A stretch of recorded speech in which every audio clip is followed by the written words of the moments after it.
Hi, welcome back guys. This is your friend, Cabbage Head Fanfics. Back with amazing fanfiction. This is the series of What If Deku Had 1,000 Souls Power. Now before starting, please give this video a like and subscribe to the channel if you want more videos like this. Now let's get into the fanfic. Izuku, an innocent 13-year-old boy. The victim, quirkless. Ever since he was diagnosed, he'd been viciously bullied by almost everyone he knew with the exception of his mother, who, although she'd never admit it, didn't believe in his dream of becoming a hero. That was all he wanted, to be a hero, to be someone who helps and saves others, to be the feeling of safety for all of the world so people would know they were always okay. To put it simply, Izuku was a completely pure soul, his path set towards heaven. However, nothing ever goes his way. Izuku's day had been awful. It had started off well at least. Once he had left for school, he got to see heroes fighting a villain with a gigantification quirk who was ironically defeated by a new heroine who also had a gigantification quirk. While others were paying attention to the fight, Izuku couldn't help but note down every little detail about each of the heroes' quirks in his notebook, marveling over the different ways each of them used their quirks and completely fanboying over each move they used. Then he'd arrived at school. As per usual, he attempted not to get involved with his classmates. However, God was not on his side as, despite them only being 13, the teacher decided to talk to them all about their future careers with him, telling them that he knew they would all be great heroes. Izuku was obviously not included in the word all. Their teacher had then called upon random kids in the class at a time, asking each student which hero school they wanted to go to. He'd started with Izuku's best friend, Bakugo, whose quirk allowed him to create explosions on any part of his body. Naturally, Bakugo had been ego-fed his entire life with his quirk that was practically made for a hero and had opted for UA as his school of choice, with other students in the class murmuring about how hard it was to get into, as UA was famously the best hero school in Japan, with it even having been the school that taught the #1 hero All Might. Izuku and Bakugo had both known each other since as long as either of them could remember. They were as thick as thieves when they were little, always talking to each other about their dreams of being heroes and going through walks in the local forest. However, once Bakugo had received his quirk and Izuku did not, their friendship began to self-destruct. Izuku hadn't even realized it at first, but Bakugo's ego was growing and growing, which made him more and more cruel to other kids, especially Izuku, who he nicknamed Deku. Izuku tried to stop him from hurting another child once when they were both in kindergarten, only to be beaten up by Bakugo and his friends. That was when he learned that not only was Bakugo Katsuki not his friend, but not all men are born equal. Over the years they drifted further and further apart. Each time Bakugo bullied and beat him for being quirkless, Izuku felt a small part of himself shrivel up and die. For some reason, that was when the teacher decided to ask Izuku which school he wanted to go to, which was, like Bakugo, UA. Upon hearing this, the class burst out into laughter at the thought of the weakest kid in their class trying to compete with the strongest, which of course Izuku wasn't, but it wasn't like they cared. As soon as he heard this, Bakugo raged and shouted at Izuku from his seat, saying there was no hope for him to ever be a hero and mocking him for even trying to wish to go to UA. Luckily for Izuku, the teacher calmed Bakugo down and got him to sit back in his seat. The rest of the school day had gone normally, all up until Izuku tried to leave at the end of the day. Keyword, tried, as Bakugo stopped him before Izuku could even get up from his seat. He then told Izuku not to apply for UA before stealing, destroying, and then throwing Izuku's hero notebook out of the window before threatening him once more and walking away. Izuku then let out a breath. He didn't realize he was holding once the explosive boy exited the doorway. However, Bakugo didn't fully exit, as before he left he turned to Izuku one more time. You know, if you really want to be a hero that badly, there might actually be another way. Just pray that you'll be born with a quirk in your next life and take a swan dive of the roof of a building. At the time, Izuku couldn't believe what Bakugo said. Despite all the physical and verbal pain Bakugo had inflicted on him, not once had he said anything like that. Izuku turned with fire in his eyes. However, Bakugo silently threatened him with his quirk before turning and leaving. Izuku then collected his notebook out of the stream it had fallen in once Bakugo threw it out the window and took the long way home to help him internally deal with what Bakugo had said. How could Bakugo say that to me? What did I ever do to him, or anyone for that matter? Why is my life miserable? Were the thoughts that occupied his mind, all until a new question arrived.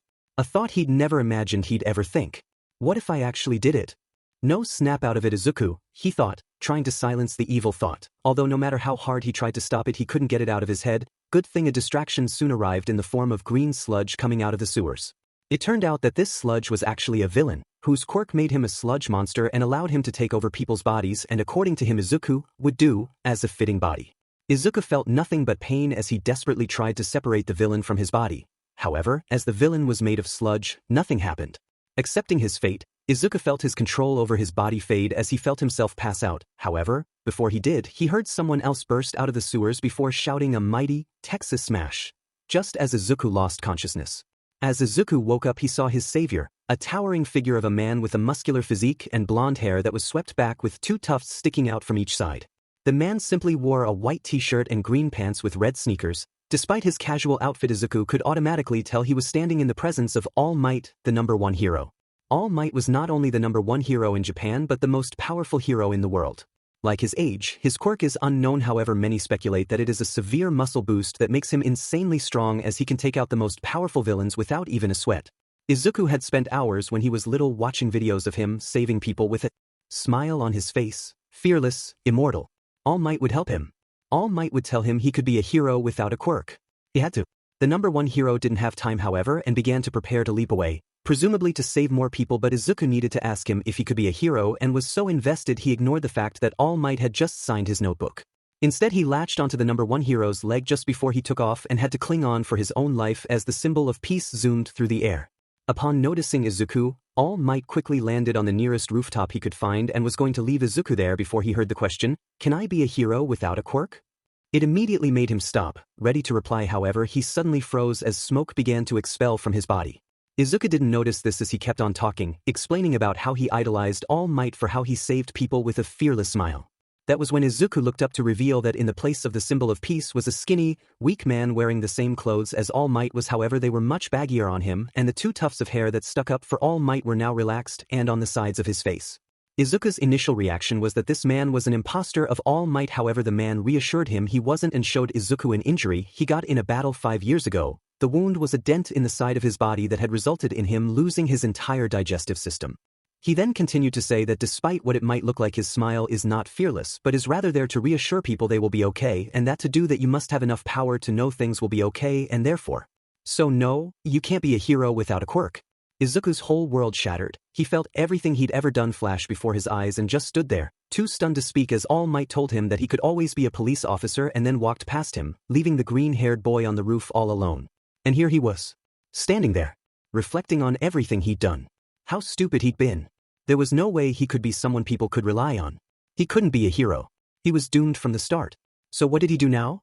That was when he recalled what Bakugo said earlier, "Just pray you'll be born with a quirk in your next life and take a swan dive off the roof of a building." Well, here he was. Almost poetic, really.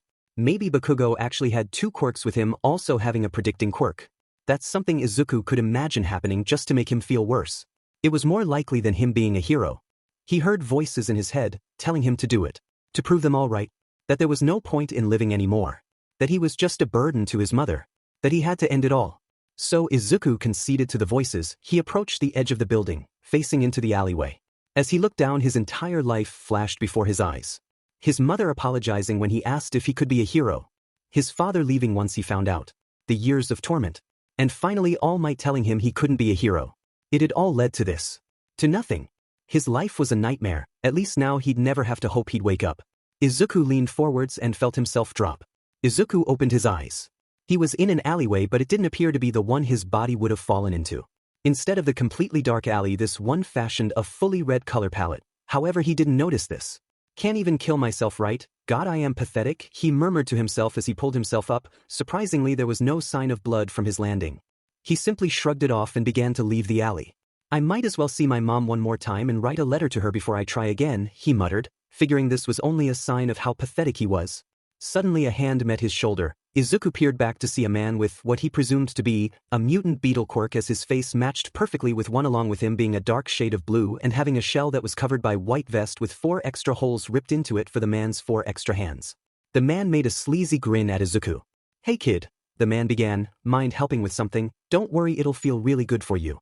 Izuku immediately understood what the man meant and tried to run off. However, the man's grip tightened on his shoulder. The man snarled as he grinned, "Come on kid, we're all stuck here together, so just hold still and let me have some fun." He then began to manhandle Izuku. However, the green-haired boy struggled against him and tried to get away.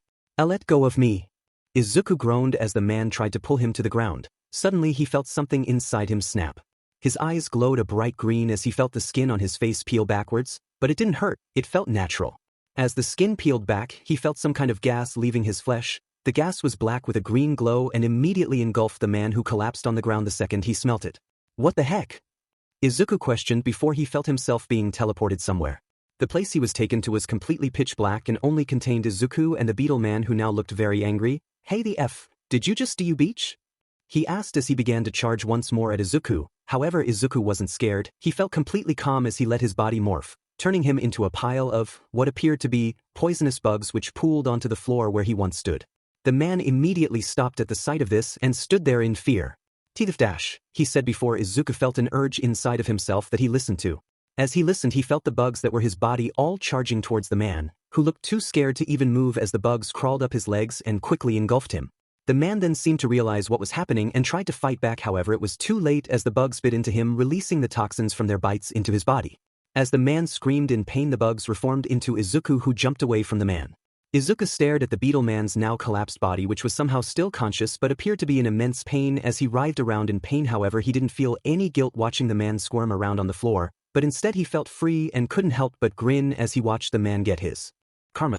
His whole life had been a nightmare, but now he could make someone who actually deserved it suffer the same way. The only question was how. Before Izuku could question further, he felt another tug and pulled it further as he then saw the man's body go completely straight and raise up into the air before dark chains that looked the same as the gas he'd emitted earlier latched onto his wrists, ankles and neck. The end of these chains then presented themselves in front of Izuku, who, almost instinctively, grabbed them. As he did, the man fell to the ground and coughed. Izuku noticed his previously red irises had turned the same shade of green as Izuku's, with a circle of the previous red still residing inside of them, as his scara was now turned completely black. The man growled, "You little sheet." He then took another attempt at charging Izuku, however the green-haired boy simply raised his hand, making the chain around the man's neck reappear once more and pulled him down to the ground. The man seemed to realize what that meant and looked up at Izuku with pure fear. Hey, IW wasn't being serious, kid. IW was just messing with you, that's all. Izuku looked down at the man, feeling no pity for him as he knew full well what'd be happening to himself if he'd not done this. Instead, he ignored the man's plea. "Don't act like you're so innocent," he replied as he felt them both return to the alley they were previously in. Still holding the man's chain, Izuku pulled on one last tug in his mind and the man went completely unconscious. He then calmed himself as he felt his skin return to its previous place on his face. How did I dash?" he questioned, before he looked down at his hands, seeing that his fingers were now claws and his skin was a light gray. Izuku was still dressed in his black school uniform, but the collar of his shirt was higher than before, stretching up to the top of his neck, making it more jumper-like, and it now had abstract dark green shapes that looked like tear marks that had been colored in with more in the center of his torso, and the top button now was a small yellow eye with a green iris. He also noticed that he was about a foot taller, making him around 6'5". Most interesting, Izuku turned around to see a lanky, spider-like man with dark gray skin and 4 lime green eyes. He wore all black clothing with a pitch black cloak that covers most of his body. At the collar of his cloak was a large black spider with lime green stripes on its 8 legs, as well as lime green eyes and lime green on its back. He also wore a distinctive big black top hat with a light gray patch at the front, along with a gray skull and a lime green and maroon striped feather on the right side. Despite Izuku's new height, this man still towered over him as he was about 10 feet. The man's voice was English and sounded Shakespearean. Unlike the beetle man who was out like a light on the ground, this man didn't look like he was there to hurt Izuku. Realizing this man had just caught him forcing a man unconscious without any sign of effort, Izuku quickly tried to explain himself. "It's not what it looks like dash," he began. However, the man raised a hand out of his cloak, stopping Izuku. "Doth not be alarmed, young man," he began. "I hath heard what was happening to thou from a distance, and did approach to thine's aid. However, thou hath seemed to dealt with the issue without mine own assistance." Izuku realized that this man wasn't surprised in any way despite seeing what he'd done, and looked around, noticing that the streets were full of people who all appeared to have some type of mutant quirk, along with fires that no one seemed to be concerned about in several places. Wherever he was, it wasn't Japan, as he also seemed to now understand and speak English despite only having a poor understanding of the language. "Where am I?" "Fifth." The man raised an eyebrow. "Thou art new here? With thine's power I did expect thee to have been manifesting power for a while anon. Young sir, I may not how to bid thee this news, however thou art dead. The lodging thou art in is the lodging where all us sinners in death, hell." "Sinners?" Izuku mentally questioned. "Hell? How am I here? I didn't do anything bad. I only..." He then remembered how suicide was strictly forbidden in the Bible. "Oh, I knoweth this might beest a lot to taketh in," the man began. "However, someone as powerful as yourself shouldst knoweth to be careful." Izuku glanced at the unconscious beetle man, recalling how not even 10 minutes ago that man was attacking him. "No kidding," he responded. So does everyone here have some kind of new quirk?" "Quirk?" the man questioned. "Forgive me, however I am not familiar with this term." Izuku's eyes widened. "Oh, they're like powers, most people have them nowadays." "I see," the man replied. "I believe I recall hearing people talking about these quirks thou speaks of." Most speak of how their quirk has not transferred with them to this afterlife and instead they were given abilities based on how they met their demise. Izuku was surprised at hearing this but continued with his questioning. So can other people do that? He asked, pointing at the still unconscious beetle man. Not in the way thou did it, was the answer from the lanky man. Other souls must accomplish what thou hast done through making a deal, which is something thou should be aware of. Izuku took in the information and asked one more question. Okay, and what exactly is it that I've done? Fifth. The tall man grinned. Thou hast obtained that foul creature's soul, he answered. The more souls thou obtains makes us demons more powerful. At a certain pointeth of influence or power thou ist considered an overlord and is considered much more highly in hell. I myself am an overlord due to my long-lasting grip over this land, but I myself cannot obtain souls the same way thou hast.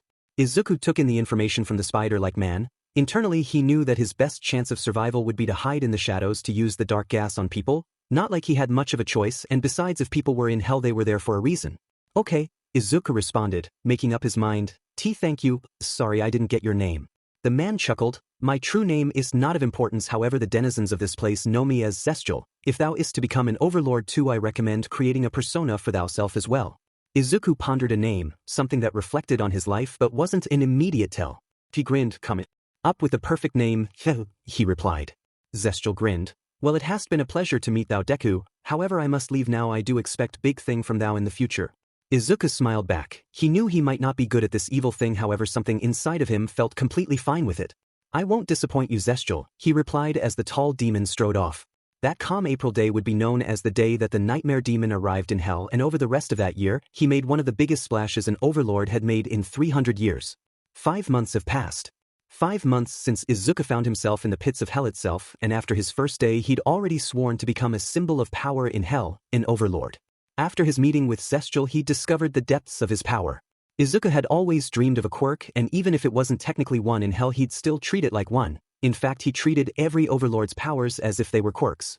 His mother had once recommended he go into a quirk counseling role if being a hero wouldn't turn out, and despite it just being another sign his mother didn't believe in him, it was true. The notes he'd once written for the greatest heroes were incredibly in-depth and accurate, something his classmates had found blatantly creepy and ridiculed him for. The powers people, or sinners as they were now called, were complex and incredibly fascinating, a compilation of powers. His favorites to document included Vox as his technopathy along with his secret of hypnotism. He could tell because he'd watched people instantly fawn over Vox tech for literally no reason after the TV demon put his face up to the camera. He had originally fallen victim to that as well, hence why he now had 6 phones. However, as he'd gained power he found it much easier to ignore Vox's influence. Apart from Vox, he'd taken interest in Zestial, discovering that the overlord he met was in fact one of, if not the oldest sinners still alive in hell. The rest had either died to overlords, sinners who had angelized metal, or the exterminators. Izuku had discovered that every year angels came down to murder demons because they fear that hell may rise up, which was stupid, seeming that sinners are killing each other daily. How on earth could they beat heaven? Especially seeming as the exterminators had no weaknesses. The final overlord he'd taken interest in, and the most interest at that, was known as the Radio Demon. Also going by Alaster, the Radio Demon had made the biggest splash hell had ever seen. He'd arrived during the 1930s and had murdered dozens of overlords. His power was too much even for those who'd survived for hundreds of years, and over the nearly 300 years he'd been around he'd taken millions of souls and either destroyed or kept them afterwards. However, about 6 years before Izuku's arrival, Alaster had gone radio silent, pun intended, and went completely missing. People presumed that he'd finally picked a fight with the wrong overlord and was either dead or forced to work for them. However, Izuku knew that couldn't be it, as if someone had beaten Alaster, surely they'd want everyone in hell to know. But Alaster's disappearance was completely out of nowhere as well. Each overlord Izuku wrote about had their own notebook dedicated to who they were, what they dealt in, and their powers. One thing he noticed about each and every overlord was how they all had some huge event that caused them to gain multitudes of power. For example, Vox had managed to get on air and convince hundreds of sinners to sign their souls to him, which Izuku presumed could be even more nowadays as the TV demon had gained an insane amount of souls. So Izuku needed some kind of huge event that would be remembered throughout hell for years, and he had just the one. Izuku had discovered a lot about his newfound power. The skin on his face could peel back and he could secrete a toxic gas that allowed him into another person's mind. When there he could learn their greatest fear and become it. Whatever it was, it would always hurt his victim, which complemented perfectly with his other power. During his time in hell, Izuku had learned how overlords dealt in souls. There were a few ways. The first was a simple handshake. Used throughout history, it simply requires one person to state a deal, including what they want out of it and what they themselves will do aloud and shake the other's hand. Mostly overlords ask for the other's soul for some sort of payment and despite being old is still used for quick exchanges. The second was the most common. Soul contracts were simply contracts with the information of the deal written on them and required the other person to sign them. The main advantage of contacts was that they could hide secret information about a deal that couldn't be hidden as easily through verbal communication. This led to more sinners ending up in poor situations due to not reading the small print. And the final was soul gambling, mainly used in the gambling districts. Two overlords against each other state what they will give up if they win a card game or other gambling forms and compete against one another. Whoever wins gets what the other person promised and the other doesn't have to give up a thing. However, Izuku's power was none of these but something new he named Soul Steal, which simply meant that if he defeated anyone to extreme measures he would get their soul, deal or not. This was also optional so he could simply leave the person's soul to revive after a while, which happened if a sinner wasn't killed with angelic metal. So Izuku could knock people out before killing them and taking their souls. His power was practically made for an overlord. However, there was something Izuku found strange about hell in that there were slim to no people who were born since quirks existed. He discovered that typically people who had quirks were so used to them that once they landed in hell without one they were practically helpless. In fact, there wasn't even a single person from the previous 200 years who had become close to being an overlord. They had all either died or had their souls owned by overlords. Which just made Izuku know he had to make a name for himself as someone who should be feared rather than someone who was easy prey. But that was what his plan was for. Lone Shark District. The district is known as a place of suppression throughout hell. Any shark or underwater creature-themed sinner was scoped out by the leader of the lone sharks who went by Slice. The great white shark-themed overlord was, to put it frankly, very cocky. He refused to go to the overlord meetings and actively called out other overlords. However, he'd only pick on lower upcoming overlords he saw as a future threat, and Izuku wasn't going to be picked of by some pathetic mafia boss wannabe. Speaking of mafia, Slice wasn't even the real boss of the organization. That honor went to an imp from the greed ring known as Crimson. However, Slice always made sure that news of that never got out. Not wanting others to know he worked for one of the weakest species in hell, Izuku had to use special equipment to tap one of his 6 phones into all of the 7 rings of hell's news. His plan was simple: get into Slice's compound, preferably in the vents, then use the nightmare gas on Slice and quickly obtain his soul, then with his power unleash a nightmare parade over the entire district. The only difficult part was getting in, as Slice made sure to invest on defense despite owning enough souls to be a pretty big threat alone. Izuku had already made something of a name for himself. Obviously people had noticed missing sinners, and as no overlord had owned up to it, people knew that was a sign of someone new manifesting power to become an overlord. He'd purposefully keep his presence subtle, but he still knew of rumors about himself. He hadn't done much with the sinners he owned, however he kept them hidden for now so no one could learn more about him. That's not to say that he couldn't put his free workers to use. Izuku had only chosen sinners who he'd seen do awful things like murdering another sinner for no reason, or the sinners he found about to RP someone in an alley, as he wasn't completely comfortable with the idea of enslaving people who were in hell for less serious reasons like himself, but he definitely noticed himself feel a lot less guilt than he thought. He wow at the idea. That was another reason he'd chosen the Lone Shark District, as most of the population were the lone sharks who were all perverts and reminded him too much of the bullies he had to suffer from when he was alive. But even though he was fairly weak by Hell standards, he knew that by Earth standards he would probably be strong enough to take on All Might, if the man even had a fear, that is. However, he also discovered that if someone was mentally strong enough they could fight back against their greatest fear, and he would bet all his souls that All Might was stable enough. Right then, Izuku said to himself as he finished revising over his plan, "Let's do this." Despite investing in a lot of defense, Slice had clearly not made sure he stayed in a secure building, as the air vents he had for his building were comically large, and he could easily fit inside of one when he crouched. The only problem was that the air vent he had to enter could only take him so far and required him to exit before he could get to Slice. Izuku had made sure to bring weapons in the form of an angelic sword. At this time of day, Slice would currently be in his office, and Izuku was only 2 floors below it from the floor he had jumped out of the vent from. Just as he jumped out, he noticed 2 shark demons, one of them being very small and stout while the other was tall and buff. They both wore suits and had huge angelic guns. "Hey there, kid," one of them said, noticing Izuku. "Didn't your parents ever tell you not to go places you ain't supposed to be in? Get out of here before we teach you better than them." "Hey now Barry, come on, if this kid wants to be here, what say we give him a closer look at our clientele?" The second, much smaller shark said, raising his eyebrows suggestively, to which the other grimaced in disgust. "You disgust me," the first replied, looking down at the first. "Oh come on, all I'm saying is this kid could really relax some of the boys, you know." "I knew what you meant, you freak," the first replied, leaning down to make himself eye level with the first. Izuku coughed loudly, making both the sharks turn their heads to look at him. If I could speak please, he requested, to which both of them composed themselves and fully turned to him. All I want is to speak to Slice. You both are irrelevant, so let me pass or I'm afraid you won't like what happens next. The first shark laughed as he wore a cocky smile while the second didn't react but simply stared at Izuku, analyzing him. Yeah right kid. The first said, a shrimp like you ain't gonna do a thing against me, so just give yourself up now so we can have some fun. I don't know whether to laugh at you for saying he's a shrimp or kick you, the second responded, which made the first turn to him annoyed. However, before the two could argue once again, Izuku charged at them. The second quickly dodged as Izuku landed a kick directly into the first's face, sending him flying into the door. Although the shark demon was knocked out, Izuku couldn't take his soul as it already belonged to Slice. He then turned to the second, who raised his gun. Look kid, if you leave right now I won't tell anyone you were here. I'm not like that guy, so if you walk out now I'll just say he tripped over his own feet or something. Despite having a gun aimed at him, Izuku didn't raise his arms. You seem like a much nicer person like that guy, so if you give me your keycard now I won't hurt you, he countered, ignoring the shark's offer. I can't do that kid, the shark replied as he shot a bullet aimed at Izuku's leg as not to kill him. However, Izuku swiftly dodged and leaped towards him, grabbing his gun, which fired a few more bullets as Izuku bent it out of shape before using it to hit the shark demon over the head. Before he could fall over, Izuku quickly kicked him off his own feet to make the fall worse before stamping on his abdomen, which made the shark groan out in pain. Look, Barry, was it? Izuku began, you don't seem to really fit in much with these clowns, but I wouldn't worry about that for much longer because soon you're gonna be working under someone a lot better than Slice. Barry didn't respond as he was trying to pull himself up once more. However, Izuku did it for him. Listen Barry, don't worry, I'm just going to take your keycard and have a quick chat with your boss. He then reached into Barry's pocket and pulled out a keycard which he used on the previously guarded door. Upon opening the door, he dropped Barry and began to climb up the staircase. However, as he did, he heard an alarm sound. Warning, an intruder has been spotted. Please dispose of the threat and continue with your usual duties. Hearing this, Izuku groaned, cursing himself for not picking out his route better. However, quickly sped up the stairs to the floor. Slice's office was on to see a fleet of shark demons crowding the corridor.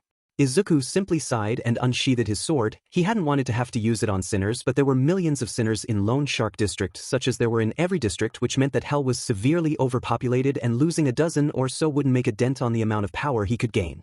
Obviously, it wasn't like he was taking over an entire corner of the pentagram, which no overlord had ever done, not even the V's, who may own billions of souls together. However, each corner had roughly 10 billion sinners populating them, and a full takeover of a corner was nearly impossible, and that much power would be enough to wreak havoc over all of hell.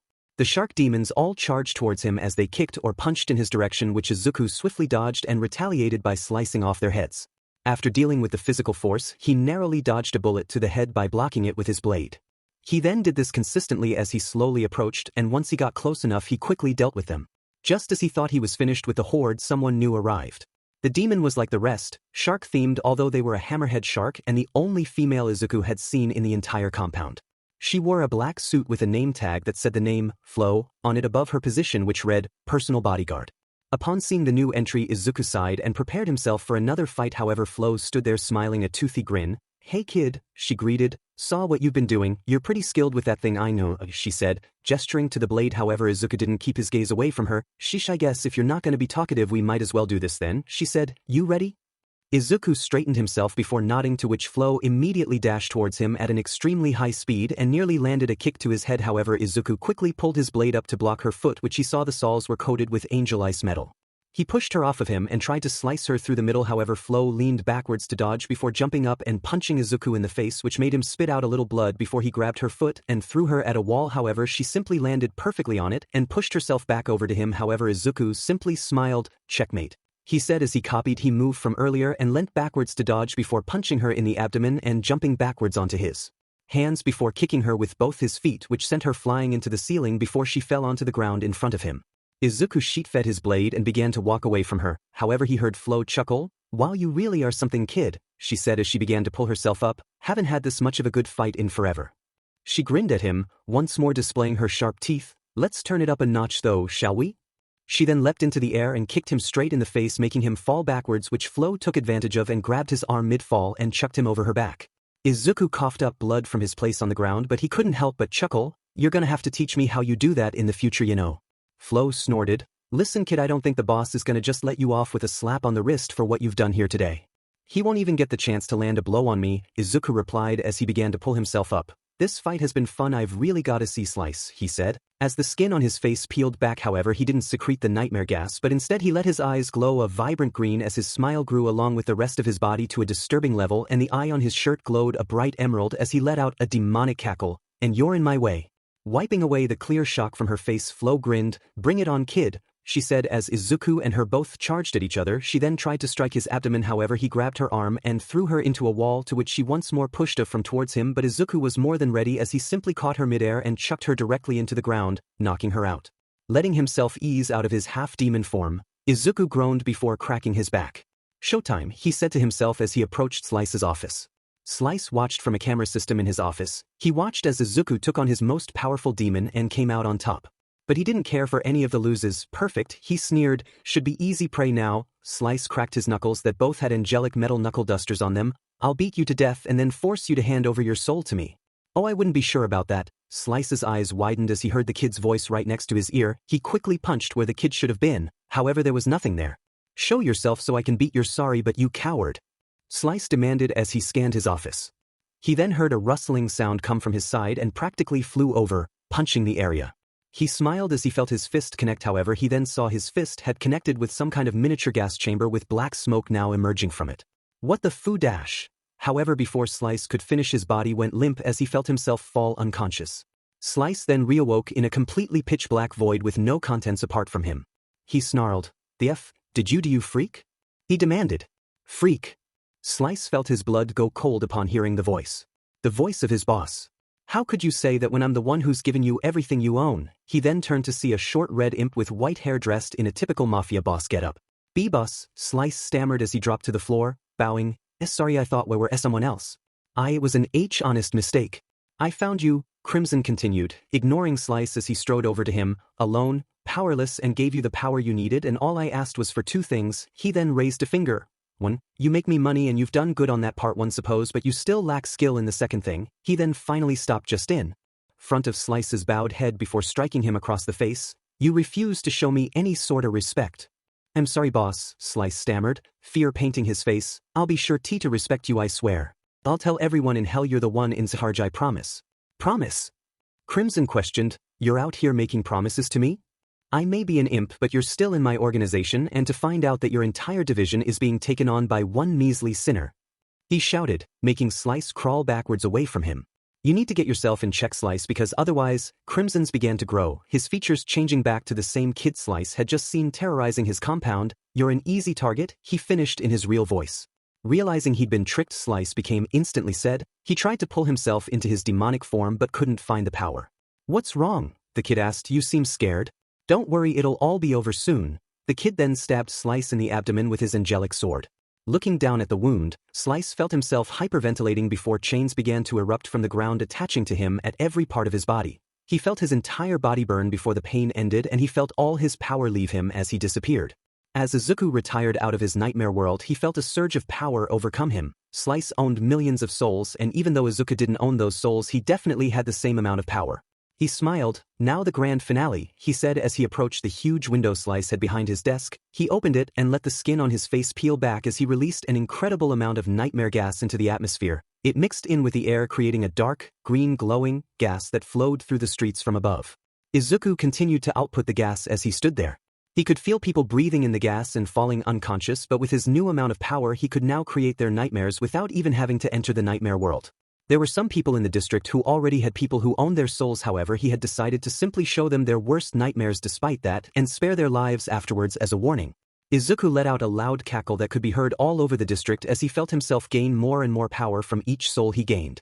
The amount of power he was gaining wasn't special compared to the amount of other overlords, however it wasn't anything to dismiss. He simply stood there for minutes as he felt the last few sinners fall under his command. Those who were left alive as their souls were already owned rushed out into the now empty streets, and Izuku noticed a news helicopter flying in. His body was practically covered in the nightmare gas with only his eyes and smile shining through. He decided to keep this appearance and looked directly at the camera pointed at him.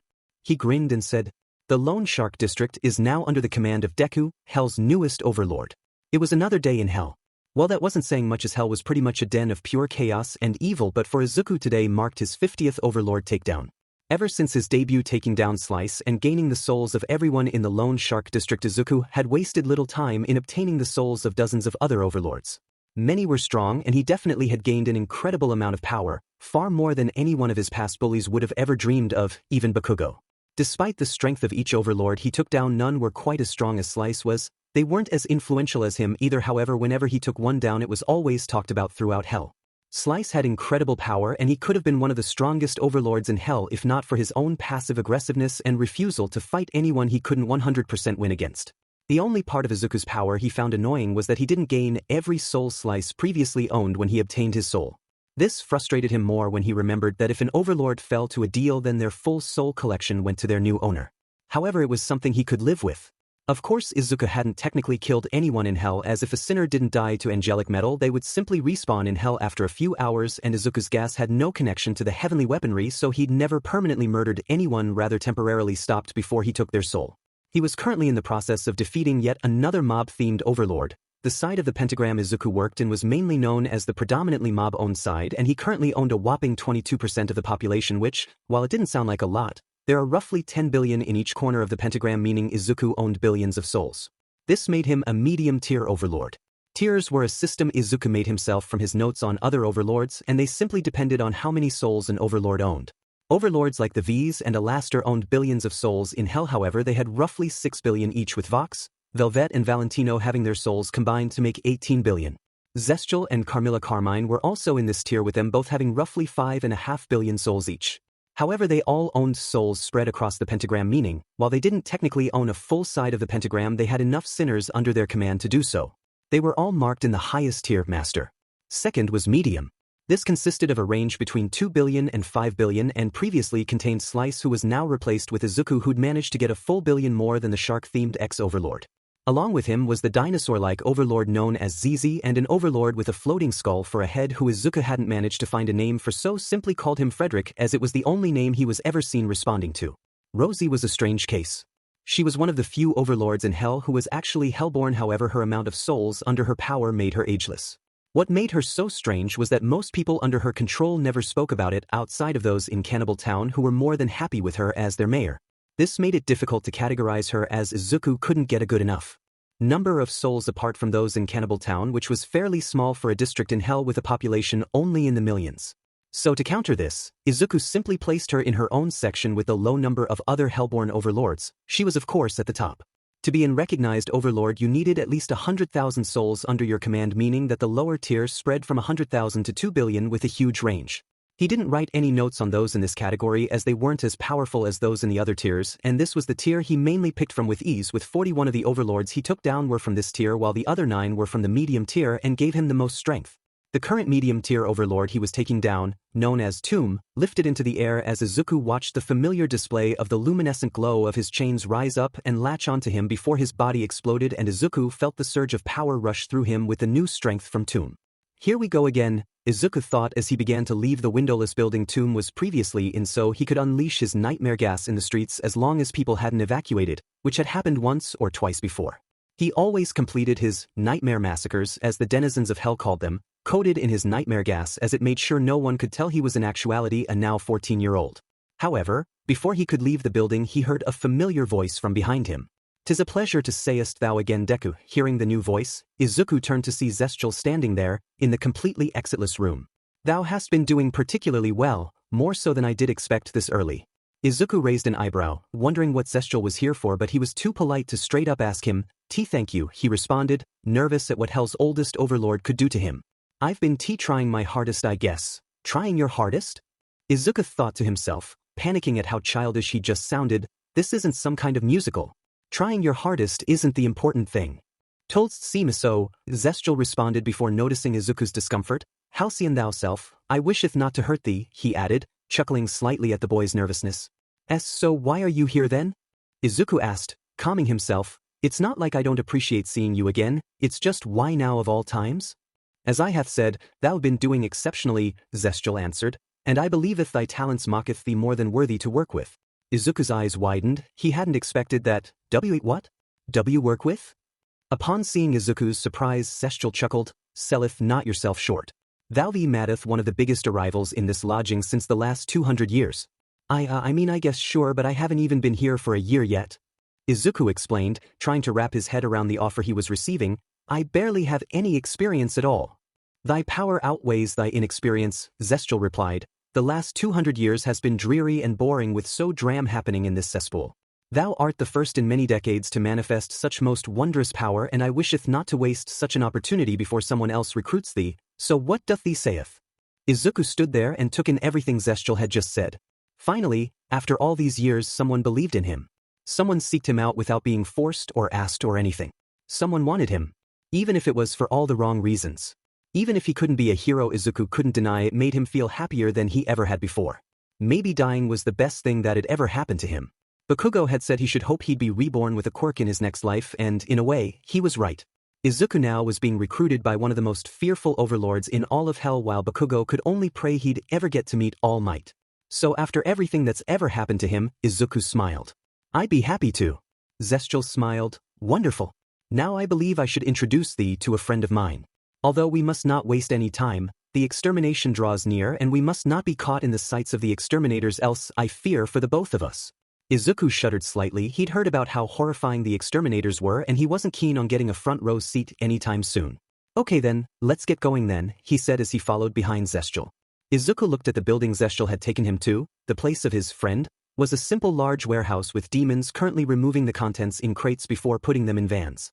The crates, vans and entrance to the warehouse all had the same symbol that anyone who'd survived a single week in hell knew. Wait, why are we at Carmine Industries? Izuku asked as he looked over to Zestial, who was standing beside him. "'Tis as I hath said," Zestial replied, smiling down at Izuku. "We art here for thee to greeteth a friend of mine." Izuku's eyes widened with surprise. "You're friends with Carmilla Carmine?" "Fifth." At the young overlord's surprise, Zestial chuckled. "Forsooth, although I may not use angelic weaponry myself, I assist Ms. Carmine with her business now I am retired." Izuku hummed in response as Zestial approached the video doorbell. It only took him to get into good view for the entrance to open. Izuku looked up at Zestial, who simply shrugged and signaled for him to follow. The room Izuku entered had an indoor balcony surrounding the entire perimeter and a red carpet with an arrow pattern on it. However, there were no lights on, and looking around there was no one in the room, including Zestial, who'd somehow disappeared. However, Izuku felt someone watching him and quickly jumped backwards to dodge a kick aimed directly at his head and quickly engulfed himself in his nightmare gas in self-defense. However, the figure that had just attacked him didn't move. The figure hummed. "Smart move to engulf yourself in that stuff. You only know that I use physical attacks, and using that as a shield of sorts is certainly effective in this scenario." It was then that the lights switched on to reveal the figure as none other than Carmilla Carmine herself. Carmilla was a tall and slender woman with light gray skin, red eyes and thick white hair kept into two beehive-like horns, and her clothes were similar to a ballerina. However, she wore a black biker's jacket with a bright white pattern in it. "It seems Zestial was right about your power. However, that power alone cannot make up for inexperience, so I ask you to remove it to make this more fair," she requested, to which Izuku simply narrowed his eyes, understanding what was happening as he removed the gas. Carmilla then quickly dashed towards Izuku and aimed another kick to his head as the young overlord quickly dodged once again and attempted to land a punch to her abdomen, which Carmilla easily caught. "Sloppy," she commented before roundhousing, which made him open to a front kick, which Izuku quickly brought his arms up to block. However, could feel the angelic steel in Carmilla's boots quickly stabbing his skin, so he quickly pushed her back before grabbing her leg and throwing her away from him, before landing a punch with his angelic metal knuckle dusters that planted her directly into the ground. "Impressive," Carmilla remarked as she wiped away blood from her face. "But this is over now." She then jumped up from the ground and dashed at Izuku faster than he could see and kicked him to the ground before lifting one of her angelic steel boots so the sharp edge was just below his neck. "I surrender," Izuku said as he raised his hands in defeat. He'd known there was no way he could actually stand a chance against someone as powerful as Carmilla. However, he was happy he'd managed to land one good hit on her. Carmilla removed her boot from his chin and helped him up from the ground. "I'll admit, you managed to get a good hit on me back there. I can see why Zestial was so interested in you." "Thanks," Izuku replied, still out of breath. "I never really stood a chance, really, though, did I?" "I wouldn't say that," Carmilla replied, to which Izuku looked at her curiously. "I asked you to limit yourself to not using your abilities, and that gas you use is a good counter for a physical attacker such as myself." "Indeed," Zestial said, reappearing seemingly out of nowhere. "Do not be so harsh on thyself. Thou is but a beginner surrounded by others with experience. To be able to rise up past those who have been dormant for decades in this age is most remarkable, especially from someone of your age." Izuku then realized that he was remarkably young to be an overlord. The only overlords who'd been his age were from 1,000 years back when life expectancy was that low and were long since dead by now. Yes, I admit that was quite a surprise, Carmilla commented, a neutral tone in her voice. However, being in this place for so long has taught me that surprises come naturally. Before Izuku could reply, Zestial checked a pocket watch from inside his robe. We should be going anon before the exorcist's Araveth, he said as he closed his robe and turned to Carmilla. Hast thou stored away the angelic steel? I only need to collect a few documents I accidentally left behind to make sure exorcists cannot find any of the hidden locations for the steel, Carmilla answered. The exorcists certainly didn't approve of angelic metal being sold in hell and always tried to take it back during each extermination, so Carmilla had to hide the metal in separate hidden warehouses. What Izuku didn't understand was why the exterminators just left their spears in the corpses of those they killed instead of trying to steal it back. Wonderful, I shall accompany you on your way to collect them, Zestial responded. However, Carmilla raised a hand. Please, I know it's getting close to the extermination, but I can take care of myself. Carmilla replied, you have no reason to worry, just get to our meeting point and I'll meet you there. Zestial frowned before sighing, all right, but I insist that you at least take Deku with you. Now it was Izuku's turn to frown. Why me? He asked, genuinely confused. The exorcists have no known weaknesses, however there is always a chance they can still be knocked out by your powers, Zestial replied. Fine, Carmilla said, sighing before turning to Izuku. You can come with me, however I wanted to promise me something. What is it? Izuku asked, slightly worried. If it comes between protecting me or my girls, I want you to protect them, Carmilla said. Why not just let Zestial bring them with him to the meeting point? Izuku asked. Because even if it is our meeting point, that doesn't mean it's 100% safe, Carmilla answered. But I need you to promise me you'll protect them if you cannot protect all of us. Izuku answered, I swear. Good, Carmilla replied. Now we should get going before the extermination begins. I wish you good luck, both of you, Zestial said before he wrapped himself in his cloak and disappeared into the shadows. Before we go take this, Carmilla said as she handed Izuku a rather large angelic pistol which made him frown.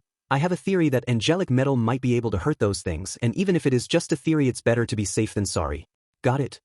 Izuku replied, secretly analyzing Carmilla's theory as he spoke. His current thesis was that it kinda made sense.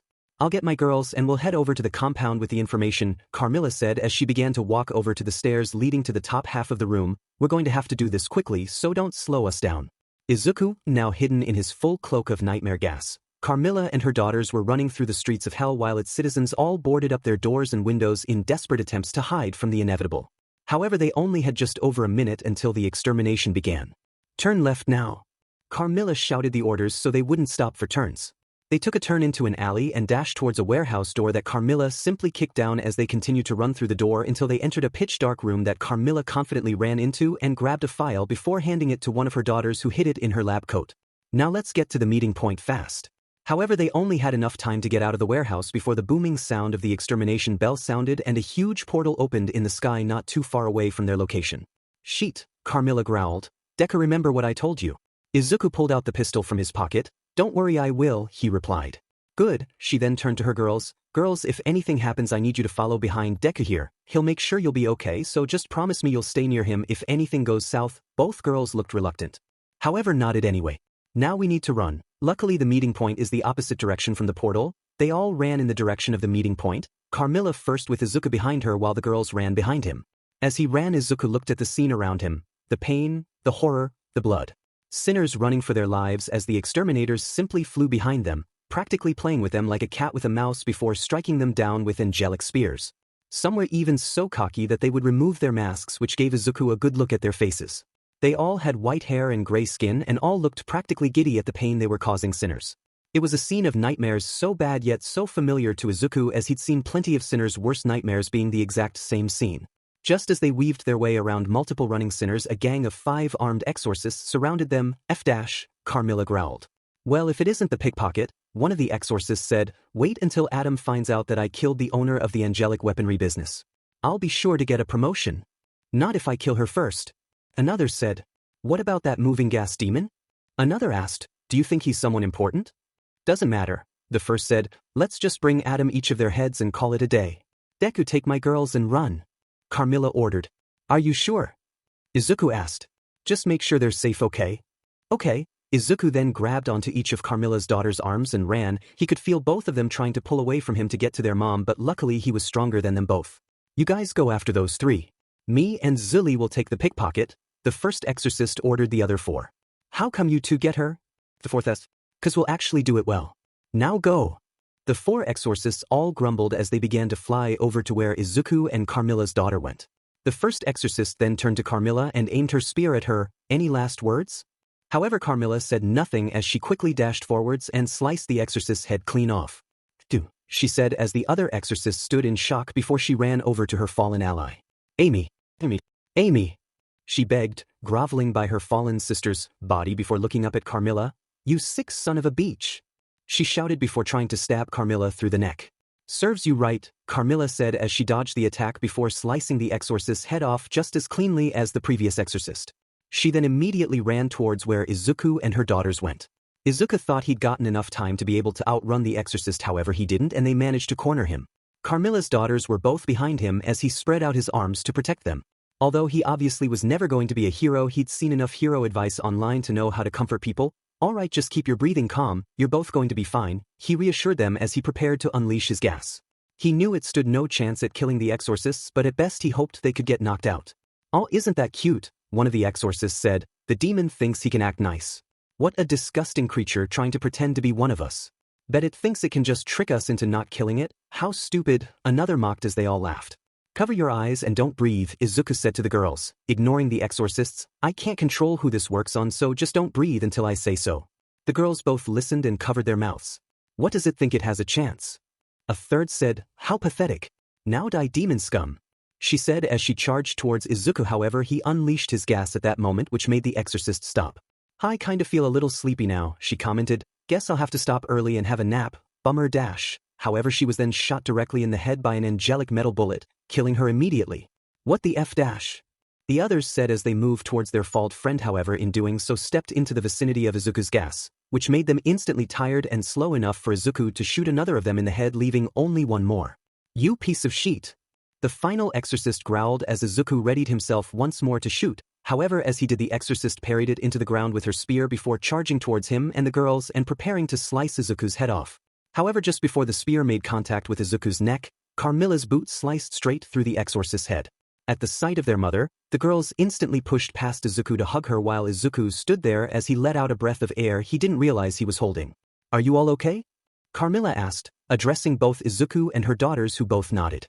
"Just slightly traumatized," Izuku replied.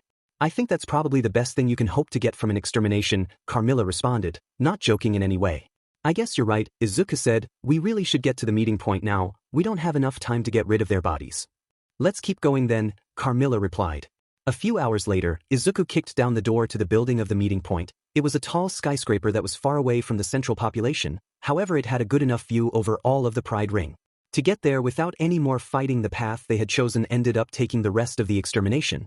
As they all arrived, Zestial immediately appeared in front of them, clearly worried. "Good Lucifer, are thou all right? I feared for all of thou the second of your absence, and that fear only grew as the extermination drew by." "We're okay, don't worry," Carmilla replied as she struggled to catch her breath. "We managed to avoid all the exorcists, however it took us much longer to get back because of it." Zestial clearly looked suspicious, especially as Izuku, Carmilla and both her daughters were all drenched in golden blood. However, he didn't want to ask any sensitive questions. "I see. However, thou all look as though you need to change robes and relaxeth." "Yeah, that'd be nice," Izuku replied, still immensely out of breath. A few minutes later, Izuku had had a shower and got changed into a simple long-sleeved white shirt with a black vest and blood-red tie with black pants and black shoes. Although rather formal, it was the only thing in his size that was in the building, and it was warm, so he didn't care about how formal it was. Carmilla was now simply wearing a different version of her ballerina-like getup that she normally wore outside of Extermination Day, and both of her daughters wore their same outfits but clean. Each of them were seated on a throne, with Carmilla's daughters having slightly smaller ones next to their mothers. Izuku and Carmilla's daughters each had a hot chocolate, while Zestial and Carmilla each had a glass of wine. Zestial was the first to break the silence. "I apologize for not being there with you all. I should have insisted on being there." "It wasn't your fault," Carmilla replied. "You volunteered and I said no. If anything, it's my fault for not collecting the files before the extermination. I should be apologizing to you, Deku. I allowed you to go with me somewhere that I knew would be dangerous, and I shouldn't have done so." No, it's completely fine," Izuku responded, waving his hands. "I'm just glad that people are finally seeing me as something. I wasn't particularly popular when I was alive. No one saw me as being able to do anything useless. I guess if anything I should be thanking you both for allowing me to assist you, for believing in me," he said as he stood up and bowed at them. Zestial smiled, believing in an ally is a basic requirement if you plan to join forces with them, and as I have said before, your power is like no other and you are strong enough to know how to use it. Now then, Carmilla said, let's just sit down and enjoy the show. Show? Izuku questioned. Right, you're new, Carmilla said. Well, after each extermination the Princess of Hell sings and her voice can be heard all over the first ring. Although most sinners tend to not like it, a good song always nice to listen to at the end of a bad day. Izuku hummed in response as Carmilla walked over to the curtain in front of them all and drew it back, revealing the great view over the Pride Ring. And just as Carmilla had said, Izuku could hear someone singing.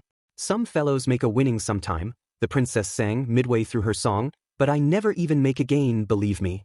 Always chasing rainbows, Izuku said, as Zestial looked at him curiously. Thou've heard it? The oldest overlord asked. My mom had a handed-down selection of old music CDs and I fixed an old CD player to listen to them on, Izuku answered, to which Zestial hummed in response as the princess continued her song.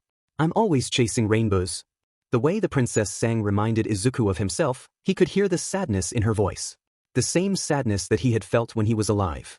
Waiting to find a little bluebird in vain. The voice of a dreamer. A short, blue demon with 4 arms and horns fell from the sky and landed in the midst of the streets of hell. The demon quickly got up and began to check its body as he celebrated his survival. I'm alive. I'm alive, before he was immediately hit by a cab. The cab stopped a few feet away from the corpse of the now dead demon. As it stopped, the door opened to reveal a tall, slender sinner exit. The sinner had 4 arms and white fur. His irises are cerise pink while his right eye has a light yellow scara and left eye has a dark scara. He wore a long light pink suit blazer with horizontal white stripes down the length, a gray miniskirt, and long gray thigh-high heeled boots. He also wore red gloves on each of his arms. The sinner noticeably also had a prominent amount of chest fluff that he was pushing up with his blazer in a BRST-like formation.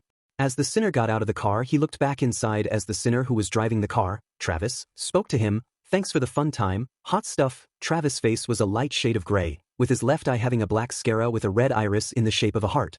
He also had dark gray feathers all over his body and black claws for fingers. Yeah, listen, the sinner replied as he shut the car door before leaning back in through the window. It's discreet, you hear me? I can't let it get out that I'm offering my services to randos on the street. It was a quick cash grab, got it, he said as he pointed at Travis. Travis snorted in response. Whatever you say, Slot, he replied, chuckling with a grin on his face. Oh, what an insult, the sinner replied mockingly. Let me know when you come up with something creative to call me, you sack of poorly packaged horseshit. As he spoke, 3 of his arms pointed to Travis through the same car door window he'd left from, while the other went to the window Travis was sat next to and pointed directly at his face. The sinner then grabbed Travis by the black tie he was wearing. Tell the missus I said hi. He then gave Travis a quick peck on the lips. Schnookums. Travis grumbled under his breath, frustrated, before driving off, leaving the sinner by the side of the road. The sinner turned around and saw a vending machine that solely contained drags. Almost instantly the sinner chose his favorite, the drag that shared the same name as him, Angel Dust. The drag quickly dropped down and Angel Dust grinned as he saw it. However, before he could enjoy his treat, a sinner grabbed it out of his hands. Hey! Angel called out as the sinner ran off. Up yours, drag show, the sinner shouted back at him as he held the drags like a bank robber would hold a bag of money. However, quicker than either Angel or the sinner could have reacted, a rock quickly descended upon the sinner, crushing him. Angel Dust gasped at the scene before him. Oh my god. He then leaned over to grab what was left of his drags next to the uncrushed hand of the sinner. My drags. As he was mourning the loss of his drags, he looked to his right to see a huge airship flying in the air and unleashing lasers upon the streets of hell and causing huge explosions. Inside that very same airship, a gray snake-like demon with sharp yellow teeth with 2 especially sharp fangs.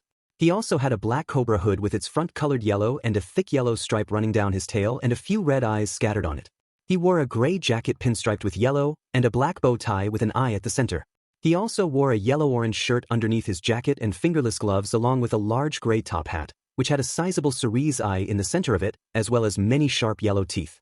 The snake-like sinner maniacally laughed while he was surrounded with egg-like henchmen dressed in jackets similar to his. Those are the cowardly sinners, who dare not get in the way of my territorial takeover, he said as he pulled levers to move his airship. A wise decision. The power of my machines are unmatched. He then pulled both levers forwards. No other demon can compare to the likeness of I. Gee. One of the egg henchmen spoke up. That was pretty swell, boss. Yeah. Spoke another. You really showed them what for, said a third, who stood on the side of the control panel. I liked it when you shot them with your ray gun dash. However, the egg demon was swatted away by the snake-like sinner. I wish he'd shoot me with his ray gun. The first egg spoke as it walked away from its boss to another egg which patted its egg brother on the head in sympathy. However, the snake sinner ignored his henchman. At this rate, I'll seize control of the entire west side of the pentagram by day's end, and nothing, not a single beast in this inferno of suffering, will be able to take back this empire from my constrictive grasp, he monologued as he grabbed an egg henchman with his tail and squeezed it so hard it nearly exploded before he threw it across his airship. Hell will be mine and everyone will know the name of Sir Dash. However, he was interrupted as a newcomer shouted, "Edgelord. I beg your pardon. Who said that?" The snake sinner questioned before he loomed over two of his eggy henchmen. "What did you just say to me, you fried chicken feetses? Speak up."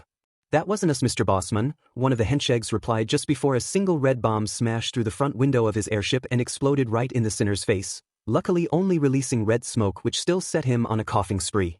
As he did, the newcomer revealed themselves as a sinner with one eye with a red X-shaped pupil and strawberry blonde hair kept in a half ponytail. They wore a one-shouldered black bra under a similarly designed, pinkish red torn crop top with a black X located on the left with 4 pale yellow spots around it, and a set of severely ripped black leggings under a torn miniskirt that sported the same color and style as her top. "You looking for a fight, old man?" the newcomer taunted. "Why don't you get that Tinker Toy bullshit off my turf before I smash it?" As she spoke, part of a pipe fell from the sky, crushing a previously destroyed egg henchman more. "Oh," the sinner demon known as Serpentius replied, "you wanna go, missy? Well, I'm happy to oblige." He cackled as his egg minions, or egg bois as he called them, menacingly pulled out small tools as weapons. Izuku sat down on a sofa inside of the tower he had been in since the extermination the previous day. He was going to go into town with Zestial so they could collect his stuff as, seeming as he was now a team with Zestial and Carmilla, he was now going to stay at the tower with them. He was still dressed in his formal getup of a white shirt with long sleeves and black vest with a blood-red tie and black pants, and he did want to get back to his school uniform as soon as possible. He didn't know why, but it just felt right. So while he waited for Zestial, he figured he might as well watch the news. He didn't particularly like Katie Killjoy, the head anchorman, and mostly just felt bad for Tom Trench, her co-anchorman. But it was still the news and therefore still important. So he switched on the TV and changed the channel to channel Good Afternoon, Katie Killjoy, a tall, very thin, white-skinned humanoid demon with a long neck dressed in a black-trimmed rose blazer and a sweetheart neckline along with a simple black pencil skirt. "I'm Katie Killjoy. And I'm Tom Trench."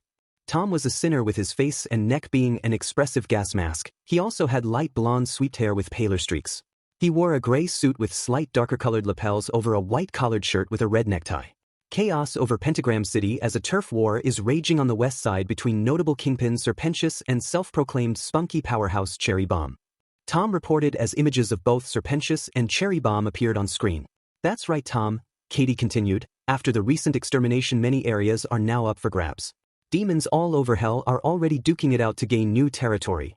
Footage of Cherry Bomb and Serpentius was shown as the news anchorman spoke. Izuku obviously knew about the post-extermination turf wars that occurred every new year, but most of the territories that demons fought over were only small towns and not much could really be done if you owned a territory without many souls, as someone else would quickly bump you off. So he just decided to wait before he could gain more territory by killing off some small-time wannabe overlord, although he noted that these two both seemed to be strong even without the proper overlord title. "You can see they're really going at it."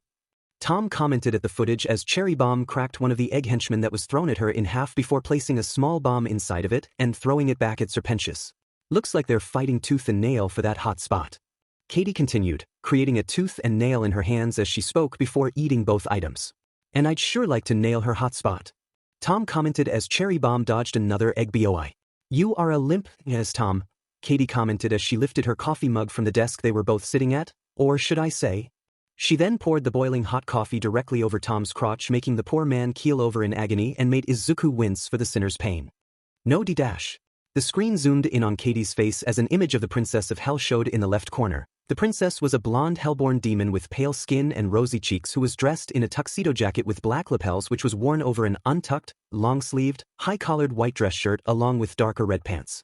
Coming up next, Katie began, acting as though she hadn't just caused one of the most horrible acts of cruelty to her co-star who could still be heard whimpering in the background. We have an exclusive interview with the daughter of Hell's own head honcho who's here to discuss her brand new passion project.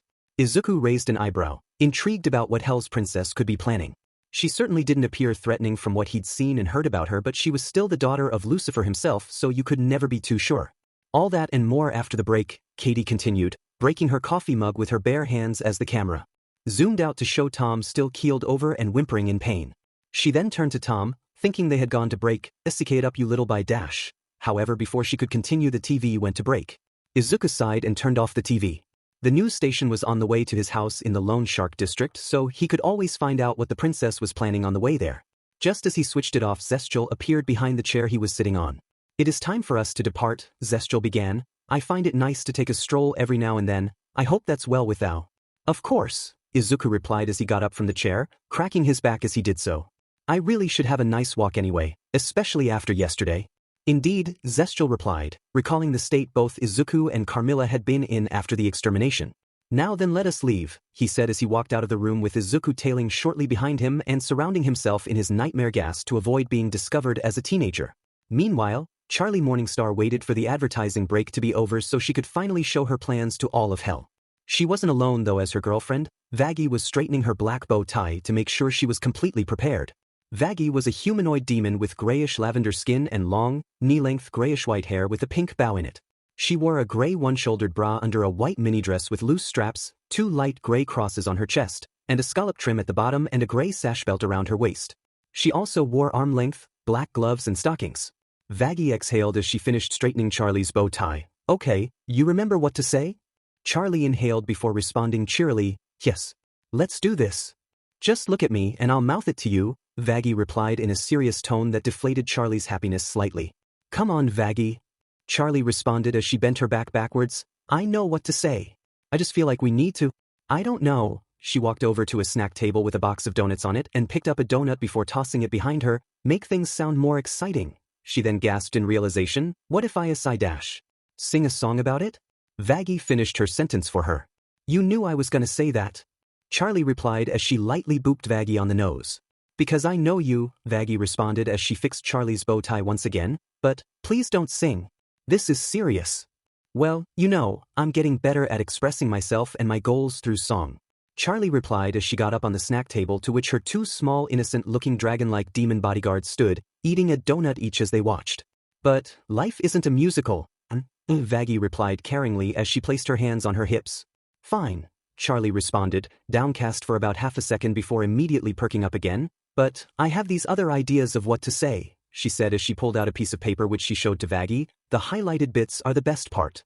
Vaggie looked at the piece of paper skeptically. "It's all highlighted," she commented as she squinted at the paper. "Is this a drawing?" "Yes," Charlie replied happily as she got to a position where she could see the paper in Vaggie's hands and pointed at the drawing of cartoonish demons with halos standing on a cloud underneath a rainbow that was surrounded by smiling hearts with demon tails. "That's the happy ending, see?" She began to fantasize. "Everyone's smiling and happy in heaven." "I don't think it's that simple," Vaggie responded. "Just please follow the talking points we went over."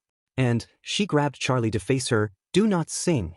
"Okay, Fiend," Charlie replied before putting on a faux British accent. "I'll just have to resort to my impeccable improv skills," she said, saluting Vaggie as she walked over to Katie Killjoy, who was currently smoking now that it was the break. The Princess of Hell nervously approached the news anchorman. "Hi. I'm Charlie," she said as she offered her hand for a handshake. However, Katie wasn't going to reciprocate. "Katie Killjoy," she introduced herself before blowing smoke from her cigarette, crushing it in her hand and throwing it away. "I'd say it's a pleasure to meet you, but that would be a lie. And you can put that away," she said, gesturing to Charlie's hand. "I don't touch the gays. I have standards." "Yeah? How's that working out for ya?" Charlie asked as she looked at the sign behind her that read, Hell's #1 News. Katie placed her hand on her head. "Look, my time is money. So, I'll keep this short." She then poked Charlie's chest and nose as she spoke. "You're not here because we wanted you here. You're here because Jeffrey couldn't make it for his cannibal cooking segment. You may be some royal big shot," Katie said as she fluffed Charlie's hair. "But that doesn't mean shit to me.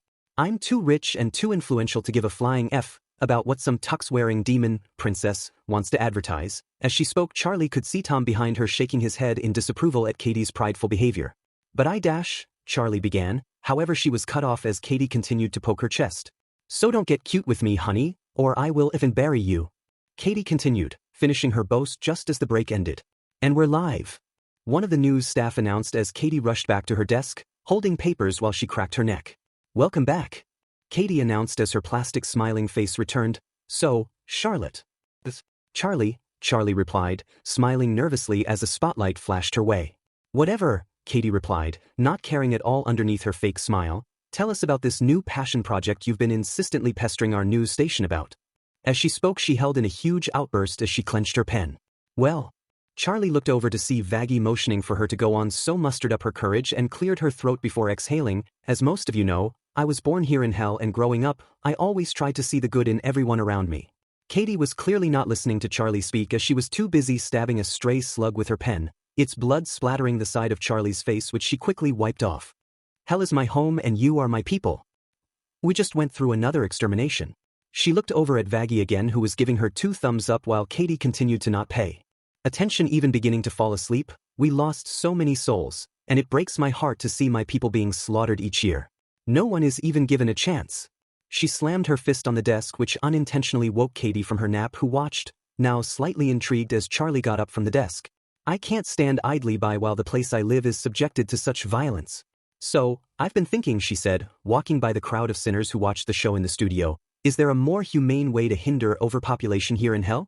Perhaps we can create an alternative way to change souls through redemption? She threw her arm around a newscast staff member. Well, I think yes. So that's what this project aims to achieve. She returned to Katie's desk. Ladies and gentlemen, I'm opening the first of its kind. A hotel that rehabilitates sinners. As she spoke, all over hell people were watching with complete confusion, with some even laughing at her hopefulness, with only a few exceptions of a tall, slender demon in a cloak who stood next what seemed to be a cloud of dark gas, with their eyes and mouth still visible, and looked sympathetic towards Charlie. Both were watching a TV on the side of a building in the Lone Shark district, with those around the duo running in fear despite them only standing there. They did both seemed intrigued at the idea, however. Charlie was starting to lose her confidence, you know? 'Cause hotels are for people passing through temporarily. I think it'll serve a purpose, a place to work toward redemption, yay. The other exception was someone watching from outside an old TV store, who was a slender demon with red hair and a huge, demonic smile, dressed in a pinstripe suit. Back at the studio, the cameraman standing next to Vaggie snickered. Stupid beach, he commented before Vaggie punched him straight in the face.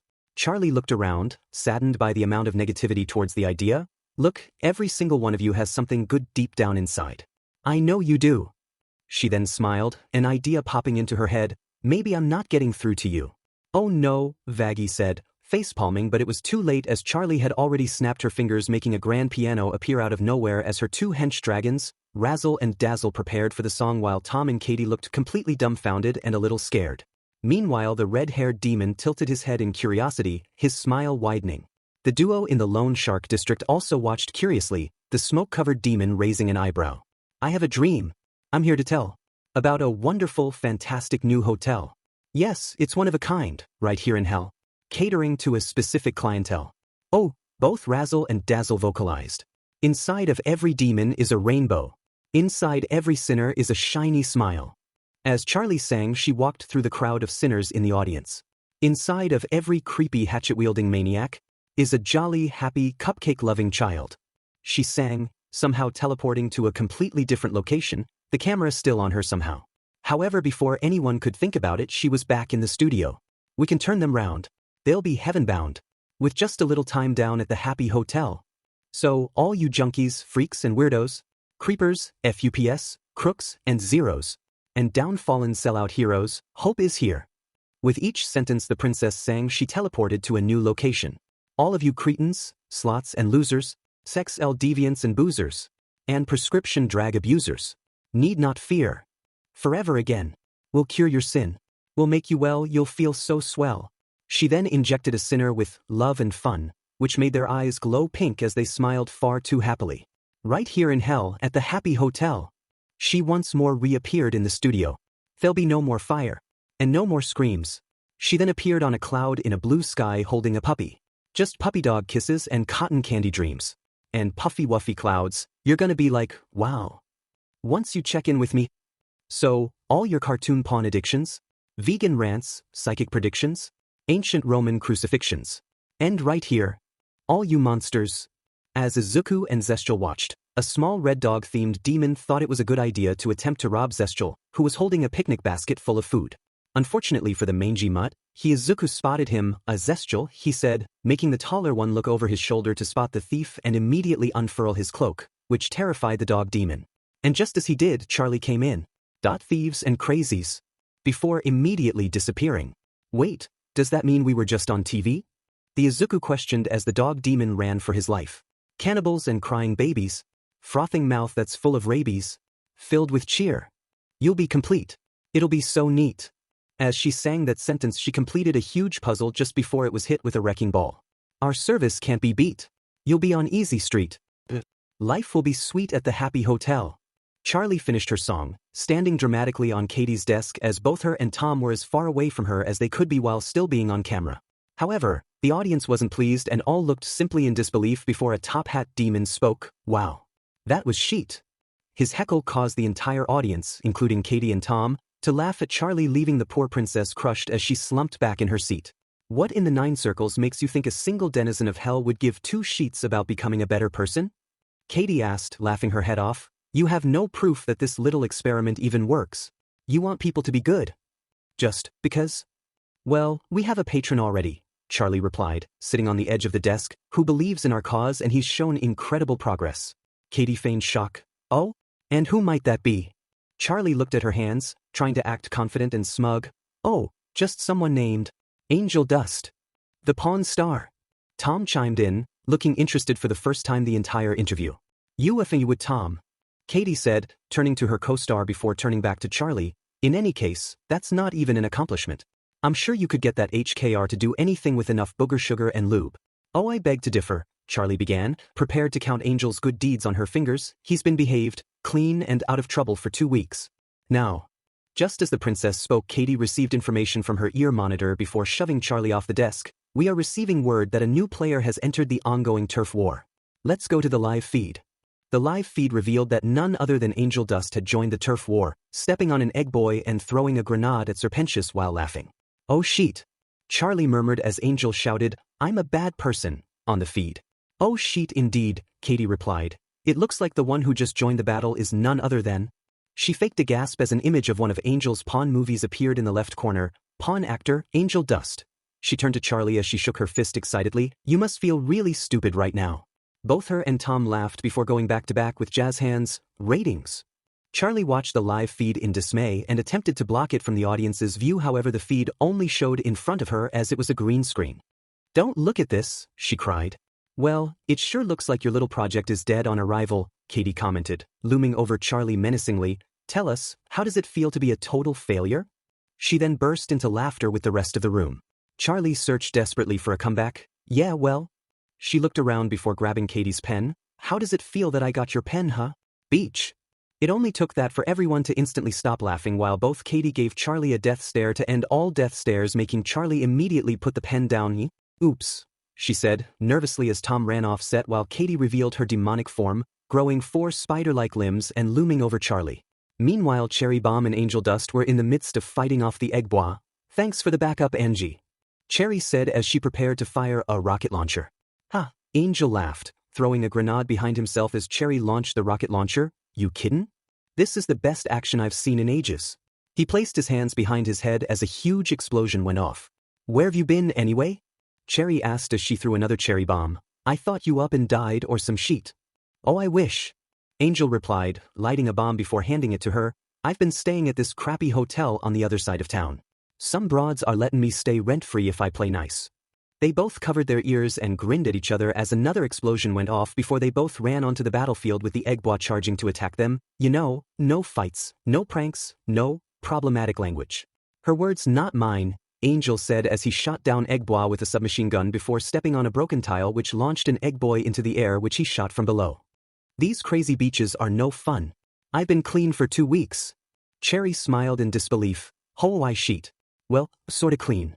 Angel replied, looking at the yolk of an egg boy that had splattered onto him before smashing another incoming egg boy with a bat, just as clean as you can get from a shitload of Bolivian marching powder. However, he was then grabbed by a chain and thrown aside by Serpentius. Oh, harder, Daddy, Angel joked as Pentius loomed over him angrily. However, Pentius took it seriously and gasped, son. This made Angel look completely confused before Cherry kicked Serpentius in the side, which only made the Overlord wannabe more angry. You whores have no class. In war, the side remembered is the side with the most style. Or the side that ain't dead. Cherry responded as he decapitated an egg boy. Angel then popped up, escaping the chains. Speaking of style, is your hat like alive or something? Oh, well, that's none of your goddamn beast. Now is it? Pentius replied. Huh, would that make your hat the top and you the bottom? Angel responded, which made an egg boy go, oh, before Pensius knocked its hat off. I'm going to blow you to bits. Pensius threatened. However, Angel just eyed him up and down. Can't. Oh, not like that. Pensius replied as he knocked over an egg boy, pervert. It was then that an egg boy unleashed a tentacle gun that grabbed Angel by his limbs. Not so cocky now, are we? Celebrated Sir Pensius. You know, you really gotta watch what comes out of your mouth, Angel replied, unamused. I've been making these easy jokes the whole. His arms were then pulled upwards as Pensius revealed a drill, time. And it's obvious you ain't catching on. I mean, it's just, however, Angel then revealed a third pair of arms which carried a gun, sad. He shouted as he fired the gun at Sir Pensius, sending him flying backwards. So, think you're gonna get in a lot of trouble for this? Curious. Angel replied, retracting his extra set of arms, what's one little brawl gonna cause? Meanwhile, Charlie and Katie fought it out like it was a wrestling match on live TV while the fire alarm blared throughout the studio. Tom then entered the scene, fully ablaze. Why won't anyone help me? Cried the poor co-anchorman. Glass, you haven't changed. Cherry replied, slugging Angel on the arm, you know you're my favorite guy to party with. You know it, sugar melons. Angel responded as Cherry took out the last bomb. You ready to finish this? Curious. Born ready, baby. Angel replied as he pulled out his machine gun out of nowhere once more before he and Cherry pounced forwards at Pensius while Charlie and Katie still fought it out and Tom was still very much on fire. Meanwhile, Izuku and Zestial watched on, the streets around them still deserted. Admittedly, both were very confused as to what was even going on anymore, but Zestial had noticed how Izuku watched as Charlie explained her dreams to the camera and could sense that the young overlord had experienced something similar to what had happened to the princess, something he mentally noted. Thou feels pity towards the young princess, Zestial commented as Izuku looked up at him, surprised. Well, yeah, I guess, Izuku replied, I told you that no one believed in me when I was alive, right? I do recall, Zestial replied, remembering the night before when the extermination ended. So you feel that someone should assist even if they don't believe the princess is correct?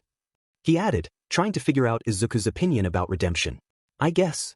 Izuku answered, I do honestly feel like her idea has a chance anyway, if some people can just arrive here with immense power while others don't then. Something like this at least makes more sense than that. Thou desire to be redeemed then? Zestial tried. Oh no, definitely not, Izuku replied, laughing slightly. But fixing overpopulation through redemption is definitely much better than extermination, he added, remembering the previous night's chaos. Very true, Zestial replied. However, he continued to notice Izuku's discomfort and figured what the smoke-covered overlord wanted to say. So you desire to assist with her endeavor? He questioned. Yes? Izuku answered, wincing slightly. I do still want to join you and Ms. Carmine, it's just... Izuku looked back up at the screen that now showed Charlie WWE-style elbow-dropping Katie. She'll need people to believe in her, we all do. He remembered how everyone laughed at him when he was alive before he looked back to see Zestial's reaction. However, Zestial didn't look angry. If anything, the old overlord looked happier. That is most righteous of you, young Deku, Zestial replied. And if you really do want to assist the princess while still joining us, that is still in the realm of possibility. Really? Izuku replied, surprised. Of course, Zestial replied, even if the concept of redemption is unachievable, getting closer to the princess is something that can be useful for us. So I can do both things at once? Izuku questioned. I don't presume thou was planning to give up thou's position as an overlord, Zestial replied, to which Izuku nodded, therefore there is no issue. Izuku smiled genuinely, thanks Zestial. Not a problem, Zestial replied, smiling similarly, now we must collect thou's things and return to Carmine so we can sign thou's contract. Right? Izuku responded as the pair began to continue their stroll to Slice's old compound that he now used as his house at the end of the street, which was guarded by the only remaining demons in the street. A few minutes later, Charlie, Vaggie and Angel Dust were all in a royal limousine, driving back to the hotel after the failure of an announcement for the hotel. Angel sat on one side of the limo, rolling the car window up and down while Charlie and Vaggie sat on the other side. While Charlie was hugging her knees, Vaggie sat next to her glaring furiously at Angel as her eye twitched. Angel noticed Vaggie's angry gaze. What? He questioned, acting confused. His feigned innocence only set Vaggie off more. What? What were you doing? Vaggie raged, ripping out the ends of her long hair. Angel sighed in response, I owed my girl buddy a solid. He defended himself, is that a redeeming quality? Helping friends with stuff? Not with turf wars that result in territorial genocide. Vaggie argued back, you win some, you lose a few hundred. Angel remarked before cackling, it wasn't that bad anyway. He then went back to playing with the car window, however Vaggie quickly threw a pocket knife at the button, making Angel recoil back. Ah, come on. I had to. Angel argued as he brushed his hair back. My credibility was on the line. I mean, what kind of reputation would I have if people found out I was trying to go clean? It just throws out my entire persona. Your credibility? What about the hotels? Vaggie retorted, gesturing to Charlie, who was still sulking. Your little stunt made us look like a funny joke. Angel scoffed. Oh no, but jokes are funny. I made you look, sad and pathetic, like an orphan with no arms or legs. With progeria. Great. Now I'm bummed teen about it, he said as he looked around the limo. This thing have any liquor? Can you please just try to take this seriously? Vaggie responded, hands on her face as Charlie leaned to the side. Fine, I'll try. Angel replied, flicking a dust bunny he found. Just don't get your taco in a twist, baby, he continued, snapping his fingers at her as he smiled a toothy grin. Was that you trying to be sexist or racist? Vaggie replied, moving towards Angel menacingly. Angel groaned in response, still looking for liquor. Whatever pisses you off more. Is there seriously no liquor in here? Vaggie sat right back next to Charlie and crossed her arms. I'm gonna kill him. Too late, toots, Angel replied, giving up on finding any liquor. Wait, would that make me double dead? And where would I go? To double hell. He laughed, frustrating Vaggie further as he folded his arms. Sorry, you're stuck with me, Beach. Get used to it. Vaggie gritted her teeth and swore in Spanish with pure rage. Listen, who cares if some jackoffs got hurt? Angel continued, ignoring her. Most of are ugly freaks. Look around. He glanced out of the window. You got a bunch of fucking Harlequin babies down here. You're one to talk, Vaggie replied, smiling smugly. Hey. Angel responded, motioning to his body. This body is flawless. Everyone wants Sumami. He then pulled out a letter from his chest fluff, and I've got the creepy fan letters to prove it. Angel then showed the letter. The words, show me your feet. Byron, #1 fan critic, were torn from newspapers and there was an image of a man hugging an Angel dust body pillow. Vaggie growled out of annoyance at the adult film star's behavior, but Charlie held on to her shoulder. That was really uncool, you know, Angel, Charlie said. Uncool? Vaggie continued, after that train wreck, there is no way anyone is gonna want to stay at the hotel. She pointed at Angel, all thanks to you and your selfish bullshit. Does that mean I don't have a free room anymore? Angel asked. Vaggie responded by motioning, what do you think, to him, to which he snapped his fingers in response. Oh, well, shucks. Hey, come on. Charlie butted in as she took off her now ruined jacket. We don't know if things are over yet. Try to relax, Vaggie. She put a hand on Vaggie's shoulder, making the moth-themed demon smile softly at her. I'll be okay. So I have to sign all this? Izuku asked, now dressed back in his school uniform-like getup and pointing at a tall pile of papers on Carmine's desk. Well, actually we all have to sign them, Carmine replied as she stood up from behind her desk, pulling out a fountain pen as she did. As we're all joining forces, that means we all have to sign to make things official. Well then, we best start then, Zestial replied, pulling out a quill from his cloak as he looked the pile up and down. Oh boy, Izuku muttered as he conjured up a pen from a small cloud of nightmare smoke he created. The doors opened at the hotel to reveal a very old and very dirty establishment. As soon as she entered, Vaggie threw herself at the nearest couch she could find while Angel rummaged through a fridge to find an old box of popsicles which he still took one from. It's probably a good idea to get some actual food in this place. Angel commented, you know, to feed all the wayward souls you got in here. He began to laugh, but he stopped when he saw how sad Charlie was and was about to comfort her. However, he decided not to and walked off.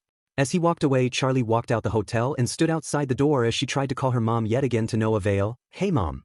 She began, I know I keep calling you and you must be busy. Really busy.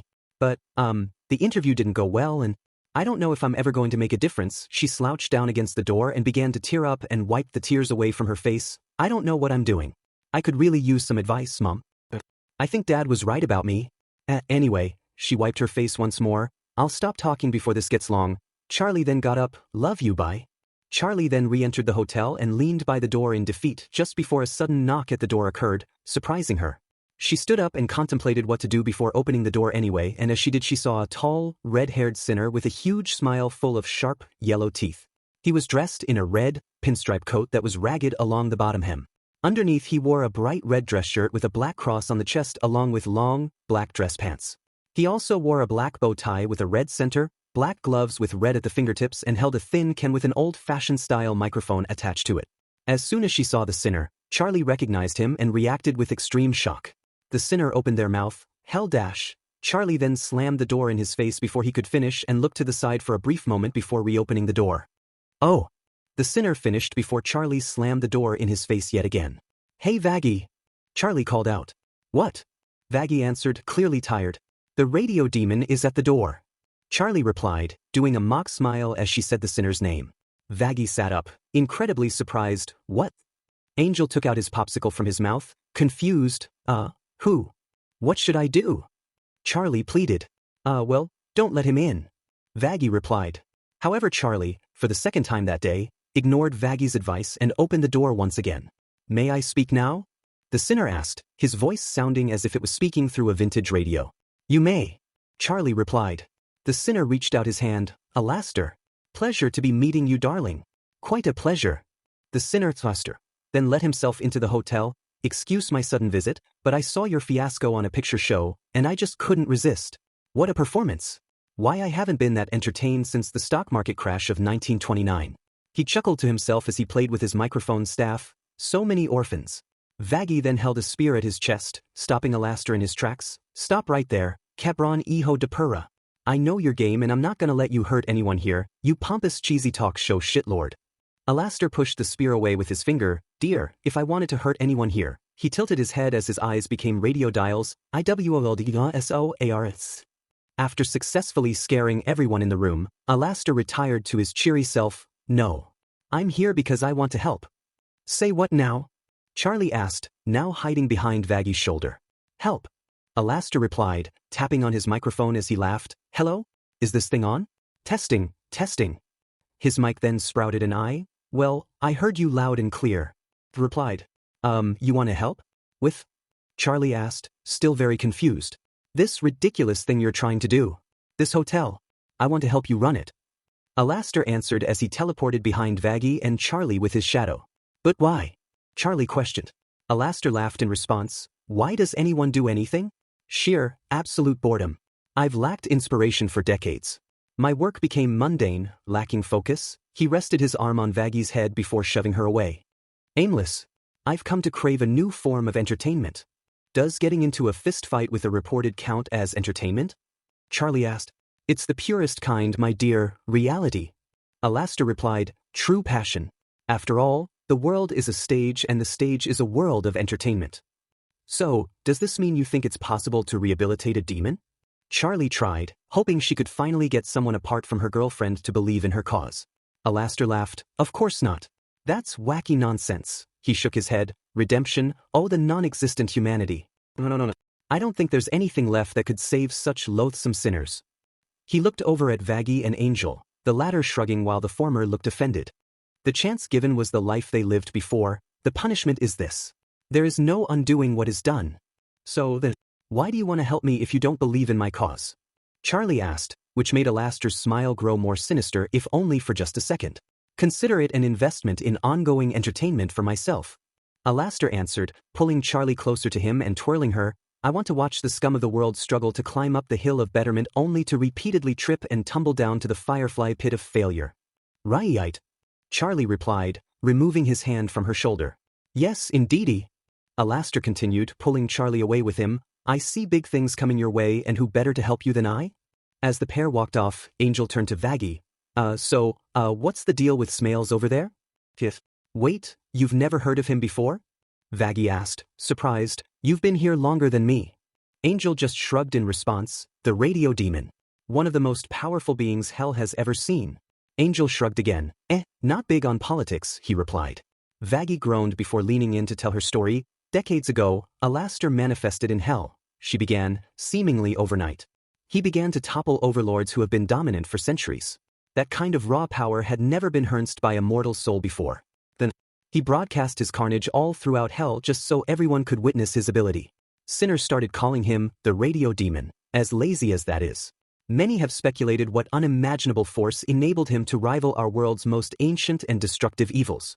But one thing's for sure, he's an unpredictable source of danger, a wicked spirit of mystery, and a violent monster of chaos, the likes of which we can't risk getting involved with unless we want to end up erased. So he's like the Deku of the 1930s? Angel replied, raising an eyebrow. A bit of a simpler way of saying it, but yeah. Vaggie replied. Angel laughed dryly. Say what you want to say, Toots, but to me, he looks like a strawberry PMP. Well, I don't trust him. Vaggie replied, crossing her arms. To be fair, do you trust any man? Angel asked. Any men? Man. However, Vaggie got up and pulled Charlie to one side. Charlie, listen to me. You can't believe this creep. He isn't just a happy face. He's a deal maker. Pure evil. He can't be redeemed. And is most likely looking for a way to destroy everything we're trying to do. We don't know that. Look, I know he's bad, and I know he probably doesn't want to change, but the whole point of this is to give people a chance. Charlie replied, looking over to Alastair, who was currently inspecting a portrait of Charlie with her parents that was on the wall. To have faith things will be better. How can I turn someone away? I can't. It goes against everything I'm trying to do. Everything I believe in. She placed her hands on Vaggie's shoulders. Just trust me. I can take care of myself. Charlie, whatever you do not make a deal with him. Vaggie replied. Don't worry, I picked up one thing from my dad. Charlie replied, before mimicking her dad's voice. You don't take shit from other demons. She then walked over to where Alastair was. Oh, so, you're sketchy as F, and you clearly see what I'm trying to do here as a joke. She then turned her back to him, and as she did, glowing red symbols appeared beside Alastair, which disappeared when Charlie looked back at him. But I don't. I think everyone deserves a chance to prove they can be better. So, I'm taking your offer to help, on the condition that there be no tricks or voodoo strings attached. Alastair rolled his eyes at the statement before outstretching his hand for a handshake. The green glowing energy that was emitted pushed back Vaggie and Angel. So, it's a deal then? Nope. Charlie replied, nervously refusing his handshake. No shaking. No deals. As Princess of Hell and heir to the throne, I, hereby order that you help with this hotel. For as long as you desire. She looked over to Vaggie before looking back at Alastair. Sound fair? Alastair rubbed his chin. Fair enough. He answered, retracting his staff before walking around the hotel while humming, eventually stopping in front of Vaggie. Smile, my dear, he said, tickling the bottom of her chin, which only set her off more. You know you're never fully dressed without one. He then continued to hum as he walked back to Charlie. So where is your hotel staff? He asked. Well, Charlie gestured to Vaggie, who was staring Alastair dead in the eyes. Oh ho ho, you're going to need more than that. Alastair replied, adjusting his monocle as he walked over to Angel. And what can you do, my effeminate fellow? He asked. I can see Angel answered. No. Alastair replied, walking away from the spider-themed sinner. Angel scoffed as he left. Your loss. Well, this just won't do. Alastair remarked, taking out his mic staff yet again. I suppose I can cash in a few favors to liven things up. He then snapped his fingers, creating a new fireplace that replaced the previous worn-down one, and pulled out a mysterious figure covered in soot which opened its one eye and looked at the trio in front of it. The soot then disappeared from the figure, revealing a small woman with short red-pink hair kept in a slightly messy bob cut with a curl on each side, and a single yellow streak located at the top. She wore a burgundy neckerchief, a white blouse and a red-pink swing skirt along with black tights and gloves. Her one eye had pink sclera that gradient into yellow before meeting her pupil. This little darling is nifty. Alastair introduced the small, cyclopes-like demon as she fell to the ground, unaffected by the fall. Hi, I'm Nifty. The small sinner said, it's nice to meet you. It's been a while since I've made new friends. Nifty eyed the trio again. Why are you all women? She then lifted Charlie with no effort. Are there any men here? She placed Charlie back down. I'm sorry, that's rude. Nifty then looked around, spotting every bit of dirt. Oh man. This place is filthy. It really needs a lady's touch. Which is weird because you're all ladies, no offense. She then sprinted around the hotel, speed cleaning as she went. Oh my gosh. This is awful. Nope, nope, nope, nope. She then stabbed a bug with a sewing pin. Nope. While the four watched, a voice could be heard behind them, making them all look at who it was. Read 'em and weep, boys. Full ho dash. Suddenly the man's body appeared, sitting on a bar stool. The man was actually an anthropomorphic black cat demon with a white stomach, as it turns out. He wore no shirt as he didn't need to, but he did wear a black top hat with a red band along with a red bow tie and black trousers that were held by black suspenders. Tell? What the F is this? He looked around to see Alastair, making him growl as he pointed at the Overlord. You. Husker, my good friend. Glad you could make it. Alastair greeted the cat demon and placed a hand on one of Husker's shoulders. Don't you Husker me, you son of a beach. Husker replied, knocking Alastair's hand off of him. I was about to win the whole demon pot. He pointed at the huge pile of money and betting chips that was now fading to nothingness. Good to see you too. Alastair replied, cheerfully as ever. What the hell do you want with me this time? Husk asked, face-palming angrily. My friend, I am doing some charity work, so I took it upon myself to volunteer your services. Alastair answered, putting an arm around Husk's shoulders. I hope that's okay. Are you shitting me? Husk asked. getting more annoyed by the second. Alastair feigned thinking about it. No, I don't think so. Husk shoved Alastair off of him. You thought it'd be some kind of big FA riot just to pull me out of nowhere? He asked angrily while Alastair dusted himself off. You think I'm some kind of effing clown?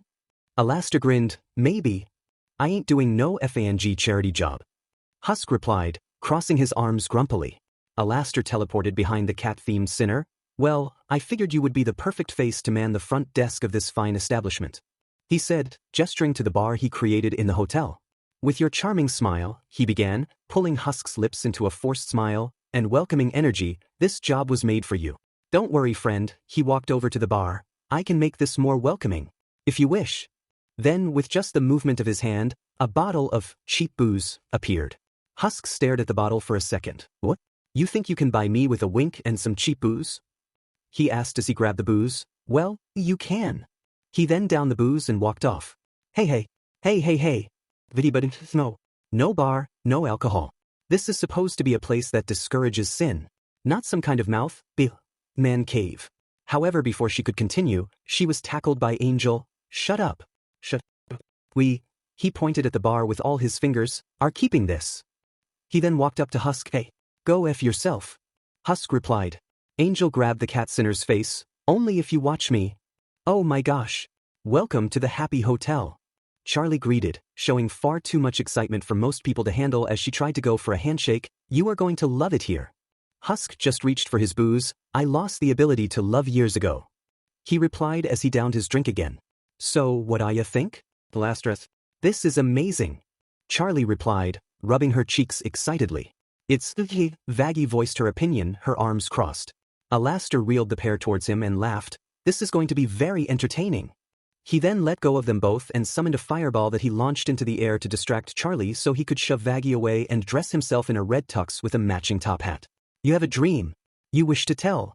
As he sang, he dressed Charlie in her own 30s-themed clothing. And it's just laughable. But hey kid, what the hell? He then tossed the princess up in the air.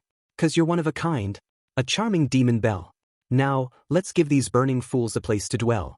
He then dressed up the rest of the hotel in their own themed clothes. Take it, boys. A bunch of small shadow demons played jazzy instruments while Vaggie tried to talk to Charlie, who was currently dancing. However, Alastair noticed her attempt and grabbed her, placing her with everyone else and laughing before the shadow demons loomed in while going, boo. Inside of every demon is a lost cause. He then placed a fedora on Angel's head, who snapped his fingers at him, and pulled a feather out of Husk's, who pulled the middle finger at him. But we'll dress them up for now with just a smile. He then dressed Vaggie up with a hat and fur before smacking her but infuriating her. With a smile. And we'll chlorinate this cesspool.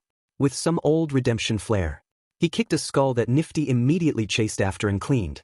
And show these simpletons some proper class and style. He danced up to the fireplace and summoned a shadow clone of himself who sang class and style before Alastair snapped him away. Here below the ground.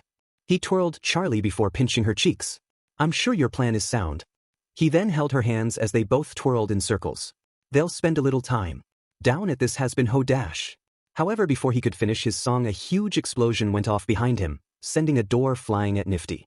Everyone, now back in their normal attire, looked out of the newly smashed hole in the wall to see a huge aircraft with severe cracks in it as Serpentius appeared from it.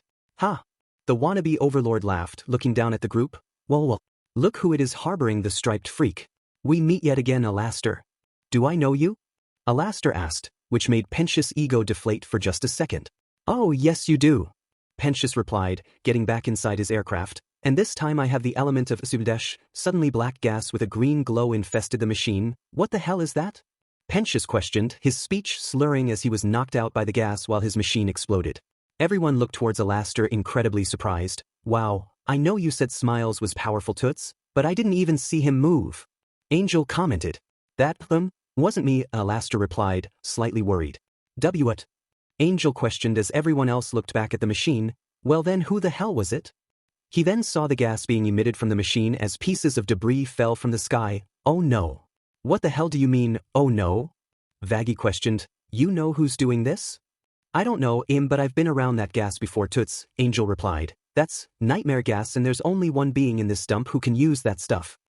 Why, you mean Dash? Vaggie began, however she was cut off as a misty figure appeared from the cloud. only their mouth and smile visible with both glowing green. Why hello? The figure greeted, their voice distorted. Sorry about that, but I've been doing paperwork all day and did not feel like waiting around much longer. Sorry, Charlie began, addressing Vaggie and Angel, but who is this guy and why are you both so scared of him? Who is this guy? Angel repeated, that's Deku Princess, Hell's newest overlord, and he's been making the biggest splash since Smiles over there. He gestured to Alastair, who was taking in the information as well.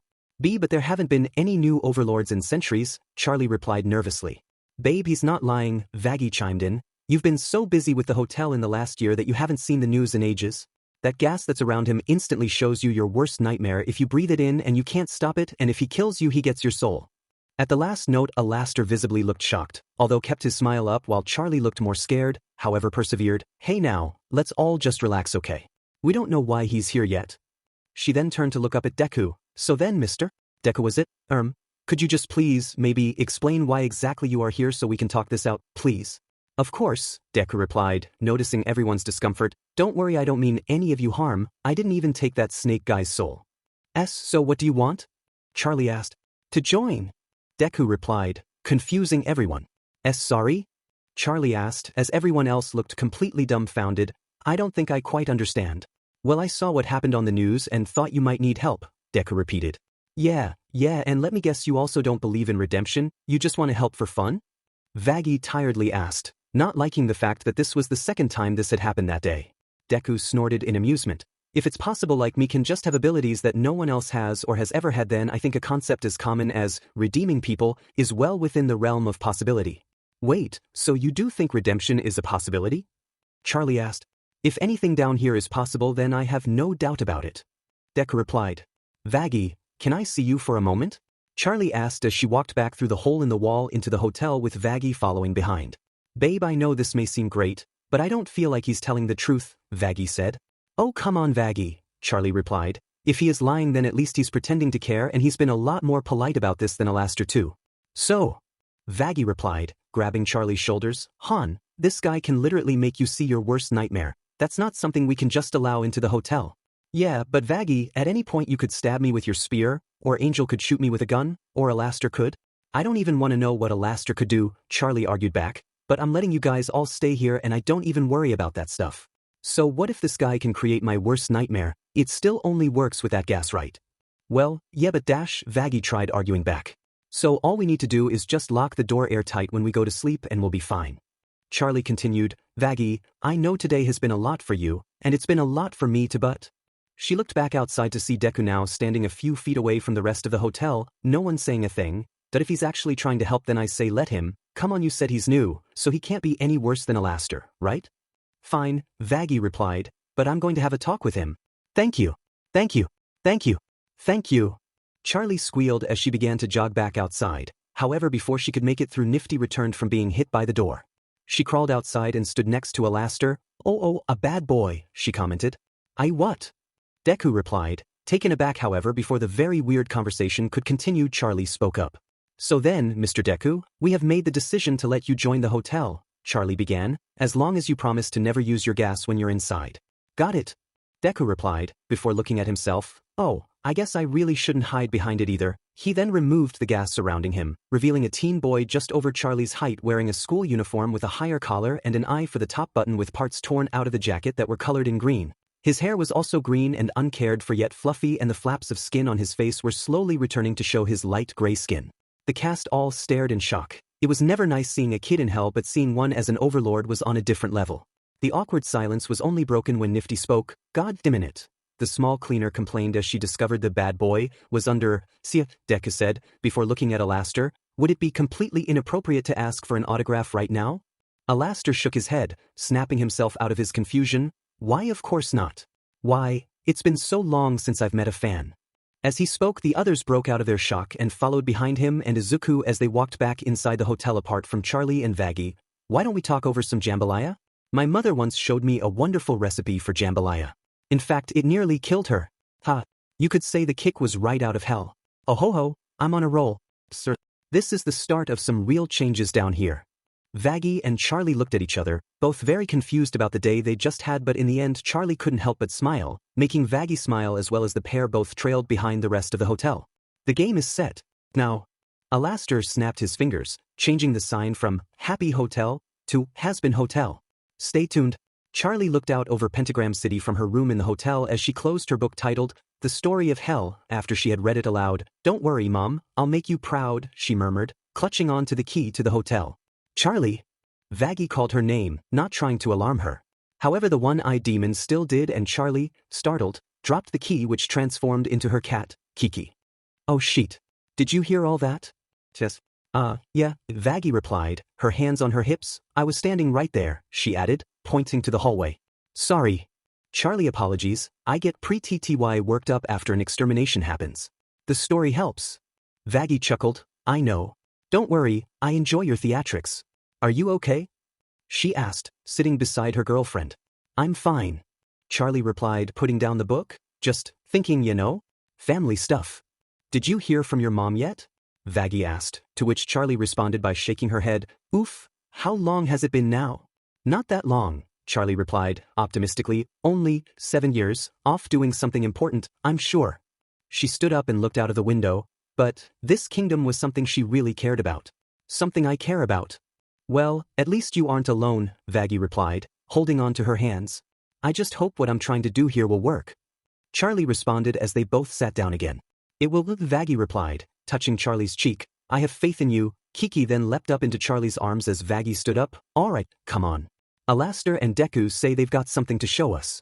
She then left the room. Charlie followed behind her, but not before looking at the Heaven Embassy Tower, its clock chiming. Once the two arrived in the lobby, Alastor and Izuku both switched on a video on the hotel's old TV. Well, hello there, you wayward sinner.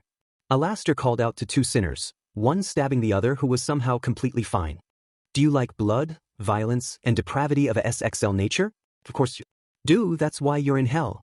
But what would you say if we told you there was a place to stay that had none of that? Izuku asked, cheerily, not visible on camera like Alastor, but his smoky hands could be seen moving as he spoke. Welcome to the Hazbin Hotel, a guided path to redemption. The screen then panned to the hotel. Founded 5 days ago by Lucifer's delusional daughter, Charlotte Morningstar. Alastor continued as the screen changed to a video of Charlie talking to someone. Come place your fate in her inexperienced hands as she tries to work through her daddy issues by fixing you, he continued, the screen showing images of Charlie showing her plan to Katie, with the anchorman looking unimpressed before showing her welling up behind her father who was in a spotlight before finally ending on an image of her showing her plan to a confused crowd. Here we offer fun activities to help you get into heaven. Izuku continued as the camera showed the interior of the hotel, like free drinks at our very own bar. The camera then showed Husk passing as Nifty crawled over his passed-out body, trying to stab a bug, and 24-hour pest control. The image changed to the interior of a completely blank room that was magically putting itself together, custom rooms. The screen then moved to the lobby with only a sleeping Kiki inside, resting on the couch, and just look at this beautiful parlor. Enjoy riveting conversation with our singular resident. Alastor's voice continued, showing Angel sitting on one of the chairs and putting up the middle finger. Wow. All this and more at the Hazbin Hotel. A poorly drawn image of the hotel appeared with Alastor's annotations surrounding it. Your last desperate attempt at salvation starts here. Alastor switched off the commercial. So, what do you think? He asked while Yuku smiled nervously next to him, knowing the commercial was absolutely terrible. Charlie and Vaggie both looked incredibly surprised, to say the least. I'm sorry. What the F was that? Vaggie demanded.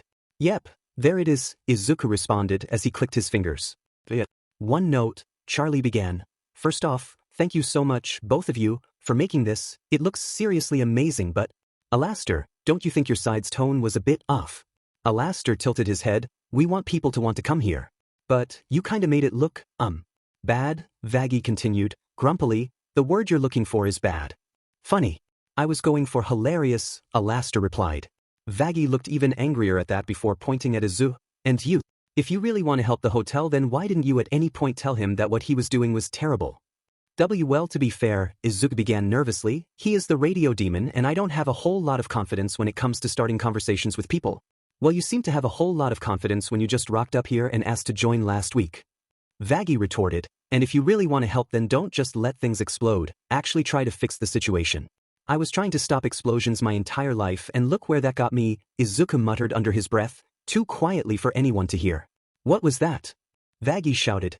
Vaggie, come on, at least Deku didn't try to degrade the hotel. Charlie responded, placing a hand on her shoulder as she tried to calm her girlfriend down. Besides, Alastair got to write the script, not him. Sure, but it didn't explain a thing about how we're trying to save demons from extermination, which is the whole FING point. Vaggie argued back. Vaggie is right, Alastair, Charlie replied. The commercial was to let sinners know we are trying to help them. Well, my dear, I haven't been active in hell for some time and everyone remembers me from my radio show, the proper medium to express oneself. He taped the TV with his staff, but you insisted on this noisy picture box advertisement. So I had a little fun with it. Oh, fun? You had a little fun with it? Vaggie continued, standing up on the couch. When you both showed up here a week ago, you told us you would help run this hotel. Instead, you're both mocking us. Hey, I didn't mock you. Izuku retorted. Yeah, well you didn't help us either. Vaggie replied. At least I'm actually trying to be positive about this rather than just getting angry at people for doing something badly that you wouldn't even do yourself. Izuku responded, no longer nervous as he was beginning to get annoyed at Vaggie. Are you saying I'm incapable? Because I bet that any commercial I make would be 100 times better than the bullshit I just watched.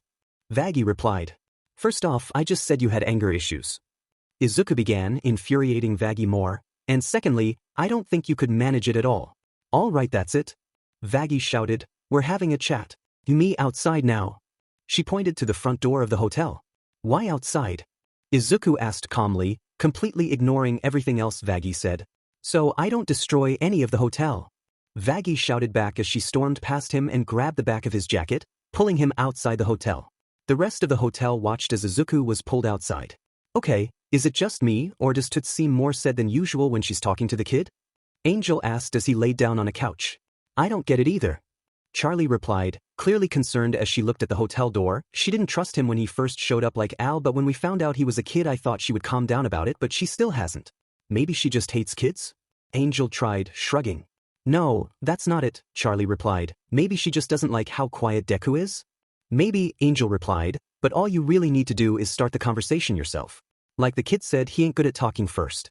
Charlie groaned dramatically. I just wish she would trust him so we can actually get somewhere by including him in the hotel. I can tell he wants to help, but Vaggie keeps on telling me not to ask him to do anything. It took me ages to convince her to let him help out with the commercial, and it's not like he did that bad at it either. Speaking of the commercial, Angel replied, taking the opportunity to change the subject, can I suggest you take better advantage of the talented celebrity you have right here? He pointed at himself with 3 of his arms while holding a bottle in the other. Luckily, his attempt to change the subject worked. Angel, your choice of career isn't really, optimal for advertising the hotel, Charlie nervously replied. Optimal? Please, Angel replied, honey, I'm a famous Pawn star. I'll have the horniest sinners knocking these walls down to get in. I just don't think that filming you doing that is fitting for the hotel, Charlie replied. Why not? See sells, don't it?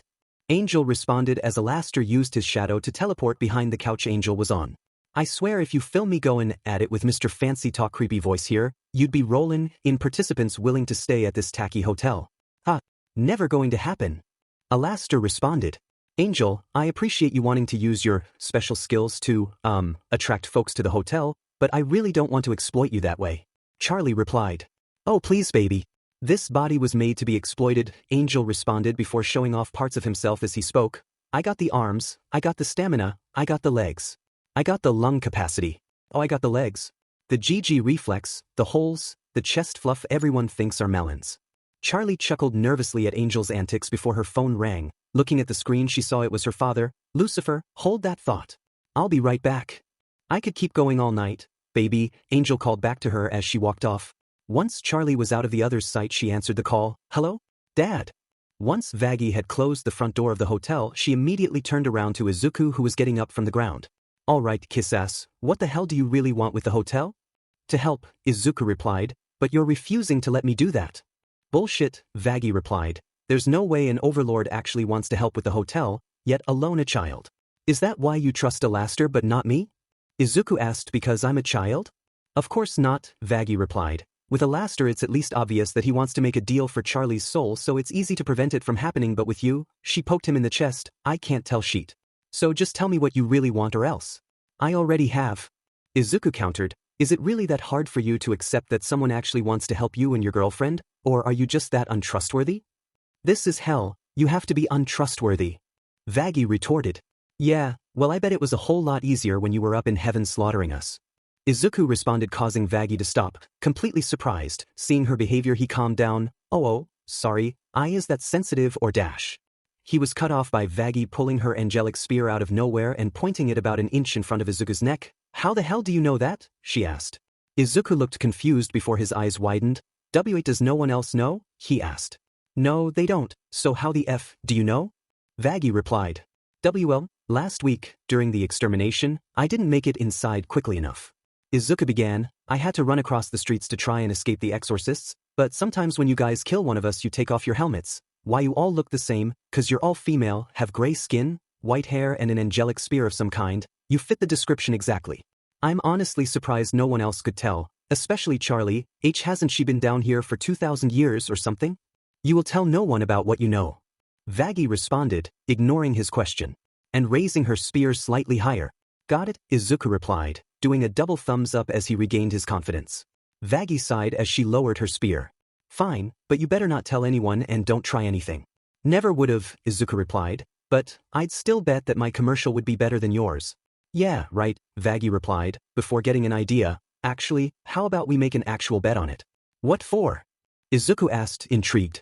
I'll create a commercial, and if it's better than the crap you made then you have to stop asking for things to do and give us your actual name, Vaggie replied. Why do you want my actual name? Izuku asked. I don't, Vaggie replied, making Izuku raise his eyebrow out of curiosity. Charlie's, she doesn't like calling you Deku. She looked it up and apparently it's short for Dekunobo. I guess you already know that, but she doesn't want to call you a puppet, or useless. I couldn't give a DMN. Izuku shrugged. I would have just told you if you asked, but okay. He then smiled. So I'll tell you my name and stop asking to help. But if mine is better than yours, you have to let me do more stuff around the hotel and you have to actually try to trust me instead of just writing me off as someone who wants you all dead. Fine, Vaggie replied. Now then let's go back inside. She then opened the door to see Charlie, just about to open it and smiling like a madman, her excitement making both Vaggie and Izuku take a step back out of surprise. Vaggie, Vaggie, Vaggie.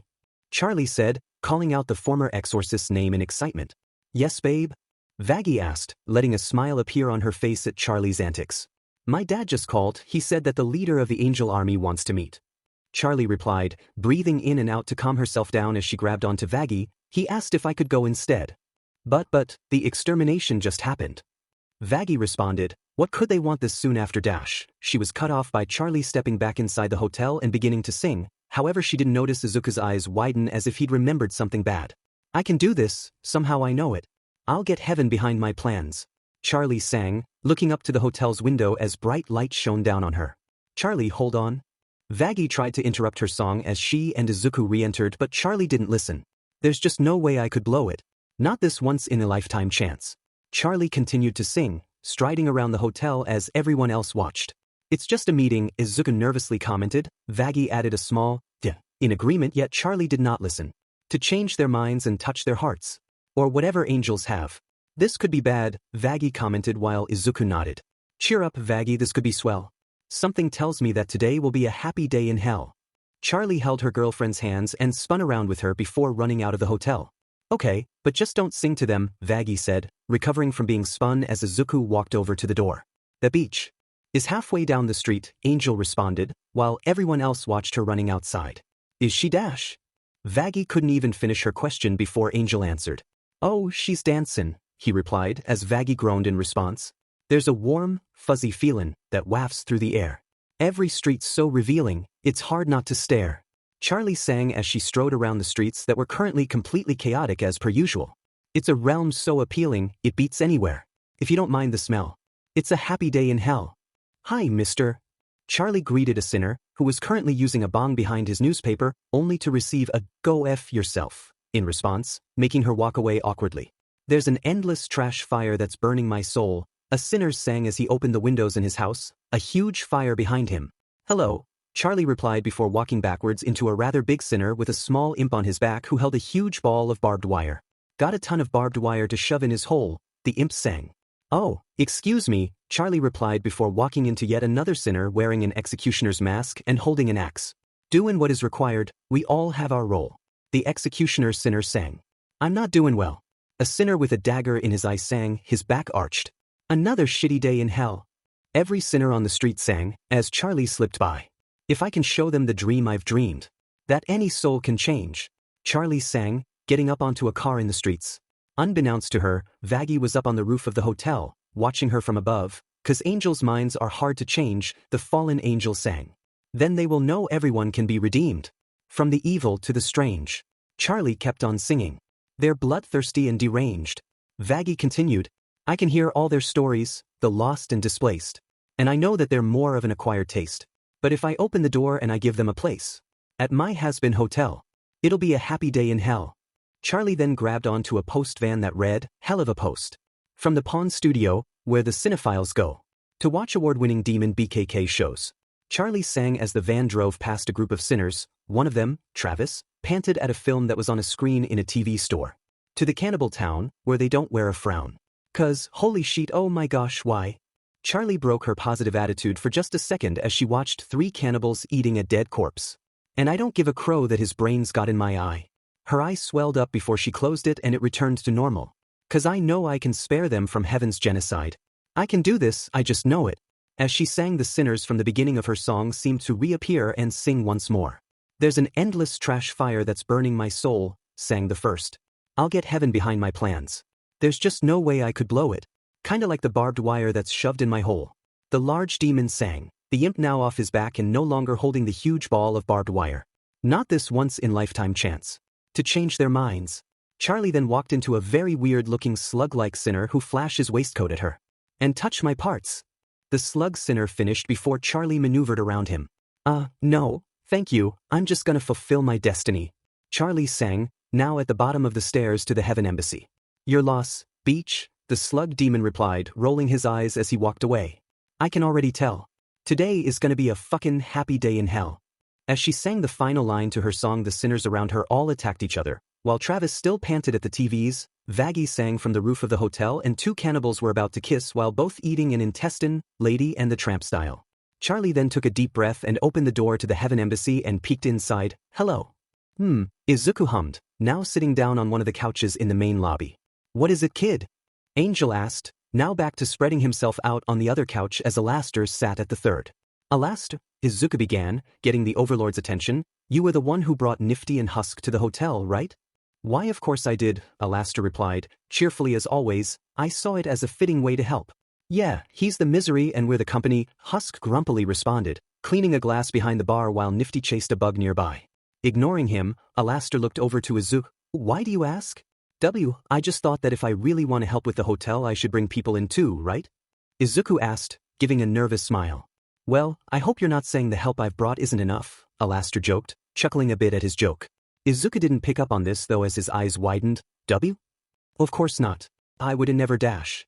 "He's just effing with ya, kid," Angel interrupted his apology, both him and Alastor now confused as to how strongly he'd reacted at the joke. "Oh, sorry," Izuku apologized, looking down as he feared he ruined the conversation. "It's fine, kid," Angel replied, trying to cheer Izuku back up. "I think we could definitely use some more help around here." "What's this about help?" Vaggie asked, re-entering the room after her trip to the roof. Deku was wondering if he could bring anyone to help. Angel answered for Izuku, looking up from the couch he was sprawled out on. "Sure," Vaggie replied, looking over at Izuku, "just as long as they're not gonna be a dead weight." "Oh, of course not," Izuku replied, regaining his confidence once again. "I can bring them here now if you'd like." Vaggie nodded, so Izuku clicked his fingers and a cloud of gas appeared a few feet away from them. The gas expanded to reveal a tall, shark-themed demon with grayish-green skin. She wore an extremely dark green bodysuit with a closed zip at the collar that was deliberately kept up, hiding her cleavage. Her mouth extended from her neck as she had the upper head of a hammerhead shark. The blades that held her eyes were bulkier and her eyes were on the front of them rather than the sides like usual hammerheads. Her eyes had black sclera and her iris were both turquoise. The shark demon looked around the lobby of the hotel. She commented, "Where the hell am I?" She then looked forwards to see Izuku, now waving at her sheepishly. "Oh, I get it now," she chuckled. "So this is where you've been hiding for the last week, boss." "Yeah, sorry for not telling you that I was moving, I just, sorta maybe, forgot," Izuku replied sheepishly. "Nah, it's fine," the shark sinner replied. "It was fun trying to find you anyways." You actually looked for me?" Izuku asked, shocked. "I'm your bodyguard, boss," the sinner answered, "so of course I went looking when you didn't get back to the base after the extermination. That's my whole job." "Hold on, you brought your bodyguard to help?" Vaggie asked, slightly annoyed. Well, she can always help defend the hotel from anyone. She's a much better fighter than any of us here. Me, Alastair and Charlie are just really powerful, but we're not as skilled as her, Izuku replied. P+, you heard how committed she is. She's not gonna let you down if you need her. Hold on, the sinner responded. Is this that happy hotel I saw on the news? Hazbin Hotel, Alastair replied before Vaggie could, but yes, it is. Is that a problem? Vaggie asked in a dark tone. Why would it be? The sinner replied, the Princess of Hell's in charge of this place, and people will always want to capture or kill her. And that's a good thing. Why? Vaggie responded, confused. It means there'll be people showing up to get rid of her, the hammerhead replied before punching her open palm, and that means I'll get to fightin'. See, Izuku replied, she's a great bodyguard. Vaggie sighed, fine, she's in. She looked up at the shark demon. So what's your name then? Name's Flo, Flo responded, crossing her arms. If any of you want to fight, I'm in. That won't be necessary, Vaggie replied before looking back at Izuku. You gonna bring anyone else? Just one more, Izuku replied, clicking his fingers once more as a new cloud of gas appeared, this time revealing a short, plump humanoid sinner demon with very pale lilac skin, pink rosy cheeks, black scara with green irises and short blonde hair kept into a 1920s-style bob cut. She wore a strapless maroon-pink flapper dress with pale yellow and black detailing along with most of the bottom part colored in a striped mauve and the hem being tattered. Along with her dress, she also wore both maroon opera gloves and heels along with a black pearl necklace with a gem in the middle, and a black headband with a pair of feathers colored in 2 shades of maroon with yellow dots, held by an oval-shaped gem. The female sinner looked around. This is new, they commented. Mimsy. Izuku felt his heart slowly go into overdrive out of panic as he heard the recognition in Alastair's voice. Alastair. The sinner, apparently called Mimsy, called back to him as Izuku felt himself nearly die. Sweetie dollface, it's so good to see you. The two then met in a hug while Izuku looked over to Angel with pure fear coating him as Angel picked up on the danger, grabbed Izuku and ran over to the bar with Flo following behind him. They both hid Izuku behind the counter as Husk helped. Do you know how I'm here though? Mimsy asked, looking around the hotel. Just a second ago I was at my club and now I'm in this interesting place. Well, that would be because Alastair then realized what Mimsy appearing meant and looked over to where Izuku was before to see that he was no longer there. He then looked over to the bar where he could see both Angel, Husk and Flo all wearing military helmets and glaring at him from behind the bar. He sighed before teleporting behind the bar where Izuku was. The boy was crouching behind the trio and smiled nervously at Alastair before turning to Flo, Angel and Husk who'd both turned back to see him. If you somehow ever meet my mom Angel, tell her I love her, Izuku said before Alastair teleported them both back to the lobby. Mimsy then saw Izuku. Oh, hi Adele, she greeted cheerily. Hi Mimsy, Izuku replied, waving to her while being held at the collar by Alastair, the eye that was his top button wincing. Now Deku, Alastair began. He spoke slowly and his voice practically stabbed into Izuku, however the young overlord was strong enough not to falter and not react strongly to it. I must admit, I am curious as to how you own the soul of one of my dearest friends. Would you care to elaborate? Oh, hush Alastair, both looked surprised when Mimsy was the next person to speak. He only has my soul because I was at the Lone Shark District during his debut. He didn't seek me out or anything. Honestly doll, I appreciate you interrogating him and all but he's a good person. I don't get how he's even down air in the first place. Hold on, Husk spoke up, he, Angel and Flo now walking back from behind the bar. You're telling me you're just fine with him owning your soul? That's not like you unless. Well, he may have paid off all my debts and helped me with the club, but he's still a nice guy outside of that, Mimsy replied, shrugging. There it is, Husk responded, sighing before taking a chug of the bottle of booze in his hands. Oh yeah, Flo began, recalling when they'd both met before. I remember that, you barged right by me and began to shout at him in his office. I was just annoyed that he cut off my meetin' with the whole nightmare gas thing, Mimsy replied. The debt payin' and club help was his way of making up for it. Alright then, Alastair responded, letting Izuku go before brushing the part of Izuku's jacket he held on to. My apologies Deku, I may have overreacted. It's fine, Izuku replied, straightening the eye on the top of his jacket which now looked relieved. Why didn't know? So you two know each other? Vaggie asked, looking at Alastair and Nifty.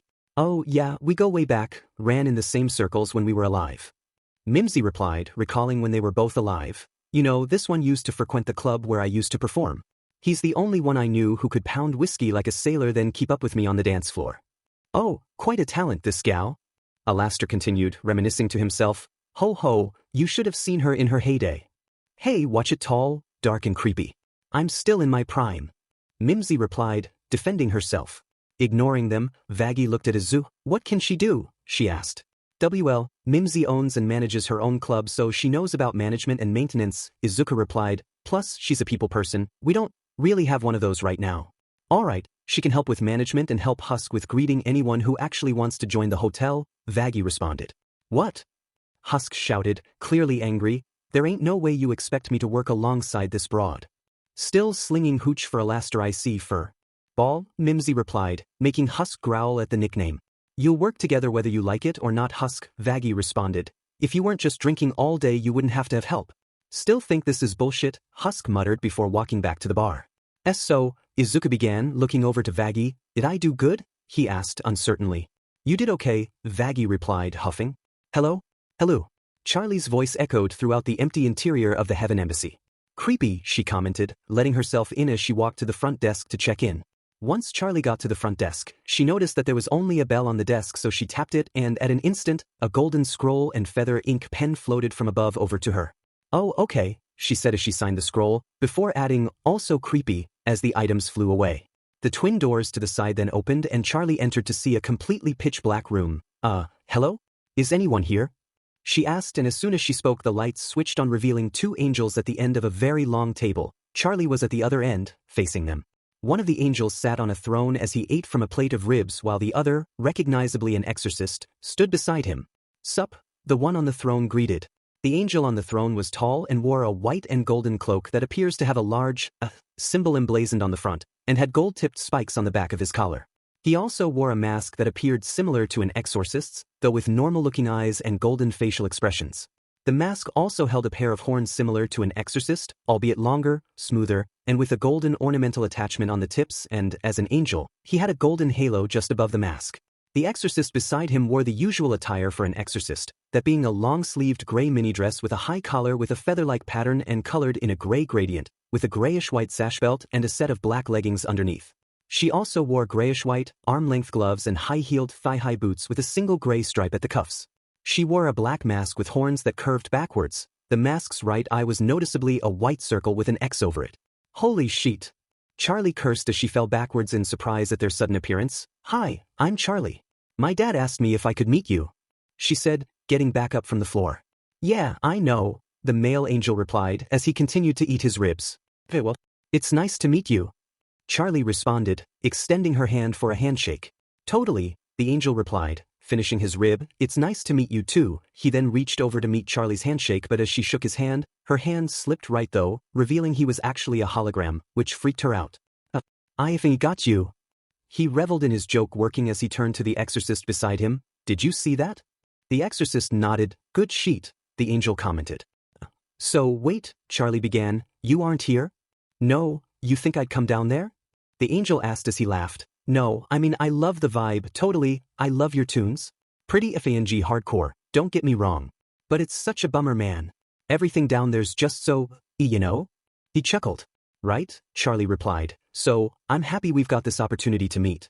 There's a project that I've been working on that I really want to talk to you about, dash. However, she was cut off as the angel put his finger over her lips to stop her talking. His hand fizzed as it made contact with her skin, showing that he was a hologram. Hey, slow down, the angel interrupted. We've got time. How about we get to know each other a little? How about lunch? You hungry? I got you. He then offered her the plate of ribs. Here's my personal favorite. You'll love it. Thanks, Charlie replied. However, her hand phased through the plate, as it too was a hologram.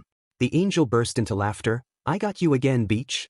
He celebrated as Charlie let out an unamused chuckle. Fucking hilarious. Back at the hotel, Husk, Nifty and Angel sat on a couch together while Alaster sat in a chair next to a standing Mimsy behind the couch. Vaggie stood in front of the couch while Izuku and Flo stood to the side of her. Okay, so, Charlie is dealing with something very important, so while she's gone, we are making a new commercial.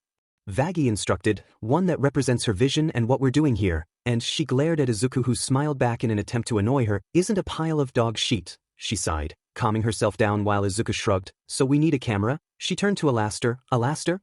The radio demon snapped his fingers and an old photography camera appeared in Vaggie's hand. A video camera, Vaggie added, unamused as Alaster hummed and snapped his fingers once more. Now an extremely worn-out camera appeared in her hands. All right, let's do this. She then turned to Izuku. So what are you gonna do while I'm filming? I don't want your bad acting to spread. Izuku shrugged and gave her a sheepish smile. I don't really know. I'll probably just go out and kill some people, that's all. Vaggie shot him a deadpan look. I'm never gonna get used to hearing a child say that, she replied as Izuku chuckled slightly. We'll be done in about an hour, so don't come back before then, she added as Izuku turned to leave. Flo, Mimsy, you can both stay back here, the young overlord said to the hammerhead. I'm feeling extra bloodthirsty today and you should get to know everybody anyway. Sure, Flo replied, walking over to the couch and leaning on the side of it. It's not much fun anyway when you just drain their blood for a while. Yeah, I don't feel like getting blood on my new dress anytime soon, Mimsy replied. You have fun anyway. Thanks, I will, Izuku called back, smiling as he pulled out a butcher's knife out of thin air and walked out the hotel. Everyone apart from Alastair and Nifty stared at the duo Izuku had brought in. Surprised at how accustomed they were to him murdering people. You get used to it, Flo answered the unasked question. That's the most confident I've seen, Angel commented. Yeah, he's happiest when he's killin' folks, Mimsy replied before looking over to Alastair. Reminds me of when you first got downer, Alastair. Ah, sweet memories, Alastair responded. A few minutes later, Angel was sitting at the bar with Husk behind the counter reading a script in his claws.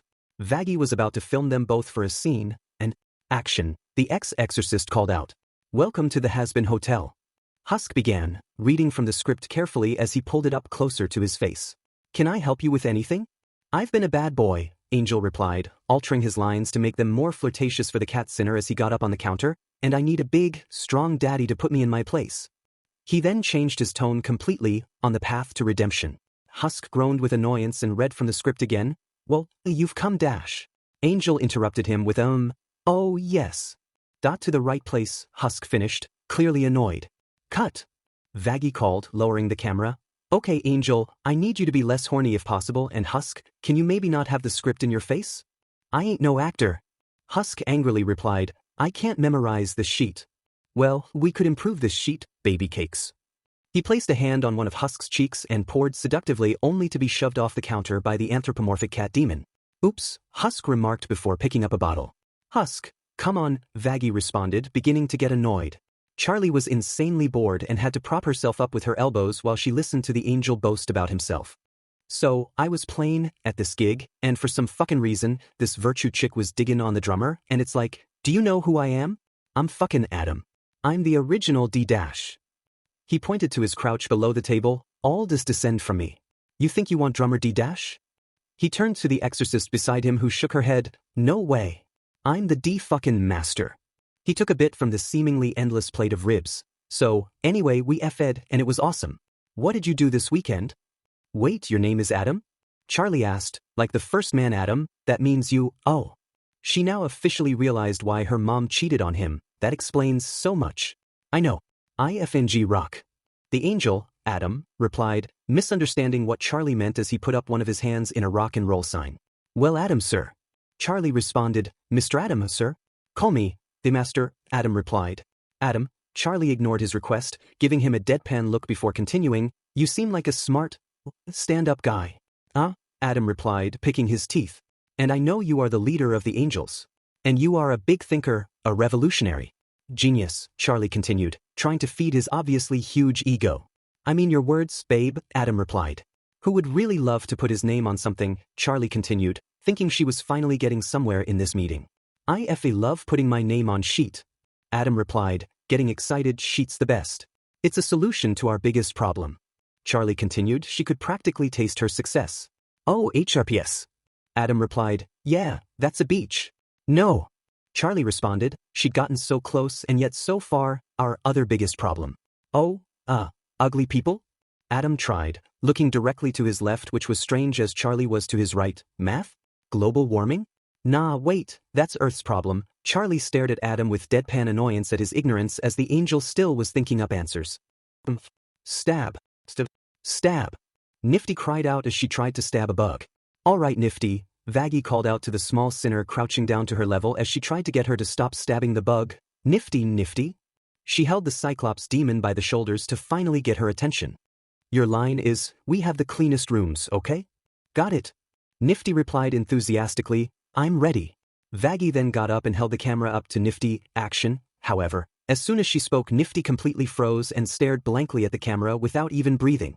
Confused, Vaggie lowered the camera as both Angel and Flo looked over. Cut, Vaggie said, and as soon as she spoke, Nifty returned back to normal. How was that? The hotel's maid asked, acting like she'd said her line perfectly. Well, nifty, you actually have to say the line, Vaggie replied. So let's roll again. Okay.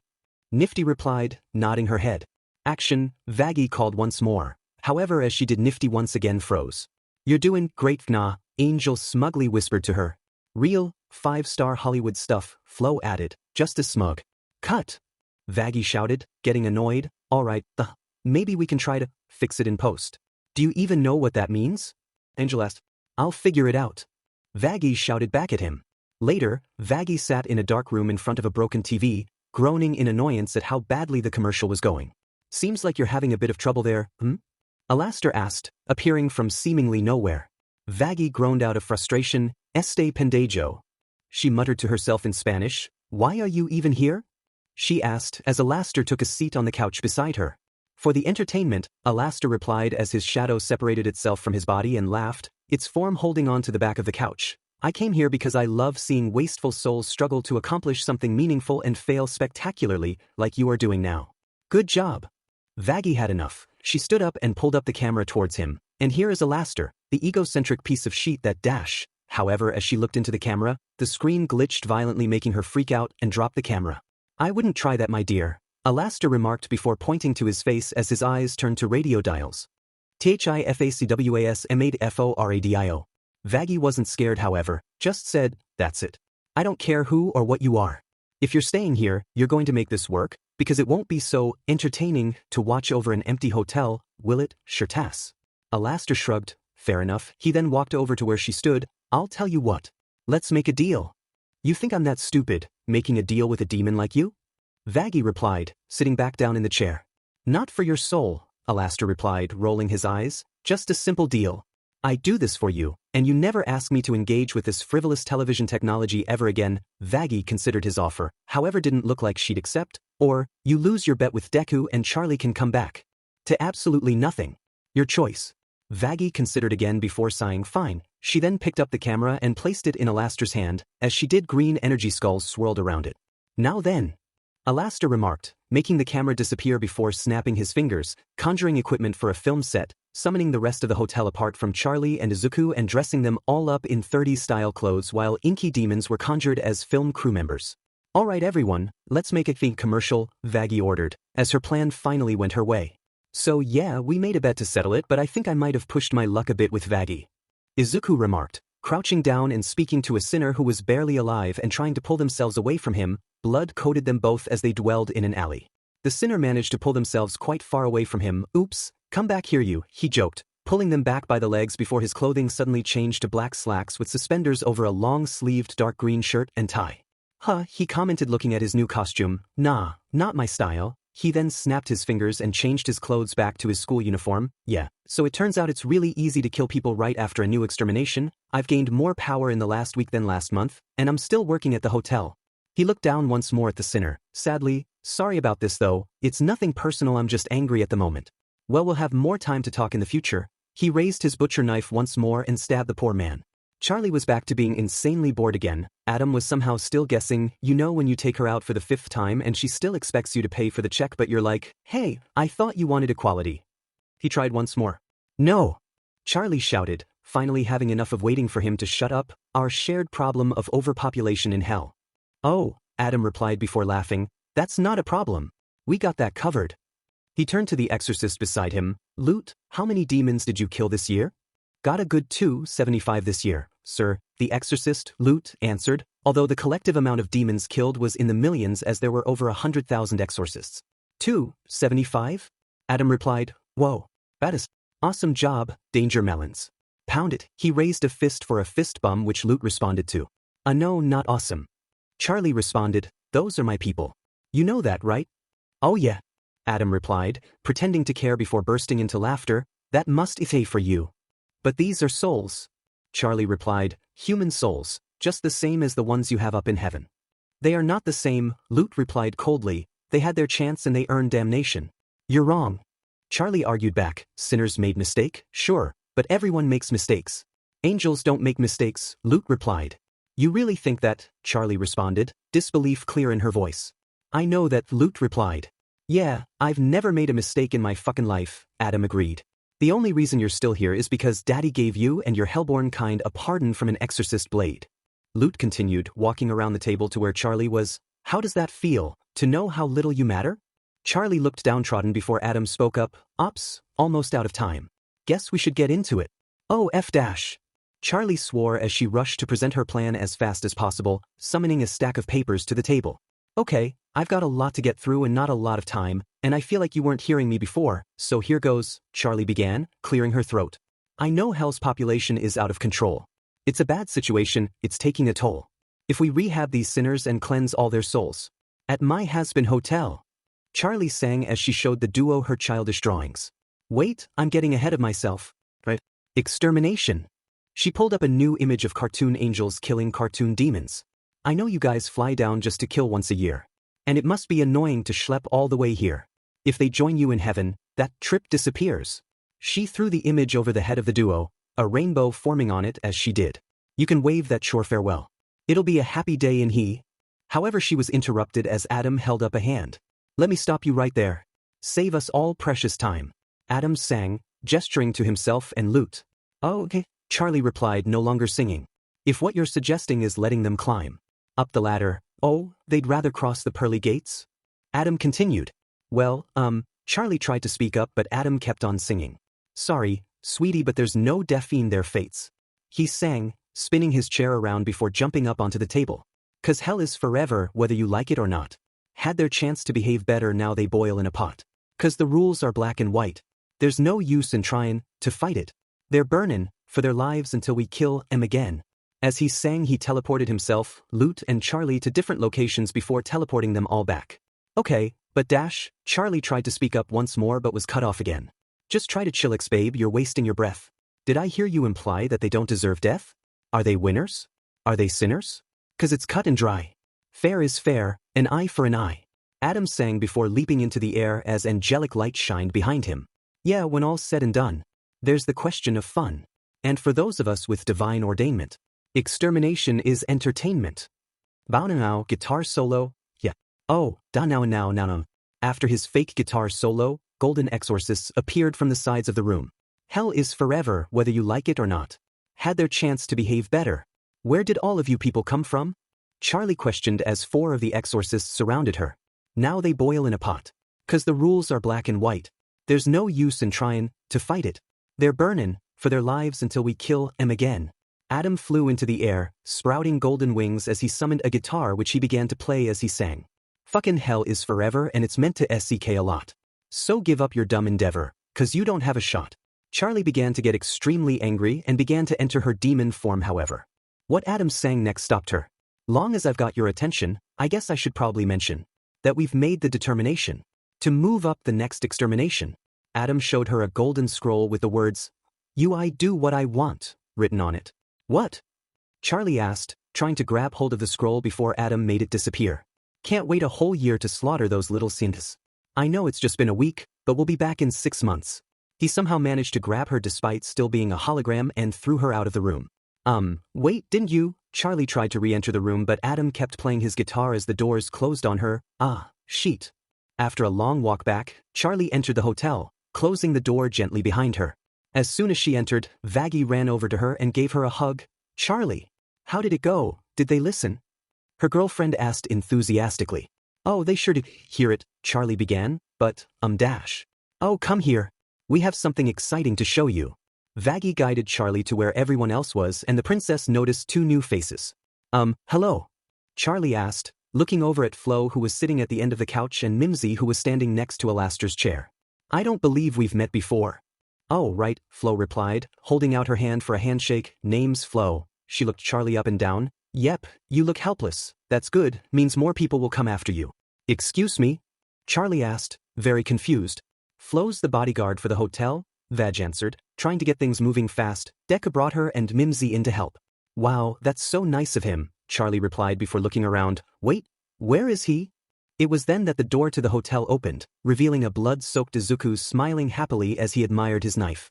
Didn't miss the sheet show yet, did I? He asked casually while the rest of the hotel looked at the currently 14-year-old in shock, apart from Nifty and Flo because she was used to seeing him like this and Nifty because she was still trying to catch that bug.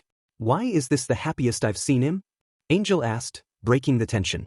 Alright, Charlie commented, not at all liking seeing a teenager coated in blood and grinning like a madman. She then realized what he'd just said. W8, what do you mean sheet show?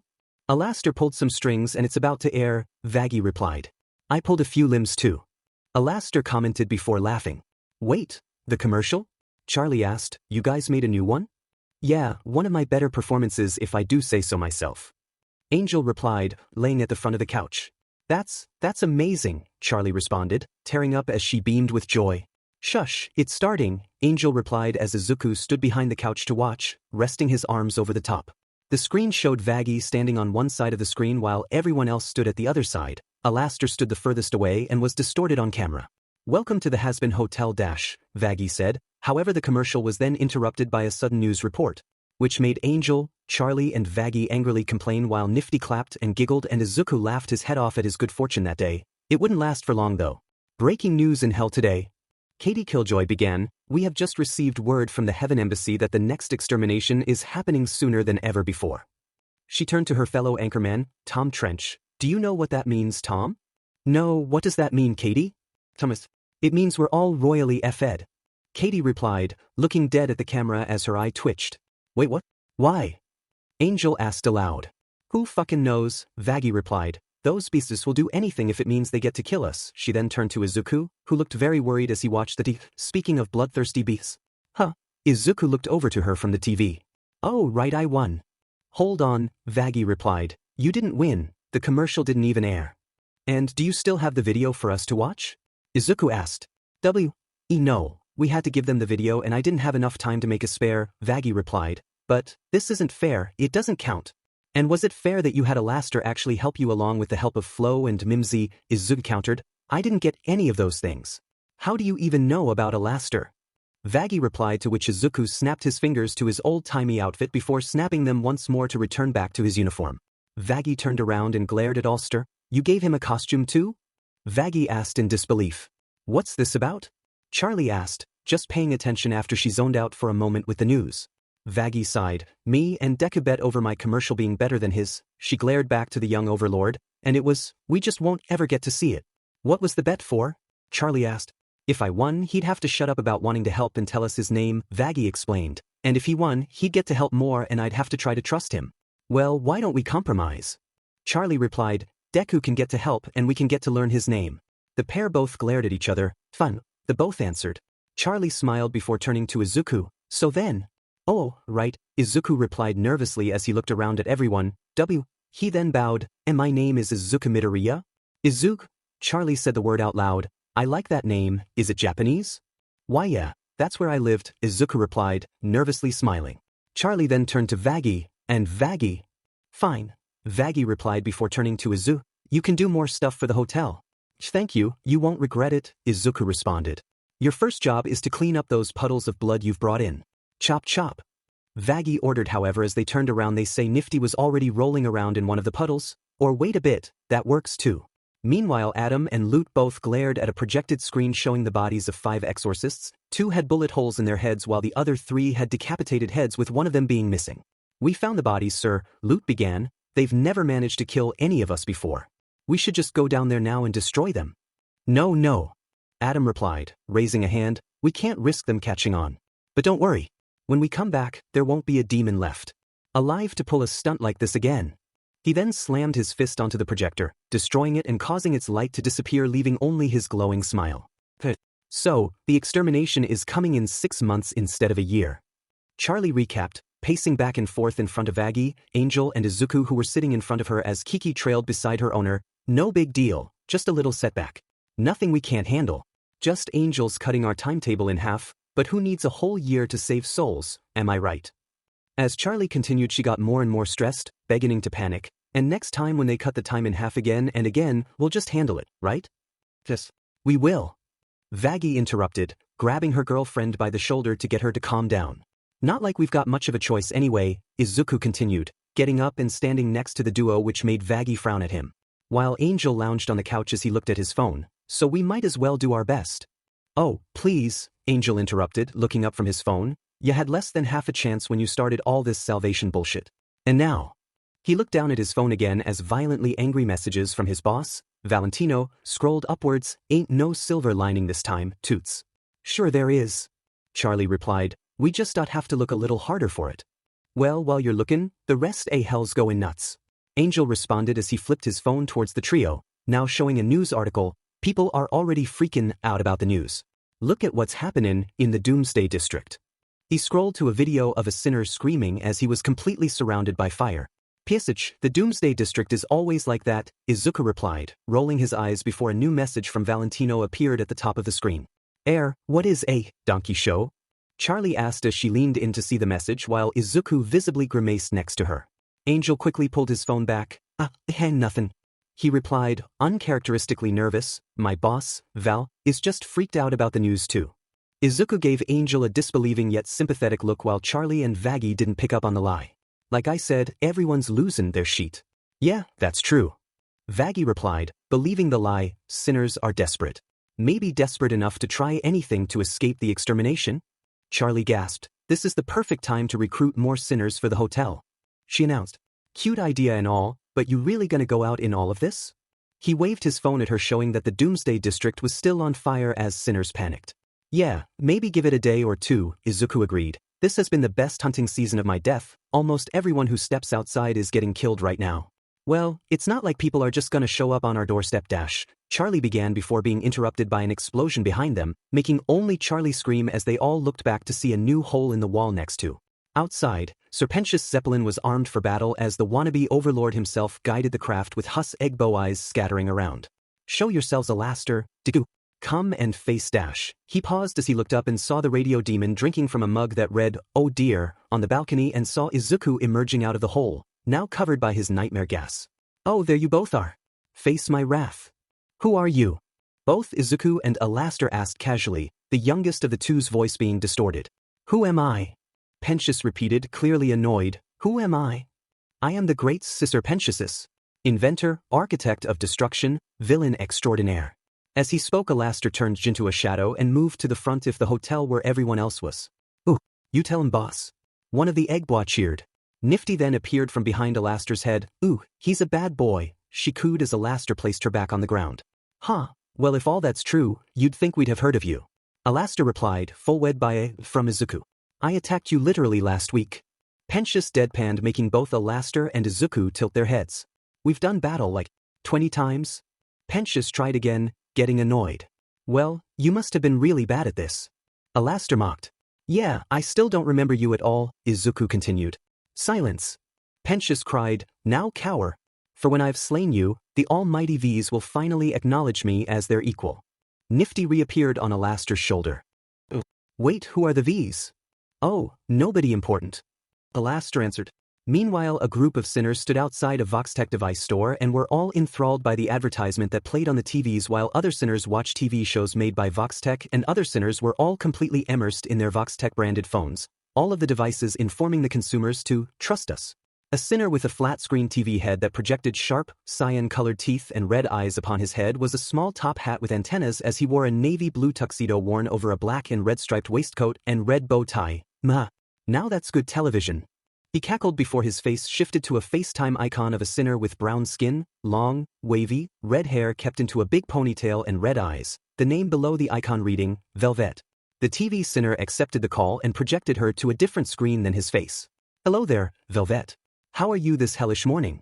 The TV sinner asked as Velvet appeared, wearing a sleeveless blue coat on top of a reddish pink dress. Oh, cut the sheet, Vox. Velvet replied, revealing an English accent as items were being thrown around at random behind her. I need you up here now. The TV demon Vox spun his chair around as he only half listened to Velvet while he checked his phone and had a sip of coffee. Whatever could be the problem, my dear? He asked tiredly. Your little boy toy is wrecking my department. While I'm trying to pull together a show and dash, she was interrupted as several workers ran away, screaming as more objects were tossed. As someone in out of view shouted, that F beach. Just get your butt here now. Velvet ordered before turning to the cause if the scene, Valentino. Vox's smile faded as the call ended. Oh God. Here I go, Valentino. He muttered, straightening his bow Tuesday as he walked over to a platform in the center of the room. Just another FNG day with Val. Hey. My life. The platform then lifted him up like an elevator to a new floor. On the new floor and wall with a smiling Vox with the world bubble saying, "Trust us." On its split open to reveal a frowning Vox in the same position, sighing, he then putting on a smile for a crowd of reporters that overlap one another as they pointed their microphones at him. "Mr. Vox, what are your thoughts about the new extermination deadline?" One of the reporters asked. "My dear people, we at Vox Tech Enterprises have always been at the forefront of innovation." Vox began, fake smiling, "And now, with this new oncoming threat, we are shifting our focus to your protection. We are pleased to announce a TV appeared beside his head featuring an ad featuring the Vox Tech logo, now gold and with angelic wings, with the tagline reading, "Vox Tech Angelic Security is coming soon. Trust us with your safety." Vox's left eye then grew to the full size of his screen as he used it to hypnotize the crowd the same way as his consumers. As he did, a sinner who looked familiar to Vox walked up to him. Sir, when did we begin working on angelic security?" The sinner asked quietly. 30 seconds ago. Vox replied before walking "Try to get that beach Carmilla on the books and cancel all my appointments today. I have a fire to put out upstairs." He then teleported into a security camera to get away fast. Upstairs, in Velvet's studio, the staff were cleaning up the mess left there by Valentino while Velvet herself was judging 4 of her own models that stood in front of her. No. Velvet judged the first, "Unacceptable. For the second, you're fired. The third, what is this? Wrist ruffles? Is this 1750? Burn I like the witches who wore it," she ordered, placing her hand on her forehead in frustration as Vox appeared beside her. "Velvet," the TV overlord greeted, "I can see you're busy. Tell me, where's our hot-headed friend now?" "Up in his tower, waiting for a flat-faced prince to calm him down," Velvet answered. Vox sighed as his smile dropped for a second before returning. "And what's got him so out of sorts today?" "Who knows?" Velvet replied, "but he tore up my best model. And you know, the show can't wait for that unlucky beach to pull herself back together. Melissa, get over here," she ordered as a sinner walked over to a platform as Velvet used her powers to change the woman's clothes at the flick of a wrist. "No. Hideous. I want to die. You." She then gasped as she switched the costume on last time. "Yes. That's the one. Looks like you have everything under control here," Vox concluded. "Of course I do. F you." She flipped him off for no apparent reason. "Now shoo. Take care of the P's baby." Vox then went upstairs to where Valentino was. The door to the room was opened for him by 2 moth demons. Once he entered, he found a tall, moth demon with lavender skin, 4 arms and sharp teeth with 1 gold tooth who was wearing gold-rimmed, heart-shaped sunglasses with cerise lenses. He had fluffy white neck fur and large, red moth wings that he wore like a coat sitting on his couch surrounded by a fog of red smoke. As soon as the sinner spotted the Vox, he shot upwards, clearly set off, finally. He shouted, throwing a glass to the side, "Kitty, another drink." A familiar-looking robot maid appeared next to him and nodded before bringing him his drink. Can you believe what that piece of shit did? The ungrateful ware. He threw the freshly made drink at Vox, who took a step out of the way to dodge as the drink shattered against the wall. Which ware are we talking about this time?" Vox asked calmly. The moth demon, better known as Angel's boss Valentino, walked over to him, still angry, "Teen Angel dust. Who the hell else would I be talking about?" He pointed to himself furiously before walking away from Vox to the window. "That D-slot walked out on me. I made him. Without me, he's just a bag of meat with some mildly entertaining holes." "Oh, Angel quit?" Vox questioned, smiling. "No, he didn't even quit. It's worse," Valentino cried. "He moved." He grabbed Vox's phone from his hand and threw it at a wall. "He thinks he can just walk in here, work, and then go home somewhere else? Can you believe that?" Valentino shouted as he walked around furiously. "He thinks he can run off and shack up with Lucifer's bimbo daughter." "Angel is living with Lucifer's daughter now?" Vox asked, confused as Val opened a wardrobe and rummaged around inside. "Yeah, that beats Chucky or Chandler, or I dunno, something mannish like that. She's got this hotel and..." Val then interrupted himself as he pulled out 2 guns. "Which of these makes me look sexier?" he asked as he held them both up. "What are you doing, Val?" Vox's tone changed to something more dangerous. "You're not going over there." Valentino wasn't listening, however, as he loaded his 2 guns. "That slippery TWK is gonna remember who owns him. I'm gonna everyone in that rancid sheethole, even that beach Deku. I swear to God." Before he could continue, Vox furiously grabbed him by the collar. Now furious, he shouted before calming down and letting out a small chuckle. "Think about it." He put on of his arms around Val and walked him over to the window while he took the gun out of his hands. "Our brand is perfection. And what do you think chasing whores around town will do for our image?" If it up?" Valentino answered. Vox played a stereotypical, correct, sound at Val's answer. Right. Do you want people thinking you can't control your employees? No. The Moth Overlord replied. Exactly. And hey, you still have him under contract. He isn't going anywhere. So that you should. His voice trailed off, inviting Val to finish his sentence. Do nothing. Valentino finished. Another, correct, sound could be heard. Great idea. Now that's why they pay you the big bucks. Vox said as he pinched Valentino's cheek. Ugh, but I really wanted to shoot someone. Valentino complained. Valentino pulled out a cigarette which Vox then lit with his electricity. Well, let me call up the lowest earners this month. Oh, you know me too well. Valentino replied as he chuckled and blew smoke while Vox walked closer to the window. By the way, Vox began, intrigued as he turned back to the Moth Overlord, you said that Deku was at the hotel? Valentino hummed, before remembering, oh yes, he's just hanging about there, still killing people. Though I've been keeping tabs on him. He blew a puff of smoke from his cigarette and chuckled, I know how much you want him to join us after all. He walked over and pinched Vox's cheek. Yeah, Vox replied, pulling away, just keeping those tabs on him, we need to find a way to bring him to us. His potential and abilities are too good to pass up on. You know, Valentino began, Angel and Deku aren't the only ones spending time at this ratty hotel with the Devil's Princessa. Oh, who else is there? Vox asked tiredly, someone who owes you money?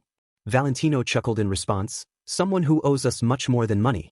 The radio demon is there. The response was instant, electricity coursed through Vox's head, as he scratched the desk he stood in front of so hard it left scratch marks. He then let out a small ominous chuckles before turning to Valentino. 2 red lines, that looked like blood appeared on the left side of his lower lip. HATIDYOUGUSTSUI? Vox says, you heard me. Valentino replied. Alastair. Came back. Vox began as he walked over to Val, and he is with Lucifer's Stuvar, and the FINGQ that wasn't the suddenly, he grabbed Val by the collar, first F thing you told me? Valentino freed himself from Vox's grip as he walked over to a money, hey, killing Alastair is your K&K. He switched the screen on as Vox teleported closer to get a better look. Back at the hotel, Alastair had unleashed huge black tentacles to attack Serpentius Zeppelin, while Deku stood next to him, having already unleashed a small cloud of nightmare gas into the machine himself to terrorize the Egbois. Both were laughing maniacally as they heard Pentius' screams. Arg. Please. Stop. The snake demon cried in agony. Guys. Charlie began, trying to get both the overlords to stop. I think he's had enough. He's got a few more hits in him. Angel replied just before Pentius fell from the Zeppelin in front of Alastair, face first on the ground. While Alastair twirled his staff in victory. Thanks for another forgettable experience. Alastair commented as a nightmare gas-covered egg boy fell in front of Charlie, breaking into pieces. Thank you. Pentius muttered in defeat before spurring back to life, for letting your guard down. He then used his tail to tear a bit off Alastair's suit. Yes. He revealed in the small victory before Alastair's shadow transformed in front of him, oh, shit. He then went flying backwards until he was completely out of sight, screaming all the while. Well, it looks as though I need a visit to the tailor. Alastair commented casually, best of luck, chums. He turned away and began to walk off. Yeah, I'm going to go out too, Deku added, his voice still distorted. Like I said, it's the best time for killing right now. He then began to walk away Oswell. Wait, you're both leaving? Vaggie questioned, annoyed. We need your help. We need you to do your job. We need a wall. Angel added, gesturing to the hole in the wall. Of course. Can't let my new project fall into disrepair already. Alastair replied, what would the papers say? Sure, Deku replied, before a cloud of gas appeared, making a few lone sharks appear with construction tools in hand while Alastair snapped his fingers to summon his own help along with more construction tools. One of these demons caught Angel's attention while both overlords walked away.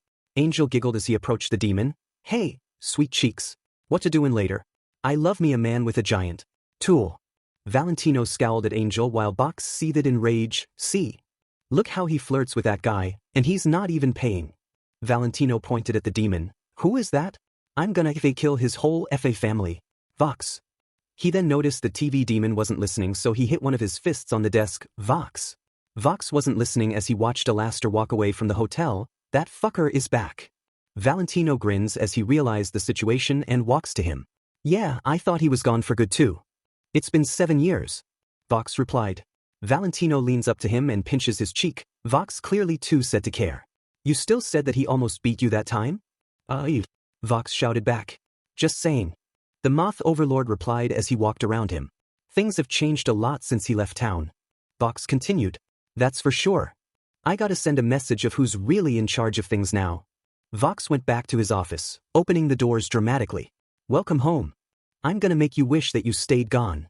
As he sang, electricity coursed through him as he sat on his chair and turned to face the numerous screens surrounding him. Say hello to a new status quo. He then pressed a big red button, and 4 cords latched themselves into the back of his head. Everyone knows that there's a brand new dawn. Turn the TV on. Camera, speeds, rolling in 3, 2. The director said, "W'll come to the show." Sang a chorus of voices. Top of the hour, and we're discussing a certain Hazbin who has been spotted cavorting around town after a 7-year absence. Vox began, now sitting in a chair on a news show as a poorly drawn picture of Alastair appeared behind him. Did anybody miss him? Did anybody notice? More on tonight's program. He then teleported to a Vox Tonight chat show sitting at a desk opposite himself who was drinking from a mug that read, Alastair. So, the radio demon is back in town. Puxing. Why is he hanging around? His double continued before sipping from the mug. What does that mean for your family? Well, handily, I've got good news. Vox now stood in front of a pair of red curtains. He's a loser, a fossil, and I don't mean to sound hostile. The curtains then fell back to show Vox in a themed vicar outfit. But the demon is a coward. You can take that as gospel. Pulling my viewers? Impossible. He showed his hypnotic eye to the camera which zoomed into himself once more. I'm visual, he's barely audible. Stop giving him the time of day. He then stood dressed like a captain of a party cruise in front of an active volcano. Don't listen to a word he'd say. I hope he had a nice Valkyrie. He ripped his cons tune off and looked closer to the camera. But he should have stayed away. Just then Alastair, who had just finished getting his coat tailored, walked out of the tailor and noticed the crowd watching Vox. He smiled and walks away while Vox continued singing. Vox was now dressed as a chef as he pulled out a bloodied red deer head from an oven. While he hid in radio, we pivoted to video. Now his medium is getting bloody rare. He was then in a hallway in V-Tower, singing as he jump twirled as he approached his 2 fellow overlords. Hell's been better since he split. Where's he been? He pulled both Valentino and Velvet closer to him while they both gave him a confused and annoyed look. Who gives a sheet? Alastair then interrupted the song, now in his radio station attached to the top of the hotel. Salutations. Good to be back on the air. Next to the crowd watching Vox, an old radio was placed at the front of an antique store, projecting Alastair's voice, the crowd spreading over to listen. Yes, I know it's been a while since someone with style treated hell to a broadcast. Sinners rejoice. What a dated voice. Vox interrupted. Instead of a clout-chasing mediocre video podcast. Alastair replied, the two now back-to-back as Alastair joined him on the screen. Come on. Is Vox insecure, pursuing a lure? Flitting between this fad and that. Is nothing working? Ignore his chirping. Vox replied, trying to get Alastair out of the screen and failing. Every day he's got a new format. You're looking at the future. Every version of Vox reappeared on screen. He's the sheet that comes before that. Is Vox as strong as he purports? As Alastair sang Izuku, Whi was currently in the process of collecting another soul heard the voice and grinned as he looked up to a nearby speaker. Or is it based on his support? He'd be powerless without the other Vs. Upon hearing the line, both Valentino and Velveter smiled. Oh please. Vox tried to interrupt. And here's the sugar on the cream. He asked me to join his team. Hold on. Vox shouted, teleporting himself in front of the old radio in a desperate attempt to stop the information, although not actually bothering to go to the actual store, just an on-screen replica. I said no, and now he's pissy. That's the tea. Vox became so angry, he began to glitch as electricity flickered around his head. You old-timey prick. I'll show why you suffering. Uh-oh, the TV is buffering. Alastair countered. Vox couldn't handle his anger, causing him to overload his circuits with static electricity. I'll destroy you, Litty. However, his rage caused all devices across the pentagram to break, all except Alastair's radio show, which now echoed throughout the city.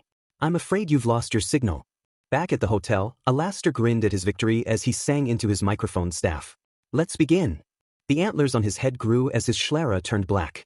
I'm gonna make you wish that I stayed gone. He put down his staff. He continued to sing. Tune on in. He grew into his demonic form, showing more sharp teeth and a bright red X on his forehead while a red liquid began to emit from the sides of his mouth. When I'm done, your status quo will know its race is run. Finishing his transformation, his eyes turned to radio dials that slowly ticked. Oh, this will be fun. He burst into evil laughter as Vox sat in a now pitch-black office, watching from the few remaining devices that were still on. FUUCK. The TV demon cried in defeat.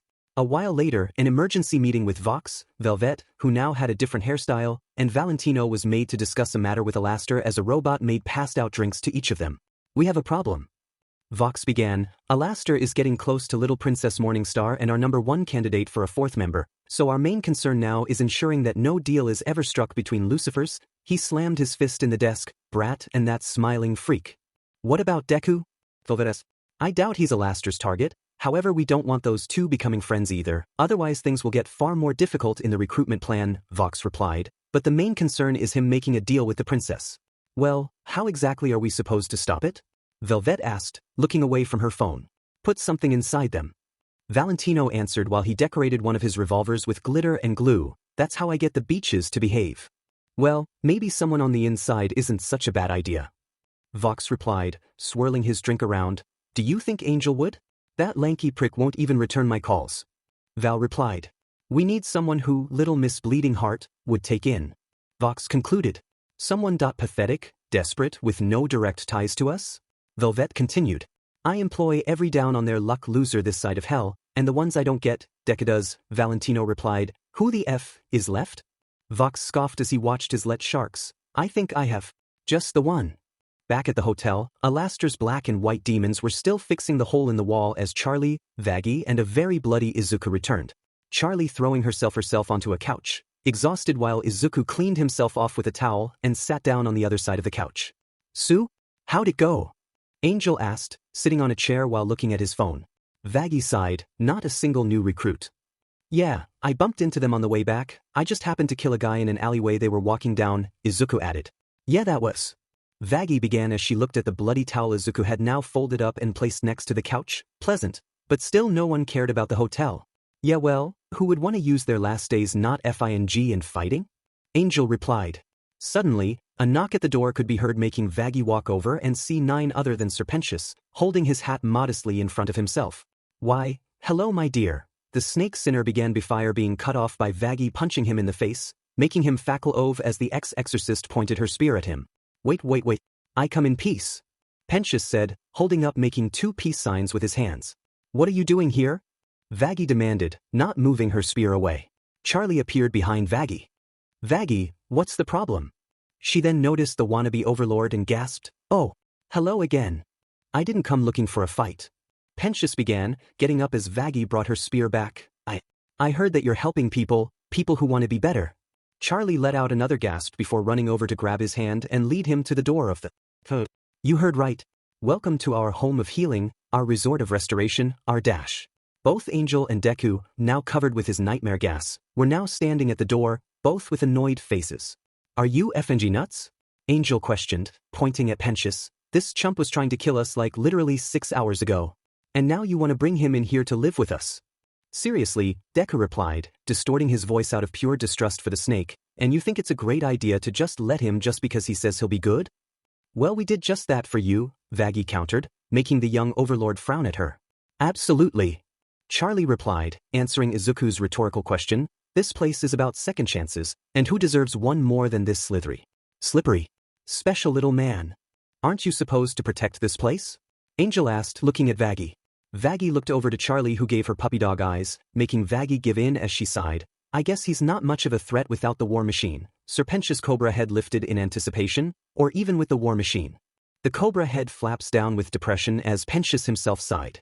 Out of pure joy Charlie hugged her girlfriend, lifting her up in the process as she twirled around once. Oh, thank you.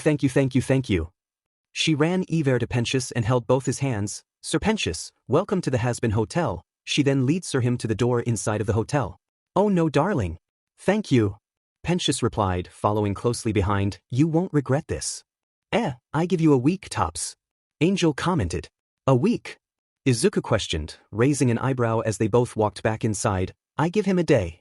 Charlie walked Serpentius over to the bar, the hole in the wall now fixed. So, this is the bar and the bartender and the waitress, she pointed at Husk and Mimsy, the latter replying with a small before Charlie continued, this is the curtain, and this is the new wall after you broke the last one, and this is the dash, she pointed over somewhere else before Vaggie grabbed her arm to calm her down. Babe, you don't have to show him every detail. The moth-like sinner interrupted. Sorry, I'm just so excited to have our first real guest. Charlie replied, gesturing to Pensius. What the hell am I then? Angel asked, offended. Well, you're an important part of our family here, Angel, Charlie began, but you, constantly make us look bad, secularly harass the staff, and have literally never once tried to improve? Vaggie finished for her. Hey, he hasn't. Izuku paused as he thought. Harassed me. You're a minor Vaggie replied, making the young overlord's eyes widen. Sure, not in front of the snake, Izuku muttered through clenched teeth while Pensius gave an intrigued look but said nothing. I'm still Hyans, by the way, Angel pointed out.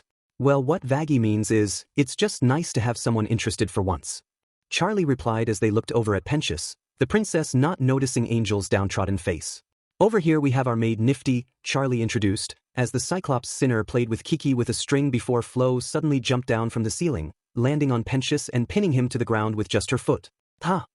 The Shark Sinner celebrated, finally, I get to fight you, boss, and Radio Teeth wouldn't let me at ya, but now you're in my domain, Buster. Oh, and this is Flo, she's our bodyguard, Charlie introduced. What should I do to him, princess? Floeth. You can get off of him for starters, Vaggie replied. He's not an intruder, he a patron. Damn it, Flo complained as she got up from the consider yourself lucky punk, she added before jumping back up to the ceiling. Yeah, she kinda does that, Charlie commented before turning back to Nifty. Upon seeing Pensius, Nifty gasped, the bad boy is back. She jumped up at Pensius and grabbed his collar, never leave me again. She whispered disturbingly. We're about 80% sure she's harmless, and over here we have Dash, she paused as she nearly bumped into Alastair. Oh, Alastair. Our gracious facility manager. You've met our newest guest, Sir Pensius. Hee. Ah yes. Alastair replied, joyfully, you're the one who ruined my coat. His voice then took on a more sinister tone, making Pensius gulp nervously. I definitely remember you now. Well, I guess this is a great time for your first lesson. Charlie began before clearing her throat. How to apologize. The first step to becoming a better person is to admit when you are wrong. Why don't you give it a try? Yes, Mr. Radio Demon, sir, Pensius began, nervously, please forgive me for attacking you and ruining your very lovely coat. He pulled out a small piece of red fabric and handed it to the Radio Overlord. Here. Aho!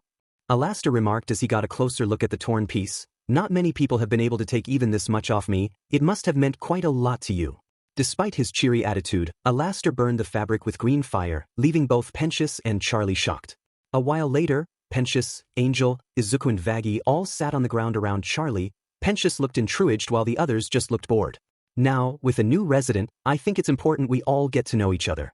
Charlie began, so we are going to play a little game. Everyone follow me. She then began to sing in a cheery tone, clapping twice at the end of each sentence. My name is Charlie. I like to sing. And when we get to know each other, it's the greatest thing. Vaggie looked at her lovingly before she gestured for Izuku to continue. I'm not a resident, Izuku argued. Yeah, but you are next in the circle, Vaggie countered. Fine, Izuku gave in before singing his own song the same way Charlie did, although less enthusiastically. My name is Deku. I analyze. And Pensius, you are just a faker in my eyes. His tone got angrier with that final sentence as Pensius' cobra head lowered in fear. I didn't know you liked analysis. Charlie replied, ignoring the more threatening part of his verse. Oh. Yeah, it's just a hobby though, Izuku replied, his blush hidden by his nightmare gas. What an interesting activity, Pensius commented before he was shut up by a quick, terrifying look from Izuku. Your turn now, Pensius, Charlie said, pointing at the snake sinner. Pensius continued the pattern of the tune, although uncertainty, my name's Sir Pensius. I like to build. Despite my stupid egg bow eyes, I think I'm very skilled. The both looked over, expectingly at Angel, who was paying little attention as he looked on his phone. This is stupid. The spider sinner commented. This is not stupid. Charlie began, treating her words the same way as the tune. It's just a game. Pensius and Deku did it, so now please try to do the same. I am too sober for this. Angel deadpanned, pinching the bridge of his nose. Well, get used to it and learn how to play, this is gonna be your whole day. Vaggie replied, clapping twice after she finished and giving Angel a small smile. A few minutes later, Angel and Pensius stood, the former holding a script and wore a trench coat and a hat while the latter wore a sailor suit, liking a comically large lollipop. The rest of the hotel sat down on the seats in front of the duo, watching. Oh, I'm a bad man on the streets who never got enough hugs, Angel unenthusiastically read. Now, where's an innocent kid I can sell crack to? Wow, who wrote this? He smacked the script in frustration.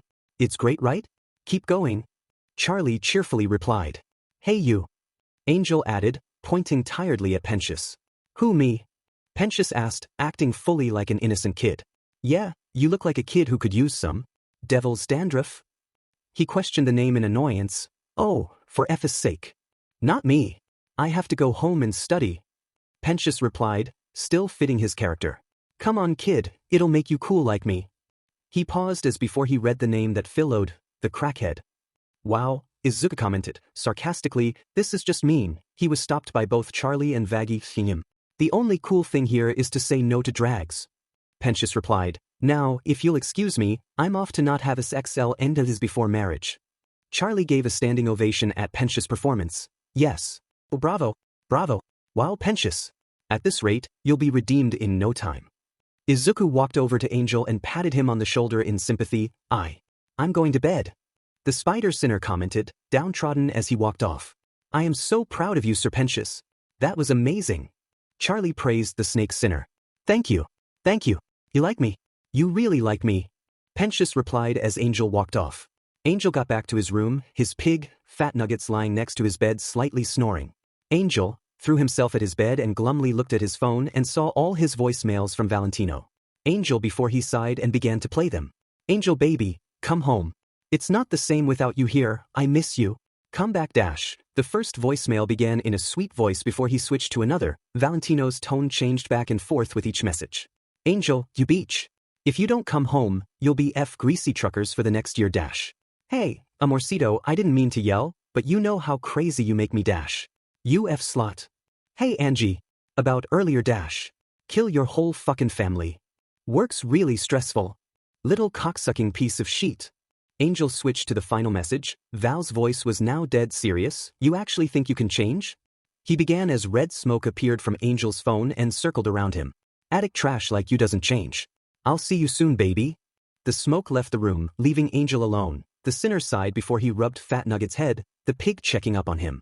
Sorry, not now, Fat Nuggets. Angel told his pet before he left his room. Meanwhile, Pensius crouched over a smartwatch in his new room. He had little time to prepare anything for the room so it was mostly empty. But he had a job to do.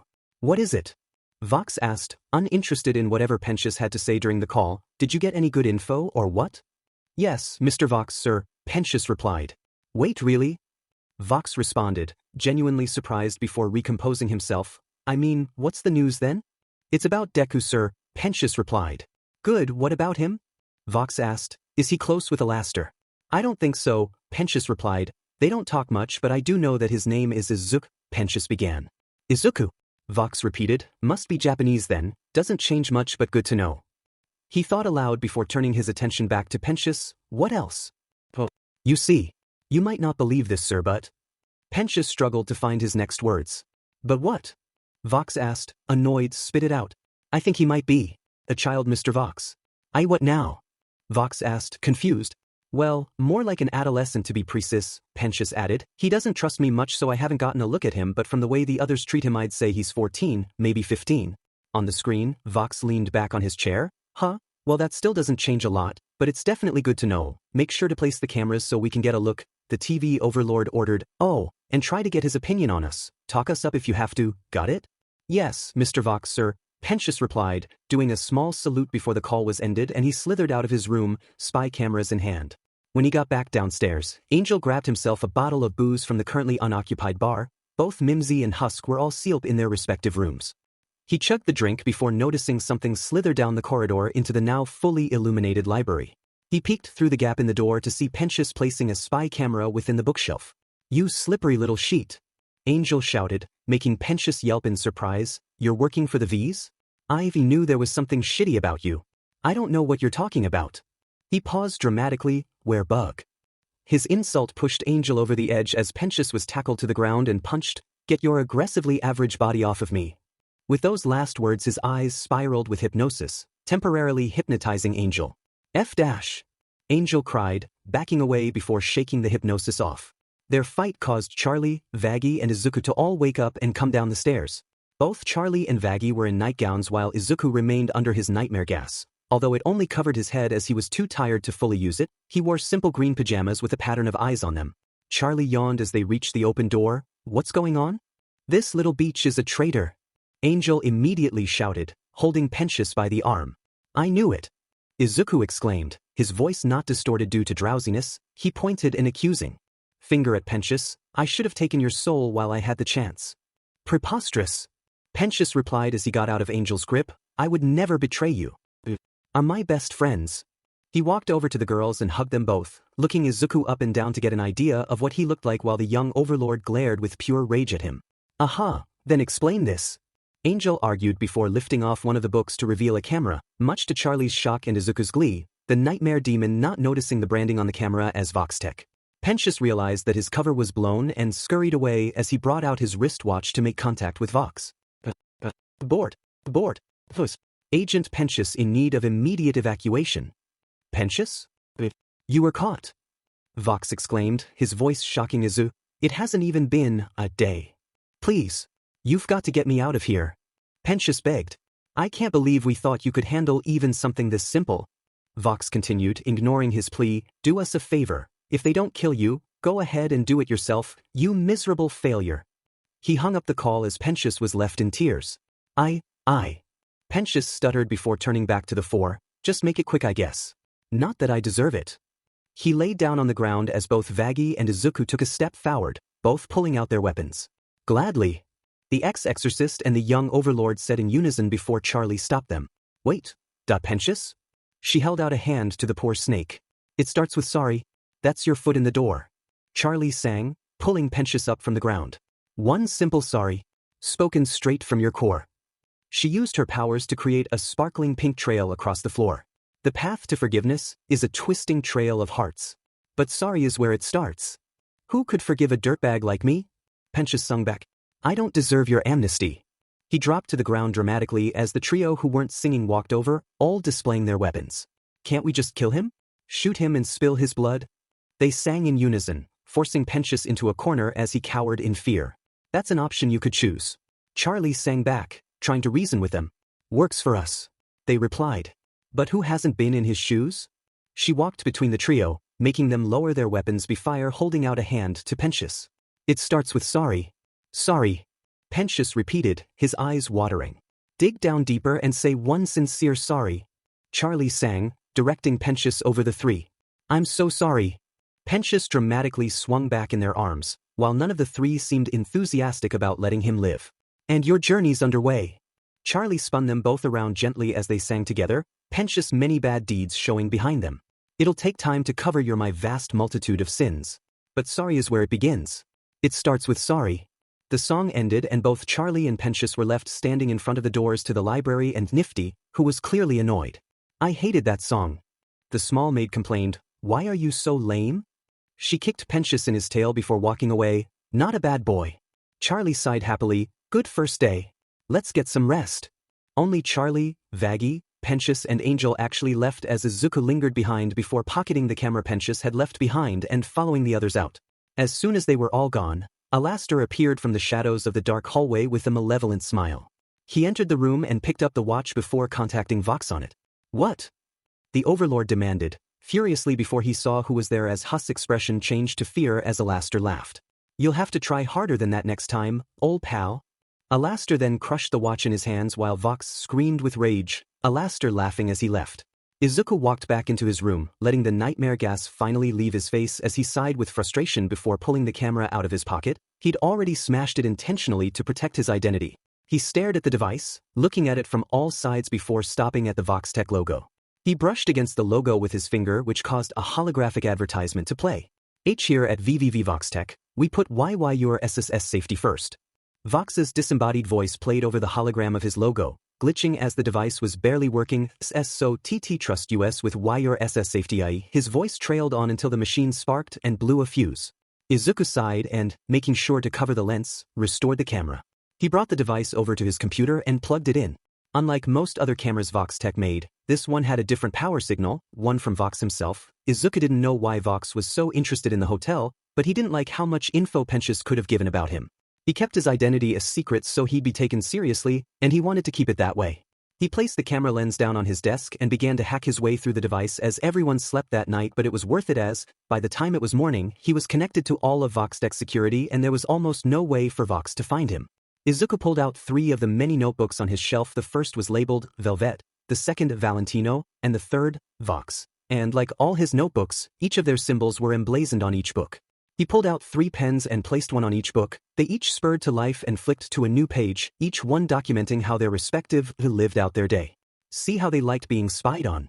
A week after Pensius' arrival, Kiki lay comfortably on the couch, while Charlie, Vaggie and Razzle and Dazzle were putting up a banner that read, "Happy first week, Sir Pensius."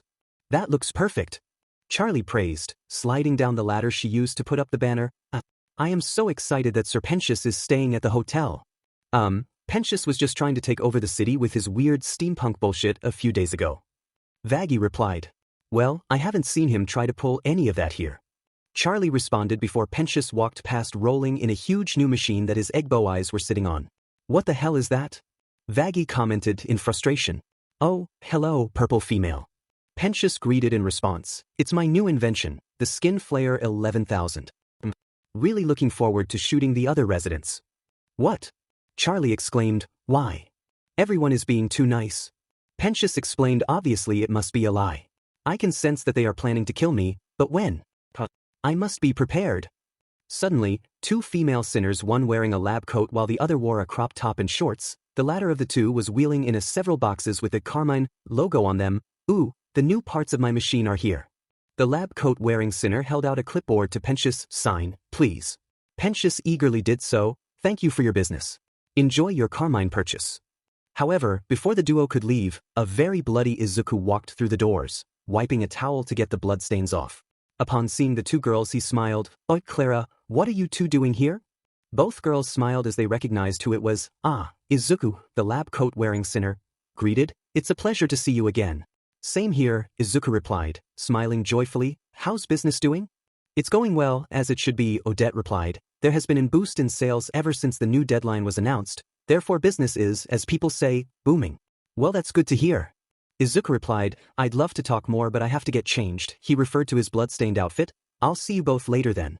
Both sinners smiled and nodded before walking out of the lobby as Izuku noticed that everyone was staring at him. "What?" Izuku questioned. "Who were they?" Vaggie asked, confused. "Friends," Izuku answered, trying to figure out what everyone was so confused about. "Am I not supposed to have any of those?" No, Charlie replied, waving her hands in front of her face. "We just didn't know anyone else knew what you looked like under. So, how do you even know them?" Vaggie asked. "Did you kill some dude who was attacking them or something?" Yes, something like that," Izuku replied, in a tone that suggested he was keeping something secret from them. "Huh," Charlie began, going back in her memories. "We don't actually know a lot about you, do we?" "Come to think of it," Vaggie continued, "apart from your name and the fact you like to analyze things, we don't know a thing about you." "Huh, weird," Izuku replied before trying to walk away. "I'm going to get changed now." "Hang on, Buster," Vaggie interrupted his escape by grabbing him by the collar. "You're not escaping that easily."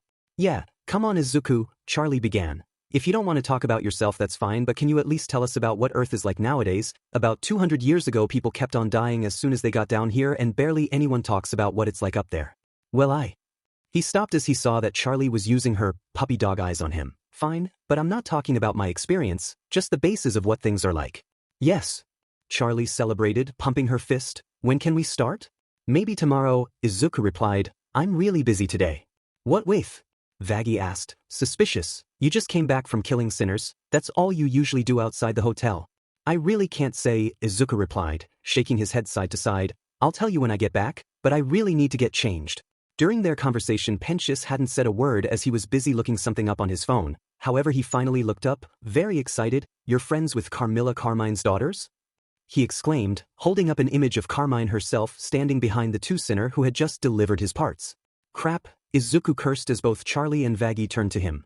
"What?" Vaggie shouted. "Why the hell are we just hearing about this now? We could use promotion from people like that. Can you get me free stuff?" Pensius exclaimed. "And I'm gone," Izuku commented before turning to smoke and gliding to his room. Both Vaggie and Pensius went to stop him, however stopped when they came into contact with the gas, which was luckily diluted and only made them shiver while Izuku escaped. "You okay, babe?" Charlie asked, running over and making sure her girlfriend was okay. "Yep, I'm all good," Vaggie replied. "Just got a huge feeling of dread, that's all." "Why do you think he won't talk to us about himself?" Charlie asked, looking at the stairs Izuku had glided up moments ago. "I don't know," Vaggie replied. Maybe something about his past, or he could just be planning to kill us all. Charlie frowned as she gazed at the corridor Izuku had gone down. I wish he'd just tell us. Even if he's done something terrible when he was alive, he shouldn't be worried about it now. Vaggie bit her lip and looked away, knowing she had done something terrible once, but what could Izuku have done that was so horrible he didn't even want to talk about himself in any way? However, as she looked away, she noticed the branding on the boxes Pensius had gotten.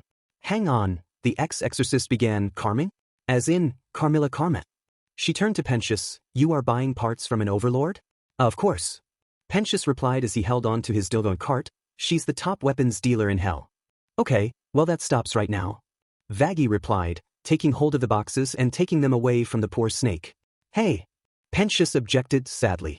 You absolutely cannot build weapons in this hotel. Vaggie informed him, no one is trying to kill you, not even Izuku. People are being nice because they want you to feel welcome. Pensius gave Vaggie a wry expression before peeking over his machine to scowl at the other residents and workers. Husk downed a bottle in the bar and flipped him off. Mimsy was looking at something on her phone and flipped him off. Angel Dust, standing near the bar on his phone, does the same. Nifty, who is dusting a corner of the wall, looks at him and does a sinister-sounding giggle. He couldn't locate Flo before a middle finger popped up from the bottom of his vision, jump-scaring him as Flo laughed before disappearing once more. I have my doubts. Pensius replied. Well, it's still true. Vaggie argued back. You have to trust us. But I don't. Pensius replied, crossing his arms. Well, why don't we focus on that for today's activities? And then, if we all trust each other, Izuku will think, wow, that looks great, and trust us too.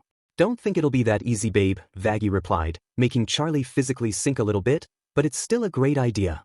Charlie was re-lifted at the praise, making Vaggie's smile, who turned back to Pensius. But, before we should lay some ground rules. No more building weapons, no more plotting against other guests, and you need to get rid of these things.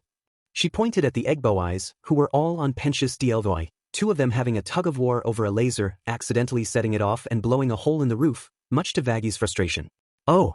The one-eyed sinner pointed at the ceiling. What did I just say? What did I just say? What? Not my little Egbo eyes. Pensius pleaded, hugging the little creatures. They do my evil bidding for me. Do you want to stay here and redeem yourself? Vaggie. Yes, Pensius replied uncertainly. Then no more eggs. Vaggie ordered. With tears in his eyes, Pensius let the small creatures out of the hug. All right, Eggies. You've got to go. ICC can't keep you anymore. Okay, boss. One of the Egbo eyes replied, completely unfazed at the thought of leaving their boss as they followed Vaggie, who wheeled Pensius boxes away. No, don't resist. This is how it has to be. Pensius called out to them before breaking out into tears, Charlie patting him on the back nervously. Meanwhile, Alastair was in his room, eating a deer carcass with a knife and fork while jazz music played in the background, which stopped as soon as Vaggie entered the room. Alastair! The one-eyed sinner shouted. Alastair looked surprised, eyeing both the carcass and Vaggie before returning to his normal behavior. Do you mind? I'm in the middle of breakfast. Pensius eggs are all over the place, and I need you to get rid of them. Vaggie replied, her arms crossed as the Egbo eyes played behind her. Alastair immediately threw away his knife and fork, stood up, and summoned his microphone. Oh, well, in that case, I'd be delighted to. He answered as he approached the door to his room. Humanely. Vaggie added. Well, that's a lot less fun. With that last word he turned back as his eyes glowed red and the X on his forehead appeared, but I suppose I can take care of that on my outing today. He walked past Vaggie and out of the room. Great. Vaggie replied as he left, leaving only her and the deer cark. That looks disgusting. Later in the hotel foyer, Charlie and Vaggie stood in front of the rest of the hotel's residents, minus Alastair and Izuku. Behind the duo was a stage along with a banner that read, Trusting 101. Hi guys. Charlie began, waving at the crew in front of her. Thanks for coming. It's been brought to our attention that there may be a little tension in the hotel. As Charlie explained, everyone sat on the couch hating each other or on edge. Pensius even grabbing Nifty with his tail and was prepared to shoot her with his ray gun before Vaggie snatched it out of his hands. Tension that can be counterproductive to what we're trying to do here. The ex-exorcist added as she confiscated the weapon. We think that this group could really benefit from. Both Charlie and Vaggie leapt into the air. Trust exercises. The princess then landed perfectly back on her feet. Trust exercises. Vaggie said out of time before she began to fall. Ah, shit. Vaggie, we rehearsed this. Charlie complained as she helped her girlfriend back onto her feet before sighing and turning back to everyone else. We're doing trust exercises. So, what's with the whole, this? Husk asked, gesturing to the stage behind Charlie and Vaggie. I'm not about to put on some show for these effing chumps. Oh, that would be hilarious. Mimsy commented, leaning on the side of the couch, her comment making Husk growl. Seem, you dance and prance around with a tutu or something, Flo added, leaning on the back of the couch. God, that would be hilarious. Oh, I could put on a show, Angel replied as he put his legs up on Husk, but it's cash up front, and I know that one, he pointed at Pentious, can't afford me. Gross. Pentious commented, making Angel grin. I'd never think of it, Spider. Right, well, let's get started. Vaggie began before turning to her girlfriend, Charlie? Actually, I thought maybe you could take the lead on this one. Charlie replied, pulling Vaggie in closer. I trust everyone, so maybe you know better on how to build it properly. She walked backwards to join everyone else. What? Vaggie questioned. I don't know if I'm qualified. Oh, come on. It'll be easy. Charlie interrupted. I'm sure you can handle this. Yeah, Vaggie gave the six a look down. All of them looked grumpy except for Charlie, Flo and Nifty, although the last two had either a smug or sadistic smile. Sure, I can handle this. No problem. Vaggie took a deep break before walking forwards and backwards, acting like a drill sergeant. All right, so we are starting with trust falls. Each of you are going to share something vulnerable with the group about yourself and then fall backwards, while the rest of the group catches you. Got it? Who wants to go first? Charlie was very enthusiastic. Ooh, me. All right, get on up here. Vaggie replied, trying and failing to stay in character at Charlie's antics. I love you guys. Charlie began, like really love you. She then turned around and fell backwards, Vaggie having to run forward to catch her. Gotcha! The moth-like sinner exclaimed. That felt not good. Charlie exclaimed, still in Vaggie's arms. Angel, why don't you go next? Fine. Angel groaned before walking up onto the stage. This time everyone needs to catch him, okay? Vaggie ordered, unless you want me to hurt you.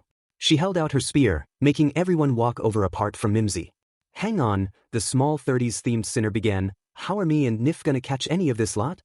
She exclaimed as she gestured to the height-size difference between everyone else and her. I was made for dancindle, not carry in these lugs. You'll do it, or I'll tell Izuku to put Pearl in charge of your club for a week, Vaggie replied, making Mimsy narrow her eyes. You wouldn't dare, she murmured, however Vaggie's stare was unyielding. Fine. Now with everyone ready, Angel began to say his piece. Something about myself, huh? How about this? I love to eat. He was interrupted by Husk threateningly pointing at him. I swear to F if you say dis. The grouchy cat exclaimed. Popsicles, you sicko. Angel finished, get your mind out of the gutter. He fell backwards into Husk's arms, but you knows too. He finished, making Husk drop him. Angel growled as he hit the floor before looking up at Pentious. All right, new guy, you're up. When Pentious got on stage, the room was dark apart from a spotlight that hit him melodramatically. I don't want to live without my minions. The poor snake exclaimed, nobody catch me. Against his wishes, he was caught by Vaggie imminent. That's great. Vag deadpanned as Pentious slithered out of her grasp. Wow, you are slimy. Okay, good job. Nifty? The small mate scuttled past them onto the stage, giggling manically before turning to them. Sometimes, I kill motherbugs in front of their children as a warning to others. She then leapt towards, however none of the hotel wanted to catch her, so she fell on her face. Yay. Pain. She giggled before getting back up on Gee stage and jumping off once more. Pain. While that was happening, Charlie pulled Vaggie to one side, away from the others. I don't know if this is really working the way we'd hoped. Maybe we should dash. Honey, you have to trust me here. Vaggie interrupted. I got this, okay? I'll figure something out. Angel suddenly appeared from behind the duo. If you're in the market for some ideas, I've got just the thing for some trust buildin'. He raised his eyebrows suggestively. Vaggie sighed. What do you have in mind? Meanwhile, Alastair strolled down a street in Pentagram City, closely followed by Pentious Egbo Eyes who were driving him crazy. Oh boy. What's the plan, boss? I like your suit. The first egg boy said, what are the antlers for? A second asked, can I touch your staff thing? Asked the third, are those your ears or is it your hair? I can't tell. Suddenly, Alastair heard Izuku's voice. Wait, Zestial, before a shadowy figure appeared in his path. Hark, Alastair. How fare thee this day? The figure asked, revealing to be none other than Zestial. Who's that, boss? One of the egg boys asked the radio demon. Want me to rough him up for you? Follow in silence if you value your shell. He ordered before tapping an egg boy's shell with his cane and turning back to Zestial. Greetings, Zestial. Just then a demon came out from an alleyway and saw the two overlords. Oh, holy sheet. Ah, the weather doth become this fine day. Zestial commented as more demons freaked out over the mere sight of the duo. Indeed, looks like we might have some acid rain this afternoon. Alaster remarked. If our luck doth hold.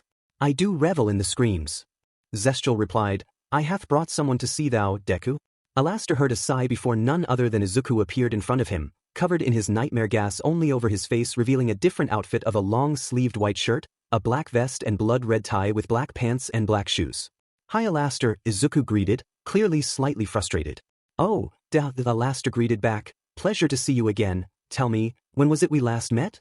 Breakfast, Izuku replied, unenthusiastically. Oh yes, Alaster replied, seems like just yesterday doesn't it? Zestial realized his mistake of accidentally revealing that Izuku in fact knew him. Well, it has been an age since thou hast graced me with thy presence. Zestial tried to change the subject, making Izuku smack his forehead, some hath spun wild tales of you falling to holy arms. Alaster laughed, taking a mental note of what he'd discovered. Oh, I just took a well-earned sabbatical, nothing serious. Ulster replied before he adjusted Huss' bow tie and coat in a window reflection, though it's fun to keep everyone on their toes. He laughed. Zestial chuckled. There too hath been rumor of thy involvement with the princess and her recent flight of fancy. 'Tis most interesting to learneth of their truth. It wasn't much of a threat to keep Alaster quiet, but the message was clear. Alaster spun his cane. I suppose it must be, he replied while Izuku just watched the two in silence. Well, we all have places to go, let us not ruin this meeting over mere secrets and simply keep them that way. Indeed, Zestial replied, let us make ale and trust one another. Definitely, Izuku replied, as much as he would marvel in watching a fight between the two, he knew it was best one didn't happen. Luckily, they then approached the place of the meeting. As the trio walked past, the security camera spotted them, and while it clearly showed Zestial walking in view, both Alaster's and Izuku's image glitched and distorted when the camera was on them. Once they all got one elevator, the Egbo Eyes attempted to follow after Alaster, however he blocked them with his cane. No. I have a very important task for you. Stay here and guard the front until I return. He ordered, Egbo Eyes all saluting as the lift began its ascent. Oh look, Frank is up there. One of the Egbo Eyes pointed out, as an egg boy was in fact inside the elevator, pounding on the glass. We have names. Another questioned. Eventually, lift reached the top of the building, where Alaster, Zestial and Izuku walked out to head to the meeting. Meanwhile, Frank watched as other overlords came out from the other lifts to go into the meeting room. If Izuku didn't have to conceal Huss' age and was next to the egg boy, he would have eagerly told him that they were Zizi, Fred and Rosie. Frank followed them into the meeting room and stood by Alaster's seat. He sat next to Rosie, a female cannibal overlord. He noticed Frank. The small creature waved to her before she showed him her sharp, knife-like teeth, making Frank cower in fear before Carmine walked to the head of the table, followed by her two children. Welcome, Hell's sovereign overlords. The weapons dealer overlord greeted. I've invited you all here because you represent the controlling powers of our city. Together, you own billions of souls. Souls at risk with the new extermination schedule. She slammed her fist on the table. We need to discuss what can be done to minimize the impact to our interest. It was then that Zestial and Izuku sat down at the table. Both had their own styled seats and sat at the head of the table, both to the right of Carmine and her daughters.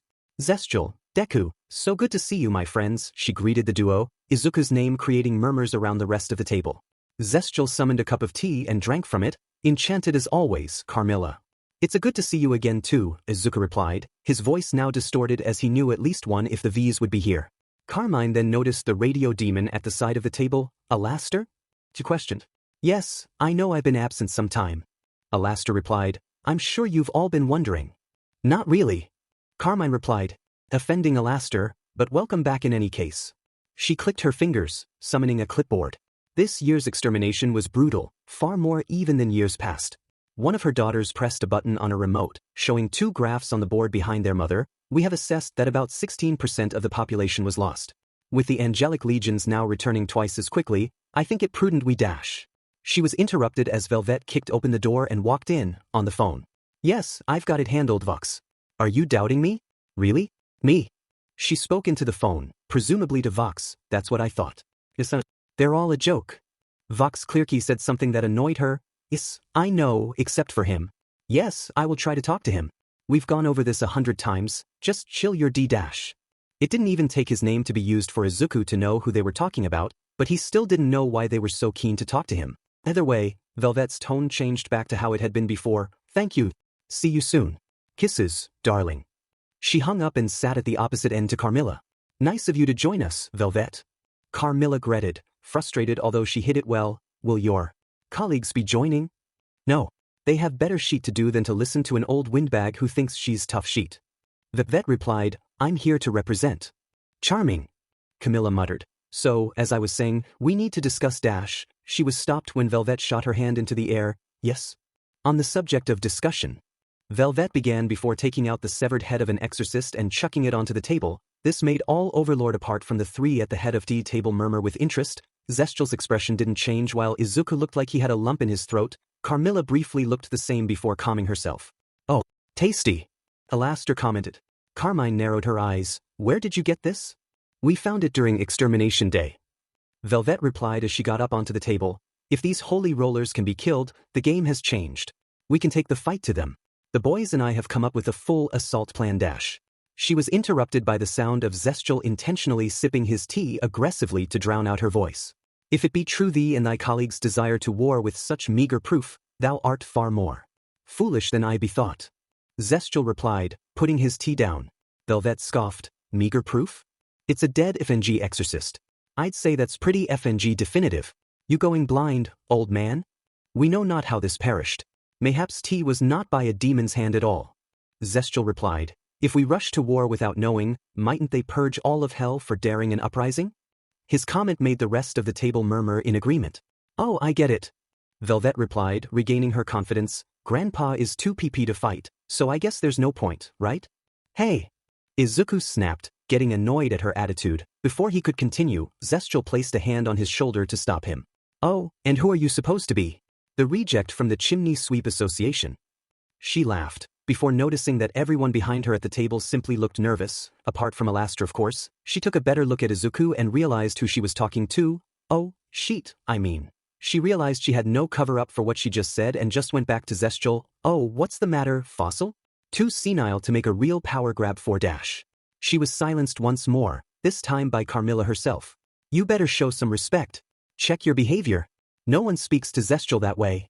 Did you expect us to sit back and take your insolent brazen display? Velvet laughed, joining in the song herself. You got it twisted? I'm not the one who needs a new attitude. She hopped up onto the table, checking her nails, before she walked across. Maybe you missed it? But I'm that #beach and I will do nothing less than what I please, woo. As she sung, images of thumbnails of videos the V's had and comments for those videos appeared behind her. I'm the backbone of the V's. Mad that I acted respectless? Well, it's 'cause no one could respect this. She then strutted across Gee table. Sorry, group attendant. Since when are overlords too scared to fight? You're long past trending. Sorry bae, but I ain't swiping right. She leaned on the side of Zestial's chair, doing her best to ignore the death glare that Izuku was giving her. You've lost your relevance dash. We can't act without more intelligence. Zestial sang back, keeping his composure. Velvet just groaned in response. No wonder why I'm so respectless. I could eat you lot for breakfast. You and the V's are inane and uninformed. Carmilla sung back, furious at how disrespectful Velvet was being. Smug wannabes who don't heed when you've been warned. Oops. Did I strike a nerve? Velvet replied, not losing her confident tone before throwing the severed head of the angel back onto the table. 'Cause when I brought out the angel's head, couldn't help but observe that your wrinkled face was turning red. Carmilla practically growled, her fingernails digging into the table. And why are you avoiding war? That's what the guns you sell are for. Thanks to my being respectless, one thing I'm starting to suspect is, you know why this angel's headless. Do you have a disclosure? Carmilla stood up from her seat. This meeting's over. Both Carmine and Velvet were left glaring at each other. The other overlords all staring in silence at the two until Alastair decided to break the silence. That was a productive meeting. Oh fine. Velvet said as she left the room. Safe travels back to the nursing home. Fuckers. Kiss my arse. One of the overlords, ZZ, scoffed, what the hell? We literally just got here. Mother.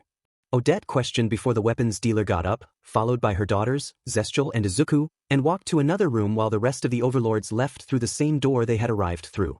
Before he could leave, Alastair noticed Izuku following behind Zestial and Carmilla into the separate room. Well, that's interesting. He commented before pointing down at Frank with his cane. You, little egg creature. I have a job for you. Oh, yes, boss. The egg boo replied, saluting. Follow them. Alastair ordered as Frank ran over to the door, following the group. Meanwhile Charlie, Vaggie and Angel all stood in a BDSM SEC dungeon. Angel looked incredibly satisfied with himself while Charlie looked incredibly shocked. And Vaggie looked incredibly angry. Angel! What the actual F dash? The ex-exorcist exclaimed. No activity requires more trust than beatism, baby. Angel explained, no bond stronger than those formed through bench. That's their motto. He referred to a poster of two sinners, both giving a thumbs up with the words, no bond stronger than those formed through bench rotten above them. Angel, love the enthusiasm. Charlie replied, but, what makes you think anyone would be into this? Vaggie shouted, pointing at him. Yeah, this place is just boring, who wants this stuff? Flo added, appearing as if from nowhere. Exactly. Vaggie replied, pointing at Flo before she turned to the shark sinner. Somehow, I expected you to behave differently here. Meh, I can see why you'd think that, Flo replied, but this just doesn't make sense to me. Makes my skin crawl, Nifty added, walking over to the group. Well, I mean, the group turned and saw Husk getting a back massage. I don't hate this. Nifty then walked over in a Dinrex outfit. I'm ready to punish some bad boys. Husk sighed and stood up. Never mind him out. A lot of the demons had taken an interest in Charlie, walking over and making SXL poses while they looked her up and down. Okay, hello there. She was luckily quickly saved by Vaggie, who grabbed her away from the sinners as she continued to complain. I can't believe I let you drag us here, Angel. This is disgusting. It's no big deal, Vaggie. Charlie replied, maybe I can just help, a dash? No. I told you could trust me, and I'm not going to let you down. She walked away from Charlie, smiling. I just need to teach them the way I was taught. This is how you learn to trust people? Charlie shouted as the group now stood on top of a building that looked down on a battlefield while sinners fought. Vaggie returned to her drill sergeant act. There is nothing stronger than the trust between comrades in arms. Buckle up, buttercups, because today you boys become men. A loud explosion sent shockwaves behind her. Yes. Flo shouted before SWNDIVNG straight into the battleground. That's one down, Vaggie commented before turning to Pensius and picking him up effortlessly. You dash. Wait. Pensius pleaded, I can't fight without my minions dash. He was ignored as Vaggie chucked him over the edge of the building. Are gonna survive together. Vaggie then turned to Angel, who pleaded before he too was picked up and thrown, and you are gonna make this hotel work. Nifty enthusiastically boosted up and down next to Vaggie, hoping to be thrown as well. My turn. Vag listened and nearly threw her as both Husk and Mimsy escaped via the back door. However, before she could finish throwing the tiny maid, she was stopped by Charlie. Vaggie! No! Charlie shouted, grabbing Nifty out of her girlfriend's hands. This is the only way they'll learn, Charlie. Vaggie replied, crossing her arms. No, it's not. Charlie countered as she put Nifty down. There are other ways. It just takes time. Time we don't have. Vaggie argued, how many exterminations will have gone by before these idiots get their sheet together? How many times will we have to watch your people be killed before we make headway? She held Charlie by the arms before letting go and turning away. Vaggie, Charlie tried to comfort her girlfriend. I took charge today and it all went sideways. Vaggie replied, turning back and taking Charlie by the shoulder once more. I'm supposed to make your dreams a reality. I'm supposed to protect you. I'm supposed to never fail you. Down below, Angel could be heard shouting, I blame you for this, you crazy beach. While Flo hooped and cheered. You didn't fail me. Charlie tried to console, however Vaggie was too sad to look at her. Vaggie, you're not dash. If I can't help you, what's the point of me? The one-eyed sinner replied. Charlie gasped, Vaggie, don't say that. You do so much. It's dash. Vaggie raised a hand to stop her. I'm sorry. I'd like to be alone for a minute. Charlie walked Aussie to the other side of the rooftop as an exhausted Angel came out of the door, carrying a battered but intact Sir Pensius. Made it. The spider sinner murmured. Charlie walked past him, depressed. Let's go home, guys. Ugh. Angel complained. I just walked up all those stairs. He then grabbed Pensius by the tail and dragged him to the stairway as Flo jumped IP from the side of the building and followed, somehow hearing Charlie's order. Meanwhile, both Izuku and Carmilla grabbed themselves a drink. The eldest of the two poured herself something alcoholic as she muttered something in Spanish while Izuku himself grabbed a Coke Dry, with no added Kenya PP. Zestial walked over to the duo. Carmilla, what troubles thou? Losing thy composure in this way is unlike both of thee. Carmilla sighed. It's nothing, Zestial, really. Yeah, just worked up, that's all, Izuku added, his bows no longer distorted as he took a sip of his drink. It's fine. The felled angel. Zestial began, extending his hand from under his cloak. It was by both of thy hand, was it not? Let's not talk about it. Carmilla replied. Mom, maybe he should know. One of her daughters, Clara said. This means more to you than it does to me, Izuku added. It would be good for you tell someone else. Carmilla slammed her hands on the table. Nobody should know. I did what I had to do. I am not discussing this. She pinched the bridge of her nose while both her daughters and Izuku frowned. Zestial walked over and laid a hand on her shoulder, singing Ina's soulful tone.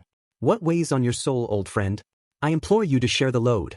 If it was thou who slew the angel, why not let your strength be known? Carmilla looked down at her desk before hiving in and standing up. I always thought that I would keep blood off my face. But when those things attacked, I had to act to cross that line and keep them safe. She else stared at her reflection in the window. But if anyone knew, then all of hell would rise to war. And who's to say who'd survive the fray? I might lose the ones that I'd been killing for. Both Claire and Odette walked over to her as she wrapped her arms around them both. So I'll be your keeper. She looked over at Zestial and Izuku, who both looked surprised that she seemed to be talking about them too. Do whatever it takes, I'll make the mistakes. I'll keep you safe and keep this secret. Back at the hotel, Vaggie stood, about to climb her way up to the top of the building. When I saw your face, you made me feel like a stranger in a brand new place. She leapt from an anchor to a platform and began to climb up the windows. And it felt so good to be understood. But there's so much I wish that I could say. She took a huge leap from another platform to a crow's nest off a pirate ship. So I'll be your armor. Do whatever it takes, I'll make the mistakes. I'll spend my life being your partner. And I don't know what we might face. But I know I can't replace you. So I'll do anything to save you. Carmilla continued to sing. And I will try to make your dreams come true. Vaggie sang before the two began to sing the same words. Whatever we go through. I know I'll be your keeper, Carmine sang. I'll be your armor, Vaggie sang. Whatever it takes, they sang in unison. I'll make the mistakes. Whatever it takes. A short time later, Izuku now walked out of the room after saying his goodbyes to Zestial and Carmilla. He walked through the meeting room and out the double doors, only to hear a voice. Ugh, finally, Izuku jumped, very glad he was already hidden by his nightmare gas and very not glad that the voice belonged to none other than Velvet. You sure do take your time.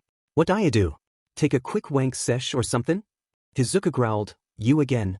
Yes, it's me babes, Velvet replied. But listen, I don't know what you're doing hanging around those decaying artifacts of the past, but you could certainly be doing better, wouldn't you say?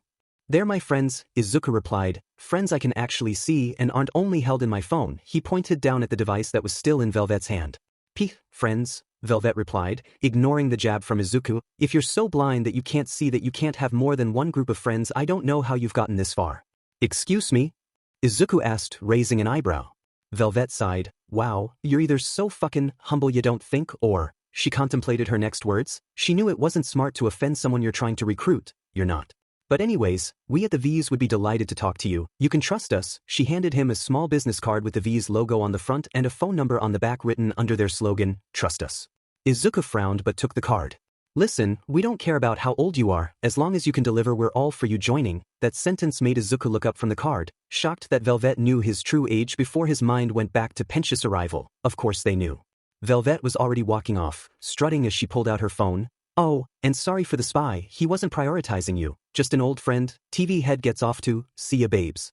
She was about to walk into an elevator when Izuku spoke up. Wait, he spoke, still not using his real voice as Velvet turned back to him. That stain that got on your newest selection. Use warm water and add a teaspoon of baking soda before you iron it, that should get the stain out. How do you know about that? Velvet questioned. Maybe I'm sorry for spying too, Izuku replied, making Velvet raise her eyebrows in surprise before chuckling. You're a hoot, you know that. She turned back to the elevator. We don't expect you to call immediately, give it a couple of months, even a year if you have to, just keep it in the back of your effed up little mind alright. Got it, Izuku replied as the elevator Velvet was in departed. He looked back down at the card. He had no idea what to think about what just happened. Velvet was rude and mean to his friends, yes, but she seemed like she was quite nice. She said it herself, she's the backbone of the V's and that part usually goes under the most stress. He wasn't going to call for a while, or maybe ever, but he'd definitely keep it in mind. But he definitely wasn't going to give up his friendship with Carmilla and Zestial. Oh, and he hated Valentino. He'd been given summaries about what each V did each day and Val. Not gonna work with that guy. Unless he'd free Angel, he'd think about it then. Hated in life and yet everyone wants me now that I'm dead, Izuku mused as he pocketed the card and headed for an elevator. Guess things just SCK like that. Meanwhile, the Egbo Eyes, apart from Frank, all played in a bin outside the meeting place while Alastair waited for their brother to arrive. Oh, this one smells like fun. Oh, I love garbage. The Egbo Eyes praised before Frank arrived. So, what did you hear? Alastair asked, stopping the egg boy with his staff. First, the old guy W's all, why you're both not yourself. You're the ones who killed the angel, the smoky one was all, you should talk about it, and she was all, whatever it takes.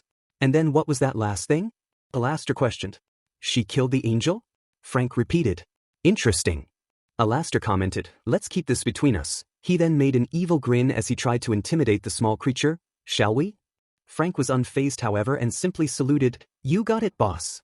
Izuku then appeared from an elevator that arrived next to the group of Alastair and the eggs. Oh, Alastair, you're still here, he greeted, quickly pocketing what looked like a blue piece of card, but Alastair had already had enough secrets for one day.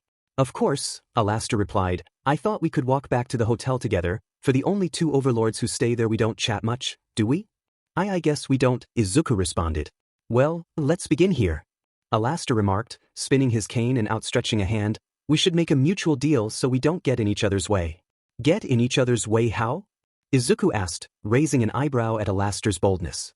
Well, just a one-time thing, Alastair clarified. If, for example, I wanted to make a deal with someone but you didn't want me to, I could use this deal to stop you from stopping me, the same would go for you too and it'll only happen once. So, what do you say? He gestured to his open hand. Izuku looked at it uncertainly. Only if the deal isn't for someone's soul, he replied. I don't want to not be able to do anything if someone I care about is going to sign their soul to you. Fair enough, Alastair remarked before outstretching his hand once more. This time Izuku took it, causing a huge green flame, half neon green and half forest green, to erupt as the deal was made. Izuku looked down at his hand. Haven't done that for a while. Right then, Alastair remarked as he turned on his heel. I feel we should get to know each other. How's your time been in this cesspool so far? Izuku walked next to him as the two chatted the whole way back to the hotel. Back at the hotel, Charlie looked down at the lobby from the inside balcony, frowning before Vaggie walked over and joined her. Hey! The one-eyed sinner greeted. Charlie returned the greeting, hey. Vaggie sighed, I'm sorry I got so crazy today. No, Charlie replied, placing her hand on Vaggie's. I'm sorry I put pressure on you. We work as a team. I guess I just thought all this would be easier, but we'll figure it out together. I mean, look what your exercise did for them. She gestured to the group sitting down at the lobby who were all talking about the fight from earlier. And then when that buff guy started beating the shit out of you. Angel laughed. Pensius laughed, yes, and with the dismembered arm, yes, that was particularly unpleasant. Nifty giggled, I liked that part. Oh, toughen up Buttercup. Flo replied, slapping an arm around Pensius' shoulder. I once broke a rib through my skin and had to use it as a knife. She noticed everyone was staring at her strangely. Long story. Oh. Hey, at least you can take a beating like a champ. Husk praised the snake sinner. You did okay, new kid. Yeah, Mimsy agreed. I would have been out for the count if I was in your place. Really? Pensius questioned, gaining a lot of confidence. Oh well, I suppose I did get into a little of the old rough and tumble today. He laughed before walking over to Angel, and thank you for pulling me out of there. Everyone laughed with happiness before Nifty slightly rhymed the moment with her maniacal laughter. Well, how about that? Vaggie commented. It was then that the front door opened, as both Alastair and Izuku enters the hotel, laughing their heads off as the Egg Boy-Eyes minions tailing behind them. And then, Alastair struggled to continue the sentence as he couldn't help but laugh. The tuna came out of the window and hit him across the face. Both he and Izuku burst into heaps of laughter, surprising everyone that saw. Wow, Vaggie commented, gaining the attention of the duo, and I thought today couldn't get any more weird. Hold on. Charlie began, barely containing her excitement. Are you two friends now? Of course. Alastair exclaimed, pulling an arm over Izuku. We've had quite the chat and I can say for sure that we are certainly friends. Why yeah, what he said, Izuku answered. Well, I hope you can say the same for the rest of us soon. Charlie replied, doing a double thumbs up at the youngest overlord. Vaggie then noticed the Egg Boy-Eyes who were still following the two, Alastair. Fail to get rid of the eggs, I see. Yes, well, the little monsters proved to be rather useful. Alastair replied, his voice taking an evil tone with the last word. Why don't you give them back to Pensius? Vaggie responded, making the snake sinner tear up with happiness. Really? He asked hopefully. Yeah. Vaggie answered, after today, I guess I can trust you with them. But seriously, no more weapons. She narrowed her eyes at him with deadly intent, however the inventor was too happy to care. But my eggs. Pensius said, hugging them all with happiness. Ah, it's so good to have you back. His tone changed back to being bossy at the small creatures as he let them. Now, go clean my quarters this instant. Maybe, I'll move fast than you think. Charlie commented, placing a hand on Vaggie's shoulder. Later that day, Pentious fluffed his pillow for bed as his egg bow eyes all sat around, all of them were dressed for sleeping. How was your day with Elaster, my minions? Pentious asked. It was awesome, boss, one of the egg bow eyes, or Frank replied. I went to this meeting and there was a knife lady, an old guy, and a dinosaur. That's nice. Pentious replied, not paying much attention as he was already lying down. And the knife lady killed an angel. And I was not supposed to talk about it. Frank continued, realizing his mistake too late. However, luckily for him, Pentious does not believe him at all. Oh, I'm so sure, and maybe you'll meet Martians tomorrow, but now is time for sleep. He gestured for them to come closer as they all cuddled. Good night, Eggies. Angel woke up in a dimly lit room, tied up to a chair. He tried to budge free, but failed as a large wolf man paced around him. Finally awake, Angel Dust? His captor asked. Yeah, Angel replied as he regained his confidence. And what's it to ya? His confidence earned him a knife pressed against his neck. I want you to tell me where your boss stashes his vault. His captor ordered. Angel laughed, unbothered. It's hilarious you think I'd tell you anything. He replied. Fine. His captor replied, lifting him up by the neck. I guess I'll just have to F the information out of ya. Angel stared at him, defiantly. Do your worst. He broke into a stuck smile. Daddy. His captor then ripped his shirt open and pounced on Angel as the two got it on. Of course, the whole scene was just a film as Angel laid down on the couch in the hotel while everyone apart from Nifty looked incredibly uncomfortable. Izuku was not there as he'd been told to leave the room by Angel. You know, Angel began, acting completely normally. This performance won me a X11 award. So, honest? Charlie tried to put a positive spin on the scene before she had to look away out of pure disgust. Ew. Vaggie deadpanned. But enough of that. She tried to help Charlie look away by covering the side of her face with her own hand so she couldn't see the TV. Angel, what the F dash? What? Angel exclaimed, you said was show and tell day. I'm showing you my best film, and I'm telling you that it scored me a win over that beach Tiffany titfucker. Can I come back in now? Izuku's voice could be heard from outside the front door. It's pretty cold and I keep on getting looks from people. No. Everyone in the lobby shouted. Oh, come on, Izuku replied. My whole thing is killing people. No matter how rough it is, I don't care. I stabbed a guy's eye out yesterday and pressed it so hard into his throat that he dash. He was cut off by Vaggie. That's enough, Izuku.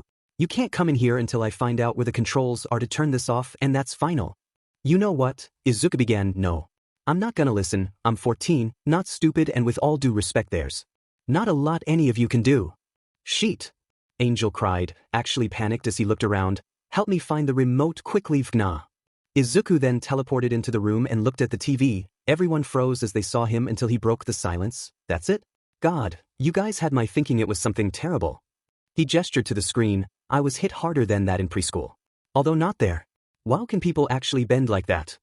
His analysis was interrupted by Vaggie finding the remote and switching the TV off.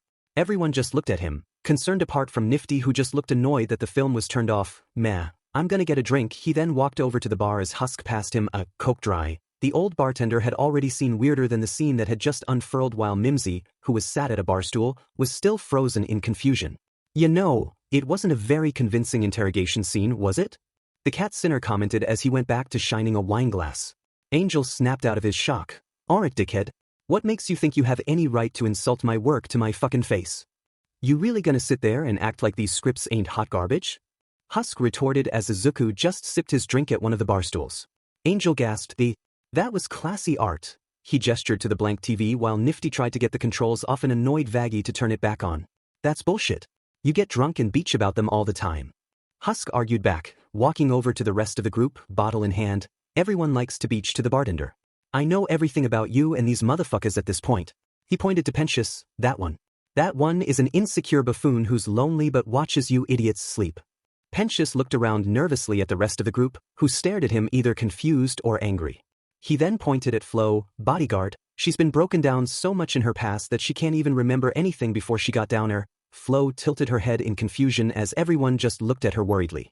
He then pointed at Charlie. Princess is a bleeding heart who wants to solve everybody else's problems, except her own. What? No, Charlie tried to blow off Husk's words. What? No. Husk then went over to Vaggie. This one, the one-eyed Sinner turned and scowled at him, judges everyone and everything because she hates herself. Vaggie groaned at the accusation as Izuku let out a laugh. The kid, he pointed at Izuku, he's been rejected so much he doesn't even know what he wants anymore. Izuku slouched back in frustration but made no noise. He finally landed on the hotel's maid, and Nifty? You don't even want to know what her deal is. He then began to drink his bottle of booze before someone spoke up. And what about me, furball? Mimsy pointed out, raising her hand. You ain't got anything to say about little ol' me now, do? That's because I don't want to know a thing about you, Husk replied. When you get drunk, I don't even try to listen to whatever the hell you're bitchin' about. Mimsy made a frustrated teeth noise and turned back to the bar as Husk went to drink his booze once more. However, just then Angel burst into laughter and kicked his legs up and down. You weren't kidding. Oh ho wow. He made an effort to laugh in Vaggy's face to annoy her further before turning back to Husk, flirtatiously, kittens got claws. He tried to rub under Husk's chin as he turned the bartender's face to look at him, meow. Husk had none of it and broke away from Angel's grasp, and you. He scoffed, don't get me started. I see right through you and all this bullshit and how fake you are. Angel laughed, me? Fake. He mocked surprise before speaking sarcastically, wow, I had no idea. Guess that's why I'm an actor, the does. And dash, he was interrupted as his phone began to ring, hold that thought. He nervously answered the call and walked away from Husk. Hello? No, I just, no I'm not, but, yeah, I'll be right there. He hung up from the call. Looks like Val needs me for an emergency shoot. Behind him, Izuku growled. He hated how Michigan control the Moth Overlord had over Angel's life. Sure. Husk replied, not caring as he continued to drink his booze. You know what? Angel responded, walking over to Husk. I don't give a shit what some drunk but bartender thinks of me. He pulled out some fancy shades from his pocket and out them on. So why don't you just crawl back to whatever cave you came from, pawn critic? He flipped the now annoyed Husk off and walked away. Charlie sprinted to stop Angel before he could leave. Angel, you can't leave yet. She took his hands and tried to walk him away from the door. We haven't finished our exercises for the day. Izuku was going to tell us more about Earth. We've been doing this for a month and I've told you, it's nothing special. Izuku called out behind her. He was yet to tell any of them the truth about what life was like, and he wanted to keep it that way. He had mainly just been telling them about technology and replacing quirk-operated things for something he quickly made up on the spot. After all, if they were to find out about quirks, they'd ask questions, and if they asked questions, he'd have to make up more and more lies. Well, I'm sure you'll manage without me. Angel replied to the princess as he walked back over to the door and opened it. However, Charlie was already there to stop him. There isn't much time left for the hotel to prove itself dash.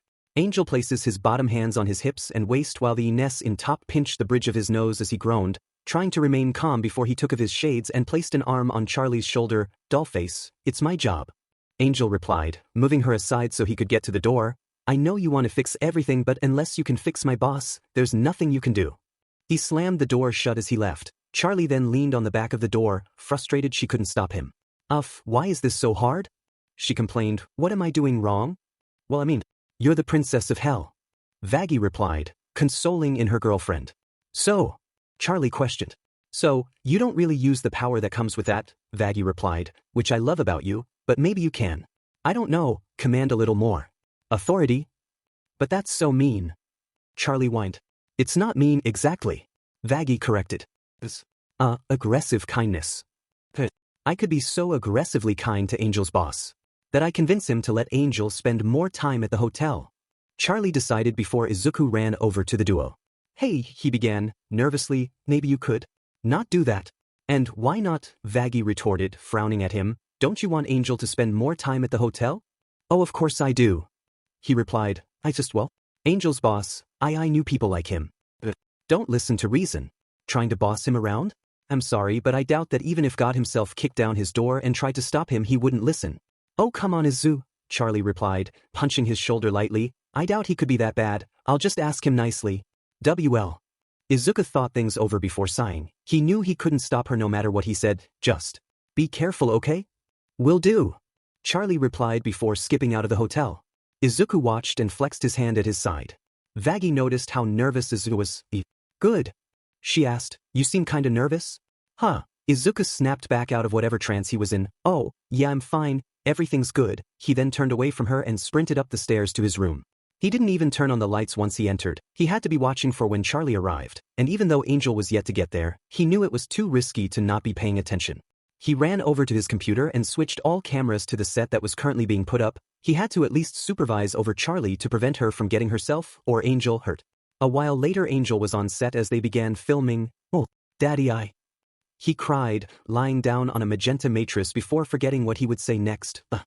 He reached underneath a pillow for a script, he looked it over and scoffed. Do you really expect me to memorize this whole script? Just improv it. Valentino replied, watching over Angel's shoot. You think anyone watches for the dialogue? He seemed to ask Travis, who sat next to him, and shook his head nervously in response. Action. As he did, for demons opened the fake door of the set. Oh no. So many burglars. Angel cried as they approached his bed, and only one me. Whatever shall I do?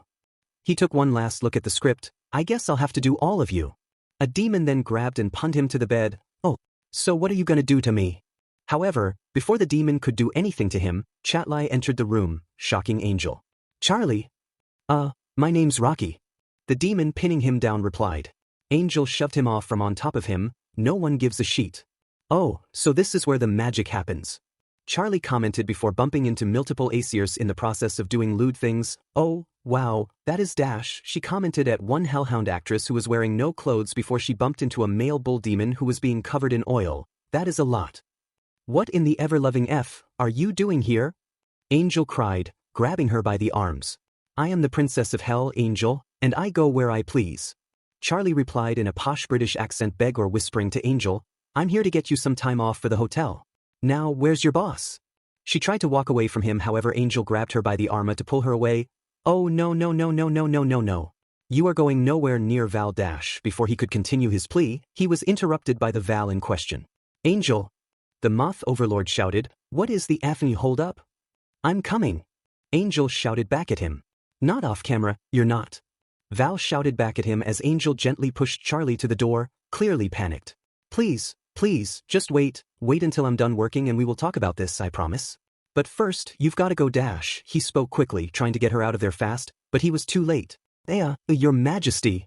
Valentino greeted, now standing behind Angel, his voice causing him to flinch. Oh shit. Angel muttered as Val walked over to the two. Welcome to my humble Issy dungeon, he greeted before pulling Angel behind himself and bowing in front of Charlie. What can I do for such a... He pulled Charlie's sleeve up and liked her arm, his saliva leaving a mark on her arm as she quietly protested. Lovely specimen. You don't want to roll, do you? Because I can make you a star, make us both richer than, well, your Pepito dash. Charlie quickly interrupted him, slightly disgusted. She shouted before calming herself. I'm sorry. I have come to aggressively, kindly speak with you about Angel. Valentino stiffened slightly at the mention of Angel's name. Later, of course. I wouldn't want to stand in the way of your work. Valentino snaps his head to scowl at Angel before continuing in a sickeningly sweet voice. Well then, make yourself comfortable, Your Majesty, and enjoy the show. He turned around and shouted at the rest of the crew as he took his seat. Well, let's take this sheet from the top. Travis laughed next to him. Action. Angel returned to the film, speaking in the same SBSV voice as before. Oh wow, Mr. Robbers. I sure hope you don't hurt me with those big guns of yours. Don't move, you spicy little, you, Taki began, however he began to get distracted by Charlie whispering to a cameraman backstage, PP sleeve or else I'll. Cut. Valentino shouted before turning over to Charlie, what the F is going on with this? I'm sorry, were we too loud? Charlie replied, I was just telling him about the Hazbin hotel. Valentino faked a smile, not at all, princess.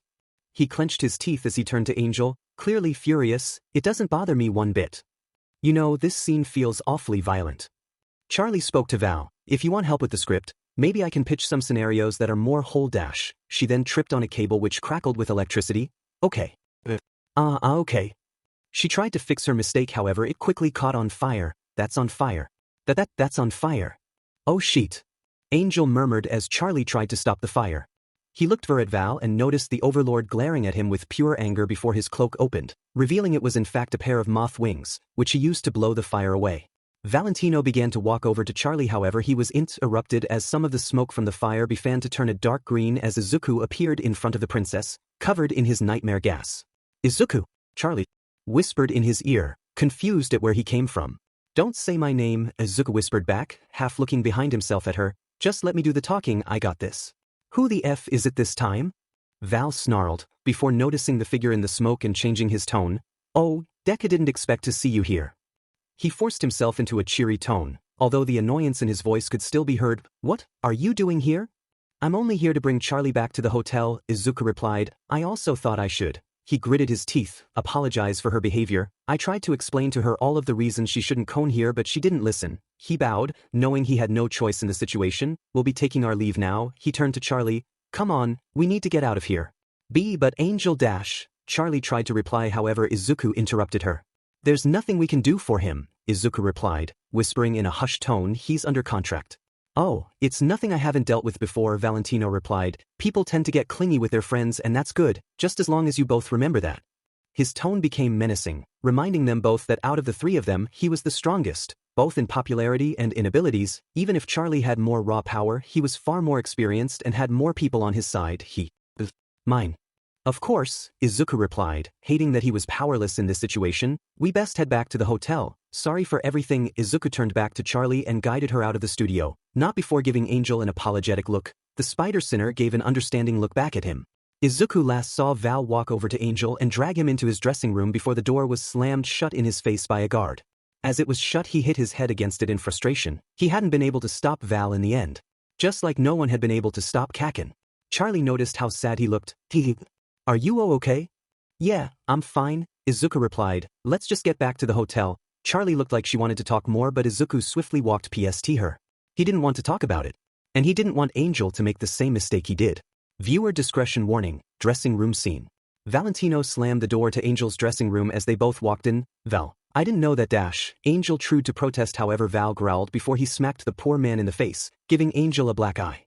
Val, I dash. He was interrupted as Val grabbed him by the collar. You really think you can have Lucifer's little beach fight your battles for you? He asked, shoving Angel into a chair. Val, please, I'm sorry. She's dash. Angel tried to talk up but Val wouldn't let him. You bring her here to protect you? Tiff with me? Val shouted before he grabbed Angel and slammed him down at the couch. Val, stop. Angel cried. You think she can get you out of work? Val growled, his teeth clenched. No, that's not what I'm trying to do. No dash. Angel couldn't even find the words before Val growled and once more threw him, this time at the ground. You know she can't do anything. Valentino replied menacingly before summoning Angel's contract. I own you. Or have you forgotten that? No. Angel whimpered. When I say, come, you say? Valentino asked, holding a red smoky chain that connected to the end of Angel's neck. Yes, Valentino. Angel replied. When I say, you are having 20 guys before lunch, you say? Val asked, leaning in closer. Yes, Valentino. Angel answered, his voice nearly breaking. When I say, you better make sure I never see that beach in my studio ever again. He brushed his hand against Angel's cheek. You say? Aye. Angel stuttered. Valentino dug his claws deeper as he spoke more aggressively. You say? Angel held both his hands up in defeat. Look, Livo, she just gets involved in everything. I'll tell her not to come back. Just don't hurt her.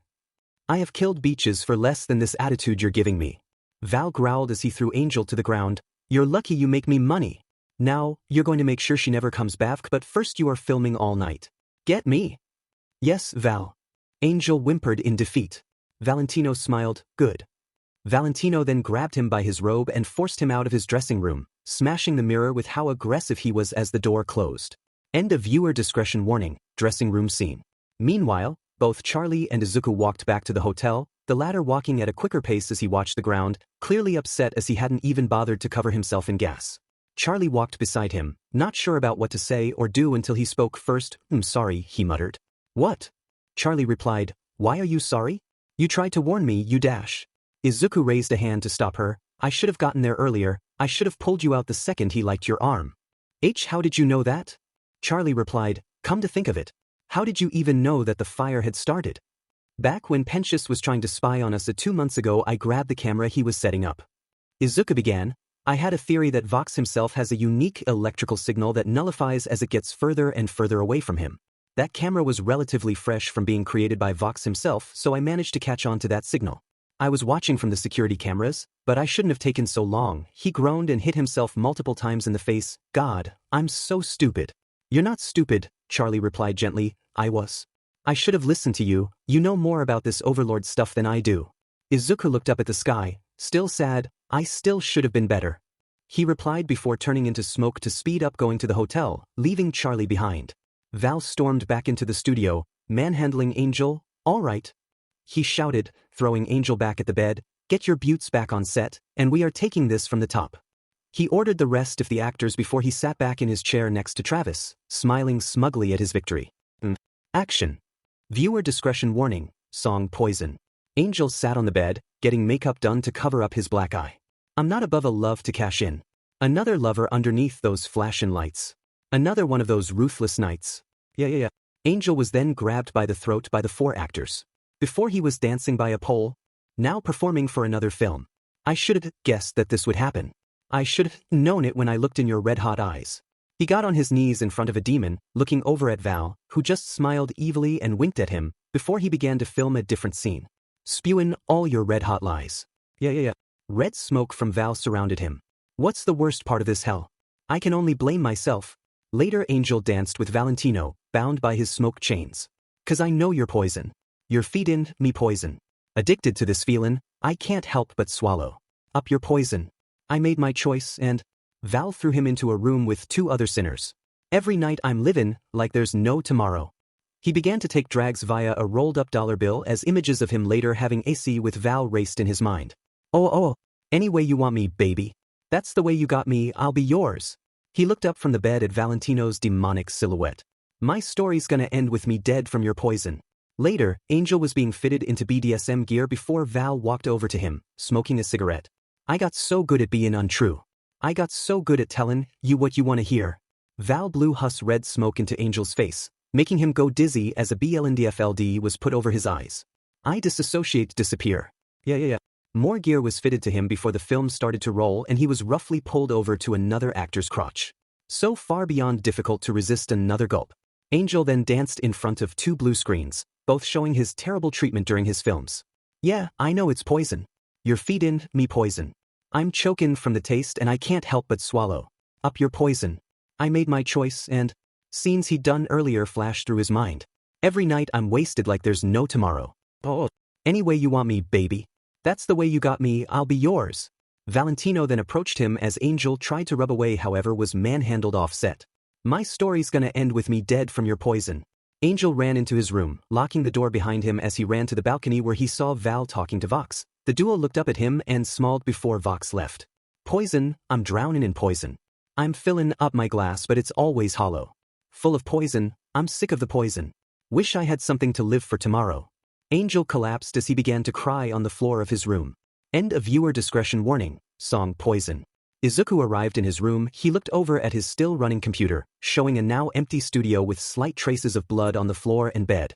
Izuku quickly ran over to the device and shut it off, breathing loudly, what the hell am I good for? He cried before grabbing one of his notebooks, the one of Val specifically, and throwing it against the wall before running over and smacking his head into it, the impact creating a small crater in the wall. I couldn't save him. He shouted, throwing the book at a lamp, smashing the object to 1,000 pieces. He ran over and grabbed the book, cutting him right hand along the way, but he didn't care. Of course I couldn't. He shouted before dropping the book on the floor and kicking it so hard the pages came out, fluttering all over his room before the book slammed into his bookshelf containing the rest of his notebooks, which all fell to the ground. He stared at his now messy room before breaking down and bursting into tears. I couldn't even save myself. The blood from his cuts bled out onto a few of the pages as he sat there in defeat. I'll always be Deku. Hours later Angel returned to the hotel, exhausted. Angel dropped himself on a stool at Husk's bar. Mimsy wasn't there as she was out at her club that night. I need a drink. The hardest you can make. Angel groaned. Husk hummed as he went to get the drink. You look like sheet. Angel took a deep breath and regained his cocky smile. Not possible. Just a long shoot, nothing new. Husk rolled his eyes as Angel chugged the whole glass. Whoa, I said a strong one. Excuse me. Husk apologized, creating a new drink out of 2 others, didn't realize this was a drinking to forget kind of night. Oh, I forgot. You're the wise old bartender who's seen it all. Angel sarcastically replied, get the over yourself and pour me real drink. Angel tipped over the new drink and grabbed himself one of the bottles. Look, if you've got a problem, you're not going to find the solution at the bottom of a bottle. Husk replied, I should know, I've been looking there a long time. He wiped the stain off the bar. Oh sure, and where should I Ayuk? Angel replied, flirtatiously, in your bedroom, maybe? Under the covers? Maybe we can go look together. Don't even start. Husk grumpily replied. Oh, come on, I bet I can make those wings flap. Angel replied, grabbing one of Husk's wings and wrapping them around himself. However, Husk had none of it as he shoved Angel off of him. The bottle he held smashed at the ground. Stop, fin Christ. Husk cried as Angel scowled at him, you can cut the act already. It's never gonna work on me, so all you're doing is making an butt out of yourself with this fake bullshit. That accusation set Angel off, his pupils and freckles glue a dark neon magenta as he got up in Husk's face. Call me fake one more time, motherfucker. I dare you. Husk leaned close to Angel and used one of his fingers to poke his chest fluff. Fake. Fucking hole. Angel roared before slamming his head against the bar's ceiling, making him fall to the floor. Arg. God. Ya done? Husk asked, leaning over the edge of the bar counter to look at him. Angel growled, you know what? You would be effing lucky to get a chance to F me. He threw a bottle at Husk, who dodged with zero effort. You know how much I'm worth. You know how many people would kill to have angel dust come onto them. He stood up and pointed at Husk. Have fun being a lonely piece of shit. He angrily stormed out of the hotel, shoving aside Vaggie who was walking by. The hell? Angel, where are you going? Vaggie asked. Out. Angel shouted back, slamming the door behind him. Husk, what did you do? Vaggie immediately went to the bartender. Made him a drink. Husk replied as the door was reopened, however only a blood-covered Izuku walked inside, noticeably wearing a black glove on his right hand and, unlike he was usually, he wasn't smiling. Izuku marched past everyone, not angry but not happy either as he walked over to the staircase. Hey, use the towel you a-hole. Vaggie shouted as she noticed the trail of blood from behind him. Izuku didn't even spare her a glance. I'll do it later, he muttered, surprising everyone. Air boss? Flo asked, calling over from one of the couches. You good? I'm fine, Flo, Izuku replied, not stopping as he continued to walk back to his room. Once he was gone, Husk spoke first. Great, now there's two of them. Charlie looked more worried. Oh no. They both looked really upset. Can't speak for the kid, but with the other one, Husk began, turning away to sort his bottle. It's just Angel. He'll be fine. I'm not so sure. Charlie replied before turning to Vaggie. I really messed up at the studio today and he got. It wasn't good, okay? Izuku had to pull me out in the end. Vaggie straightened her girlfriend's hair lovingly before turning to Husk. Gee, sounds like someone should go after him. Husk just stared back at her with a blank expression. Someone named Husk. Oh, you gotta be effing kidding me. Husk replied, clearly annoyed. Why don't you go if you're so worried? Because I'm not the one who sent him storming out. Vaggie replied, annoying him more. You caused it. You drag him back. No. Charlie interrogated, don't force him back. Just make sure he's safe. That's what Izuku did. I just pushed too hard earlier and I only made things worse. Look, he'll come back when he's ready. I just don't want anything to happen to him until then. Husk groaned as he saw reason. Now, if you'll excuse me, I'm going to go write 200 apology letters and a lesson plan for tomorrow about boundaries. Husk rolled his eyes and slumped forward. Husk eventually tracked Angel down to the Lone Shark district and followed him into a bar. He watched as the Spider Sinner ended up in a booth with several loan sharks, snorting cane. Oh yeah. Husk entered the bar. He saw that Angel was laughing his head off at his table and ended up at the bar. He placed a few bills on the bar. Gimme a whiskey. The bartender, who noticeably had a treasure chest for a head and tentacles for hair, complied, pouring him the drink. Beg or Husk objected. I meant the whole bottle, jackass. Angel laughed from his table. So I said, you couldn't afford me in a million afterlives. I got better options, right boys? The rest of the table burst into laughter and agreement. Angel turned to one of them. Hey, baby, be a doll and bring me another one? Daddy's out of juice. The demon complied and sat down at the bar next to Husk. The bartender placed a drink down for him. After he did, Husk saw the man reach into his pocket and grab a pink love potion which he spiked the drink with. He went to get up, however before he could the hand of the bartender grabbed him, and as Husk looked up he noticed that the bartender was now completely covered in dark green smoke. He lifted the shark by the neck as the lights all flickered and the sinner disappeared. Everyone stared at the scene, apart from Angel, before returning to their conversations. After that happened, the bartender looked down at him. Oh, hi Husk, Izuku greeted. Husk groaned, kid?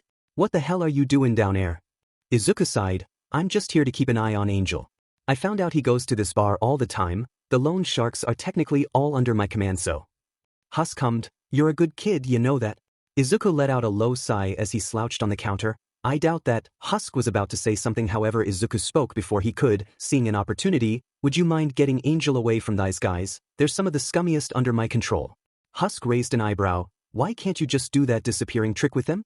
Meh. Izuku replied, don't want too much publicity. If I get too many off them they'll stop coming here and I won't be able to watch over. Husk groaned, fine. He got up just as one of the sharks made another move. You know, darling, I could always give you a drink from my own personal collection. He showed Angel the inside of his coat, where another love potion could be seen resting in his pocket. Angel cooed and went to grab the vial, however Husk quickly threw a card at the drink, smashing it. Nice try, fuckhead. Husk commented before grabbing Angel. Let's go. The sharks pulled their guns on him, however Husk quickly threw more cards, cutting their guns and causing a net decoration from the ceiling to fall, immobilizing them. What the? Angel cried in surprise as Husk moved him away. Hey. Hey. What the actual F are you doing here? Angel shouted, let go of me. No. Husk replied, I'm you back to the hotel. Get off. Angel cried as he shoved Husk off of him. Those fuckers were trying to give you a love potion, Husk retorted. You don't think I can tell if someone spikes my drink? Angel shouted, I do this all the fucking time. You just let people drag you all the time? Husk asked, not believing his ears. It doesn't happen much anymore. Angel shouted back, not since the kids started to take control over this shithole. And besides, you think I ask for it? I don't ask for any of this shit. I didn't ask to be this way. I didn't ask for Izuku to stop them. I didn't ask for Charlie to save me. I didn't ask for you to save me. I can handle myself. Really? Husk barked back, because I just saw someone self-destructing. It seems like, I don't know. You might need a bartender to talk to. Angel chuckled. Oh, so now you're going to act like you give a shit about me? You think after how you treated me, I'm gonna open up to you? Please, he walked away. Maybe I'd treat you better if you were real, and not some bullshit version of yourself, always pushing my boundaries. Let me tell ya, nobody in that hotel cares who you are. How famous, how hot, so you might as well just cut the act. Those last words broke Angel, who turned around, tears forming in his eyes. It's not an act. Husk flaunched back in surprise. It's who I need to be. And this, he gestured to the street around them, this is my escape. Where I can forget about it all. How much I hate everything. The place where I can get high, and not have to think about how much it hurts. And maybe, if I can ruin myself enough in the process. If I end up broken, I won't be his favorite toy anymore. Angel curled into himself on the side of the street, then maybe he'll let me go. Husk watched him with sympathy before sitting next to him and sighing. I was an overlord once, you know. Angel gave him a yeah, and it was nice to have that power. But when you're dealing in souls, he remembered himself, smiling heavily as he looked over his prize and his cards. While also being a gambler, the stakes are pretty high. And losing a few hands can be more than a little dangerous. So when you're down on your luck, you turn to anything to keep you afloat. He remembered sitting across from Alastair in his final game. Even making deals yourself. He snapped back to reality, so I know what it's like to regret the choices made. And knowing you can't take it back. Husk looked over at Angel and let out a smile before standing back up. So things look bad, and your back's against the wall.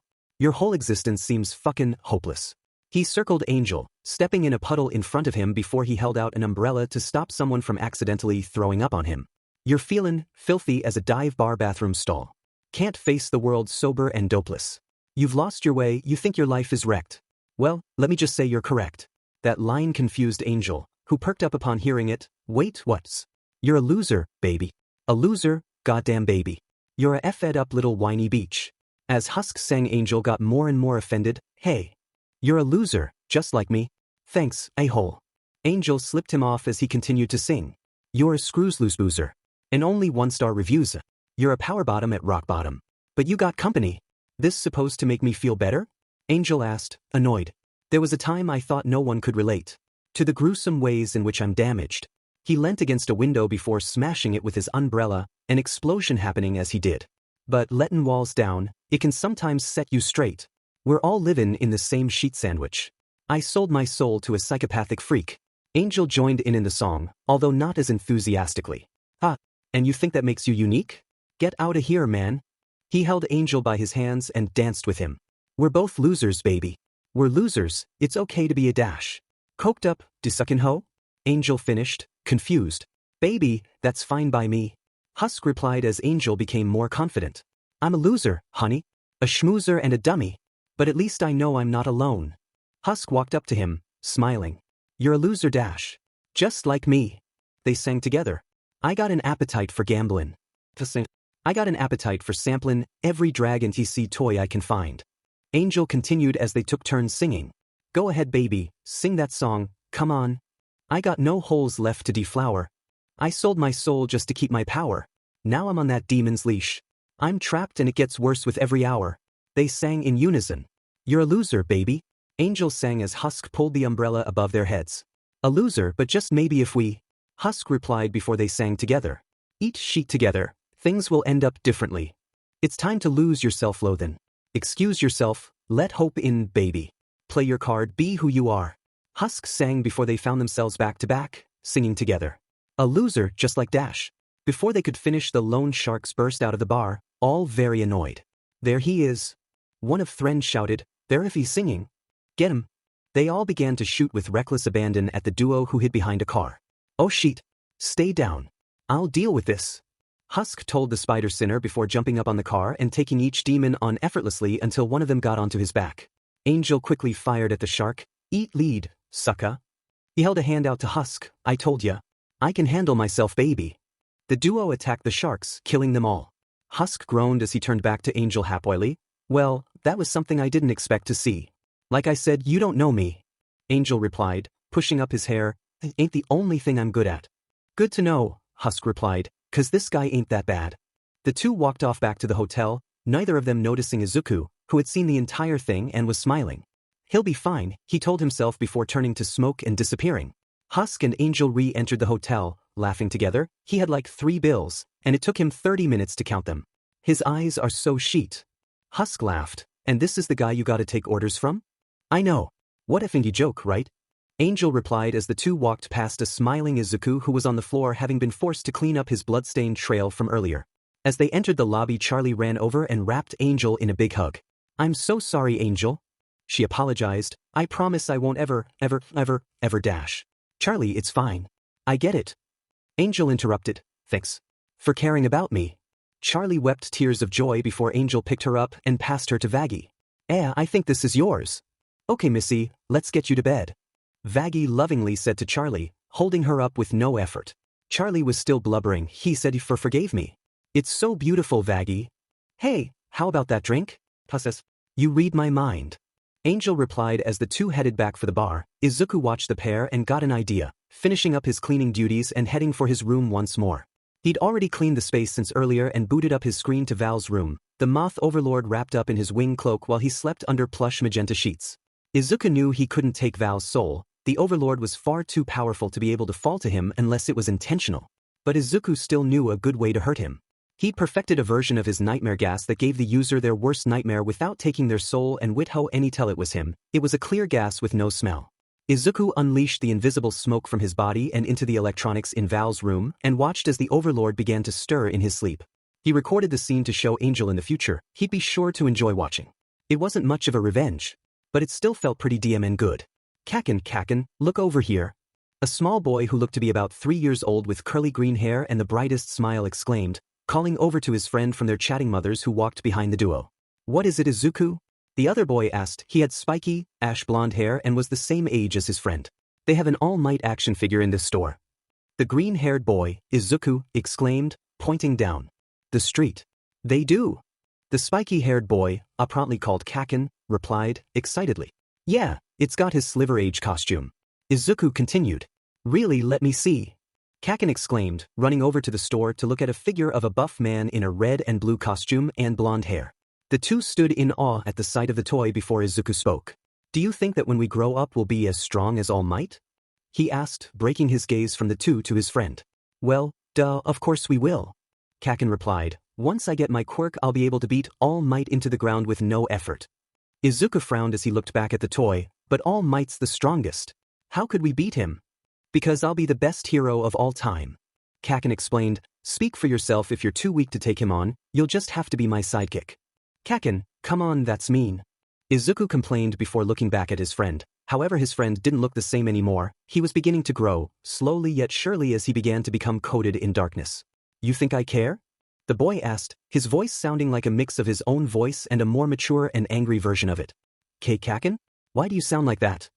Izuku asked, becoming frightened. Pathetic Dekus like you don't deserve niceness, the boy replied as one of his arms grew rapidly and grabbed Izuku by the neck, lifting him up as he grew. What's going on? Izuku asked, struggling against his grasp. You can run away for as long as you want, Deku, but know that no matter how far you go, you can never run away from me. The boy continued as he grew into what looked like an adolescent version of himself, fully coated in inky darkness apart from his two shining yellow eyes and his white teeth that snarled at Izuku. "Let go, Kaken." Izuku could barely speak against his grasp. "Why are scaring me?" "Good," the boy shouted, making Izuku flinch. "Quirkless trash like you should always feel weak." He held up his other hand, a small explosion erupting from his palm as he moved it closer to Izuku's face. "You don't like it, then why don't you just take a swan dive and let the rest of us be rid of you?" His hand met Izuku's face as an ear-splitting bang could be heard. Izuku shot up out of his bed, his breathing heavy and low, as if the grasp of the boy had affected him. He let out several loud coughs before massaging his neck with one of his hands while the other checked up on his face.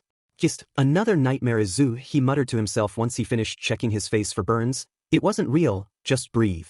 You're not on Earth, you're in hell. He can't hurt you here." Izuku sighed as he lifted himself out of bed and looked at his room. His bookshelf of notebooks, now fully back in order since he freaked out 2 months ago after not saving Angel. His computer, including his notebooks on the V's that were writing info on their behaviors. His room was a mainly empty space, but he liked that. His room used to be so cluttered with merch when he was alive. Now that he was dead, he didn't mind changing things up. Izuku's eyes finally ended up on his alarm clock. The time was only about 4 in the morning, but it wasn't that caught his eye. The date he saw on the clock instantly made his stomach drop.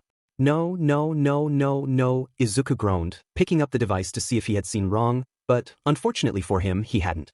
For everyone else, today was an ordinary April day in hell, but for Izuku, 1 year. "I've been gone for a whole year." He slouched back onto his bed, setting the alarm clock back down. "God, I'm pathetic," Izuku muttered to himself. "No one cares, and no one should." He stood up from his bed and headed downstairs, slamming his door behind himself. "Good morning." Vaggie opened her eyes and came face to face with her girlfriend, already in her workday outfit while Vaggie was still in her nightgown. "I got you orange juice." She held up a glass of orange juice in her hand and passed it to Vaggie. "Ugh, Charlie?" Vaggie groaned, rubbing her eyes as she sat up. "What time is it?" She looked over at the clock, that currently said it was exactly 7 a.m. She yawned. "Are you sure we should get up at this time? It's really early and we go to sleep really late." "There's no time for time." Charlie exclaimed, "Today is gonna be an amazing day." Vaggie smiled lovingly. "Oh yeah, and why's that, hon?" "Because the birds are singing." She put her face up against the window as she watched a small, fluffy, black bird chirp as its mother shrieked beside it. "The flowers are blooming." She held up a plant pot with a blooming lily in it and absolutely beamed at it before throwing it behind her. "And on days like these, I just want to smile." Vaggie watched her girlfriend and let out a chuckle. "Yeah, I bet everyone else is having a good day too." Charlie gasped. "I bet so too. Let me go check." She then pirouetted as she ran to the door to their room and dashed to check on everyone. Vaggie laughed at her girlfriend's antics. "I know I'm having a good day now." Charlie rushed down the corridor, eventually stopping at Angel's room. She threw the door open and spotted the spider sinner who was currently sleeping, holding fat nuggets in his arms as he snoozed. She stood from the doorway for a second before shouting, "Good morning, Angel." Her voice instantly woke the poor sinner up. "Arg!" Angel shouted, surprised at the sudden awakening before noticing who stood in his doorway. "Geez, Charlie, let me get some rest," he groaned as he began to sit up. "Had to 5 guys last night." "But do you not have any work today?" Charlie asked, intrigued. Angel pulled out his phone, checking both his calendar and his messages from Valentino. Both said he had nothing happening that day. "Don't look like it," Angel replied, "but you never know if my boss will dash." He looked up to see Charlie was already gone. "Meh. Who gives a sheet anyway?" Angel commented as he placed fat nuggets to one side and sat up out of bed. Charlie continued to rush down the corridor, eventually stopping at Alastair's room. She turned to the door and contemplated on whether this was a good idea but was too excited to stop now, so she slowly opened the door. She peered inside the room to see Alastair already awake, sitting down at a table in his room and eating a dolphin with a knife and fork. The radio demon peered up from his meal at Charlie as their eyes met for a very awkward moment before he spoke. "Why hello there, Charlie, what are you here for at such an early hour?" "Huh," Charlie snapped back to attention as she looked up from the dead animal. "Oh yeah, I just wanted to ask if you and Izuku had any of that Overlord meeting shenanigans." "I can't say we do," Alastair replied, "although Izuku might have a more personal meeting." "Got it," Charlie replied, turning around and running off. "Thanks, Al." Alastair just shrugged and tucked back into his breakfast, closing the door with his powers. Charlie finally ended at Izuku's room. Smiling, she opened the door enthusiastically. "Good morning, Izadash." She then noticed that the room she'd entered was completely unoccupied. "Izuku," she called, pulling back the covers on his bed, seeing there was no one in it. She then walked over to the bookshelf, seeing if perhaps there was a secret room hidden behind, and one of the books was the trigger. "Izuku?" She looked across the entire room and ended up noticing two things. The first was Izuku's lamp, which was currently smashed and had a small amount of dried blood along with the carpeted floor that also had some dried blood on it. Huh? Charlie commented as she looked at the stains, before using her magic to fix the lamp as she placed a small rainbow carpet over the stains. Perfect, she commented, before remembering why she'd entered the room in the first place and leaving the room. Once Charlie entered the hall, she bumped straight into Vaggie, who was now fully dressed in her uniform. Vaggie nearly fell over with how hard she was hit, however Charlie quickly grabbed her by the hand and pulled her up. Thanks babe, Vaggie replied as she stood up. No problem, Charlie replied before making a nervous expression. Say, Izuku didn't perhaps say he'd be going out early today, did he? Yes. Not that I can recall, Vaggie replied, before she noticed Charlie's slightly nervous expression. Why? What's going on? Oh no, it's nothing, Charlie replied, shaking her hands in front of her face. He probably just didn't think he'd have to tell us.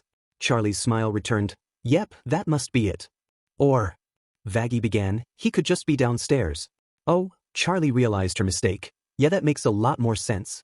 It's fine babe, you're just worried about him, that's all, Vaggie replied. I mean he's a kid in hell, what did he do to deserve this? She gestured to the space around them. Everyone's here for a reason.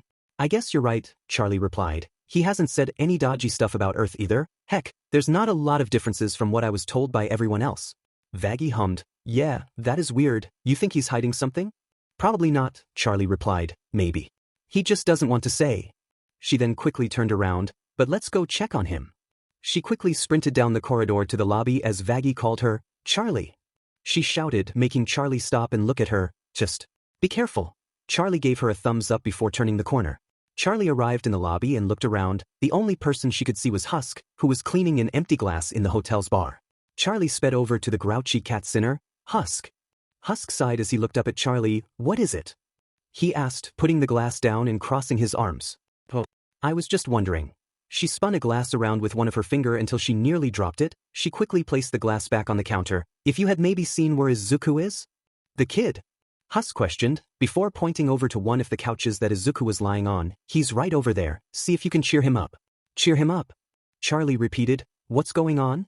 The hell if I know, Husk replied, turning around. He's been lying there since I got down here about an hour ago, and he won't tell me what it is that's got him this upset. Charlie made a determined face and strolled over to the couch Izuku was lying on. She poked her face over the top of the couch to come face to face with a very depressed Izuku. Good morning, Izuku. Morning, Charlie, Izuku replied, uninterestedly as he seemingly looked through her. Are you okay? Charlie asked, walking around the couch and looking down on him. I'm fine, Izuku replied, sighing. Well, you don't look very fine, Charlie replied, nervously. I am, Izuku replied. Are you sure? You look pretty sad about something. Charlie replied, clearly worried as she fiddled with her fingers. Yep, Izuku replied, still looking directly up. Really? Charlie tried to get him to talk with no effect. Yep, Izuku repeated. You sure? Charlie asked. Izuku sighed and stood up. He looked over at Charlie and smiled. I'm fine, Charlie, honestly. He then walked up the stairs to go back to his room as Vaggie arrived. She noticed Charlie's sad expression and walked over. You okay, babe? Yes. Something's wrong with Izuku, Charlie replied, looking at where Izuku had left. He was just lying down, staring at the ceiling. Vaggie hummed. Well, is there any reason he might be sad that you can think about? Charlie put a hand on her chin as she thought to herself. Eventually she gasped, Vaggie, you're a genius. Vaggie smiled. So what's the problem? Remember when Izuku was telling us about Earth and you asked him about the last time he was there?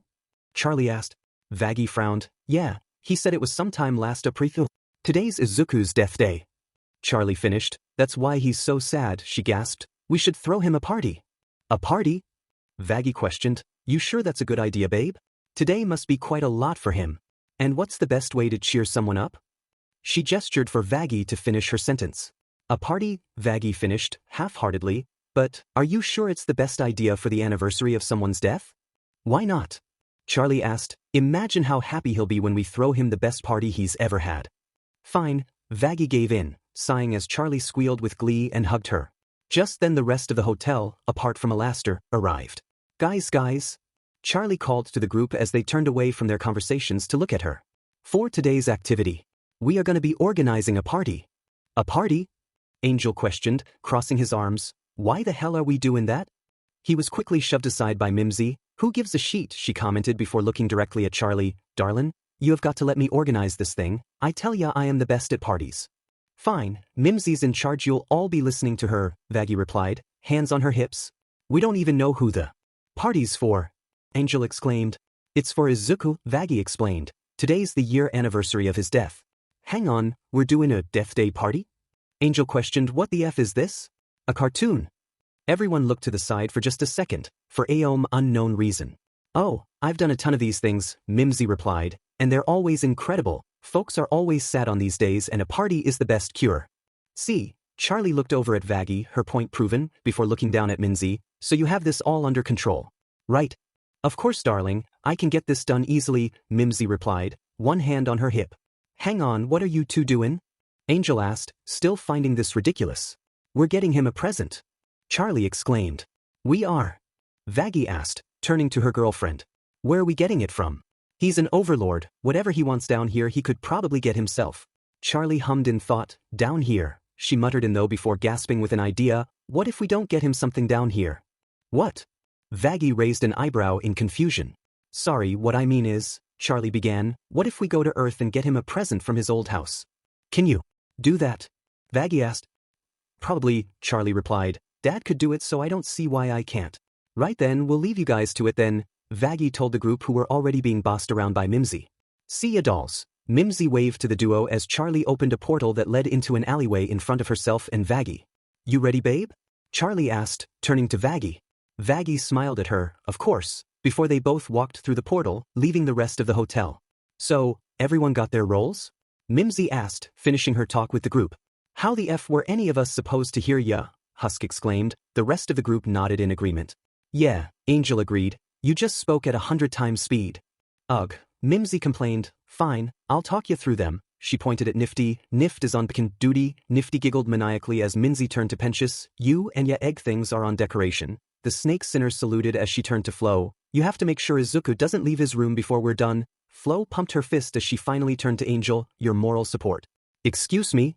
Angel questioned, offended. Why am I the only one who does nothing? Why not entertainment or something like that? Mimsy scoffed, don't act like you ain't glad. Besides, this is a party for a 14-year-old. You can't use your usual entertainment on him. Angel rolled his eyes before smirking and pointing at Husk. What about him? God damn it, Husk muttered as Mimsy let out a grin. Whiskers is gonna be the clown, Mimsy replied, smirking as she pulled out a box, presumably with makeup and a change of clothes in it. What? Husk shouted, any clown? This is a party for a kid, you gotta have a clown, Mimsy replied. He's 14, Husk argued, not 4. Tomato, Mimsy replied. Just remember which one of us knows the last or the best. She grinned as Husk knew he had no comeback. This is why you're in hell, he replied before he walked away to get changed. Perfect, Mimsy commented as she looked at the group. You all know what to do, so go do it. She bellowed at the group, making them all run to their posts. Meanwhile, Charlie and Vaggie walked around the streets of Earth. Charlie was looking around in wonder while Vaggie just looked curious. Wow, this place is incredible. Charlie commented. Oh, yeah, Vaggie began before noticing a man who had a rat's tail. But don't you find it weird that Izuku never said anything about stuff like that? She pointed at the tail as the man looked at her, offended. Hey! The man shouted at Vaggie, it ain't my fault I look like this, you know. We've all got quirks, eye patch, so why don't you show some respect to the rest of us? He then barged past her rudely. Who you calling eye patch, you son of a beach? Vaggie shouted back in annoyance. The man just shot her a middle finger in response. Quirk. Charlie repeated what the man had said. What's that mean? Izuku never mentioned it. Vaggie turned to her. Maybe he was just hiding stuff from us, 'cause he didn't want us to ask questions about how he died. But why wouldn't he tell us anyway? Charlie questioned. And what even is it? She quickly grabbed a phone out of the hands of someone walking by. Sorry, just need to borrow this a sec, she explained as the man shouted something about a hero? Whatever that meant.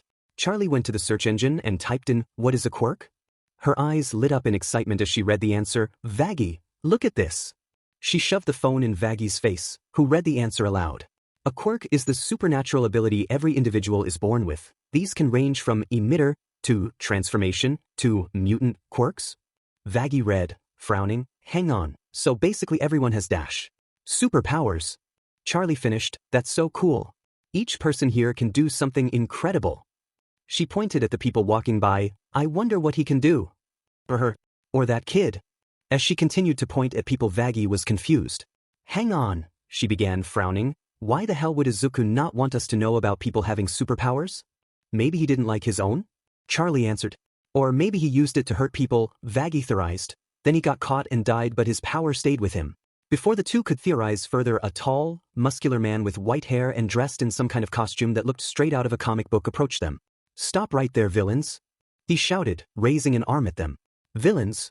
Charlie repeated, what's he mean by that?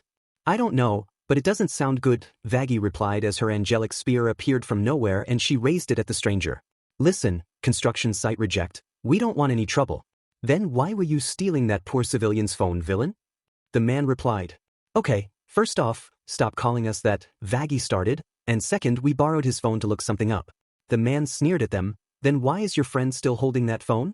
Doesn't look like you were going to give it back to me, you pathetic villains.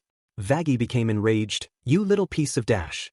Vaggie, calm down, Charlie interrupted calmly before turning to the man. We can give the phone back now, if that makes it better, she replied. It's too late for making it better, you villains. The man retorted. You will be defeated by the mighty Death Arms. Death Arms, Vaggie repeated. What kind of name is that? Makes you sound like a supervillain or something. Do not compare me to yourselves, villains. Death Arms shouted back before charging at the duo. Now taste the wrath of my death punch. He reeled back his fist and nearly hit Charlie, who was pulled back by Vaggie at the last second, leaving his fist planted into the wall of a store. Whoa, whoa, whoa, Charlie began. We really don't want to fight, Mr. Death Arms, was it?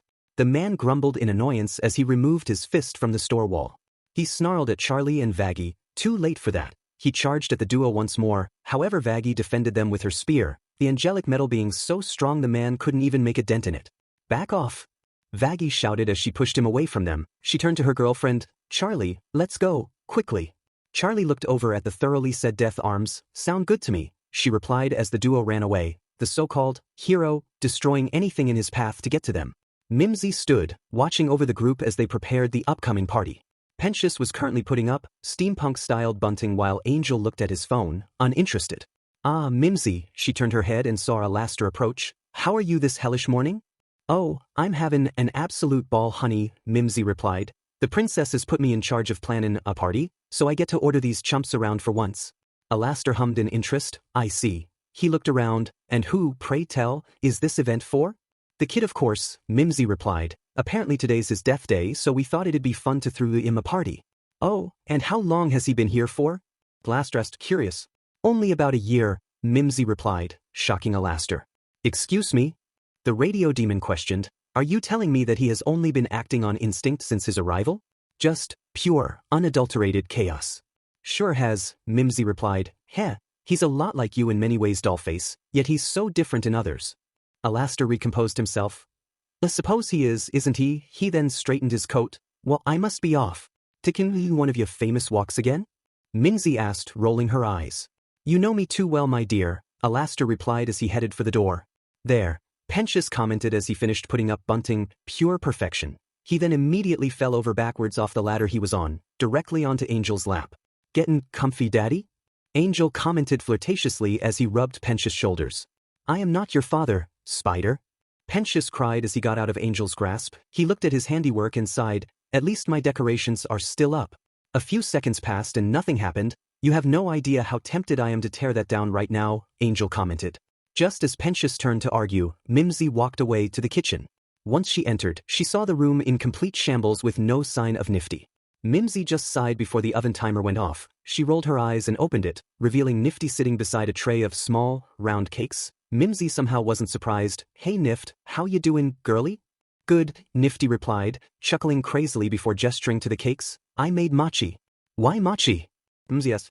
Izuku's Japanese, Nifty replied, like the cakes. And you? Mims mused as Nifty crawled out of the oven. You got this under control then? Definitely, Nifty replied as she went to one of the cupboards. Just give me a few more minutes. Mimsy smiled and left the room, pulling a walkie-talkie out of her pocket as she did. How's things upstairs, Flo? Yes. Flo sighed, leaning on Izuku's door. Boring, he hasn't tried to leave once. That's a good thing, Mimsy replied. Yeah, but it's still boring, Flo countered. Well, everything's good down here so you can bring him down, Mimsy ordered. Got it. Flo replied. Get back here, villains. Death Arms cried as he chased Charlie and Vaggie down the street. Why would anyone do that? Vaggie shouted back. We're not stupid. Vaggie, Charlie whispered into her ear, we need to get into an alleyway so we can lose him. Sounds good, Vaggie replied, but we need to distract him first, maybe throw something at him. Got it. Charlie replied before shooting a firework out of her finger at the charging hero, making him recoil as he connected with the projectile. I meant a fire hydrant or something, but that works too, Vaggie replied as she looked back at the injured hero. That makes more sense, Charlie replied before turning to Death Arms, sorry. She called back as her and Vaggie ran into an alleyway just as Death Arms began to stand up once more. Go up the fire escape. Vaggie shouted as she heard Death Arma shout something about defeating them again. The two climbed the staircase and made it the top of a building. Charlie looked down to see Death Arms angrily charge straight through the alleyway and sighed with relief, we're good. Geez, what was his problem? Vaggie replied. We just borrowed someone's phone, that was all. Before Charlie could reply, they both heard a voice from behind them, hey, you too. They both turned, ready to run once again, however they only saw a skinny, fragile-looking man with blonde hair and a long neck. What do you think you're dash? He was cut off as he coughed up an alarming amount of blood. Oh my god. Charlie cried as she ran over to the man, pulling out a tissue. Are you okay? Do you need an ambulance? The man coughed slightly. I'm fine. It's just a side effect of an injury I got a few years back. He recovered from his coughing spree and narrowed his eyes at the two. But why were you two running away from a hero down there? Vaggie groaned. All we did was borrow someone's phone and he charged at us like a FNG rhino. The man sighed. I'm not sure how much I believe that. He narrowed his eyes once again. What are you two going to do if I just let you go? Vaggie groaned. Not again. Sir, please, Charlie pleaded. We only want to find the Midoriya residence. We're friends of Mrs. Midoriya and we want to talk with her. The man looked taken aback, as if he knew who they were talking about before recollecting himself. I presume you want to talk about her son? Yes, Charlie replied, nodding. We want to make sure she's okay. The man sighed and pulled out some paper which he wrote an address on and handed to her. She's supposed to be out with a friend right now, so you might have to wait. Charlie bowed. Thank you, sir. She pocketed the piece of paper and began to walk away with Vaggie. But listen, they stopped as the man spoke again. If I find out that's not the reason you two are headed there, one of his eyes glowed blue, you won't be so lucky. They both shuddered at that as the man walked away to the actual staircase of the building. Wow, Earth is a lot scarier than I thought, Vaggie commented. Yeah, Charlie agreed before pulling out the paper, but at least we won't have to be here much longer. Yeah. Vaggie replied, but don't you find it weird how that guy was acting? What do you mean? Charlie asked. Well, he clearly knows where Izuku lived and what his mom is doing, Vaggie began, but he couldn't walk us there himself. He also doesn't know a lot about who knows his mom. That is weird. Charlie agreed before returning to her optimistic self, but we shouldn't dwell on it, let's just get the gift and go. She began to walk over to the staircase as Vaggie looked over the edge of the building and saw the skinny man leave. She narrowed her eyes, suspiciously. Izuku lay on his bed in his room, doing nothing except looking directly at the ceiling, until he heard a knock at his door. Hey, boss, Flo's voice began. You wanna come downstairs? You've been up here for ages. I'm fine, Flo, Izuku replied, dismissively. You sure? Flo questioned, don't want to get some food or anything? Not hungry, Izuku replied. Look, boss, Flo responded, we're all worried about you. Could you just come downstairs? You don't have to talk. Izuku sighed as he got out of his bed and opened the door. He replied as Flo pumped a fist and led him downstairs. Once he was downstairs, he saw the entire lobby completely decorated with steampunk-style decorations that seemed to be directly from Pench's lab as everyone smiled at him from the couches. Izuku raised an eyebrow. Why is the lobby like this? Because, Mimsy replied as she walked over to him and Flo, we saw how sad you were and decided to throw you a party. A party? Izuku questioned, that's a bit overboard. He noticed Mimsy's smile drop slightly and panicked, forcing a smile. But it's great, thank you. Everyone seemed to believe he was genuinely smiling as Mimsy directed him over to the rest of the group. It's no problem, dearie, Mimsy replied. We were a bit short on time, but Nifty over there bailed you some machi. She gestured to the table which had some machi on it. Izuku took one to be polite and ate it. He wasn't the biggest fan, but he gave Nifty a big smile and thumbs up. And we did get you some entertainment. Just then, Husk walked over, dressed fully as a clown and being pushed by a snickering angel dust. Hey kid, he waved at Izuku who sank into his seat slightly. Guys. Izuku tried to say something but he couldn't find the words. Thank you, this is great. But I'm really tired today, he smiled at the group, convincing all but Husk he was happy. Oh, Mimsy stuttered, surprised by Izuku's reaction. Well, feel free to hang around if you like. Izuku realized he'd upset her and panicked. I'm sorry, I shouldn't have worried you guys. Jay just tired today. Bit of a coincidence, don't you think? Husk spoke up, surprising the others. What do you mean? Izuku replied. Kid, we all know it's the year anniversary of your death, so stop pretending that it ain't, Husk explained. That's not important, Izuku replied. I'm fine. Husk became annoyed. Inanimate kid. He banged fist against the wall behind him, the impact making a small bang noise that made Izuku jump out of his seat and fall to the floor, breathing heavily. I'm sorry, he shouted back at Husk before looking up and seeing everyone staring at him, all of them confused and concerned. Izuku stammered and stood back up, letting out a faked laugh. Looks like I really do need sleep. He mused as he turned to the stairs. You guys have the party without me, I'll be fine. Kid, Izuku was stopped by Husk, who looked the most concerned. I'm sorry for losing my temper with you. You shouldn't be, Izuku replied, smiling. I'm fine. He then turned and dashed up the stairs, leaving the rest of the hotel worried and confused. Charlie and Vaggie made it to their destination, a small apartment complex, and climbed the stairs until they got to the apartment written on the paper. Charlie went or knock on the door but Vaggie stopped her. We can't let his parents see us, she explained as Charlie looked at her confused. We need to grab something and leave quickly. Charlie sighed. Okay, but I really wanted to meet his parents. She then tried to open the door, discovering it was locked. How do we get in? We'll have to go through the window. Vaggie gestured to the window beside the door. That old man said they'd be out today. She then pulled out her spear and lightly stabbed the glass with it, smashing it immediately. Vaggie stepped in first before turning back to Charlie and picking her up to get her through to make sure she wouldn't get cut by any stray glass. Thanks, babe, Charlie thanked her girlfriend as she stood up in the apartment. She looked around the room. Wow, this place is empty. Vaggie finished as she looked around at the bare living space. There was little trace of anyone living there apart from the photos on the walls and mantel. Charlie gasped as she saw one. Vaggie, look. She called her over and showed her an image of a small, fluffy-haired Izuku who was about 3 or 4, being hugged tightly by his mother as he smiled cheerfully. Izuku looked so cute when he was little.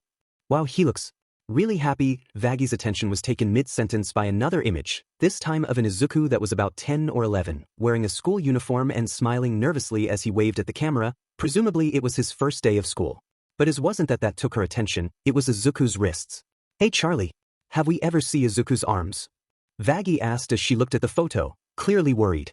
I don't think we have, Charlie replied, frowning. Why? Look at this. She handed the picture to Charlie and pointed at Izuku's wrist. The wrist looked scarred. Charlie could make out slight burn marks that were covered by his jacket. Only slight traces of injury could be seen. Charlie's face dropped. Why does he have? She didn't want to even think of a reason. He probably just burned his wrist, science experiment or something. Do you really believe that, Han? Vaggie asked. Well. Charlie tried to distract herself from the though. We need to find a gift. She quickly ran over to the table in the kitchen, where a photo album titled Memories lay. Charlie picked it up. There, a photo album, that's good. She spoke in an overly cheerful tone as Vaggie just looked at her, worried. Charlie she was cut off as she heard voices from outside the apartment. Inko, I'm gonna stay here with you tonight, the voice of a woman spoke. I don't think it's good to leave you alone. I've called Masaru and he said it's fine. I'll just be sleeping on the couch. The other woman sniffed. It's fine, Mitsuki. Honestly, you don't have to worry about me. I just don't want you to make the same mistake as Izuku, the first woman, Mitsuki replied, making both Charlie and Vaggie's eyes widen. No, Charlie muttered under her breath as she fell to the ground. Vaggie was about to comfort her when they heard the second woman, Inko, burst into tears. I just don't see why he'd kill himself, she replied through tears. He was always so happy, so cheerful. Charlie visibly recoiled as she heard Vaggie quickly ran over, noticing Charlie was crying. Babe, we have to get out of here. Vaggie tried to calm her down, speaking in a hushed voice as she tried to pull Charlie up to her feet, but she wouldn't budge. Charlie couldn't stop crying herself, muttering about how terrible the information was. Mitsuki spoke again. Inko, she cut herself off. Hang on. Inko, I think someone's broken in. Inko didn't reply as she was still in tears, but Mitsuki walked over to the window, spotting the duo inside. She was a tall woman with ash blonde spiky hair and red eyes that were staring at Vaggie with pure anger while Inko was clinging to her, still crying. She had long green hair the same color as Izuku's. Hey! She barked at the duo. What the F are you doing? Vaggie looked down at the still crying Charlie and quickly picked her up, along with the photo album, and made a dash for the other window, smashing it with her spear before jumping out, just as Mitsuki opened the door and ran at them, clearly said, Sheet. Vaggie cried as she and Charlie fell from the 3-story tall window, luckily falling into a huge bush that surrounded the back of the building. After they made their bumpy landing, Vaggie noticed Charlie had stopped crying and looked at her. She was currently looking through the photo album, sniffing and wiping away tears. Vaggie walked over and hugged her as Charlie whimpered into her shoulder. Vaggie helped her up onto her feet. Come on, we need to get out of here. Charlie looked downtrodden. Okay, she replied quietly, But we'll need to go back to where I made the portal, it's easier that way. Vaggie outstretched her hand and held Charlie's with it. Got it, let's get out of here babe. They walked away, Charlie's head on Vaggie's shoulder as they did. Izuku stammered through the corridor, nearly falling over a few times before making it to his room, locking the door behind him as he landed against his bed, breathing heavily. Stupid, stupid, stupid. Izuku muttered to himself as he lightly hit himself in the head with his palm. Now they're all gonna be worried. He groaned as he slammed the back of his head into his mattress before he looked up at the ceiling in silence once again. What is the point? Izuku sang, melancholically. In being afraid when you're me? When you can do what you like? Whenever you like? Yet you still can't manage to agree. Izuku stood up and walked over to his bookshelf, picking up one of his notebooks and opening it. On who you are. Or what you want to be. A life-size, hand-drawn, 3D image of Zestral appeared from the book, showing him standing in his usual stance. When you look around, and all you see, is people who are better than me.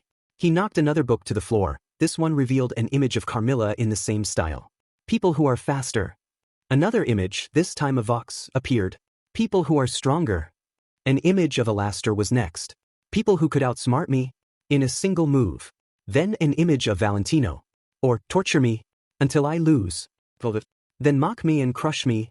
Then Rosie, rip me to shreds and savor the little pieces. He looked at all the different images of overlords that surrounded him. So who am I? What have I done that anyone hasn't? What is my patent? And what can I do with it? Izuku sang the last word for a while before Begair, he fell to the ground as the images looked down on him, almost pitifully. Will I just lose myself? To mental health? All over again? Izuku's eyes widened as he appeared in a pitch-black void, alone. And self-destruct? A black figure with spiky hair and bright yellow eyes appeared in front of him and attacked, his hands exploding in time with the song as Izuku continued to sing. Like if a ticking time bomb, without a clock, just a seal and lock, was attached to me. The time unclear, but it's definitely here. And I don't want to escape. The figure began to punch harder and faster. Could it be today or tomorrow? A month or two? If I'm lucky, maybe a year? 'Cause honestly, the way I'm going, it feels like it's drawing near. The figure landed one last punch and Izuku was back in his room, alone, lying on the ground. So what is the point? Izuku sighed as he stood up, unharmed despite being attacked. He places each of his notebooks back in his shelf and headed back downstairs. Once Izuku made it back down, he headed for Husk's bar. Mimsy wasn't there at the moment, luckily. Izuku slumped down on a stool, his head hitting the counter. Hey Husk, he greeted as he pulled his face up to look at the bartender who was still dressed as a clown. Hey kid. Husk returned the greeting as he put down the glass he was seemingly always shining and turned around. The usual? Yes please, Izuku replied as Husk tossed him the can of Coke dry.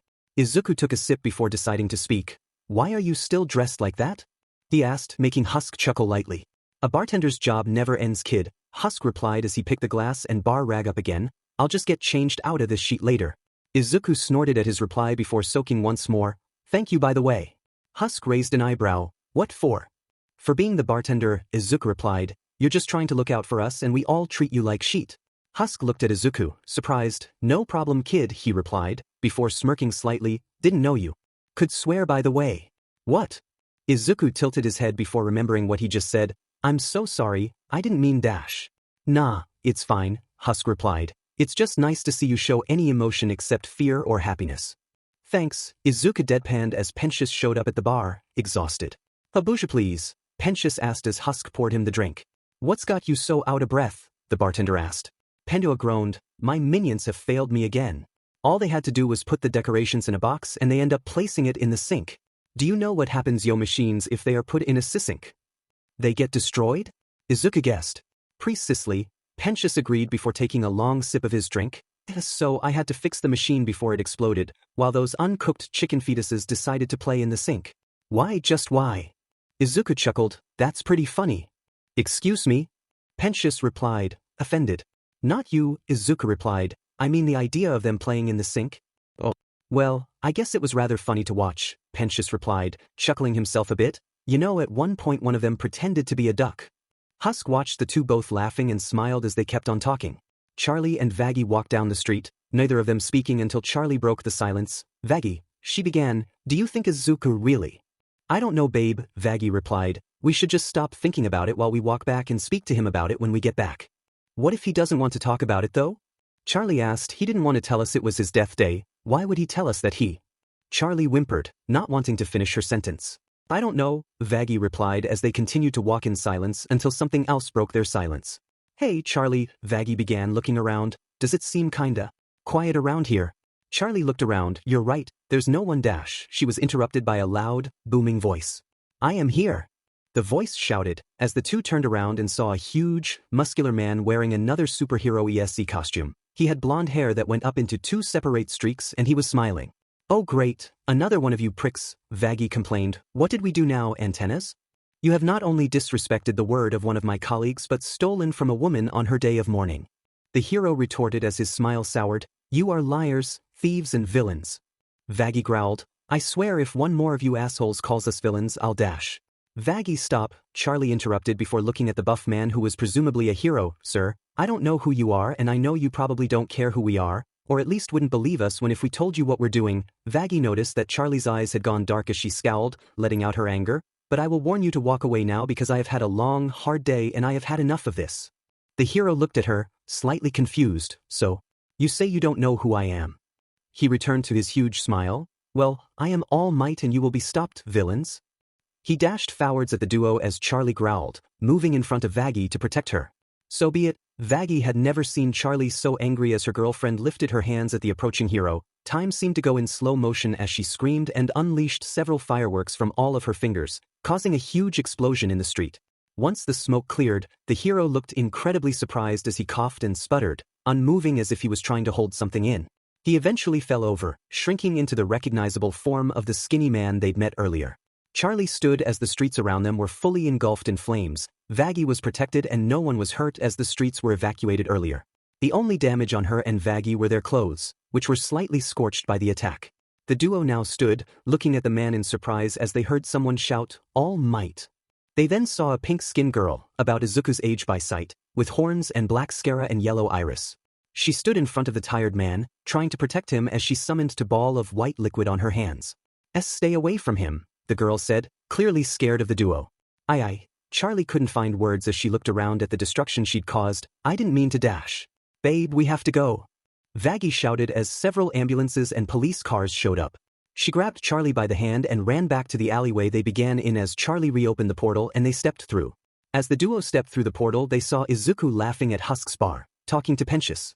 Angel noticed them as he was sitting in the lounge. Oh my god. Are you two okay? He asked, alerting the trio at the bar, who all said similar things and ran over. Had a long day, Vaggie replied. However, Charlie turned to Izuku. Izuku. Charlie began before bursting into tears. I'm so sorry. She ran over and hugged him, wrapping him so tightly he could barely breathe. What's going on? Izuku questioned, looking at Vaggie with confusion but was just met with a sorry look from her. Charlie, are you okay? Charlie let go of him and reached into her coat pocket, sniffing as she stopped crying. We wanted to get you a gift for your death day. She then pulled out the photo album that had luckily suffered no damage. Seeing the item made Izuku's eyes widen. He went to take the item but Charlie spoke up. Could I maybe see your arms first? Charlie asked. I just want to check something. Izuku's eyes widened as he realized what they knew. He tried to talk but just found himself quietly saying okay, before pulling back his sleeves, revealing an arm with chunks of flesh missing. It appeared slightly Bert Oswell. The trio who hadn't been to Earth looked incredibly surprised at the injured limbs, while Vaggie groaned and looked away and Charlie looked close to tears once again. It wasn't as bad as this before, Izuku explained. It's exaggerated. But it still happened, Izuku, Charlie replied. You can't just ignore that. It's not that bad, Izuku responded. Really, he only used his quirk dash. Who? Charlie interrupted, looking furious. Izuku sighed. Kaken, he replied. It wasn't his fault. I was being clingy and stupid and wanting something I couldn't have. What couldn't you have? Charlie shouted back, because it doesn't matter, you don't deserve that. I wanted to be a hero, Izuku replied, his answer making both Charlie and Vaggie's eyes widen while it only confused the other three in the room. That was it, Charlie asked, completely dumbfounded. You just wanted to help people? Izuku sighed again. Yes, but it was stupid. I had no quirk, I was powerless, useless. Don't you dare say that. Charlie interrupted, furious. You are not useless. You should never let anyone say that to you. No quirk. Angel questioned, what does that mean? Vaggie sighed. They're basically superpowers up on Earth. We had to look it up, but it never said anything about someone not having one. It's unlikely, Izuku explained. Only 20% of the population have none and most of them are old people. The chances of being born with it are almost impossible. That was all it took? Charlie questioned. Just because of that you killed yourself. He did what? Angel, Pernicious and Husk all shouted simultaneously. Look, Charlie. Izuku began. I'm sorry I didn't tell you the truth about Earth, I'm sorry about being such a bother today, and I'm sorry that you had to find it out that way. You shouldn't have to apologize, Charlie replied, downtrodden. They should. Charlie, I know exactly how you feel, but there's nothing we can do. Izuku stopped her train of thought. I will always hate them for what they've done to me, but there's no way we could do anything, so there's no point in dwelling on it. He looked over at Husk and Pernicious. That's what I learned today, and it won't help if you do it either, so we shouldn't lose ourselves to it. He's right, babe, Vaggie agreed, putting a hand on Charlie's shoulder. You're under a lot of pressure, but you saw what happened if you focus on it too much. Charlie sniffed and let out a small chuckle. You're just so innocent, she replied, looking back up at Izuku. You don't deserve what they did to you. I know. Charlie smiled. Good. She then shook her face side by side, snapping out of her mood. Thanks for that, by the way. No problem, Izuku replied, pointing behind himself at Husk's bar. Wanna get a drink? Charlie looked at Vaggie, who smiled at her. Sound good, she replied as the two followed him to the bar, leaving the remaining 3 sinners shocked. What the F just happened? Angel exclaimed. No idea, Husk replied as he sobered out of his surprise, but I think that went well. He then walked over to the bar, ready to hand out the drinks. Vaggie woke up from her sleep, yawning before she noticed her girlfriend was currently not in their room. Charlie? She questioned before heading downstairs after she got dressed. Once she got downstairs, she saw that everyone, apart from Alastair, was standing in the lobby, surrounding a very panicked Charlie who was planning something with lots of paper attached to the wall as if she was documenting a crime. Izuku was sitting on a chair, closer than the others to her as he handed her pieces of paper in one hand and held a coffee in the other. I'm just not quite understanding why it's not working. Charlie muttered to herself, getting stressed. Okay, think, Charlie. Think. Okay, if I do this, it's going to be, I have trust falls every single morning. We can do dash. Yikes. Angel commented, as everyone just looked concerned for the princess. Come on, Alice. Charlie muttered, grabbing her head in despair. Charlie. Vaggie began, Sweetie? You good? As she turned around, Vaggie could see that Charlie's eyes were completely bloodshot. Nope, no. Not really. I've been up all night trying to figure out why the hotel isn't working. She crushed the piece of paper in her hand as she explained, I've asked Izuku to help document everything and we've done trust falls. We've tried sharing our feelings. And we've tried storytelling, but we still only have a couple months left before the angels come dash. She laughed maniacally, turning into her demonic form slightly, and at this rate. Maybe it's time dash, Vaggie started, worried for her girlfriend. No. Charlie turned around, trying to get Vaggie to stop. To ask dash, Vaggie continued. Charlie ran up quickly to Vaggie, holding both of her cheeks desperately. Don't say it. Your dad. The one-eyed sinner finished making Charlie groan. Charlie, I know you don't want to, Vaggie replied, but we need every advantage we can get. He let the extermination happen to begin with. Charlie exclaimed. They just had a meeting and said, go ahead and kill everyone. She gasped as she came to a realization. That's it. Kill everyone? Vaggie questioned. 'Cause Izuku's already doing that. No. Charlie replied. He could get me a meeting with heaven. Didn't we already try that? Vaggie asked. Oh. Yeah, with Adam, Charlie replied. He was an a-hole. But he isn't in charge of all of heaven. We could go to the top. There's sure to be some angels who will listen. She pulled out her phone and began to scroll through her contacts. What's the hold-up? Husk asked. You got daddy issues? No, Charlie replied, turning around as Husk smiled smugly. We just have never been close. After he and Mom split, he never really wanted to see me. He calls. Sometimes, but only if he's bored or needs me to do something. Izuku noticeably growled in annoyance behind her on his chair. Husk turned to the others, smiling. Daddy issues. Well, I'd like to meet the big D in charge. Angel commented as he rested on the back of the couch Nifty was on, the small sinner holding a huge knife in her hands. Flo grinned, leaning on the same couch as him. Basically everyone wants to kill that guy. She smashed her fist into her palm. They'll have to get past me first. The ultimate bad boy. Nifty agreed before laughs like a gremlin with excitement as Angel took the knife and threw it away. I bet he's scary.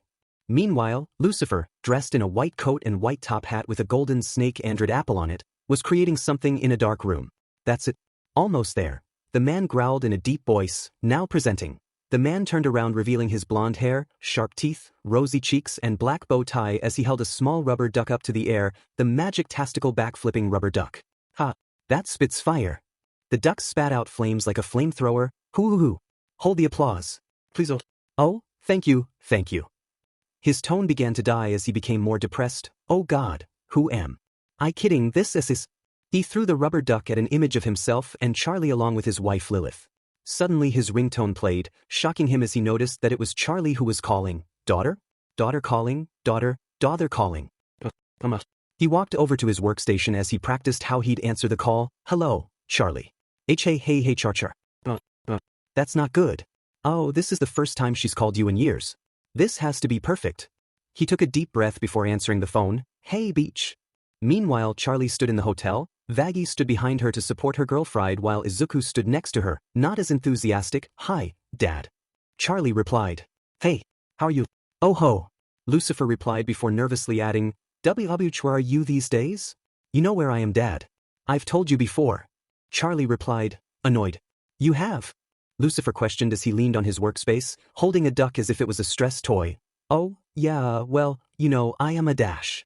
I told you when you called me 5 months ago, Charlie reminded him, as Vaggie began to look worried and Izuku became more angry. Or did you not listen? No. Lucifer replied, acting calm as he sewn his cane and walked around his room. Just forgot. I've just been really busy. With important things. He stopped at a huge bucket of rubber ducks and kicked one towards it. Well, I'm actually running a hotel to rehabilitate sinners. Charlie looked over at Ange who smiled supportively. Maybe you saw our commercial.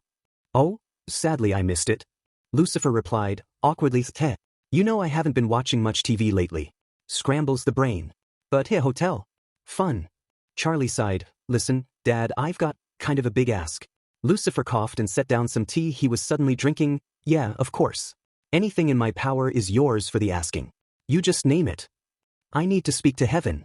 Charlie began, marching around the room as everyone watched. Well, whoever's in charge up there, above Adam, above anybody. I need to go to the top. Oh no. Lucifer replied, no, Charlie, no. He got up close with a duck with his final, no, that's, no. Look, Dad, Charlie started, frustrated before she calmed down. I don't ask you for much, I never have, but this is really important to me. It's the most important thing I've ever done. Vaggie came over and held her hand while Izuku stood on the other side of her and seethed as he looked at the phone. And I need you. I need your help. I don't know, Charlie. Lucifer replied, nervously. Please, Charlie pleaded, just come see what I'm trying to do. You'll see why it's a really good idea. And heaven is bound to agree if I get the chance to talk to them. Please, Dad. Lucifer winced as she spoke, looking over at an old family picture in his room. Wait, you're inviting me over? Lucifer repeated, ecstatic, absolutely. Oh, I'll be there in an hour. He hanged up the phone and danced around his room. My daughter wants to see me.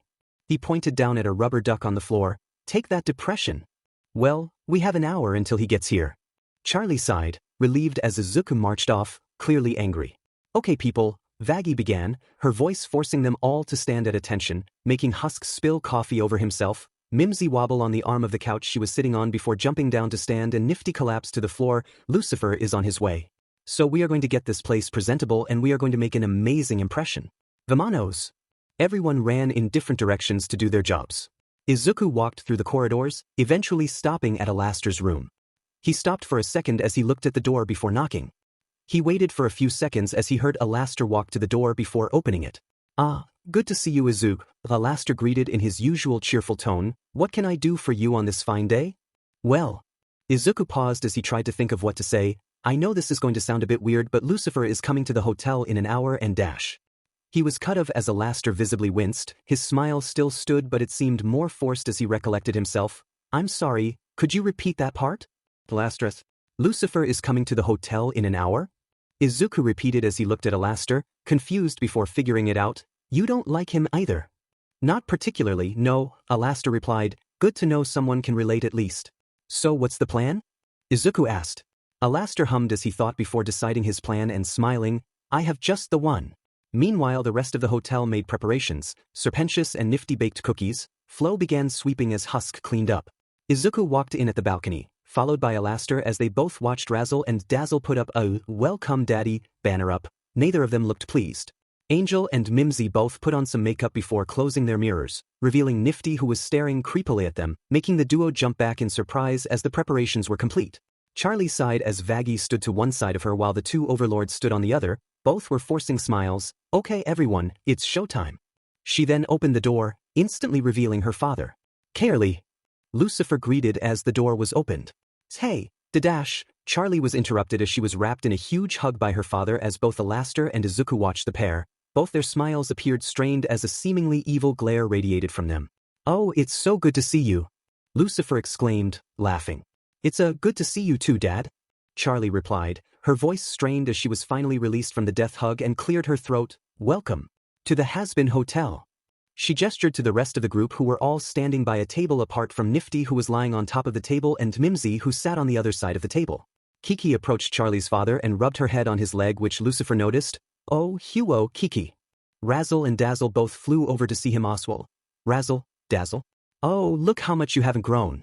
Still fun-sized. You taking care of my little girl? He then spoke in a dark voice. You better be. He snickered at the duo before walking around the lobby. Wow, this place sure looks... but it's got a lot of character. Lucifer then spotted the bar and was immediately repulsed by it. Oh, what in the unholy hell is that? Both Alastair and Izuku appeared from the smoke behind him. Just some of the renovations we had done. Alastair answered. Adds a bit of color, in my opinion, Izuku added, smiling. Lucifer looked at the duo suspiciously and pointed his cane at them. And you two are? Alastair appeared out of his shadow, smiling as he shook his cane. Alastair. Pleasure to be meeting you, sir. Quite a pleasure. He then wiped his hand on his coat in somewhat hidden disgust as Izuku appeared beside him and shook his hand before Lucifer could recover from the first handshake.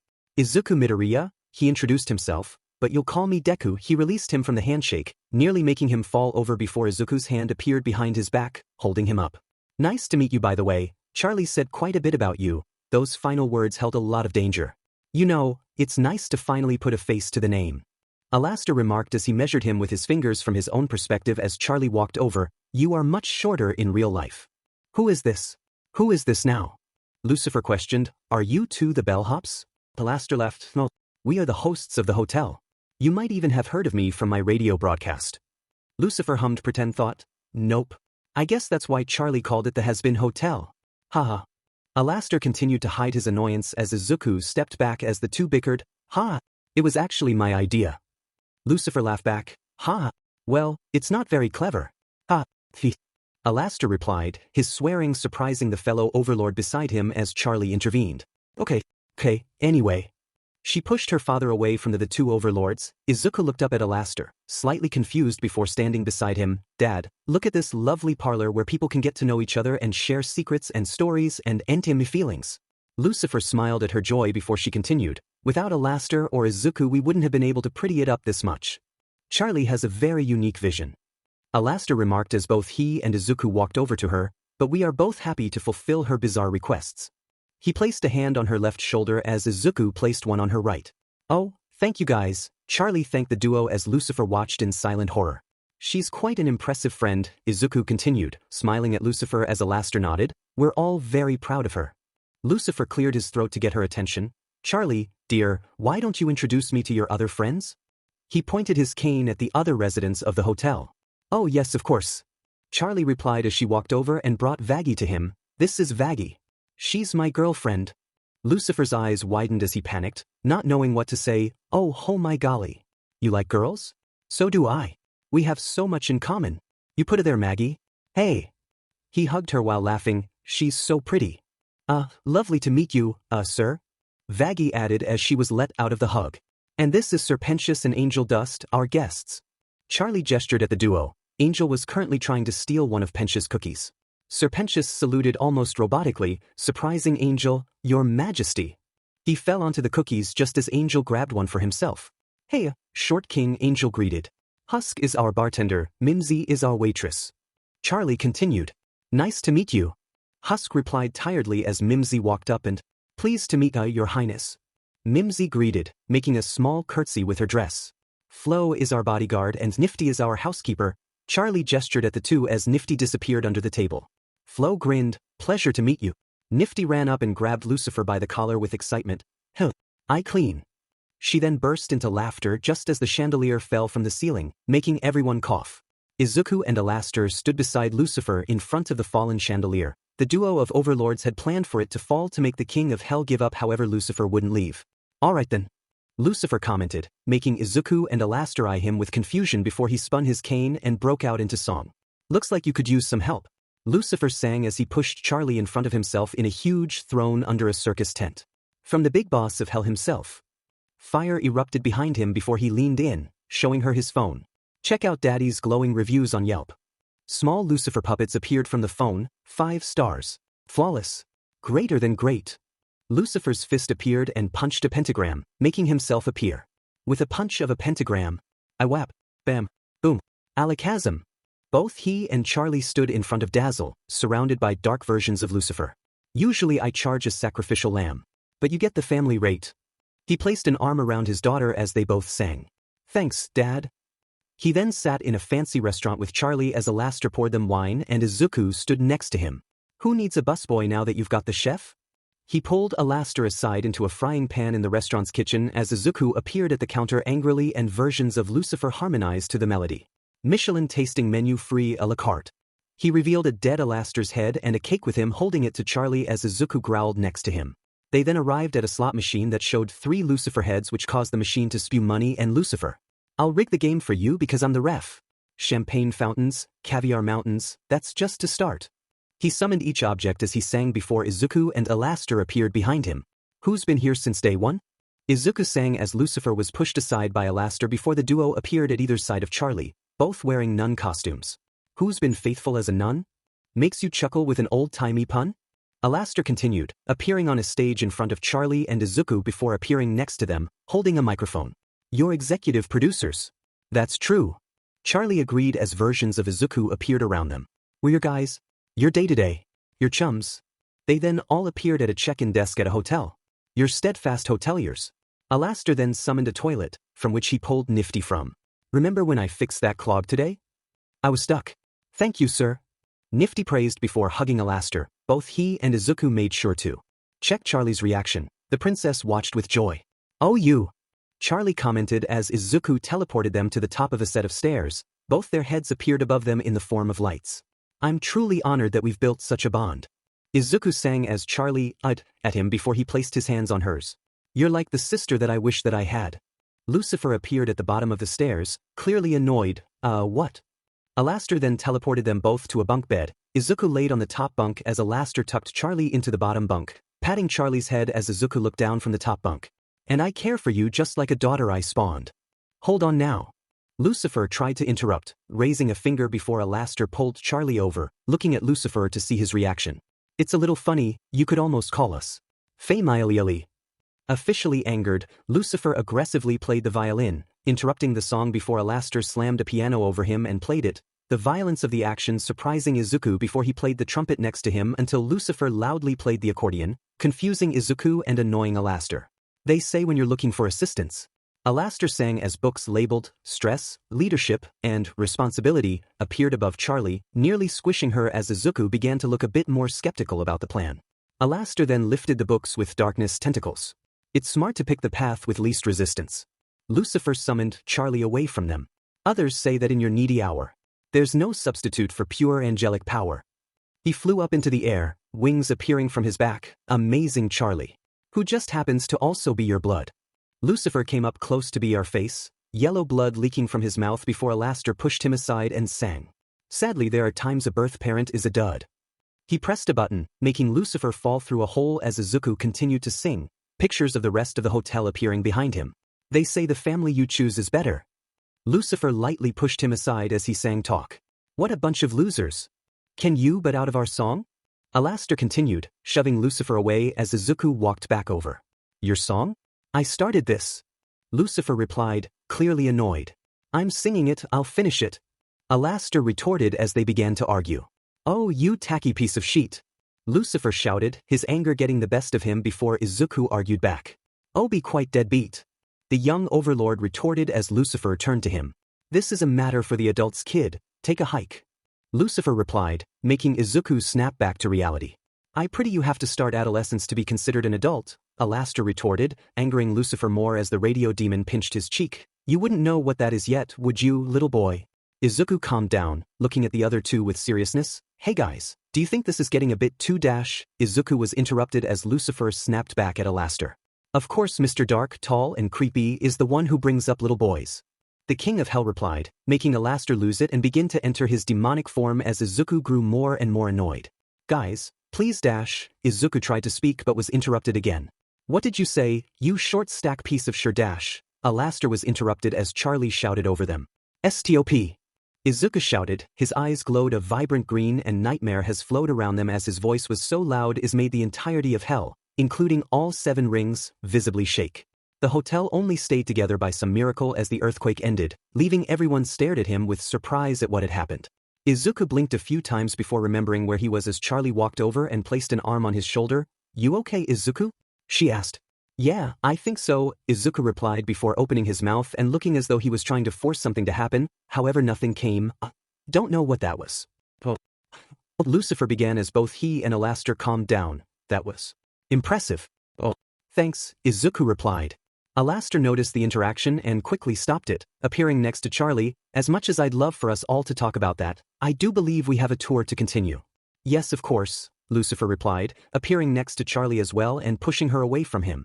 But I'm sure Charlie can handle showing me around, he pointed at Izuku. The small green-haired boy can join in if he likes though. Alastor appeared in front of the duo. Nonsense. He grabbed Charlie and pushed her to Izuku. All 3 of us started the hotel together, so all 3 of us can show it off together. Right, chums? Oh, right. Charlie replied. Of course, Izuku agreed as they all walked away. Vaggie joined them as they went up the stairs. I need a drink, Mimsy commented, after the 5 were gone. She went behind the counter and grabbed herself a drink. Are we just all gonna pretend like that didn't just happen? Angel asked, 'cause that sure as hell wasn't normal. Husk turned around and looked at Flo and Mimsy, the former walking over to the bar as the latter threw her a can of booze. Either of you know he could do that? Flo scoffed, of course not. So why are ya actin' so casual about this?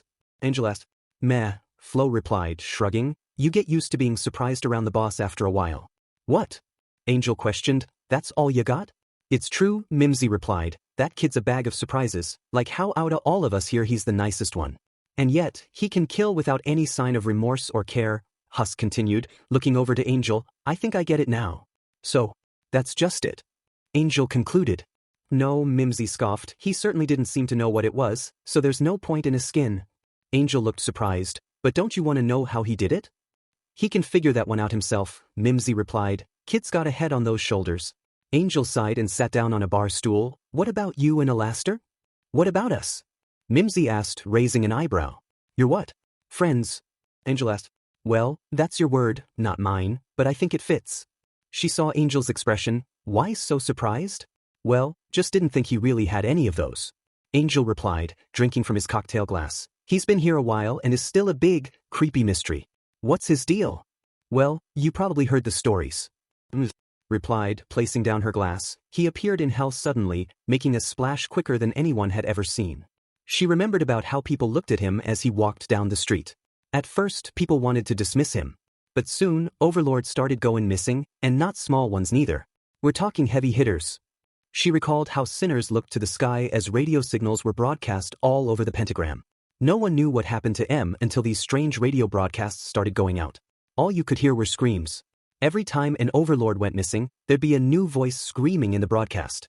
That's when Alastor revealed himself as the radio demon and anyone that would mess with him. She laughed, recalling how Alastor acted all those years ago. Well, let's just say, his broadcasts never lacked new voices. That's the story most people know, Mimsy concluded, dramatically, but underneath it all. He's a total sweetie. Put on some jazz and pour a couple fingers of rye and he becomes a kitten. So he's basically what Izuku is like now. But earlier, Angel concluded. You could say that. She then lifted her glass. I'm getting another one of these. She turned to the bar and saw Husk was missing. She shrugged and grabbed the bottle herself. Meanwhile, in the dark corridors, Charlie, Vaggie, Lucifer, Izuku and Alastor walked as Charlie spoke about the hotel. So, once we have the proof that redemption is possible, this whole hotel will be full of demons wanting to check out into heaven. We just need a little time to prove it. The sharing circles haven't been working as fast as I hoped, but dash. Bye, boss. Husk called, appearing behind Alastor. Izuku noticed his appearance as well, however chose to keep on moving. Can I have a word? Alastor's head turned a full 180 degrees before the rest of his body did so too. What is it? You and I both know that you want the kid to help you, Husk began, but it ain't workin'. If you get too pushy with that kid I get the feeling it ain't gonna end up well for ya. He's hidin' something even if he doesn't know it. Alastair did not budge. It's nothing I can't handle. Don't worry, Husker. Who in their right mind would cross me? I mean, Husk began, you've been gone a while, and it's not like anybody knows why. That kid's an analyst, he's bound to pick something up.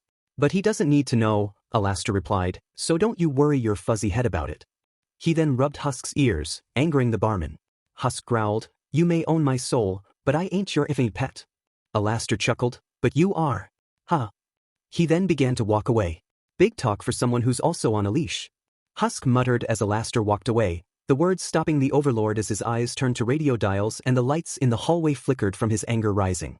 Alastair laughed coldly as he looked at Husk from behind his shoulder. Huh, what did you say? Before Husk could even respond, a green chain pulls his neck, forcing him to the ground. He realizes what he's done and tries to come up with an excuse. Nothing. Alastair slowly approaches him with the green chain twirling from his staff. The more he steps closer, the lights flickers on and off from his anger. Husk just watched in fear. If you ever say that again, I will tear your soul apart and broadcast your screams for every other disrespectful wretch who dares to question me. Husk shook on the ground in fear, understood. The lights immediately turned back on as Alastair returned to his good mood. Lovely. He chuckled, good talk my good man. Always nice to catch up. Alastair then walked away, leaving Husk, who was now too scared to even move. As the Overlord left, Husk looked to the side and saw a small cloud of nightmare gas on the floor of the room. His eyes widened as he realized Izuku must have left it there for security and let out a small chuckle. Well, I warned him. Back at the tour group, Vaggie was taking her turn explaining more about the hotel to Lucifer as Izuku's eyes were widened in shock, although no one noticed it as he shook his head, storing the information for later. They moved through the door to the balcony for the end of the tour. And we've almost been able to find all of Angel Dust's drag stashes. Vaggie continued her speech, almost. She then leaned on the side of the balcony as Izuku hopped up and sat on the balcony next to her, hiding his face behind nightmare gas now they were outside. So, once that's out of the way it should be much smoother sailing. Charlie concluded. Well, that certainly is, something. Lucifer replied. So, what do you think? Charlie asked. About what? Lucifer questioned. The hotel. Charlie replied, jogging his memory. Oh yes, it does look much better now, doesn't it? Lucifer chuckled. You know, but I'm thinking this railing needs work. One good push and you just go right over the edge. Whoopee bye-bye. What? No, the plan, Dad. Charlie replied, getting annoyed. What do you think about using the hotel to help sinners? Lucifer breathed in before exhaling. Alright, look, I love that you want to see the best in people, but these sinners, you know, they're just the worst that I don't know how much you can realistically expect from them in heaven. He tugged on his collar awkwardly. Oh boy, heaven is not exactly as carefree as you might think. Yeah, they have rules.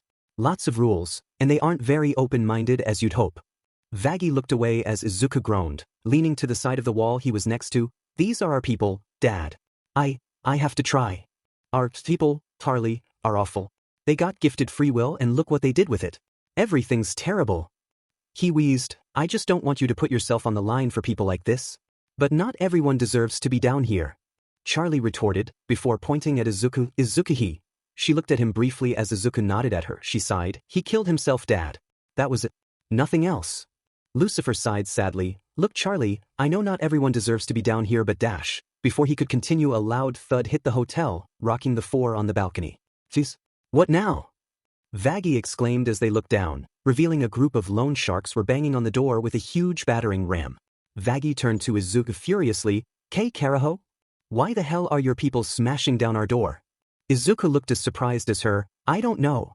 It's not like I called them here. The only way they would turn up is if someone annoyed them, and the only person here who would do that is Dash. Mimsy! One of the loan sharks shouted. We know you're in there, you lousy beach. Back at the lobby, Mimsy fell to the floor. Oh, shit. She exclaimed as she realized what was going on before Charlie, Vaggie, and Lucifer arrived via a portal. Mimsy! Izuku began, pinching the bridge of his nose. What the hell did you do now? Well, I may be in trouble with some loan sharks. I may or may not have borrowed 50 grand from Dash. Another loud thud could be heard, making Mimsy let out a short eep and hide behind the counter. You better come out. One of the loan sharks shouted. And I may have also stolen a car. And crashed it. Into the loan shark's girlfriend.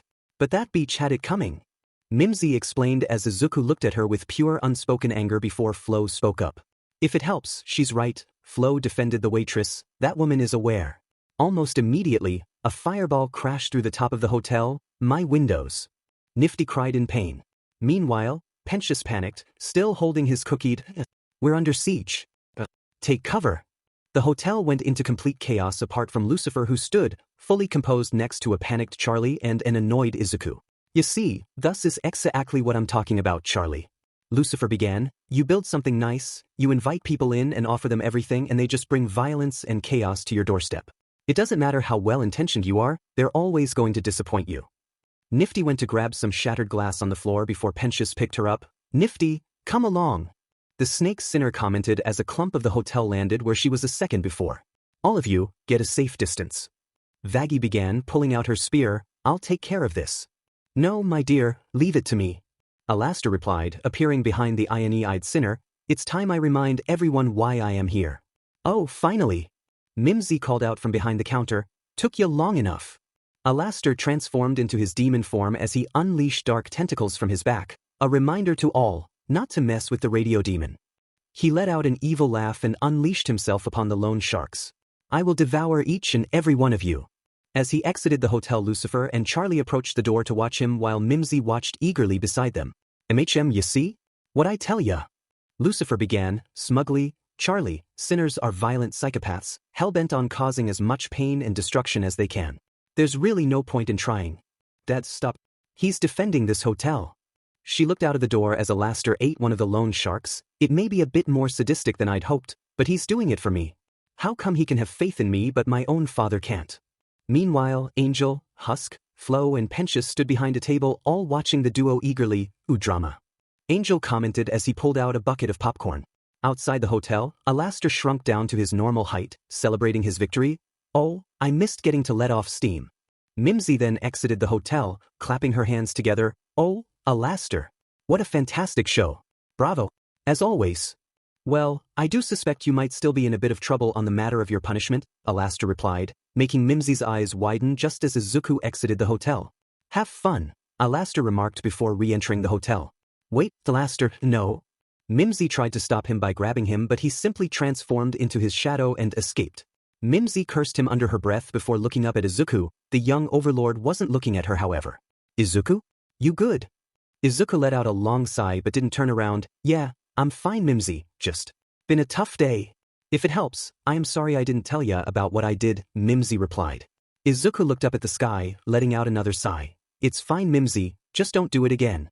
That's it? Mimsy asked, that's all I get? Yeah, Izuku replied. His voice was emotionless and tired.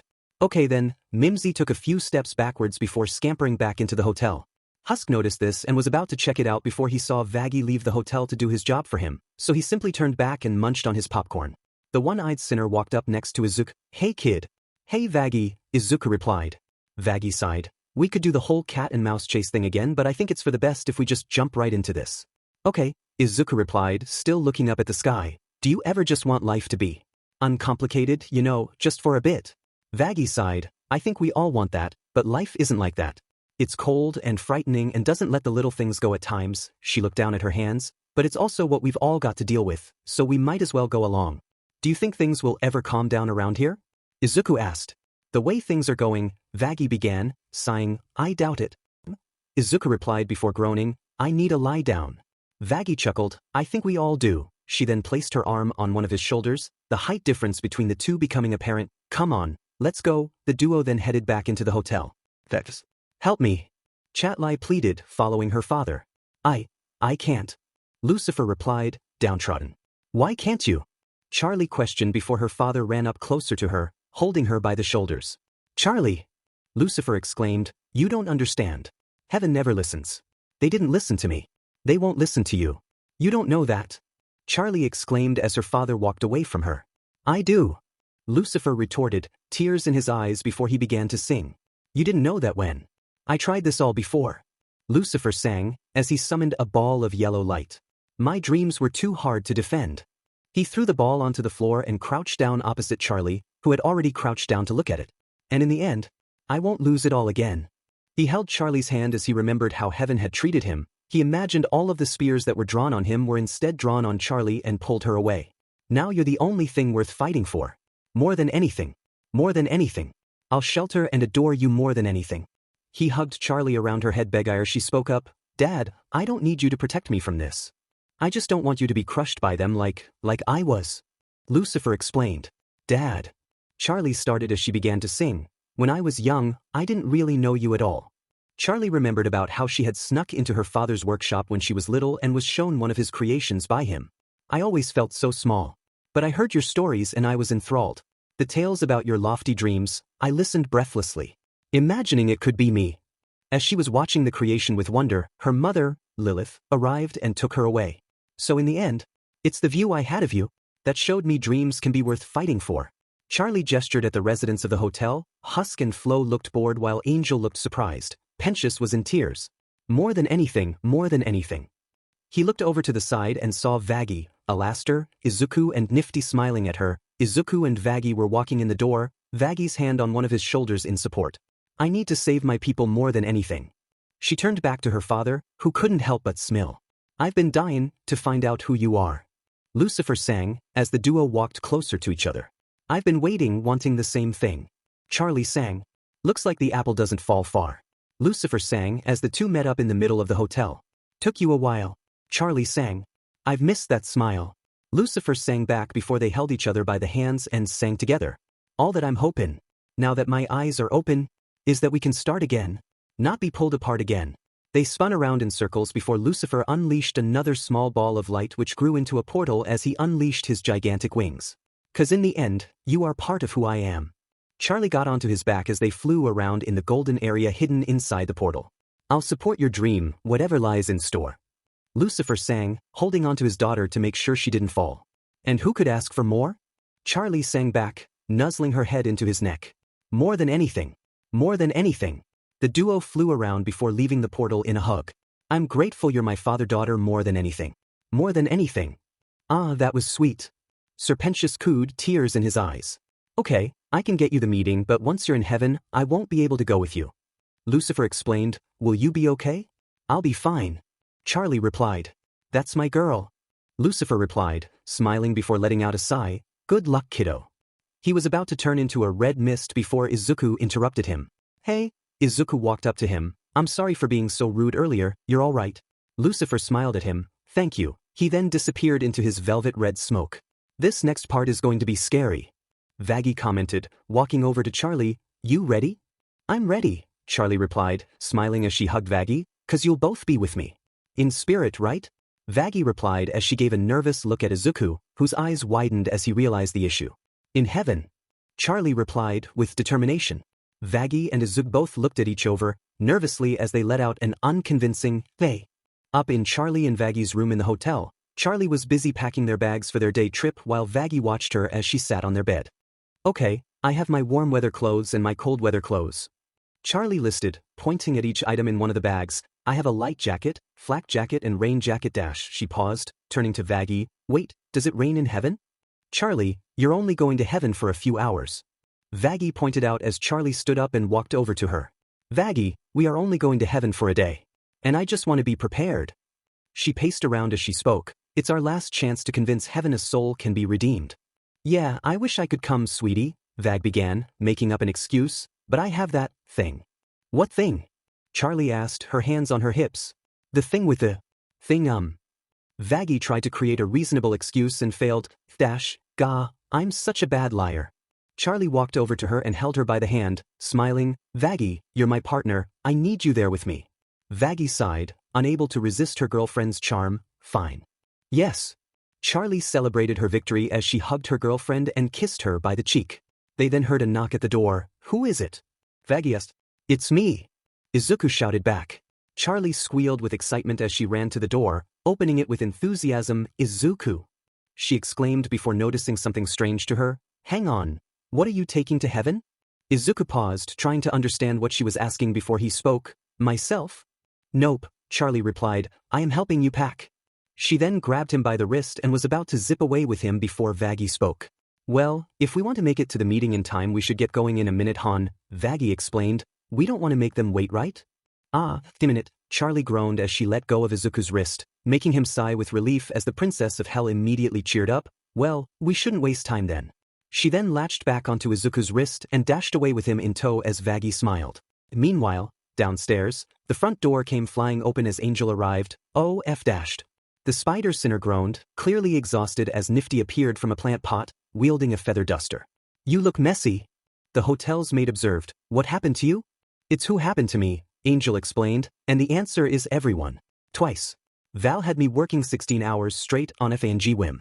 The absolute dickbag. He groaned as he threw himself onto a couch. Suddenly one of the walls exploded, just as Izuku, Vaggie and Charlie arrived downstairs, making the former jump backwards onto the floor in fear as the other two went to check up on him. Arg. What the F is with that wall? Angel cried as Izuku was helped up from the ground, shivering as he had covered himself in nightmare gas in defense. What up, hoes? A dark silhouette of a one-eyed demon shouted, laughing as the dust cleared. Angel immediately perked up, recognizing the voice. Holy shit. Cherry bomb. He exclaimed as he sat up from the couch. Long time no see, baby. Angie, ya beach. Cherry greeted as she jumped into the hotel. You been texting me depressin' sheet all day. Figured we could tear sheet up like old times. It's been forever. She then tossed the bomb in her hand to Charlie, who had an arm around a still hidden and slightly dazed Izuku. Here, hold this. Charlie freaked out as Izuku moved away from her in fear while she threw the bomb up and down in panic. Oh my god. Oh my god. She cried before Vaggie took charge. Nope, gimme that. Vaggie ordered, grabbing the bomb and throwing it as Izuku snapped out of his fear.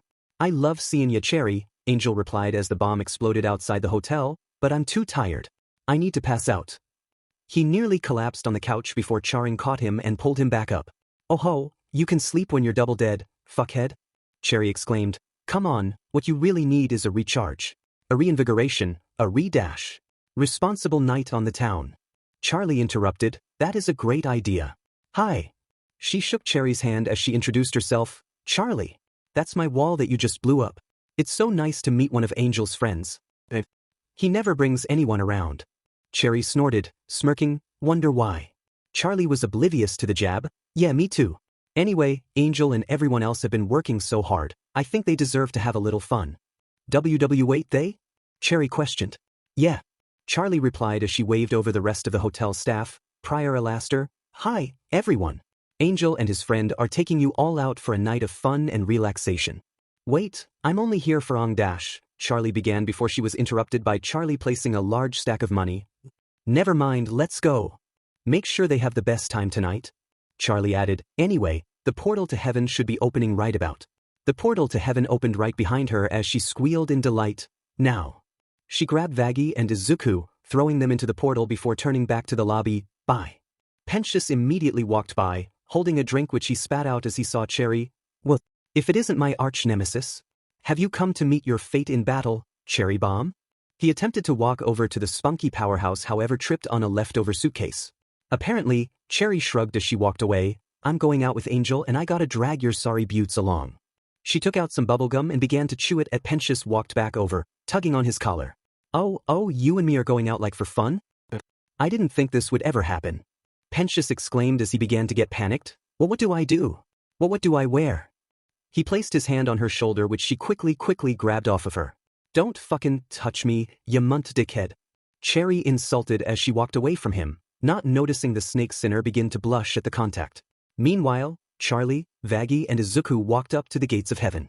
Charlie's excitement could hardly be contained while both Vaggie and Izuku didn't look so impressed. Guys, look at this place. Charlie exclaimed, it's so clean. Isn't that amazing? Yup, super cool. Vaggie replied, sarcastically, heaven. Wow. I've seen cleaner, Izuku commented as they reached the front desk and a man with blonde hair and pastel blue and yellow wings popped up from behind the desk. Hiya. Welcome to heaven. The man greeted, can I get your name, please? Oh, Charlie Morningstar. Charlie replied nervously as the man opened a book for reservations. Charlie Morningstar, he mumbled the names that were close to hers under his breath. I'm not seeing you on my list here, that's so odd. My dad got me this meeting, so maybe. She paused as the man replied with, oh, Dad. Okay. Before finishing her sentence, try Lucifer. Morning. Star. The man's eyes widened in realization. Oh, F dash. He exclaimed, nervously as he hopped down from behind his desk. Yeah, though he. Yikes, am I right? Are you sure you're in the right place? Because I think you might be a little lost. Oh, here we go. Vaggie rolled her eyes. No, we're here for a meeting. Charlie replied, slightly nervous before two figures appeared from the sky. Both wore dresses with and had angelic wings. St. Peter. The bigger of the two began, we can take it from here. They both landed in front of the gates. Greetings, daughter of the morning star. I am Sarah, the high seraphim of heaven. The smaller of the two squealed with glee, you are gifted to be here. The younger seraphim ran over excitedly. Hi. I'm Emily, the other seraphim, though you can call me Emmy, whatever you want, I go by whatever. She laughed. Welcome to heaven. Izuku watched the greeting with mild amusement before noticing that the Sarah was looking at him with some form of recognition mixed with pity. He frowned as she noticed he had spotted her and looked away. Izuku was about to say something before St. Peter began to rise into the air. Dearly beloved, it is my pleasure to say unto thee. The gates behind him swung open, revealing the paradise behind them.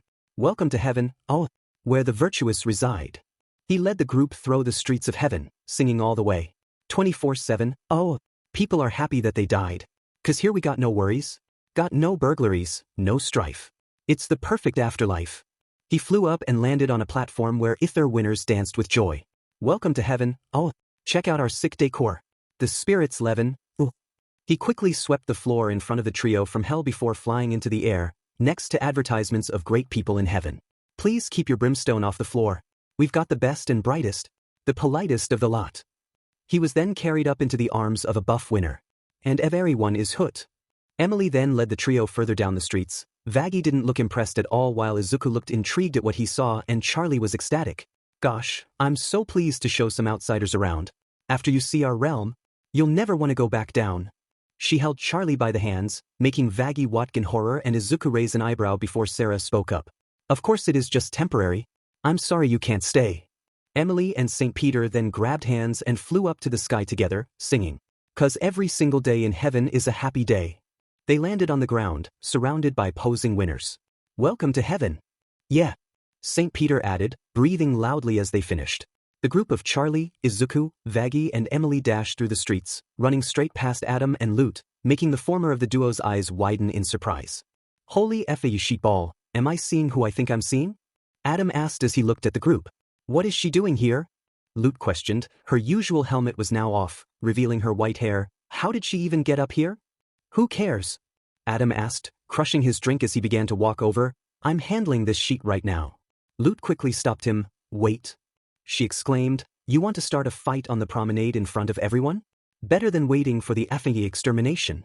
Adam replied, annoyed before Lute grabbed him by the collar and shushed him. Sir, what was the Seraphim's one rule? Lute asked, looking around. Adam groaned. No one but the exorcists can know about the exterminations I know. Fine. He slurped his drink. Don't effing you shush me, beach. Suddenly, they were both teleported to an office-like building by Sarah, who stood behind them. You should listen to your lieutenant, Adam. She commented, shocking the duo. Sarah. Adam exclaimed, you can't sneak up on a guy like that, geez. Your Highness, forgive me, Lute asked, but what are the Hellspawn doing here? Well, you failed to control the demon's unrest, and now Lucifer is involved, Sarah explained, setting up an audience for his misguided daughter. I never would have agreed to your... She paused as Adam slurped his drink. Yearly activities if I thought it would bring trouble to our doorstep. Keeping heaven safe was my only reason for allowing it. What do you want from me? Adam asked. I'm just one guy. I want you to do whatever you need to do to keep this problem from getting any worse. Sarah ordered as she lowered her head down to Adam's height. Are we clear? Adam sighed. Got it.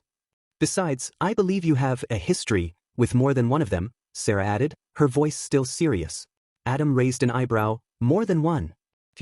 Sarah sighed, annoyed as she summoned an image of Izuku's head. Midoriya Izuku, you specifically requested him for Project One for All. That's an incredibly important project, Adam, one that even you know could not be simply handed down to just anyone. You insist you simply saw the same potential we saw in him, but I believe there were more. She paused, finding the right word, selfish reasons for his nomination. Adam looked visibly nervous. Give me a second. Sarah held her hand up. I do not wish to know whatever it is.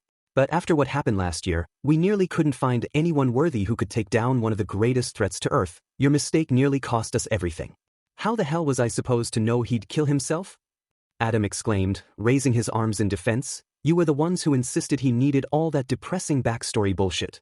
I'll admit we did go too far, Sarah replied, but you still owe us. Fucking fine. Adam replied, storming off, "Come on, Loot, we're going." Loot looked up at Sarah, who was massaging her temple with her hands before she nodded at Loot, who followed behind Adam. In Charlie and Vaggy's room, Vaggy finished placing their luggage down as Charlie couldn't contain her excitement. "Okay, I love heaven," the Princess of Hell exclaimed as she fell backwards onto their bed. "Vaggy, did you see the ice cream shop? They had sprinkles made of rainbows." "Those are just rainbow sprinkles," Vaggy replied, sounding tired. Charlie stood up, still excited. "Emily's going to take me to a zoo where all the animals are actually soft. You coming?" I need a break," Vaggy replied, sitting on their bed. "But hug a koala for me." "Ondi, can you imagine an actual koala?" Charlie squealed with happiness as she left the room. "See you later." She left her girlfriend, who laid back down on the bed, exhausted. Meanwhile, next door, Izuku sat on his bed in his temporary room, looking at his phone as he waited for the court case. He then heard a knock at the door. "Who is it?" he asked as he walked over to the door, leaving his phone on the bed. "It's me," Charlie replied. "I want to ask you something." Izuku opened the door, smiling. "What is it, Charlie?" "Emily's gonna take me to a zoo in heaven," she exclaimed. "Vaggy says she doesn't want to go, but I wanted to ask you Oswell." Well," Izuku began, as Charlie looked at him with puppy dog eyes, making him crack. "Fine, I'll be with you in a second." Charlie squealed with glee. "Thanks, Izuku, I'll see you down there." She then dashed through the corridor. Izuku turned around and began to pick up his phone, before hearing another knock at the door. He sighed, walking over to the door. "Charlie, please just give me a me dash." He opened the door and came face to face with Adam himself, standing beside Loot. "Oh shit," Izuku immediately slammed the door. "Oh, come on kid," Adam began. "We just want to talk, that's it." "We can talk in court," Izuku replied through the closed door, "with witnesses." "Are you sure that's a good idea? We know about what you did to a few of my girls last extermination. Not cool, by the way." When Izuku didn't open the door, he added smugly, "Plus it's something that could really tip this case in our favor." Izuku groaned under his breath. "Fine." He opened the door, unwillingly, and gestured to the room. "If yes." Adam celebrated, making a rock and roll pose. "Sir," Loot interrupted, catching his attention, "we should focus." "Oh, right," Adam replied as he walked into the room. "So, how are you?" "Good," Izuku replied, confused. "What are you doing here?" "Wow, we're just moving straight into it." "Okay," Adam replied. "Listen kid, we know what you did on the extermination and you're already very lucky we haven't told anyone about it yet." Izuku raised an eyebrow. "You haven't?"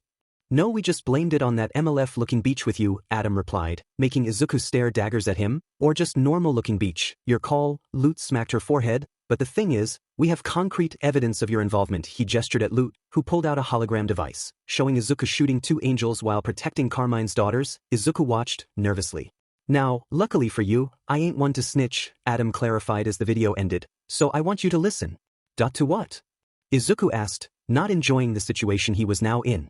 "A story, kid." "Now shush," Adam explained as he told his story. "So a whole lot of years ago, I'm living my ordinary, glorious stickmaster life," Adam began, remembering himself walking down the street, before entering a meeting room, when one day I have to go to another boring mandatory meeting about the extermination with the midget king of hell. He remembered sitting in his chair, beside Loot as he waited for Lucifer to arrive. However, this year was different. Instead of Lucifer entering the room, Lilith entered instead, sitting opposite Adam. "Instead of this short little dickhead, I'm instead talking to my effing ex." He looked over at Loot. "Is that better or worse? Am I right?" Loot nodded, still serious as Adam looked back at Izuku, who looked confused and slightly weirded out. "But she's acting a bit sad. A bit lonely.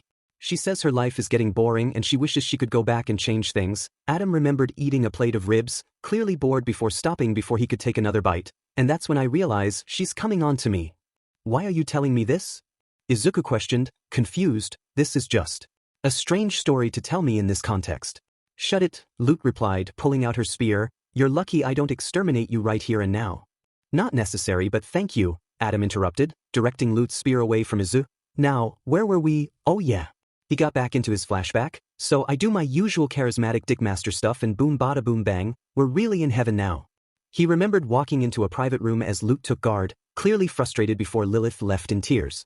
But, for some reason, she gets really effing sad after we're done, saying how she's a terrible wife and has no right to go back home, you know, bullshit basically. Izuku gave him a disgusted look, but Adam kept on talking.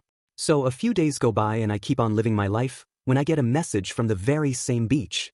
Adam recalled looking down at his phone, intrigued, before reading a message as his eyes widened. "Now, for clarification, I thought it'd be fine with no protection." Why would it? We're already dead. He sighed. But it turns out that because she was just sent into hell and never really died, the whole thing just goes straight into the FING trash. Now, she doesn't want her husband to find out, which is weird because why would you come on to me if you didn't expect consequences? Seam Beach. Adam exclaimed as Izuku shuffled uncomfortably, really not liking this story. So we decide that it's probably for the best if we just sorta offload the PRDY to another chick who's still alive, so we did. He recalled breathing a sigh of relief as he realized it wasn't his problem anymore. She said she gave it away to some couple who were struggling having a child, seemed to be ruining their relationship, so I guess we did good in the end, he shrugged. Izuku's eyes briefly widened before they lowered as Izuku let out a chuckle. You nearly got me there. I'm not lying, kid, Adam replied, smiling. How else would I know everything about you? Izuku narrowed his eyes in suspicion as Adam continued. You were born in Mizudafu, Japan. Your mom's name, Inko, and your father's, Hisashi. He ran away to America after you were discovered as quirkless while your mom just stress-ate herself through the rest of your life and you kept on pushing to achieve your dreams. Izuku's eyes widened as Adam circled him. Your best friend turned on you the second he found out. He used his quirk to abuse and damage you, real D move in my opinion by the way. But you kept on pushing until… Lute then activated her watch once again, this time showing Izuku, back when he was still alive in his normal school uniform, he stood in his classroom as a boy with spiky blonde hair walked to the exit of the room. Before he left he spoke. Izuku realized what he was about to say and ran desperately to stop the recording but was stopped by Adam holding him by his arm. You know, if you really want a quirk so bad, why don't you take a swan dive off a roof and pray you'll be born with a quirk in your next life? Izuku dropped to the floor in despair as Adam continued to circle him. And yet you still persevered, you kept on going, you even met your idol on the same day. But that didn't work out either, did it? Adam looked down, pitifully as Lute played another video. This time Izuku was standing in front of the same skinny man Charlie had met on Earth months ago. No, without a quirk you cannot be a hero, the man said. As Izuku visibly broke, the man walked away and Izuku moved over to the edge of the roof and stood there for a few seconds before the video switched off. I don't like watching that next part, Adam interrupted. It's really effing depressing. Plus, you're my kid, makes me feel wrong just thinking about it. Why are you telling me this? Izuku asked, downtrodden. Adam placed a hand on his shoulder. Because I'm still your father. He explained, smiling. We weren't meant to meet before today, but now. He took off his mask, smiling at Izuku with his normal face. We can be a family, you and me, and my other kid, and my girls. He listed each one on his fingers before paying attention. But all you have to do is give yourself into us next extermination. We'll make excuses and we'll make it seem completely understandable. You can join us up here in heaven. So, what do you say, Izuku? He held his hand out to Izuku, smiling. Izuku looked at it considering the option before he heard a voice in his head. He's lying, the voice of a woman whispered into his ear. He wants to use you. Izuku held his hands tight at his hands, trusting the voice. He looked up at Adam. I'll think about it, he replied. Sorry, this is just a lot. Adam scowled for a brief second before his smile returned and he put his helmet on. It's all cool, kid. He got up and walked to the door. Lute followed behind, her endless scowl still on her face. Adam turned back to Izuku. See you soon. He walked away, Lute slamming the door as they left, leaving Izuku alone once again. The young overlord stared at the door before sighing. Why is this my life? Izuku groaned as he pocketed his phone and teleported down to Charlie and Emily. Hey Izuku. Charlie greeted him. You took longer than I thought up there. You good? Izuku forced a smile. I'm fine, he replied in a joyful voice. Don't worry about me. Charlie looked at him, not fully believing him. That if you say so. She then turned around and gestured at Emily. Izuku, this is Emily. Emily, this is Izuku. The duo waved at each other. As the door shut behind Lute, Adam groaned, clearly annoyed. Why is this so hard? He exclaimed. He should be effing dancing knowing we're directly related. That's effing incredible. Children can be ignorant, sir, Lute replied, her always serious tone continuing. But he's my child. Adam exclaimed, looking over at Lute, annoyed. And am I ignorant? No sir, Lute replied. FNG exactly. Adam responded. Must be his mom, she couldn't understand when she had a good thing going either. We are planning to abandon him, sir, Lute replied. But he doesn't know that. Adam replied, groaning again as he kicked a wall. Hate this stupid complication.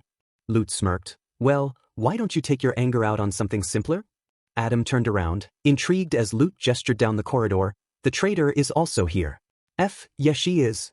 Adam exclaimed, pumping his fist before he ran down the corridor, gesturing for Lute to follow him. Let's go, Danger Melons.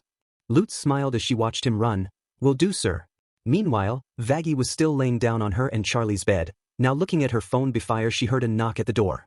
Without speaking, she walked up to the door and opened it, revealing Adam. Hey there, Vagosaurus. The leader of the Exorcists exclaimed. Charlie will be back soon, Vaggie replied, tired. You need to get out now. Adam didn't listen, entering the room anyway as Lute followed him. I'm not looking for the blonde babe. I'm looking for you. Why?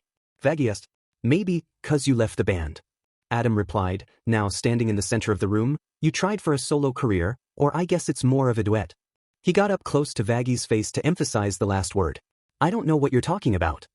Vaggie replied, annoyed.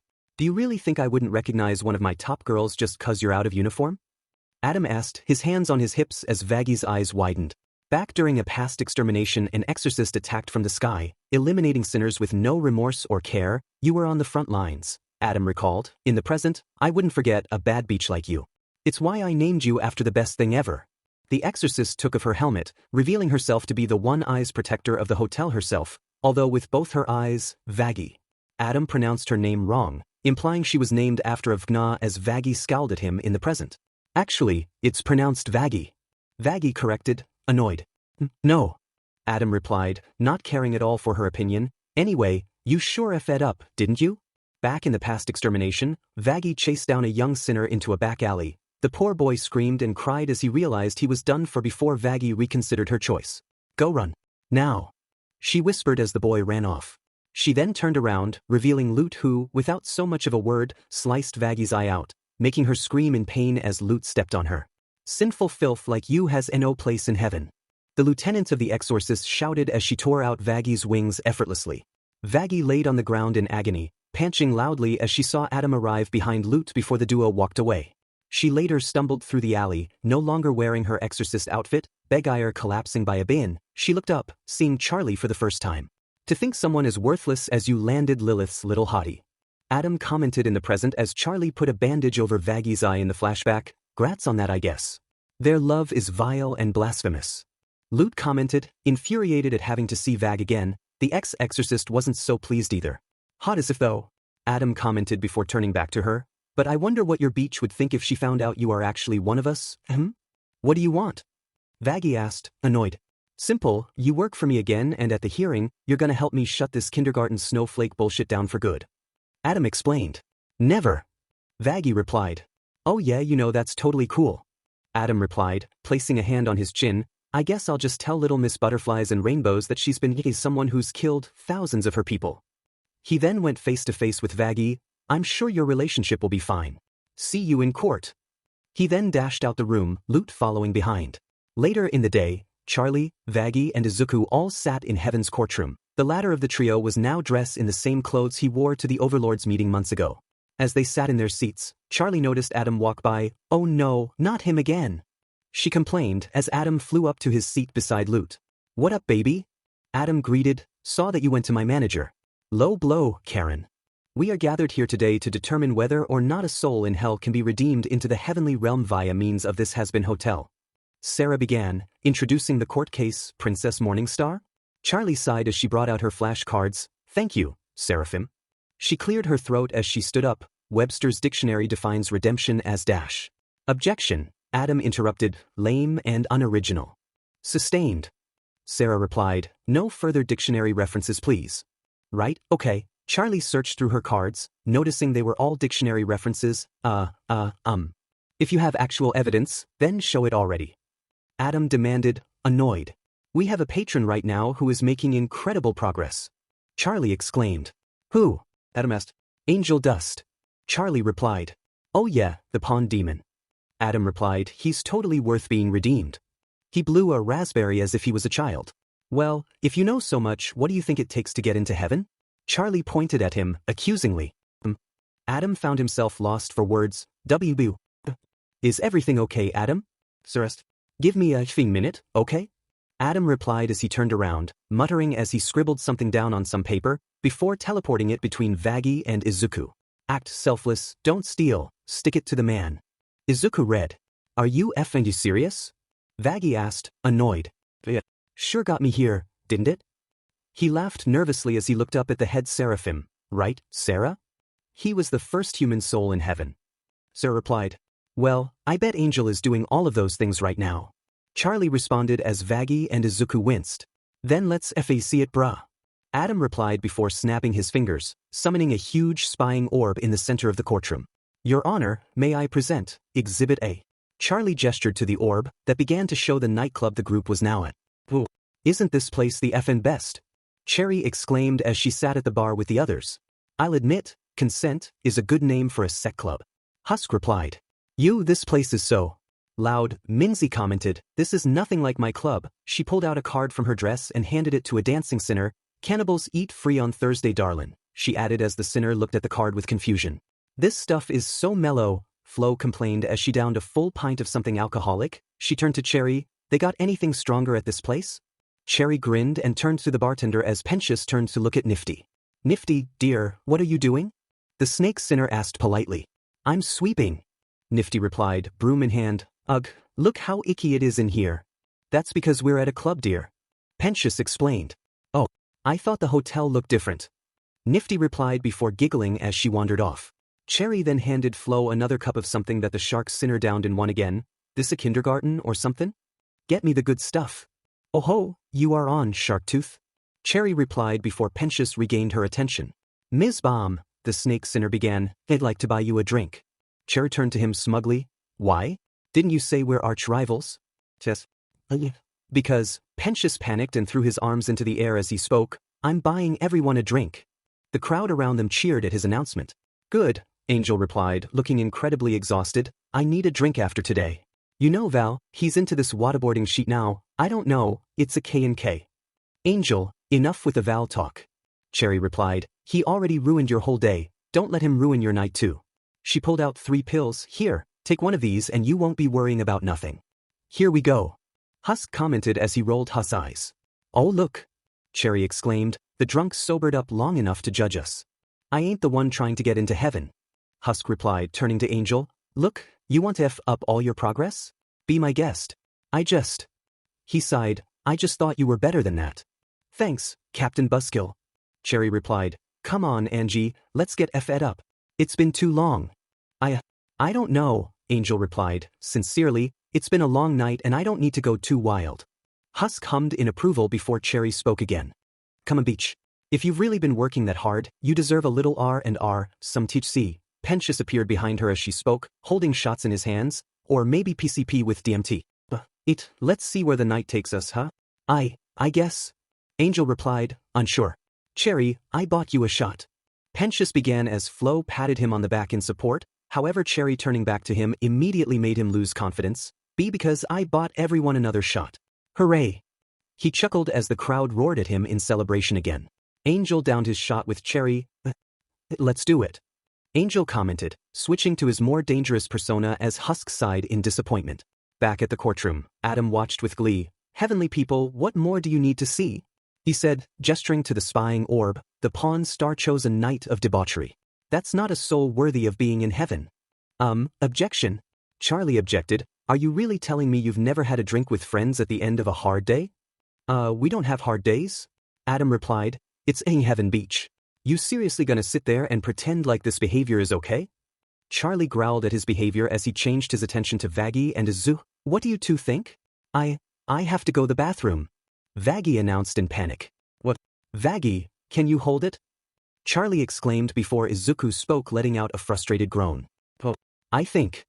Izuku looked at Adam, who had a gleeful smile, before looking at Charlie, who looked downtrodden. Izuku sighed, I think we need to keep watching. He ignored Adam's growl of frustration as Charlie perked up. Yes. Angel will make good decisions. Come on. We have to keep watching. Please. She begged, regaining hope. Sarah sighed as she looked at Emily. Yeah, I don't know. Yeah, let's give him a chance. Emily replied to the head seraphim, who turned back to address the court. Very well, the court will allow it. She announced. If yes. Charlie's outburst surprised the courtroom, calming her down. Thank you. Back at the club, Cherry walked over to the group, shots in hand. Round 12, motherfuckers. She announced as she placed them on the table. Heels are coming off. Ho ho yeah. Keep 'em coming. Angel celebrated as he handed a shot to Husk. Come on, right here. Come right here to daddy. Cherry pulled out a bottle with dark liquid inside. And this is the hardest sheet they have here. She tossed it to Flo. All yours. Flo quickly downed it in one, sighing as she finished. Nope, still weak, she replied smugly. Oh, you're trying to get her hammered?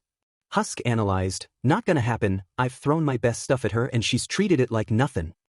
Cherry exclaimed, pointing at Flo, I will get you drunk if it's the last if anything I do. She then ran off to get a new drink. Oh, it's wonderful to have friends. Pensius chuckled as Nifty tried to reach for her glass. Everything's spinny. The hotel's maid commented before Angel snatched her glass. I think you're done, Tiny. Angel commented, taking the glass out of her vertical range. No. Nifty complained, hopping up and down as Cherry ran back, holding a new bottle which she chucked at Flo. Gimme, gimme, gimme. Oh come on, Beach. Cherry commented as Flo downed the bottle. She can handle a little more. She's like 10 pounds soaking wet and dash. Angel noticed Nifty was missing. Oh shit, where'd she go? He saw Nifty was stealing other sinners' drinks, much to their annoyance. Dirty, dirty. Make it clean. The hotel's maid exclaimed as she stole their drinks, before Angel stepped in. Then it, Nifty. He turned to the patrons, pulling out some cash. Sorry fellas, here, next one's on me. He threw the money at them, before noticing Nifty was gonna again. Nifty? Sheet. Nifty was now rummaging through a storage closet. Chlorine. Bleach. Angel was about to step in before Cherry stepped in his way. Angie, the F you doin'? The spunky powerhouse exclaimed, you're supposed to be relaxin', not playin' nanny. Look, she ain't used to this scene, I just don't want her to end up in the gutter like I used to. Angel explained. Whatever, nerd, Cherry replied, annoyed as she walked off, just catch up when you're done. Angel got back to Nifty, who was still laughing maniacally before he picked her up. Stop. You can't take that. God Nif, why you bein' such a mess? He shouted, annoyed at the small sinner. The mess. Nifty replied, before bursting into tears. Angel realized he'd been too hard on her. Oh, sheet. Hey, calm down.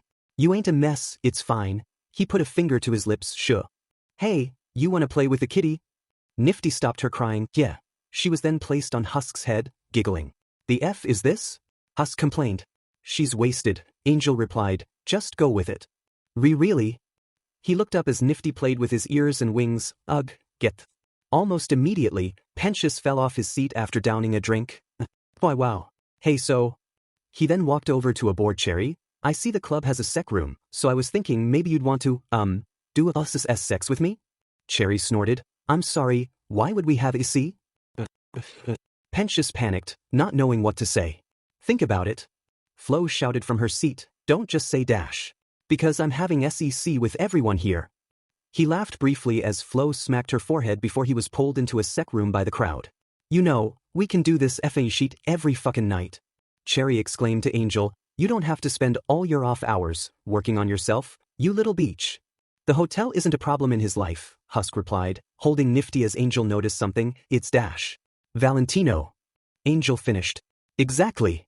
Husk replied, annoyed, so why don't you dash? No, Angel interrupted, pointing to a special room in the club, Valentino. In the room, Val sat on a long sofa with two female sinners. Yeah, I'm here all the time, they know me. You're gorgeous, do you need a job? How many DS can you SEK? Ooh, I could make you a star. Let's get the F out of here, okay? Angel commented, come on. He then noticed Husk was no longer holding Nifty. Where's Nifty? He looked over and saw Nifty speeding towards the room, giggling, bad boy. She exclaimed as she made it to the room. Angel barged through the crowd to get to her, eventually grabbing her before she could dash at Val. Holy shit, Angel Dust? Val noticed his best actor immediately. What are you doing here, baby? You didn't get enough D today? Funny. Angel replied, angry. Who's this Chiquita?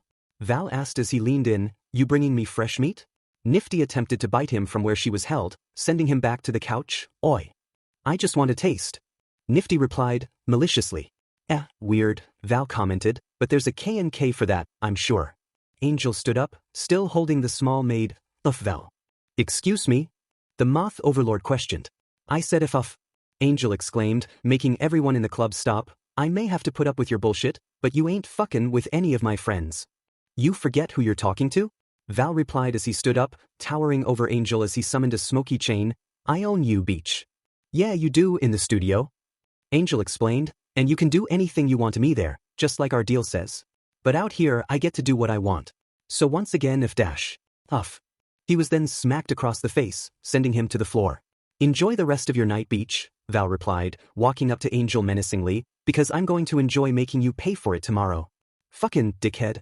Cherry commented as her Flo and Husk stood, ready to attack him. Angel commented, wiping blood from his mouth as he got up and walked back over to the group. It was worth it. Husk smiled as he put an arm around Angel. Way to go, kid. Val watched him leave, before Nifty crawled up his side and tore out a bit of his mane. Ow. What the F dash? He exclaimed in surprise. Nifty chuckled as she appeared from behind his shoulder. For my collection, she continued to chuckle before hopping off his shoulder. Wait up, guys. Did you just call these CNTS your friends? Cherry questioned. Thought that was my job. There's room for everyone, Angel replied, smiling, and you could come crash with us too. Okay, look Angie, I'm glad this hotel sheet is working for you, Cherry replied, but you know me Beach, I'm doing just fine. In fact, I'm gonna F the next guy I see, okay? But if you need me, you know where to find me, yeah? She walked away, not without turning back to Flo, and you, call me okay, we can go for a girls' night. Flo grinned at her as she walked away. Pensious Theb reappeared, panting. Is Cherry still here? The snake sinner asked before watching Cherry walk into a room with a random sinner. Damn it. Back in the courtroom, both Izuku and Charlie smiled. See. He did everything on your checklist. She listed Angel's virtues on her fingers. He was selfless. He stopped Nifty from stealing and he stuck it to that Mothman. Adam panicked, looking up at Sarah before coming up with a comeback. Then why isn't he here then? Yeah, why isn't he here? Emily questioned as the court all began to murmur. Charlie looked around the room in disbelief. Wait. None of you know what gets someone into heaven? This questioning stops now. Sarah replied abruptly, we know when a soul arrives, we know when they pass divine judgment. It is our job to ensure these souls are safe. She attempted to reassure the courtroom, however Emily summoned the list in front of her, reading if over. But she was right, Sarah. She showed us a soul can improve. Emily sang, showing Sarah the list before she flew in front of the orb which showed images of Angel defying Val. He saw the light, Sarah. Checked all the boxes that you said would. She then flew down to the other members of the court, singing to them as well. Prove a person deserves a second chance. Now we turn our backs, no second glance. She looked back up at Sarah who began to sing. It's not as simple as you think. Not everything is spelled in ink. Emily flew up to her as Sarah held her by the hands before Charlie sang, defiantly. It's not fair, Sarah. Vaggie walked up behind her, placing an arm on her shoulder as she sang. Izuku followed her but said nothing. Careful, Charlie, keep a cool head. Charlie pulled away, refusing to back down. No, don't you care, Sarah? That just because someone is dead. As she sang, images of the angels. Night played behind her on the spying orb. It doesn't mean they can't resolve to change their ways. Turn the page. Escape infernal blaze. Sarah watched from her seat high above the princess. I'm sure you wish it could be so. But there's a lot that you don't know. Having enough of the conversation, Lute and Adam joined the song, the former singing. What are we even talking about? Some crackware who effed up already? He blew his shot, like the PPS in his mouth. This discussion is senseless and petty. Lute put her exorcist mask back on as both her and Adam sang together, flying up close to Charlie. There's no question to be posed. He's unholy, case closed. Did you forget that hell is forever? They then landed on the orb as Adam sang. A man only lives once. We'll see you in 1 month. Adam flew off the orb and landed in front of Charlie, who briefly transformed into her demon form. Gotta say, I can't wait to... Adam. Sarah warned him, knowing he was getting close to revealing their secret. Come down and exterminate you. Wait. Emily interrupted, realizing what that meant as she flew down to the orb, which was now showing sinners writhing in agony. Sheet. Adam commented, as he realized his mistake. What are you saying? Let me get this straight. You go down there and kill those poor souls? Charlie watched her with confusion as both her and Izuku asked, You didn't know? Whoops. Adam commented as Lute popped up behind his shoulder. Guess the cat's out of the bag. The lieutenant of the exorcist sang. What's the big deal? Adam questioned, shrugging. Emily looked up at Sarah, distraught. Sarah, tell me that you didn't know. Sarah looked at her with sorrow. I thought since I'm older, it's my load to shoulder. No. Emily replied, covering her ears as she didn't want to believe them as Sarah flew down to her. You have to listen. It was such a hard decision. I wanted to save you, the anguish it takes to. Sarah took Emily by the hands and forced a smile, however the fire from the orb reflected in her eyes. Do what was required. Emily looked disgusted at her as she sang, escaping her grip as she flew up. To think that I admired you. Well, I don't need your condescension. I'm not a child to protect. Was talk of virtue just pretension? Was I too naive to expect you to heed the morals you're purveying? That's what the F I've been saying. Charlie replied as they both hopped up onto the orb, singing in unison. If hell is forever, then heaven must be a lie. Emily! Sarah called out, trying to stop her, but the duo didn't stop. If angels can do whatever and remain in the sky. They both jumped of the orb as Adam and Lute scowled. The rules are shades of gray when you don't do as you say. When you make the wretched suffer just to kill them again. The members of the court watched in horror as Charlie sang alone, looking at Vaggie who stood nervously beside Izuku. I was told not to trust in angels. By her. Adam sang, walking over to Vaggie as Lute pushed Izuku to the side. She should know, Lute added, grinning. We should go, Vaggie replied, nervous for what Adam would say. No. Charlie objected, holding her by the hands gently. Don't you see? We've come so close. Look at them fighting. They're at each other's throats. They looked up at the courtroom, revealing that the members were all eager about this new discovery. Charlie smiled, briefly happy before Adam stepped forward. Don't you act all high and mighty. Did you ever think your little girlfriend might be a liar?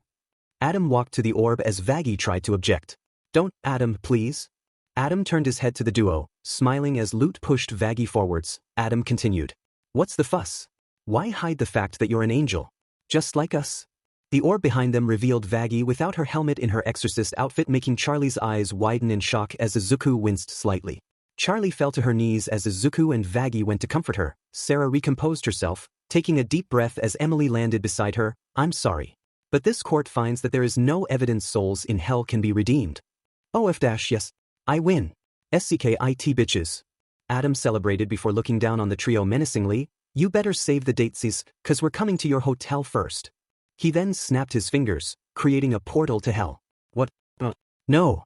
Charlie tried to object but they were forced into the portal. You can't dash. Mother if you dash. Vaggie was cut off as they fell into the portal. Izuku didn't object, creating nightmare gas from his body, which was Esiki into the portal as his eyes glowed. Heaven briefly rumbled before he was sent back as well. Charlie! Emily exclaimed, don't give up on this. I'll figure something out, I promise. Sarah looked down at Adam, keeping her composure. That was uncalled for, Adam. Yeah, but did you see the looks on their FING faces? It was Yiddish. He stammered before simply saying, sorry. He and the rest of the court then flew away, as the meeting was adjourned.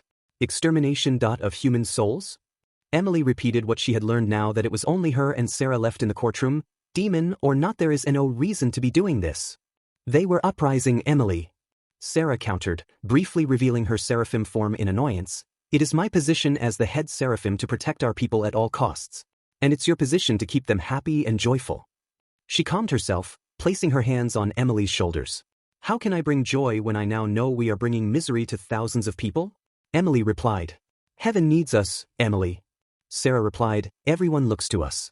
And we can't doubt ourselves or worry about the fates of demons when we have our own souls to protect. Please, if you start to question, you could end up like Lucifer, fallen. I couldn't bear to see you suffer that fate, so please, let me worry about this, okay?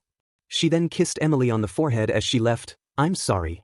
The day after Izuku, Vaggie and Charlie's trip to heaven, the residents of the hotel were all in the lounge. Prior Charlie, Angel, Pentious, Husk, Alastair and Mimsy were all sitting down while Flo stood behind the couch as Nifty sat on the TV, beside Izuku while Vaggie leant against a wall. Nifty crawled over to the one-eyed sinner in curiosity. So, like, where are your wings? Vaggie looked back at her. Nifty, I don't have dash. Before she could finish, she was interrupted by Angel. Did you ever think maybe she's sensitive about her lack of wings? Angel began before emphasizing his chest fluff. Just like her lack of melons. Yeah. Where are your melons? Nifty asked, genuinely curious as she pulled on Vaggie's shirt. Nifty! Izuku grabbed the small maid away from Vaggie who just sighed. Any other questions? The one-eyed sinner asked. Angel raised his hand. How come the kid knew all this but not your own girlfriend? If Izuku was able to recognize me because he knew what exorcists look like under their masks, Vaggie replied. Anything else? I got one. Husk asked, how come every time Charlie talks to heaven, we get in deeper and deeper sheet? It's not her fault. Vaggie exclaimed, angels are just dash. Liars. Angel tried. Ignorant. Izuku questioned. Difficult. Vaggie finished, but Charlie's trying her best. Yeah, well, her best is turning out real well so far. Husk replied as he walked away. And where is Miss Fearless Leader anyway? Angel asked, isn't it about time for another, doomed to fail, plan? He leaned back in annoyance as he spoke. She's upstairs. Vaggie answered, turning around, coming up with something I'm sure, in our room. Alone. She unfortunately didn't notice Alastair hum in intrigue at that piece of information. Beggar, he disappeared into his own shadow. Meanwhile in Charlie's room, the princess herself was crying as she laid in bed. Razzle and Dazzle both hovered beside her bed, handing her tissues before Alastair arrived via his shadow. "Oh, Charlie, you look an absolute mess," the radio demon commented, sounding as happy as ever. "Ugh, go away, Alastair." Charlie groaned, rolling over in her bed to look away from him as Alastair sat down on the side of her bed. Now is that any way to act after picking a fight with all of heaven and dooming everyone you love?" Alastair asked, grinning. Charlie emerged from her covers, annoyed. "I have enough on my mind without hearing your sadistic idea of a joke, I-hole." She rolled over again, looking away from Alastair before noticing he was now laying right next to her within the blink of an eye. "Who's joking?" Alastair asked, surprising Charlie so much she flew out of her bed and onto the floor. "You have a captive audience downstairs waiting to hear what kind of inspiring performance you have planned next." Charlie rested her arms on the side of her bed as he spoke. "Ugh, I can't," she replied before she leant against the side of the bed. "How can I face them after failing them all so hard?" As she spoke, Alastair repositioned himself so he was now lying down and kicking his legs in glee as Charlie began to tear up. "They came here to be saved and all I gave them was more pain. I'm just as bad as the cruelest overlord in hell." Alastair slowly moved his head close to hers before she got up off the floor, "And maybe worse. At least they don't go around giving false hope." "Well," Alastair began, grinning, "I never expected to see such a miserable display of self-loathing from you." "Oh, Alastair," Charlie replied, clearly annoyed at him, "all you do is stand there, smiling while you watch us struggle and fail." She walked over to the window and looked out. "I don't know how you can enjoy all this suffering so much." Alastair chuckled as he appeared behind her, placing his fingers on her shoulders. "Just because you see a smile don't think you know what's going on underneath." He turned her around and grabbed her face, forcing her to smile. "A smile is a valuable tool, my dear. It inspires your friends, keeps your enemies guessing, and ensures that no matter what comes your way, you're the one in control." "But I'm not," Charlie replied, downtrodden as she walked back to her window. "I'm the farthest thing from in control. The person I trust most has been lying to me for years. Heaven refuses to listen." She hit her fists against the window in frustration. "Even if they did, I can't prove the hotel works. Adam has an invincible exorcist army pointed right at my doorstep and there's nothing I can do about any of it." Alastair grinned, knowing this was his checkmate as he spoke in a sing-song voice. "I know something you don't know." Meanwhile back at the lobby, everyone was still caught up in their conversation. "So we're gonna have to fight those angel guys just because you lot decided to ask them to redeem us?" Mimsy asked, confused. "Not exactly Mimsy," Izuku replied, "we were trying to get their support. And now we're gonna all die because of it." Husk continued from over at the bar. Everyone glared at him in annoyance. "What? It's not like the princess is ever gonna give up on this whole thing, and if she's still doing this then both of you two are." He pointed at Izuku and Vaggie. "That means Flo and Mimsy are too, and as long as she's got her soul, me and Nift are stuck here too." He then pointed at Angel and Pentious. "Those two are the only ones with a choice here unless we get other orders, and it's not like those things have any weaknesses." Izuku's eyes widened in realization. "I'm such an idiot," he exclaimed joyfully before he ran up the stairs, leaving everyone watching him in confusion. "That's so," Flo began, awkwardly. "Anyone up for Twister?" Everyone immediately looked at her in complete confusion. "What? It's a good game." Husk groaned as Angel looked at Pentious in consideration. As Izuku made it up the stairs he dashed over to Charlie's room, but when he went to turn the knob to her door, green chains erupted from his hands and wrapped around the door, a huge lock forming in the center. What the dash? Izuku suddenly remembered the deal him and Alastair had made after the Overlords meeting months ago. His eyes widened as he realized Alastair had overheard him, Carmilla and Zestial. Itchy. He knew. Izuku's eyes glowed green as he punched the lock in rage, before he realized why he was trying to get inside in the first place and gasped, "Oh no, Charlie." He quickly sped down the corridor back to the lobby. Back inside the room Charlie looked back at Alastair in intrigue. "Huh?" she questioned as Alastair approached her.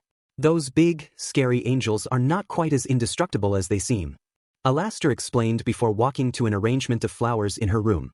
"What are you talking about?" Charlie questioned, her eyes following him.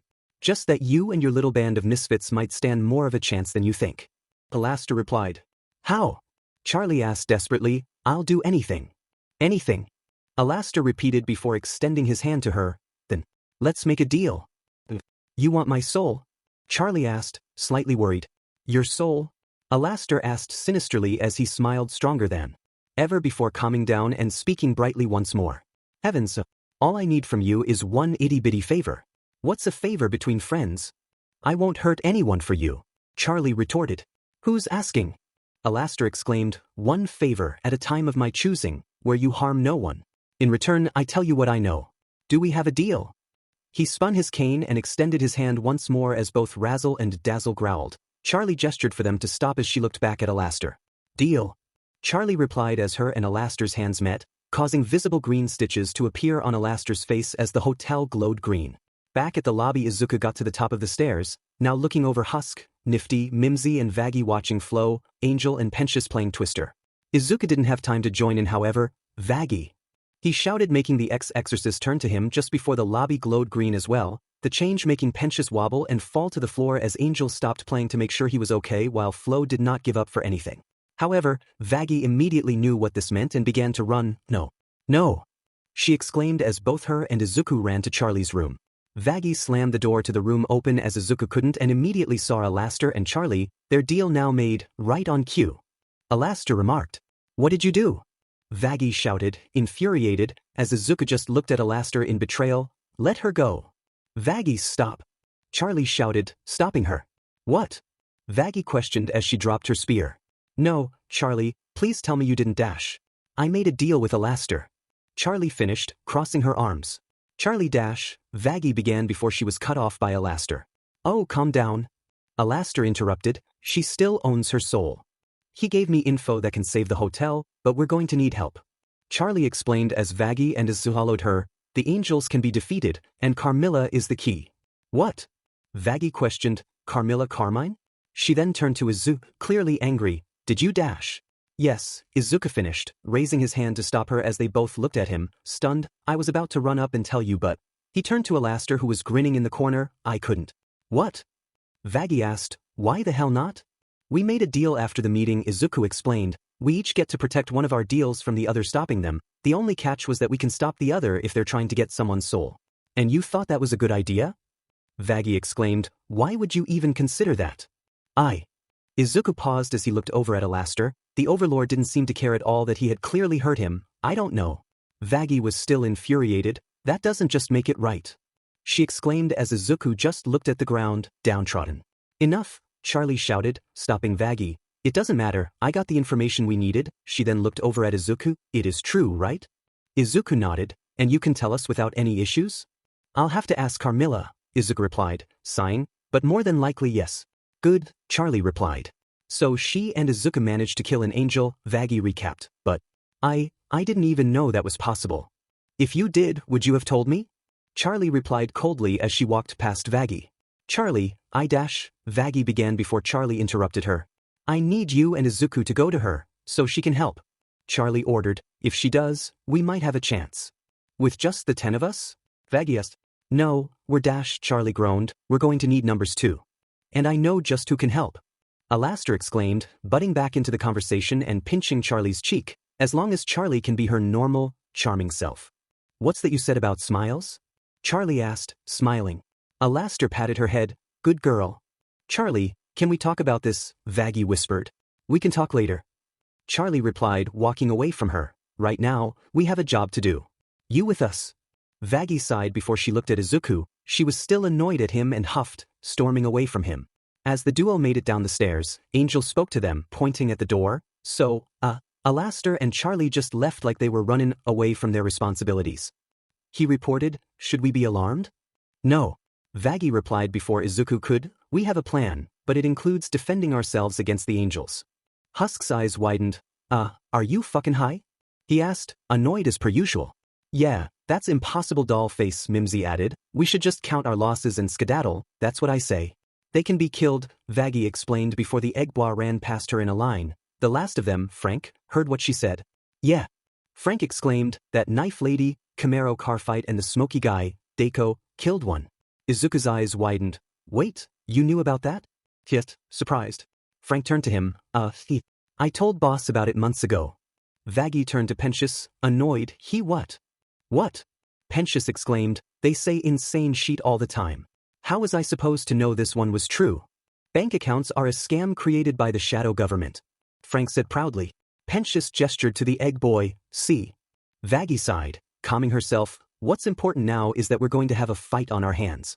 Look, this hotel is about to become the most dangerous place in hell, and we. She paused, looking at Izuku, can't guarantee your safety anymore. I still believe in Charlie's dream. I know this place can work. But none of you signed up for this. She headed for the door. We're gonna go get Carmilla's help so we can fight back, and when I come home, well, I'll understand if none of you are here. As she closed the door behind her, Izuku looked at Flo and Mimsy. He made the chains attached to them glow, revealing they were tied to the hotel in certain places. He then broke all the chains except the ones that were attached to him, if it helps, he added, before leaving as well. After they were both gone, Pensius spoke first. Well, this is awkward. Hours later, Alastair and Charlie walked through the streets, passing a sign that read, Cannibal Town. Alastair's smile looked incredibly melanized as Charlie kept on complaining to the radio demon. 3 years. 3 years I've been sharing my life with her, and I tell her everything. Charlie exclaimed as Alastair cleaned his monocle. My hopes, my dreams, my insecurities, my embarrassing habits, what? Yoda and I like, and she keeps something like this, from me? Why would she lie for so long? Did she think I wouldn't accept her? What about me? Me says ununderstanding. She paused, trying to figure out what word she meant. Misunderstanding. She paused once more. Wait W dash. She then looked around, seeing dozens of demons with inky black eyes dressed in old-timey clothes. Where are we? She asked. Alastair jumped in front of her. Cannibal Town. He exclaimed, before putting his arm around hers and guiding her to a tall building. There's a friend of mine I think you should meet. Cannibal Town? Charlie repeated, confused as she looked around. But it's surprisingly nice here. Isn't it though? Alastair asked rhetorically as he opened the door to the building for her, and it's all thanks to a very special someone. As soon as the duo entered they heard a sweet voice speaking to a few of the cannibals. Well, who hasn't thought about eating their first husband? A cannibal woman dressed in a 1930s style dress and hat exclaimed, I certainly would have if he didn't taste so bad. Hee, I tell you what, you bring old tall dark and armless to me, and I'll straighten him right out, okay sweetie? She pulled out a card, handing it to the other cannibal she was talking to. Now here's my card a dash. She stopped as she noticed the duo at the door. Oh my stars. Do my eyes deceive me?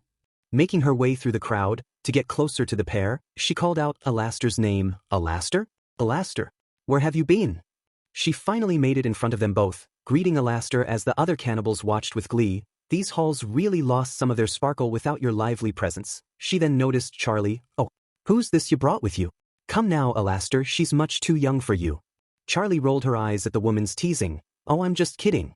I know you're an ace in the hole. Alastair didn't understand what she meant. What now?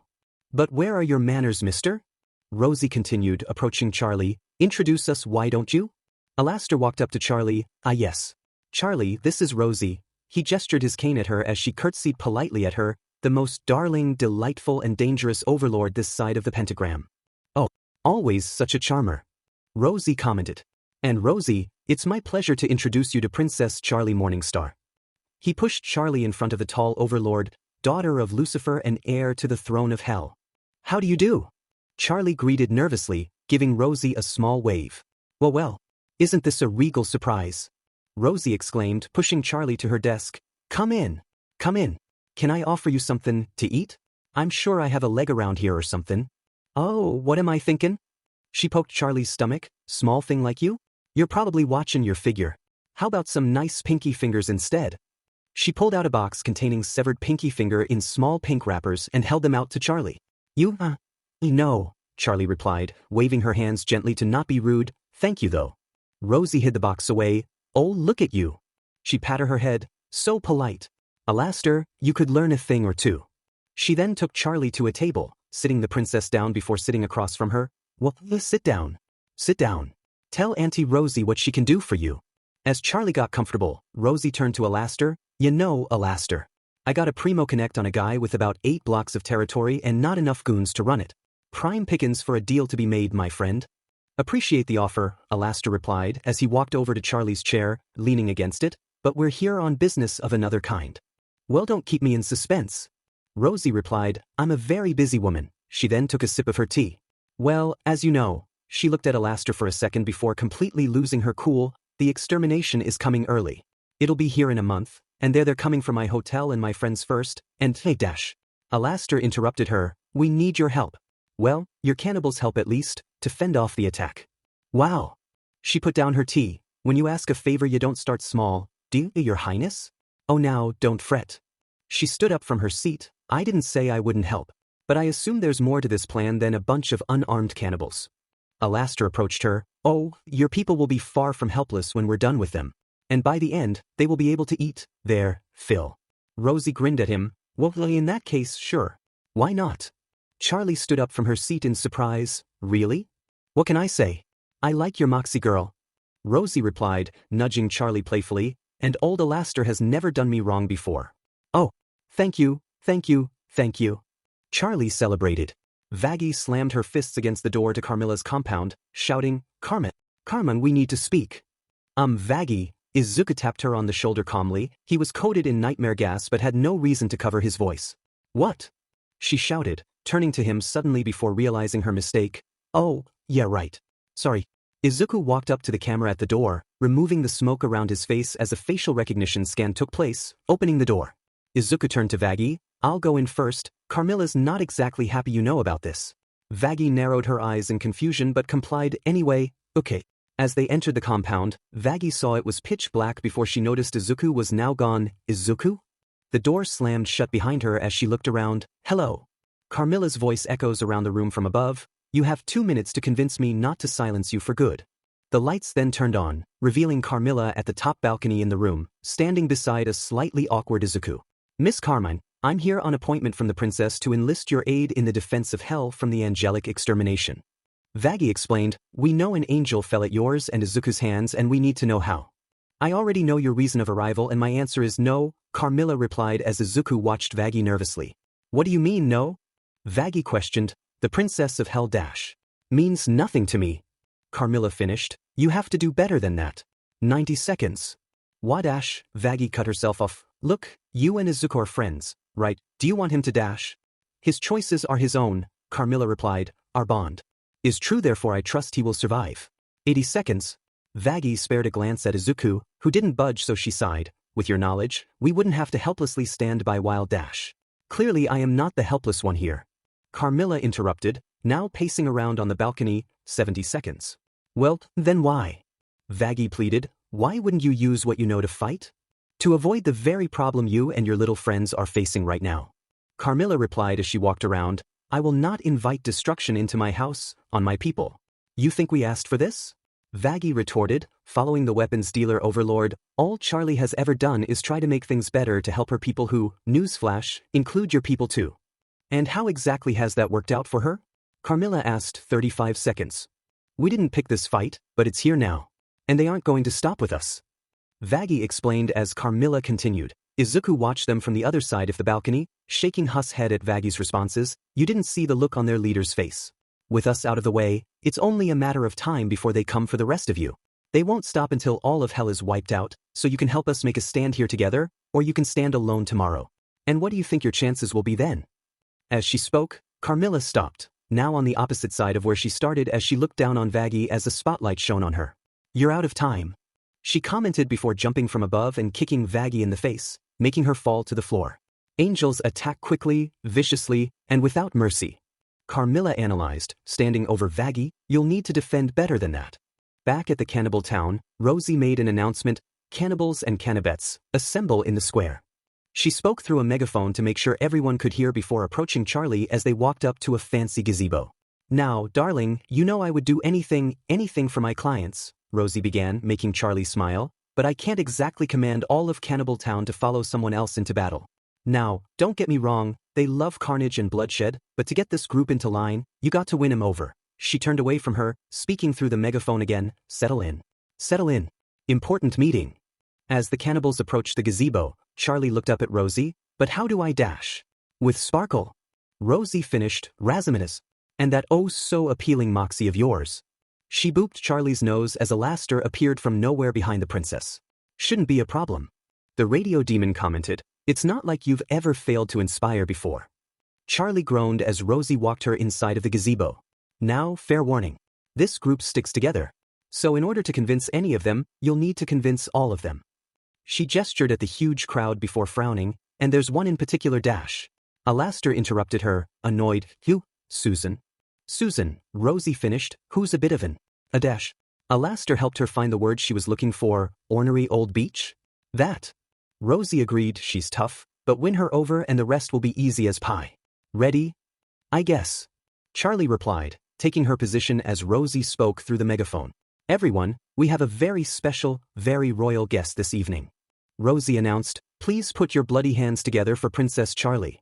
Charlie smiled and gave an awkward wave before someone shouted, Bull, bring Rosie back. An old cannibal with blue feathers in her hat and a dead wolf draped around her neck like a scarf jeered. Charlie looked back at Alastair and Rosie, Susan? Susan. The duo replied. Charlie laughed nervously, sorry.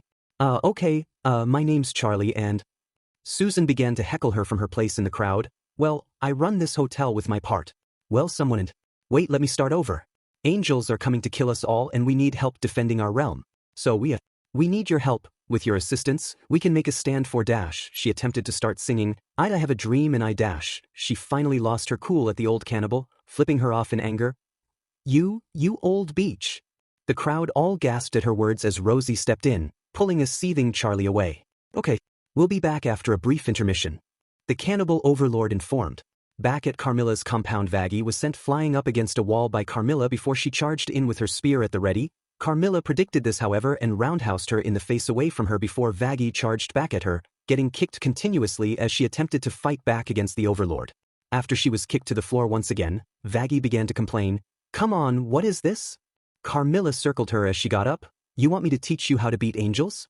That's what I'm doing. By beating the shit out of me?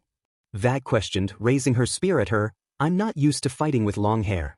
In response, Carmilla let her own hair down as she hit Vaggie once again. By showing you the flaws in your own fighting style.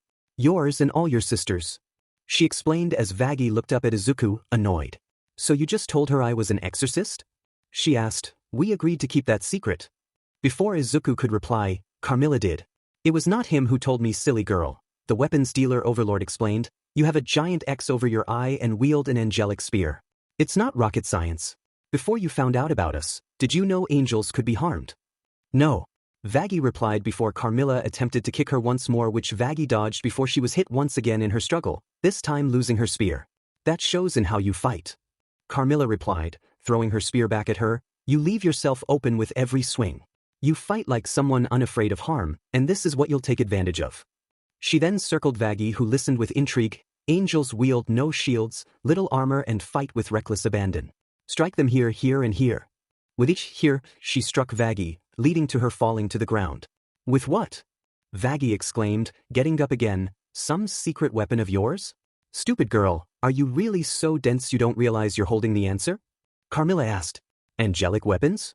Vaggie realized, annoyed at how obvious it truly was. It's that simple? How has no one else figured this out? Angelic steel isn't common, Carmilla explained, and those who have it aren't exactly rushing off to test it against exorcists. She recalled the day her Izuku and her daughters were caught out in the extermination, running through the streets before they were caught by 5 of the exorcists. When my daughters, Izuku and I were cornered in that last extermination, I tried to buy time for them to flee and well.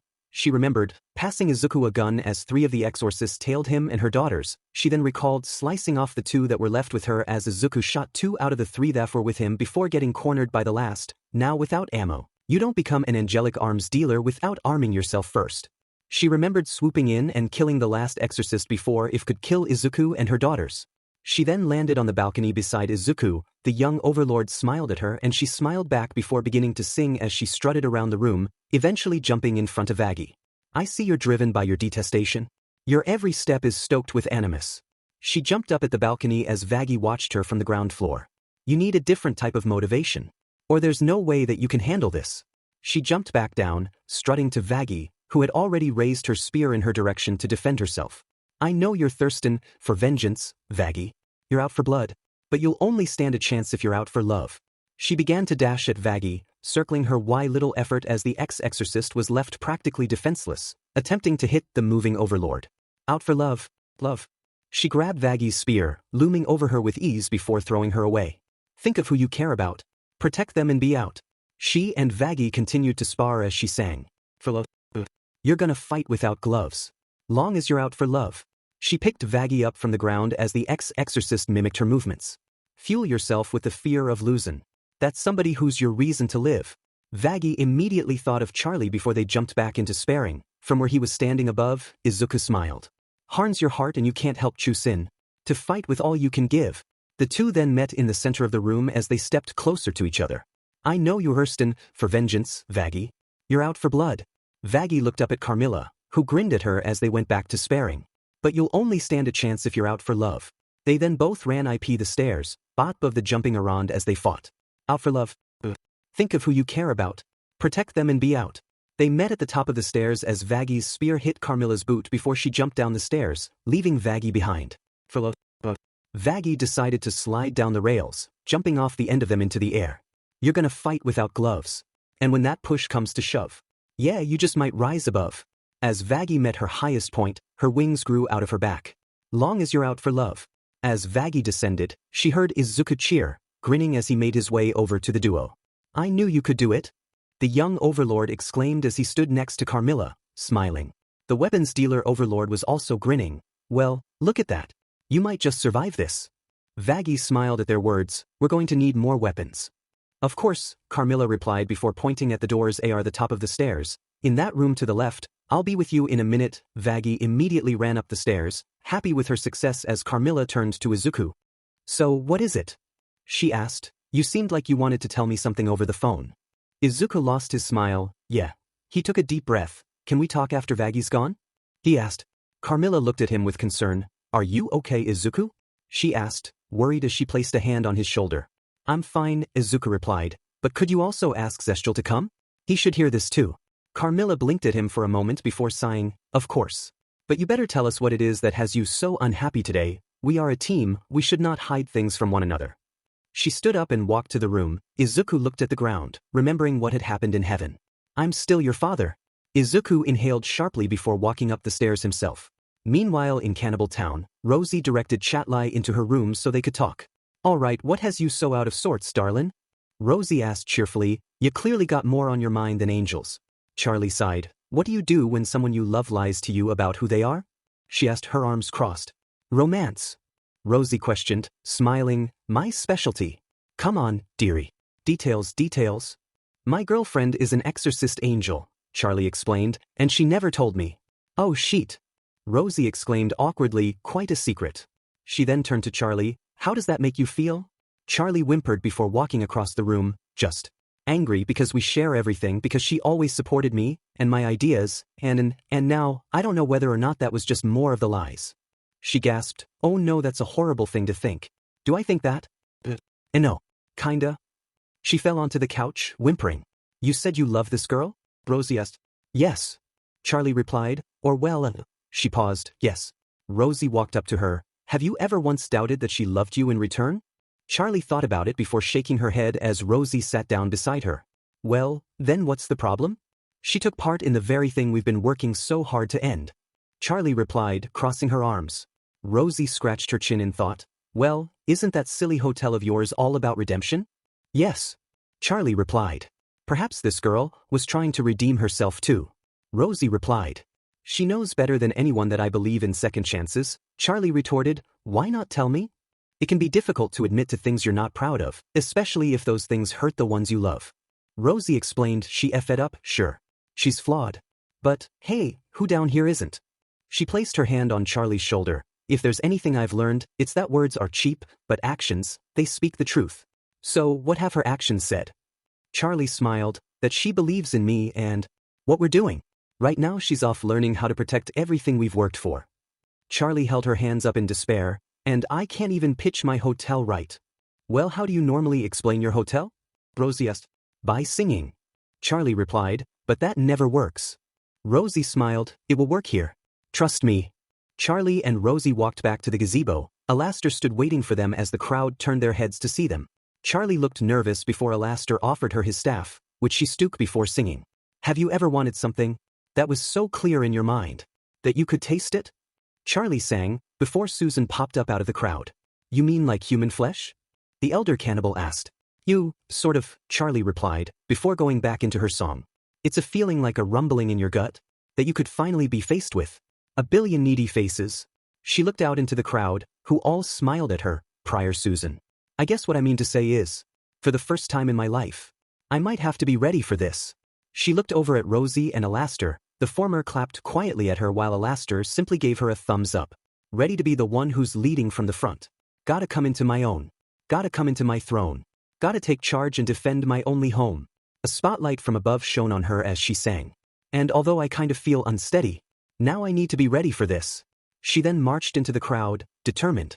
Have you ever felt like you're willing to die? To save the people of your city? By die, you mean use my teeth to rip flesh apart? Susan asked from inside the crowd. That's a start. Charlie replied before continuing her march. 'Cause right now, we need a leader. And it seems to me that destiny has picked me to be that. If you'll permit me. So who's with me? Charlie turned around and began dancing, using Alastair's staff as a prop. Wouldn't it be super to see more of hell? Join up now if you like travel. Come on boys, hop in the saddle. She span around a lamppost before dancing over to two cannibals. Lot of sights to see en route to my hotel. Not to mention the camaraderie. Yes siree. She placed her arms around the pair's shoulders before dancing off. You'll form life-changing friendships with the folks along the way. And feast on all the angels you can eat. Alastair added, talking to a group of cannibal children. Okay, Charlie sang, nervously, before being met with excitement from the crowd at the idea, before beginning to sing gleefully. It's time now to act. They're on the attack. As Charlie watched, Alastair took his staff back as Rosie replaced it with a marching stick. When they move to strike, we will fight biting back. We'll follow your lead. We're eager to feed. We'll sharpen our teeth. For the heavenly feast. Charlie looked around in wonder as the cannibals all sang and danced with joy. From this moment on, you can count on us. To be resolute and ravenous. Our appetites are whet. And we're set to seize the day. So I say, oh hey, come join the flesh buffet. Charlie watched them half nervously before singing once again. Well, that's a little violent. Can we tone it down? She sang before Rosie grabbed her by the shoulders. Oh, don't be put off by their snarlin'. That's enthusiasm, darlin'. They just seem a little murdery right now, Charlie replied before Rosie continued. Don't worry, honey. That's their thing. Keep singing. Rosie and Charlie then both began to sing. We're super duper grateful to have you folks aboard. We can't wait to taste an angel's wings, the crowd sung back gleefully. Oh Lord. Charlie commented before being spun by Rosie, leading her back into the crowd. For the first time in my life. Maybe I can be ready for this. She was picked up by two cannibals, Wop held her up on their shoulders. I can be the marshal leading the parade. I can come into my own. And I think I've always known. My destiny could never be postponed. She looked up at heaven with determination, making a fist and holding it high. When Adam brings the battle here, I must appear like I'm ready for this. Meanwhile, Rosie watched her with joy. They're dancing along. They're singing her song. Alastair joined in, raising an eyebrow. Surprised? Why, I knew she could do it all along. The duo then sang in sync, dancing in unison as they sang. She's bound to pass the test as Princess of Hell. Like her daddy, she is madly powerful. Alastair watched her, smiling sinisterly. She's filled with potential that I could guide. I concur, Rosie interrupted, pulling him to face her as they both sang. Stick with her, you'll be on the winning side. They both ran into the crowd as Charlie was placed down, leading to them and the crowd singing to her. For the first time in our lives, we know that we are ready for this. We'll show heaven a fight they won't forget, Rosie sang as the crowd and Alastair vocalized before everyone sang together. It's time to take a stand. It is time to lend a hand. Charlie added, as the cannibals let out a tung against the angels and their deadly threat. The crowd then sang together as Susan gave Charlie a nod of approval. We cannot take it anymore. The time has come to go to war. Prepare to fight. We're ready for this. Charlie stood in front of them all, singing alone. I really hope that I'm ready for this. Later that day, Charlie and Alastair arrived back at the hotel with their army at the same time Vaggie and Izuku, who was covered in his gas once again, arrived with their weapons, which were being delivered by Carmilla's daughters. Looks like you had a busy day. Vag observed as they both met in front of the hotel. You too. Charlie replied. Charlie, Vaggie began, before being interrupted as Charlie rummaged for something in her pocket. Hold that thought. She eventually found what she was looking for and pulled out a small shrunken head keychain with a bow on it. I got you a souvenir from Cannibal Town. Vaggie teared up with joy before hugging Charlie. Oh, Charlie. The wings are new. Charlie noticed, pulling on one of the wings gently. They look nice. Come on, let's go home. The pair walked inside the hotel, followed by Alastair as Izuku remained, looking at a blank angelic mask, designed to let his gas kill angels. The young overlord stood there, remembering what Carmilla and Zestial had told him earlier. This is a lot, Carmilla commented, sitting at her desk, next to Zestial after Izuku had just told them about his trip to heaven. I know, Izuku replied, I just don't know if I should tell the others or not, they're my friends you know. Well, the more important thing is if you're thinking of accepting this deal, Carmilla asked. Oh, definitely not, Izuku replied, chuckling lowly, they've done too much for me, gone through too much trouble. He recalled the lengths Charlie and Vaggie had gone to get him his photo album. My main concern is about the whole son of Adam thing. Carmilla and Zestial both looked at each other before the former sighed, turning back to Izu. I know it may be hard, but telling them will only make things more complicated. She walked over to him, placing a hand on his shoulder supportively. There is no need for them to know, so please do not. Izuku sighed before turning to Carmilla's daughters, who still had the DLVY. He smiled at them. You can go now, I'll take this from here. The pair gave him a solemn smile before turning and leaving. Izuku sighed, before using his gas to direct the DLVY to the hotel, walking inside himself. When he entered, he stood beside Charlie and Vaggie, who looked dumbfounded as they watched the residents of the hotel fortifying the building. Come along, let's put some effort into these fortifications. Pensius ordered his egg bois. Yeah, fortify that. Angel told another group of egg bois before noticing the trio. Well, look who decided to show up. He then pulled Husk, Pensius and Flo closer to himself. We thought we were fightin' by ourselves. The trio down below looked up, Vaggie and Izuku in surprise and Charlie with proudness. You're still here?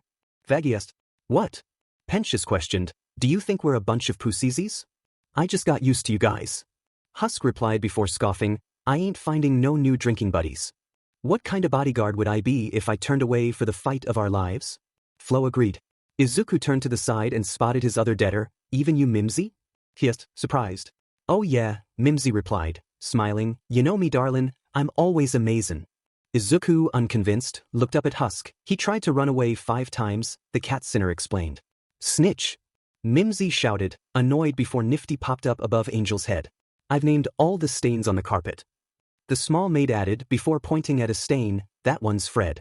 Charlie held Vaggie's hands as Izuku walked away. Well, looks like we have a lot of work to do.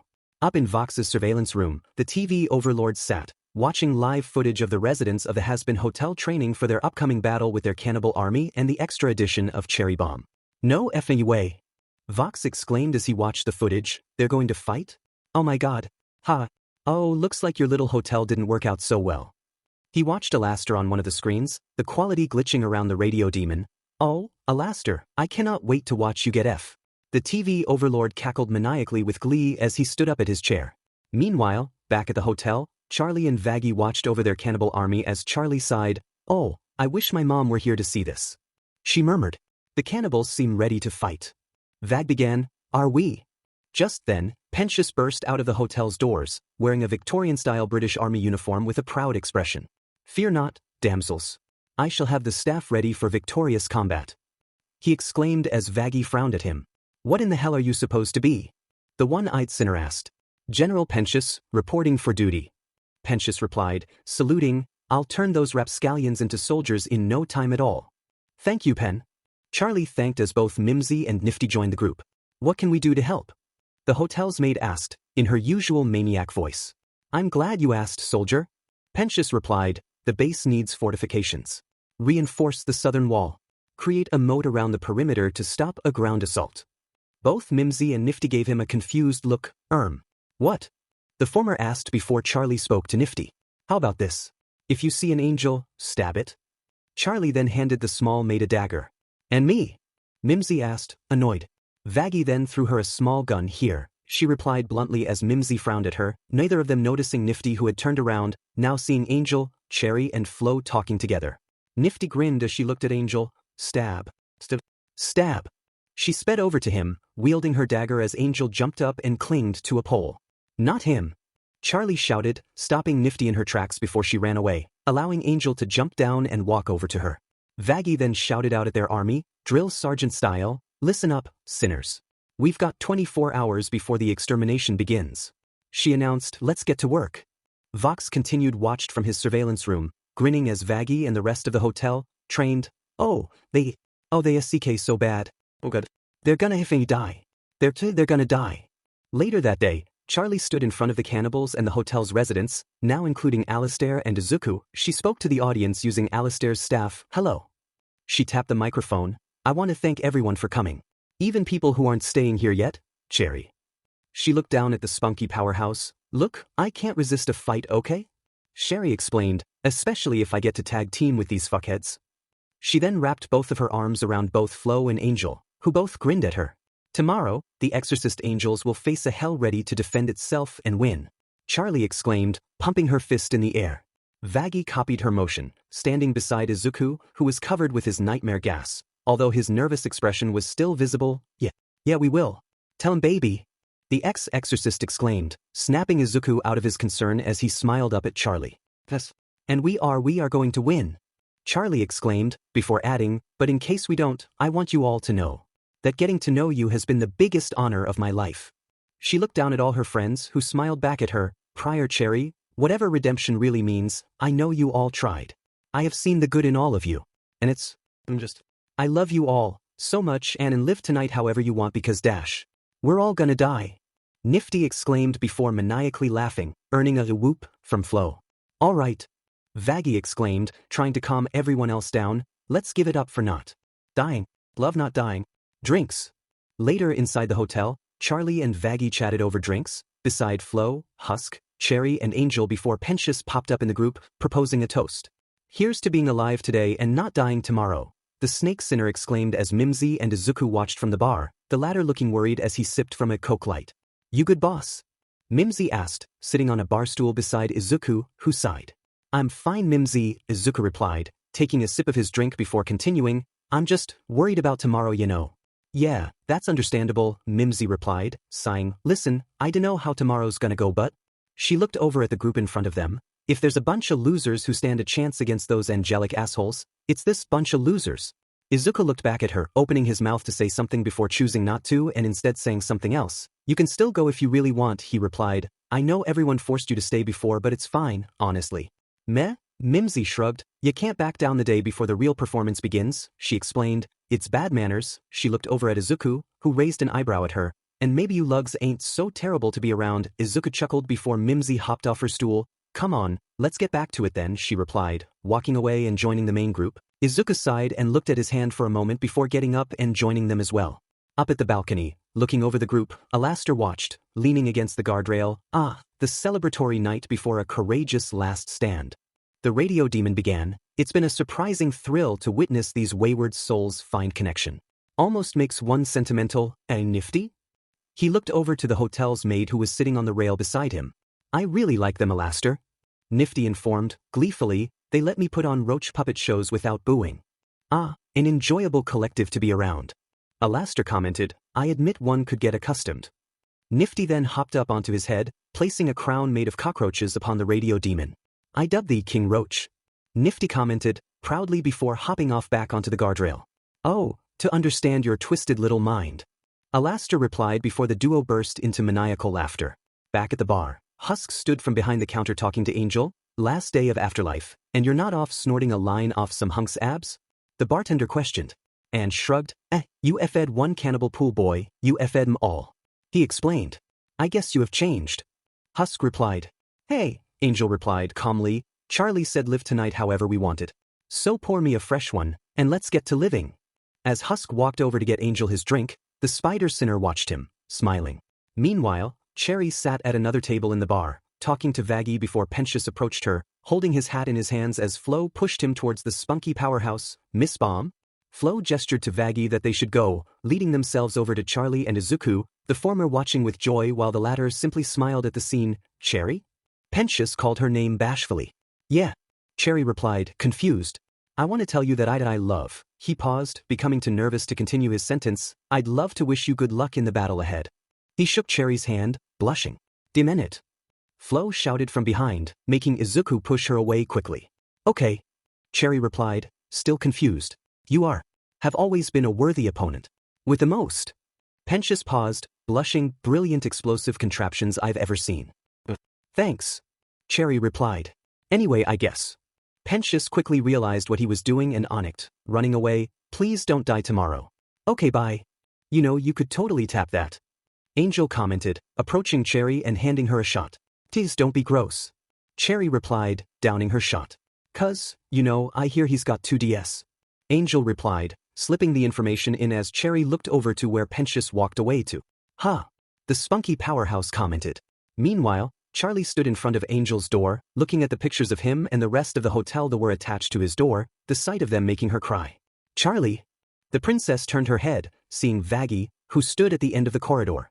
I'm sorry. Charlie paused, turning away as she wiped her tears away. I'm just so scared. What if we lose? You've already done so much. Vaggie sang, walking over to Charlie. So many lives you've changed. So many souls you've touched. She placed a hand on Charlie's face, making her smile before Vaggie gently pulled her away from the door. And in the end, if it's only me you've saved. Charlie joined in on the song as the two smiled lovingly at each other. There's something that I've been dying to say. More than anything. More than anything. The pair met up, one of Vaggie's hand on Charlie's cheek while the other held hands with her. Need you to know I love you more than anything. More than anything. The lovebirds kissed. At the end of the day, Izuku sat on his bed, looking down at the specially crafted angelic mask in his hands. He sighed, placing it down before he walked over to the desk in his room, opening a drawer to be met with the photo album Charlie had gotten him months back. He opened the book, looking at a picture of him back when he was 3 years old, dressed in an all-might onesie, and being held by his mother who was noticeably much slimmer than when Charlie and Vaggie had seen her. At the sight of the image, Izuku cried silently, his hand brushing against it. He closed the album, still crying silently as he did, and opened the drawer to put it back before pausing. He then closed the half-open drawer and moved over to his bed, placing the book onto it and covering it in his nightmare gas. He then made another cloud beside it, creating an exact duplicate of the album. He then took the original copy in one of his hands and stuck out his other hand into the air. He then took a deep breath before using all of his strength combined with nightmare gas to open a small portal which he looked inside of, revealing his mother's apartment. Izuku took a step back from the portal, surprised, before walking back to his desk. His movement was strained due to the exhaustion of opening the portal, but he continued, grabbing some paper and a pen and writing a message on it before walking back to the portal and placing both the book and the note through it. He then stood in front of the portal, fidgeting slightly. Maybe. His voice was strained as he extended his hand and attempted to widen the portal, but it was no use as the portal closed. Worth a shot, he commented, turning back to his bed. For the best. Shouldn't be so selfish. He collapsed, his head landing on the bed as he passed out. Up in Earth, Inko Midoriya awoke from her sleep as she heard a small bang from the kitchen. She quickly got out of her bed. Hello, she began, putting on her slippers as she went to the door, being sure to pick up a heavy book. Is anyone there? She opened the door and moved towards the kitchen carefully, turning on the light as she closed her eyes in fear before opening one slightly to see there was nothing there. Oh, I must just be hearing things, I guess. She was about to turn away when she spotted something out of the corner of her eye. What? She quickly stumbled over to the kitchen table, clearly surprised as she approached the table. Upon it, clear as day, was her stolen photo album. The very sight made her burst into tears as she hugged the book for dear life. She only stopped when she felt some paper falling out of the bottom of the book and brush against her leg. Curious, Inko crouched down and picked up the paper, revealing it to be a note. Dear Mrs. Midoriya, sorry for taking your photo album for so long. I apologize for any sorrow this might have brought you, and I'm sorry for what happened to your son. You are an incredible Motherto, persevere through such awful times, and I hope you keep persevering. What happened to your son was not a good thing in any way, but you can't blame yourself. You were incredible and he was lucky to have you as his mother. I wish you all the best. Inko's heart skipped a beat as she read the note, but not because of what it read. SHs. She took several deep breaths as she burst into silent tears before a smile bloomed over her face as she brushed over the word Midoriya. She would recognize that handwriting anywhere. Izuku. The next day, Adam stood in front of his exorcist army, grinning ear to ear. Extermination Day is here, beaches. He exclaimed, we're going to go down and exterminate demon butt. Destroy that butt. Loot commented, fully pumped up. Prepare to slaughter nearly every sinner in that sheet hotel. Adam exclaimed, confusing the exorcists. What do you mean, almost? One of them shouted, why not all? Well, you see, Adam paused, turning to Loot in panic, who simply shrugged back at him. Adam turned back, shaking his head as he regained his confidence. There's one of those demon FS who killed some of us last time and we're not gonna let him get off with just death. He shouted, so if you see a green-haired little smoky kid, then leave him for me, you got it. The exorcists all cheered, oblivious to the lie Adam just told. And you all remember Vaggie? Adam shouted as all the exorcists booed. You can kill her though. He shouted, making them all cheer. Rip Vaggie's CNT mouth out her butt. Loot shouted, getting way too over-enthusiastic. Would you just chill, Loot? F-. Adam commented, surprised AF her outburst before turning back to his crowd. Anyway, whoever brings me Vaggie's head gets. I dunno, $1,000,000 heaven bucks. How about that? The exorcists all cheered. Hi. Ladies, let's sheet up, he turned, pointing at the portal to hell. Attack. Forward. Lute shouted as her and Adam flew into the portal as well. They arrived. The only resident they saw was Izuku, sitting on the roof of the hotel alone. As the exorcists saw him, almost half of them surrounded him, weapons raised as Adam was about to move in before Lute stopped him. Sir, we can't be too sure, she informed him, making him stay back. Adam sighed, fine. He then turned to Izuku, what's wrong, kid? All your so-called friends turned tail and leave you? Izuku didn't reply, making Adam look slightly guilty before snapping out of it. So kid, gonna turn yourself in or what? Fifth. Izuku sighed, standing up on the edge of the roof. I've thought about this more than I'd like to admit, he replied. I don't doubt that picking you would be a better option, but... He then grinned, pulling out the mask from his pocket and placing it on his face, which peeled back to grip onto it as his eyes and mouth glowed through the angelic metal. I can't go down without a fight, can I? Suddenly, Izuku burst into laughter, releasing his nightmare gas, which glowed brighter than before as it covered the entirety of the hotel, causing all the exorcists around him to fall, some falling asleep while some barely remained conscious. Enjoy your just desserts, assholes. Izuku cried, laughing while his body covering itself in gas as the entirety of the hotel's residents and the cannibal army arrived from the gas. Meanwhile in V Tower, the V's all watched, all incredibly surprised at what they just saw. Ho ho, holy shit. Vox exclaimed, gleefully as he stared at Izuku through one of his many cameras. Oh Verdant, once you're with us, we'll be unstoppable. He cried as Valentino and Velvet both looked at him like he was insane. Back at the hotel, Vagia raised her spear, for your souls. She cried as the group cheered around her. Let's F them up. Charlie added before they attacked the scattered, half-awake exorcists, while the asleep ones all exploded in various ways. Up on the roof, Alastair swung his staff, summoning a force field as some of the spared exorcists were joining the chaos. Let the slaughter begin. He then let out a wicked laugh as Izuku hopped off the edge of the building, landing on top of a flying exorcist and attacking them with his nightmare gas while the rest of the hotel fought the angels around them. Outside the force field, Adam and Lute watched in outrage and frustration. The F-. Adam exclaimed. They appear to have some kind of shield, sir. Lute informed. Adam turned to her sarcastically. Oh, really? I didn't see this giant Venus shield in front of me, you dumb beach. And oh shit. He groaned. How come the gas is even hurting us anyway? He asked. Though it barely even touch us. I think it might be that mask, sir. Lute replied. He only attacked after putting it on. That's how they can kill us? Adam exclaimed, with our own weapons. Fing weak, dude. Lute roared as she went in to attack the force field. Back in the battlefield, Angel, Flo and Cherry were both destroying the exorcists using Cherry's bombs, Flo's angelic boots and gloves and Angel's guns. Come and get some. Angel exclaimed. Hell yes. Flo exclaimed as she fought 3 of the exorcists at once, slicing of their heads effortlessly. Eat shrapnel, fuckers. Cherry added as she unleashed her bombs upon the exorcists. All angelic weapons fire at will. Pentious exclaimed as the machines around him fired in the air. Hey! Husk exclaimed, flying in, yelling while fighting. Doesn't help. Meanwhile, Mimsy ran away from an exorcist, shooting back at them unskillfully before getting a lucky shot directly at their head. Take that, loser.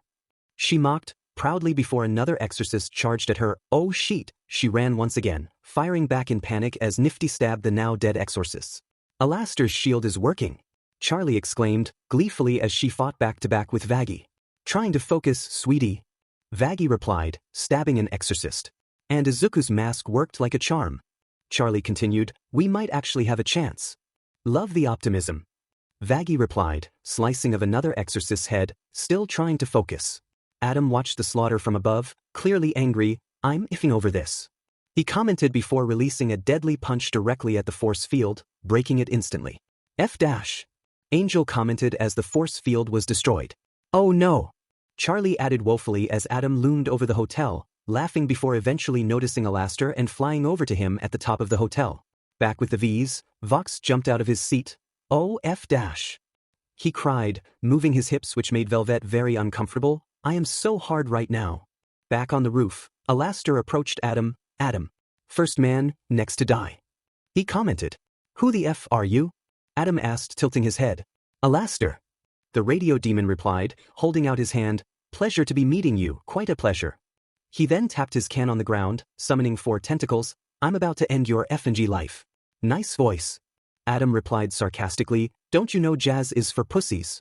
He then swelt in, summoning his guitar and using it to slice the tentacles apart before they attacked him. He then leapt in the air, about to slice Alastor in half, however the radio demon wagged his finger, ah ah ah. Alastor commented before dodging the attack and sending more tentacles at Adam. You really think you can take me on? Adam asked, slicing the tentacles as he got closer and closer to Alastor. A mortal soul is no match for me, edgelord. You should know better than anyone what a soul can accomplish when they take charge of their own fate.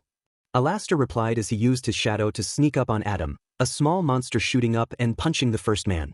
Oh ho ho, you think you're tough shit huh? Adam commented as he destroyed the small monster. Tougher than you. Alastor replied, popping up beside Adam and laughing. The first man swung his guitar at him several times, but Alastor kept on dodging effortlessly. You lack DSPLN, control, and worst, he rose into the air, becoming his full demon form as he summoned more monsters, YOURESUIGY. The shadow creatures all attacked Adam, crawling on him as he struggled to get them off, and you red piece of F too much of a red F dash. Shut up. He finally got the last monster off before Alastor grabbed him with his tentacles, throwing him into the hotel's sign as he laughed. Poetry. Alastor commented gleefully as Adam smashed into the sign. I'm going to wipe that sheet-eating grin off your face, Adam replied as he hopped back up, reeling his guitar back before swinging it directly at Alastor, cuz radio is F dead. The motion created a wave attack which broke Alastor's staff in two. What just happened? Alastor asked, his voice no longer having any radio filter as he noticed his broken staff, F dashed. Adam took advantage of the distraction and landed a direct hit at Alastor, sending him flying to the edge of the hotel's roof. Yes. Vox cheered as he watched. Alastor. He flipped off Alastor through the screen as he laughed, jumping onto the table. This is better than. Alastor crawled to grab the separate pieces of his microphone staff. Have to disagree with you there. Alastor replied, pushing himself against a wall as Adam approached him. Radio's not dead, but it is ending this broadcast. Alastor melted into his shadow as Adam cackled. Bye beach. The first man commented, leaning on his guitar as he waved. No. Vox exclaimed, moving around the room as he was furious at what he'd just watched. PP. He then looked back at the camera and saw something that made him stop. Oh no. Finishing celebrating his victory, Adam turned around, only to be met with a furious Izuku, covered in gas as he immediately kicked him directly in the stomach, sending him backwards. Ah shit. Adam cried as he focused in on who just hit him. Oh great, you. Izuku simply glared back at him, saying nothing. We still don't have to fight, kid. Adam told him, you back down now and you still have a place in heaven. I can't let you go, Izuku replied, his eyes glowing violently as he began to grow. These people are my friends. His arms grew, growing so long his hands hit the ground despite his tall height, and I can't let you hurt them. Two green horns grew out of the sides of his head as a pair of huge demonic wings sprouted out of his back. Both of them appeared scorched and were emerald green. So come at me, you sick F dash. Adam groaned. Christ, kid. Adam cracked his knuckles. Fine, have it your way. He then shot at Izuku, who roared at him as he used his nightmare gas to stop Adam's hand, freezing him mid-air before Izuku punched him in the face, sending him flying backwards. Adam regained his composure in the air. He growled, I won't kill you, kid, but I'm sure gonna make it hurt for that. He swung his guitar, more gently than he did to Alastor, but still enough to make a wave of energy that Izuku was forced to leap away from. Why does it have to be you? Izuku shouted as he shot directly at Adam, reeling back his fist as he dashed her from side to side. Of course, anyone who's supposed to be nice are the only people who torture me. Before his fist could land, Adam caught it. Oh yeah. Adam replied, who the F are you to act above me? I'm literally the first soul to ever get into heaven, and who are you? He threw Izuku back. Some washed-up fanboy who just couldn't understand that he just might be completely useless. He dashed forwards, using the head of his guitar like a spear to stab Izuku in his stomach, making him cry out in pain. Izuku punched Adam directly in the face, forcing him away as the young overlord dropped to the ground. Says you, Izuku replied through gritted teeth, you say you're good before you go down and kill anyone, even if their back's against a wall.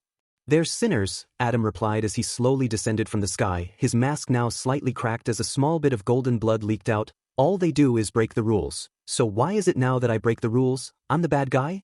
Huh. You and Lucifer's little beach always see the best in people, yet neither of you can see that I'm doing the exact same thing you do every day. Adam landed on the hotel, practically growling with rage. You and me do the exact same thing, and yet I'm a bad person? If you ask me, you all deserve this.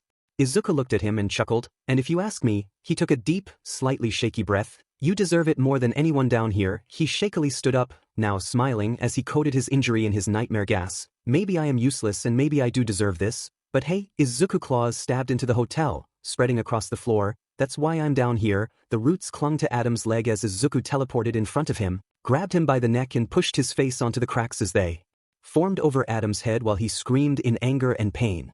Shut up! Adam cried, breaking the roots before getting kicked directly in the face by Izuku as they both flew into the air, the first man aiming angelic beams of light at the young overlord as Izuku shot sharp angelic knives from multiple clouds of nightmare gas towards him. Meanwhile, Pensius stood on the balcony, firing his weapons as he leaded the angelic army. Right flank, advance. Left flank, watch your six. He looked down at Charlie and Vaggie. Ladies, there are more coming up on your right. Get ready for them, Vagatha. Vaggie sprinted around, killing exorcists quickly. Not my name, but got it. She replied. Charlie, on the other hand, kept on hitting the exorcist with her shield, apologizing each time she did. Sorry. One of the exorcists nearly stabbed Charlie in the back, but Vaggie dashed in front of them, protecting Charlie with her spear. Now's not the time for that, babe. She commented as she pushed the exorcist away. Oh right. Charlie replied as she turned to a group of exorcists flying towards her. Die, motherfuckers. She shouted as she fired fireworks at the threat, smiling at Vaggie. Meanwhile, Husk flew around the hotel, firing cards at the exorcists. These effing angels won't stop coming. The bartend commented, making a nearby angel dust laugh. Realizing his mistake, Husk smiled. Okay, I walked right into that one.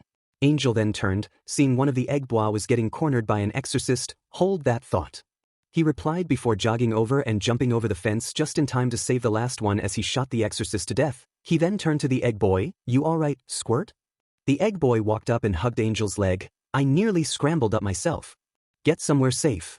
Angel replied just before a huge explosion knocked him off his feet. Both him and Husk looked up, seeing Adam and Izuku duking it out in the sky. Just quit while you're ahead, kid. Adam shouted at Izuku, shooting a beam of light at the young overlord, who dodged. Izuku fired more knives back at him, one of them clipping Adam's shoulder as he tried to dodge. Make me, Adam growled, firing another beam at Izuku which missed him and hit the ground right in front of Charlie and Vaggie, making them fall backwards. What? Charlie questioned. Why is he fighting Izuku? Alastair was supposed to handle him. She looked over at Vaggie. Oh no, he must be Dash. She was cut off as Adam roared before a huge beam of light smashed into Izuku, making him smash into the lobby of the hotel. Finally, Adam growled under his breath, his breathing heavy for a moment as he glared at Izuku before his grin returned. Now, where were we? He immediately went back to firing beams of light in random locations. Izuku! Charlie exclaimed as her and Vaggie dashed over to him. The young overlord was laid out in a hole in the ground, bleeding from his gut. Oh my god, Izuku. Izuku quickly raised a hand. I'm fine, he replied before bursting into a coughing fit. I'm not done yet, just give me a sec. But Charlie tried to speak but an exorcist flew over and attacked them, forcing them to run and defend themselves, leaving Izuku alone in the hole. Izuku tried to get up, but he was in too much pain. He looked down at the injury and groaned, same stupid place as him. He commented before repositioning himself to sit up, covering the wound in a bright nightmare gas as he looked up at Adam in the sky. Several exorcists began to surround him, making him put his hands up in surrender. Back up on the balcony, Pensius watched through a tablet as Vaggie sliced the chasing exorcist's head off before turning to Charlie. We aren't going to last long unless we do something about him. Vaggie told her girlfriend, making Pensius look up at Adam. Of course. Pensius came to a realization before Cherry ran past him, holding a bomb, before Pensius pulled her back to him. I'm trying to fight here. Cherry exclaimed, you out of your mind? Yes. Pensius replied before kissing Cherry on the lips, the bomb in her hand falling to the ground below them and exploding. Pensius then ended the kiss, letting Cherry go. Miss Cherry Bomb, I love you. He then ran off to his airship. Remember me. Cherry was left behind, blushing. That was kinda hot. Pensius entered his airship dramatically, walking to the control panel. Eggs, activate thrusters, and charge the death ray. Yes, sir. One of the egg bois replied as the airship started up and lifted off the hotel as everyone watched. Pensius? Charlie questioned. That crazy motherfucker. Angel commented as he watched the ship fly to Adam. Target in range. An egg boy announced looking at the target screen. Fire. Pensius ordered as the death ray aimed itself at Adam, who just about noticed the giant machine. Oh, the first man commented before firing a huge beam at the aircraft, destroying it instantly. Whoop. He chuckled to himself. That could have been ugly. Back at the ground, everyone watched in horror. No. Charlie cried in despair, joined by the other residents of the hotel. Izuku watched from his crater in the hotel, frozen with shock as several exorcists began to surround him. Put your hands up, demon scum, one of them demanded. You're under heaven arrest. Bullshit. Fox cried. No, no, no, no. We can't lose him now. He got up, about to call someone from the room. We need a rescue squad in their stat. Hold on. Flat screen, Velvet interrupted, placing an arm on his shoulder and pointing at the screen. I don't think it's over yet. Vox turned around, looking back at the screen. What do you dash? His frown broke out into a smile as ferocious roaring and fearful screaming erupted at the TV. Oh ho ho, we are definitely getting out hands on that. Back at the hotel, Charlie fell to the ground in No, no, no. Vaggie quickly went down to comfort her. Charlie, I'm so sorry. Charlie growled, tears running down her face as she got up, lifting her hand in the air. Razzle. Dazzle. The two mini-dragons flew ever, circling Charlie as a tornado of fire rose around her as she and Razzle and Dazzle entered their full demon forms, the two animals becoming dragons. Charlie and Vaggie both hopped onto one of the dragons. Let's ride. Charlie exclaimed as they flew up to Adam, flying through a group of exorcists. Forward. Go, Razzle, go. Charlie cried as Adam and Loot turned to them. Oh, look who thinks they're badass now. Adam commented. The traitor came to die. Loot exclaimed before charging at Vaggie, killing Dazzle to make them fall to the ground of the hotel. As Loot landed, she removed her sword from Dazzle's neck, turning to Vaggie on top of his corpse. Before I take your life, I'm going to tear that other eye out of your face. Try it, Beach. Vaggie replied before Loot noticed something out of the corner of her eye. Holy dash, the exorcist lieutenant froze with fear as she stared to the side. Vaggie followed her gaze and instantly froze as well. Several dead exorcists laid on the ground as a dark figure stepped out of the shadows, although their body seemed to connect to them. Their skin was a pale, empty gray and their arms were long and spindly, chunks of charred flesh missing from them while their hands grazed the floor. Their fingertips were pitch black apart from angelic patterns that seemed to be carved into them. The figure stood tall, only wearing pants that were so destroyed they appeared to be shorts, leaving their stomach exposed, which had a huge chunk out if the middle missing, emitting a low, cold, green gas that left the duo who saw the figure terrified. The figure had 4 wings that left their back, all appeared bird-like, the top 2 being much bigger than the bottom 2. The figure also had what seemed to be a cloth over their eyes, sharp, angelic patterned, teeth and 2, leathery, long green horns that left their messy green hair. Izuku? Vaggie questioned before the figure leapt up into the sky, the ground it had stepped on coating itself in angelic patterns which spread across the interior of the hotel. Before Vaggie knew what was happening, Loot was already charging at her, forcing her to defend with her spar as their weapons met. You're seriously not stopping after seeing that? Vag exclaimed, annoyed. Last I checked it went outside this dump, Loot replied, smiling. Vaggie growled as she pushed Loot off her. Fine, come at me, Loot growled and charged her once more. Vaggie! Charlie exclaimed, about to go down and help her girlfriend before Adam popped up in front of her. Surprise speech! The first man exclaimed before smashing Charlie into the sign on the hotel's roof, electrocuting her. Risking your immortal life for sinners?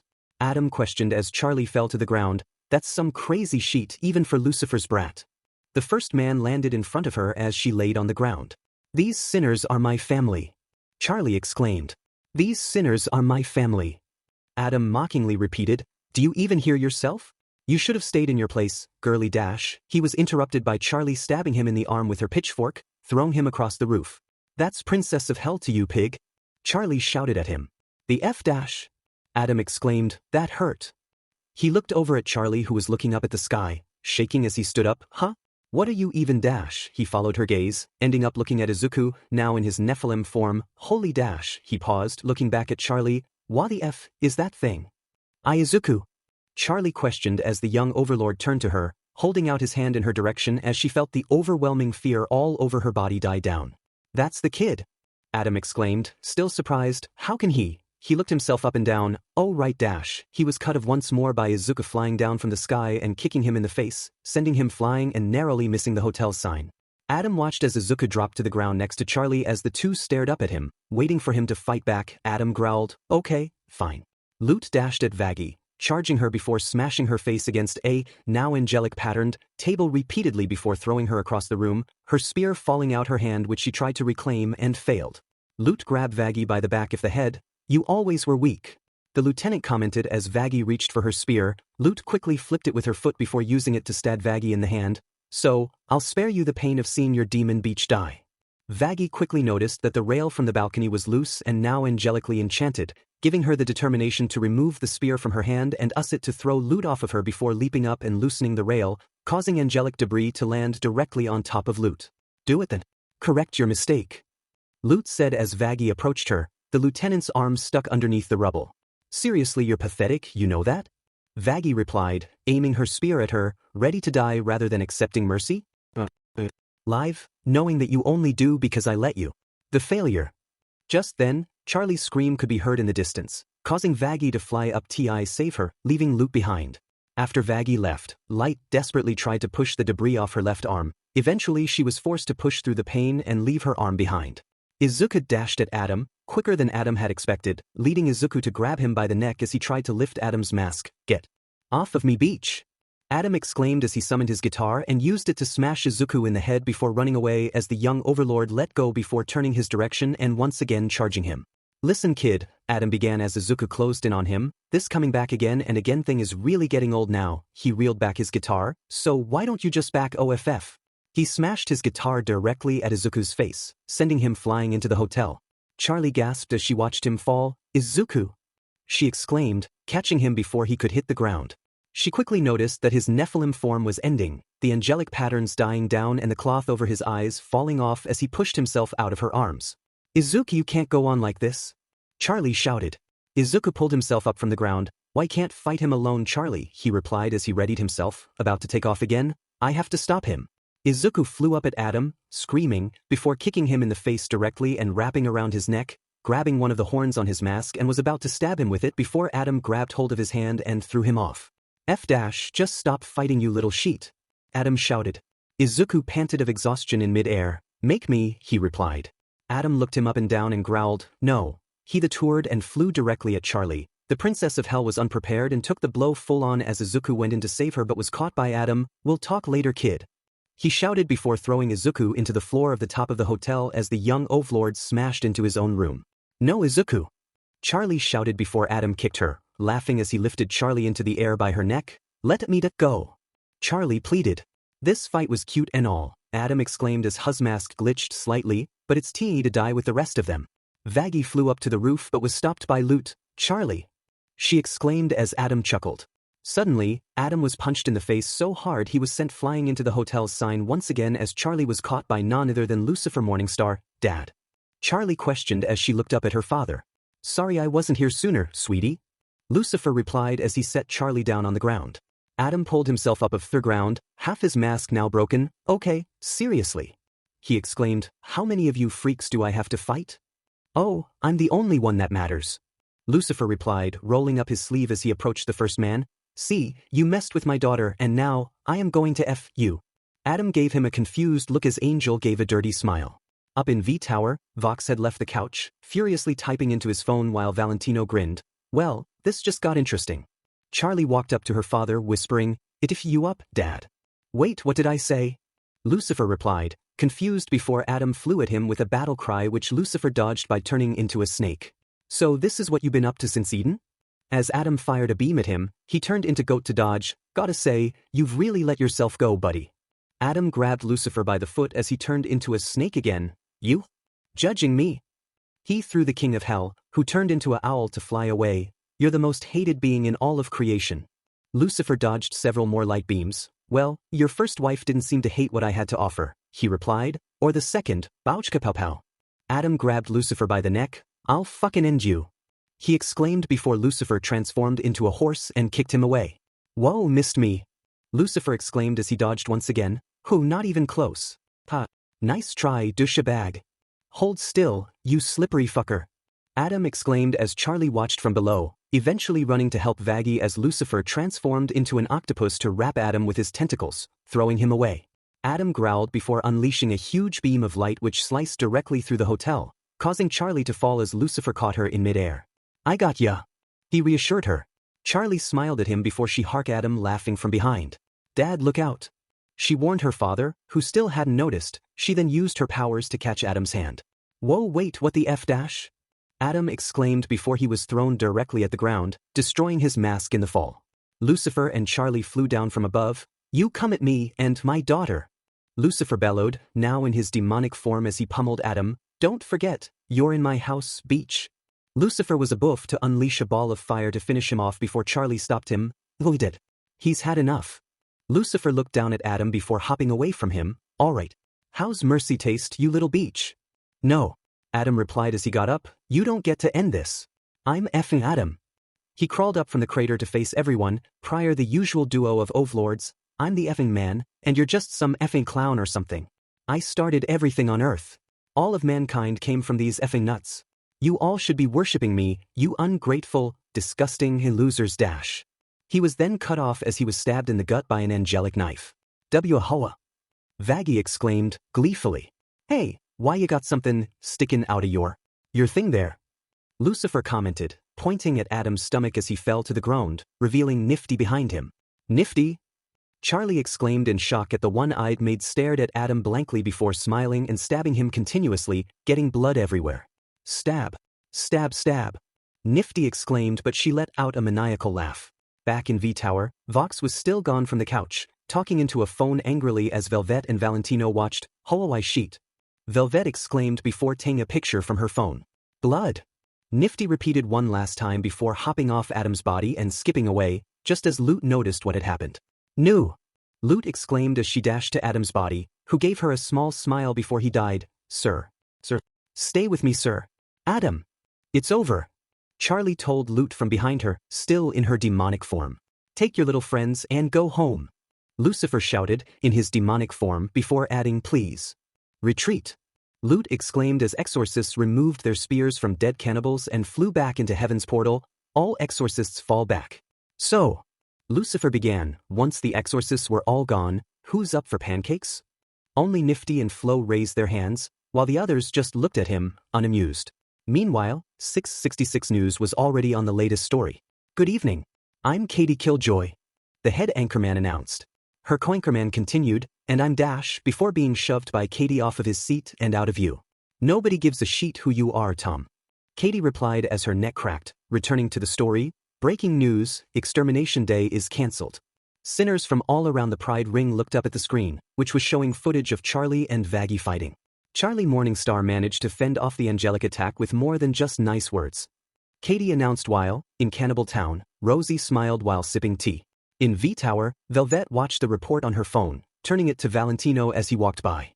In an unseen turn of events, our demonic head honcho Lucifer stepped in to save his daughters but in the last moment. Val then sat down at the couch, watching the report from a bigger screen. We're also hearing reports that Adam, leader of the Angelic Legions, first man and totally fuckable bad boy, has been slain by a filthy janitor. Vox watched the report as well, as Nifty came onto the screen. The janitor said, quote, Charlie told me to stab, so I did. Carmilla heard the report from a radio on her desk, smiling at the news. Anyway, congrats to Charlie and her crew for not being totally FING useless for once. Back at the hotel, Charlie wandered around the rubble that was left, eventually finding Kiki and holding her up into a hug. It's okay. She watched as Angel reunited with Fat Nuggets, the spider sinner overjoyed. Charlie then noticed the banner from Pench's first week at the hotel on the ground, reminding her of his sacrifice, as Vaggie went to comfort her. He did it for us. The ultimate sacrifice. She put her hand on the banner as the rest of the residents watched her silently. He gave me his trust. And look how we paid the price. This bloodshed could have been avoided. If I convinced heaven to work together. Charlie continued her walk, ending up in front of the hotel's destroyed sign. I took a hotel and I destroyed it. I know I could have done better. Better, instead of letting you down. Lucifer approached her, placing a hand on her shoulder. Come on, little lady, why the frown? In the last 10,000 years. You're the first one to change this town.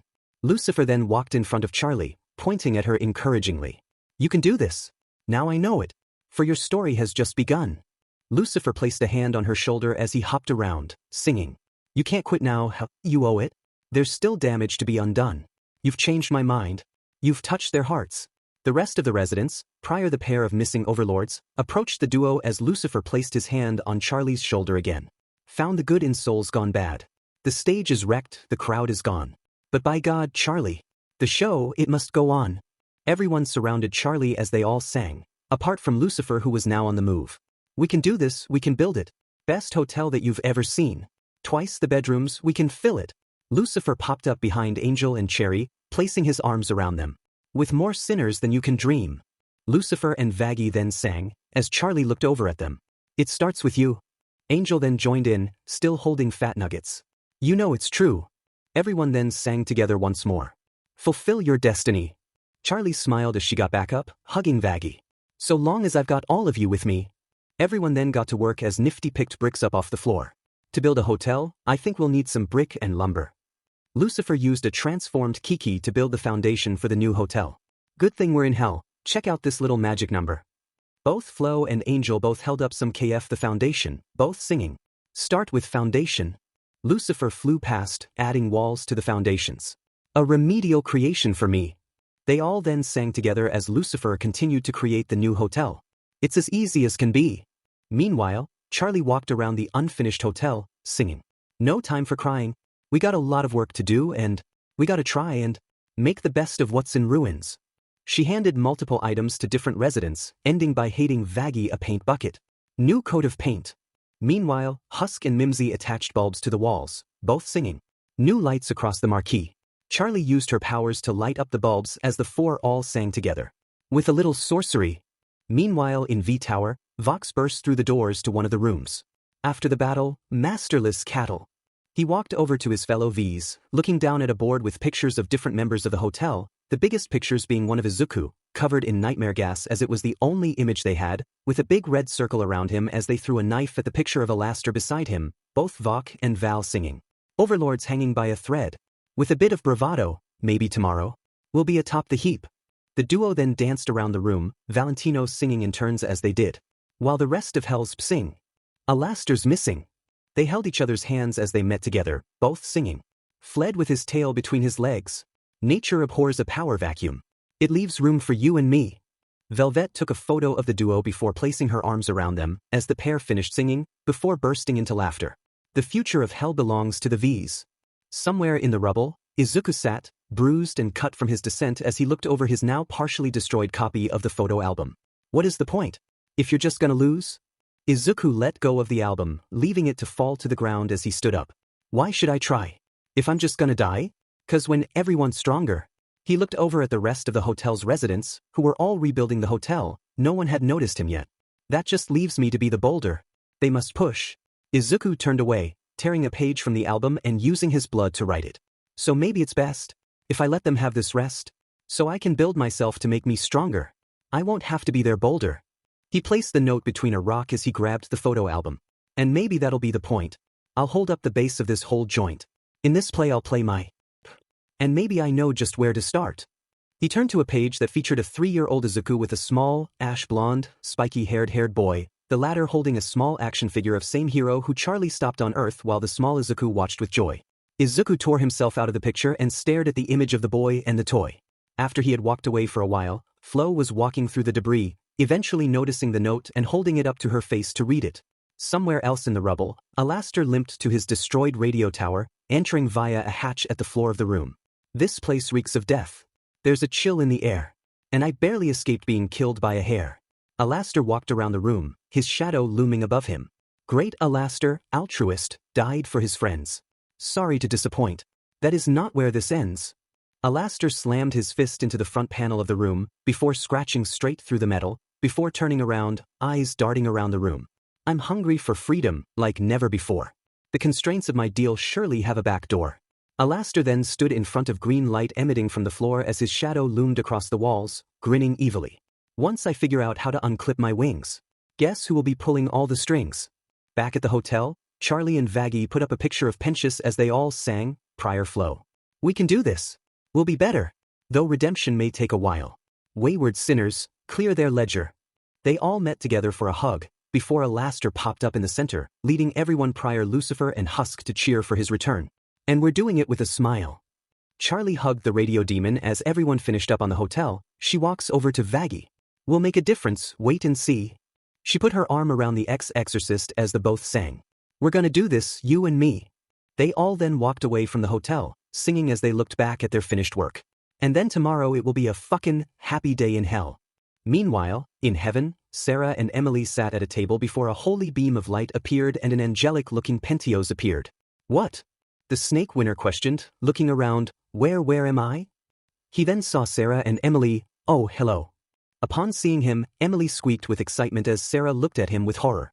At a beach up in heaven, a lone woman was laying back on a sunbed, wearing a black sun hat before Lute walked up to her, dropping Adam's halo to the ground in front of her. Adam is dead. Your deal is done and I'm in charge now. Your brat is threatening the very foundation of heaven. And if you want to stay here, she pointed behind herself as she lowered down to the woman's height, you're going down there and stopping that beach. You understand me? Lilith. After everyone finished their song, everyone stood in the new and improved hotel. Charlie looked over to Vaggie while the rest of the residents chatted with each other. So, you ready? Vaggie smiled. As I'll ever be, she replied just as Flo ran up to them. Whoa, Flo, you're feeling enthusiastic, I see. Charlie commented as Flo searched her suit for something. Not exactly, princess, Flo replied, pulling out the letter Izuku had left and handing it to Charlie. I found this. Charlie hummed, what's it a boo-dash? She stopped mid-sentence, staring at the note. Babes? Vaggie questioned. You good? Charlie then burst into tears, surprising Vaggie, who still quickly comforted her with a hug as she looked down at the note. Dear Charlie, today I've realized that I'm not suited to help protect this hotel. As hard as I tried, I could barely do anything today, so I've decided it's best for everyone if I invest my time in becoming stronger so I can help you. I won't be gone forever, just after I become strong enough to help, so this isn't goodbye, just a short intermission. Please don't come looking for me, I'll find you when I'm ready. With all the best, Izuku. Pete, Flo, and Mimsy are free to do what they like, neither of them need to stay.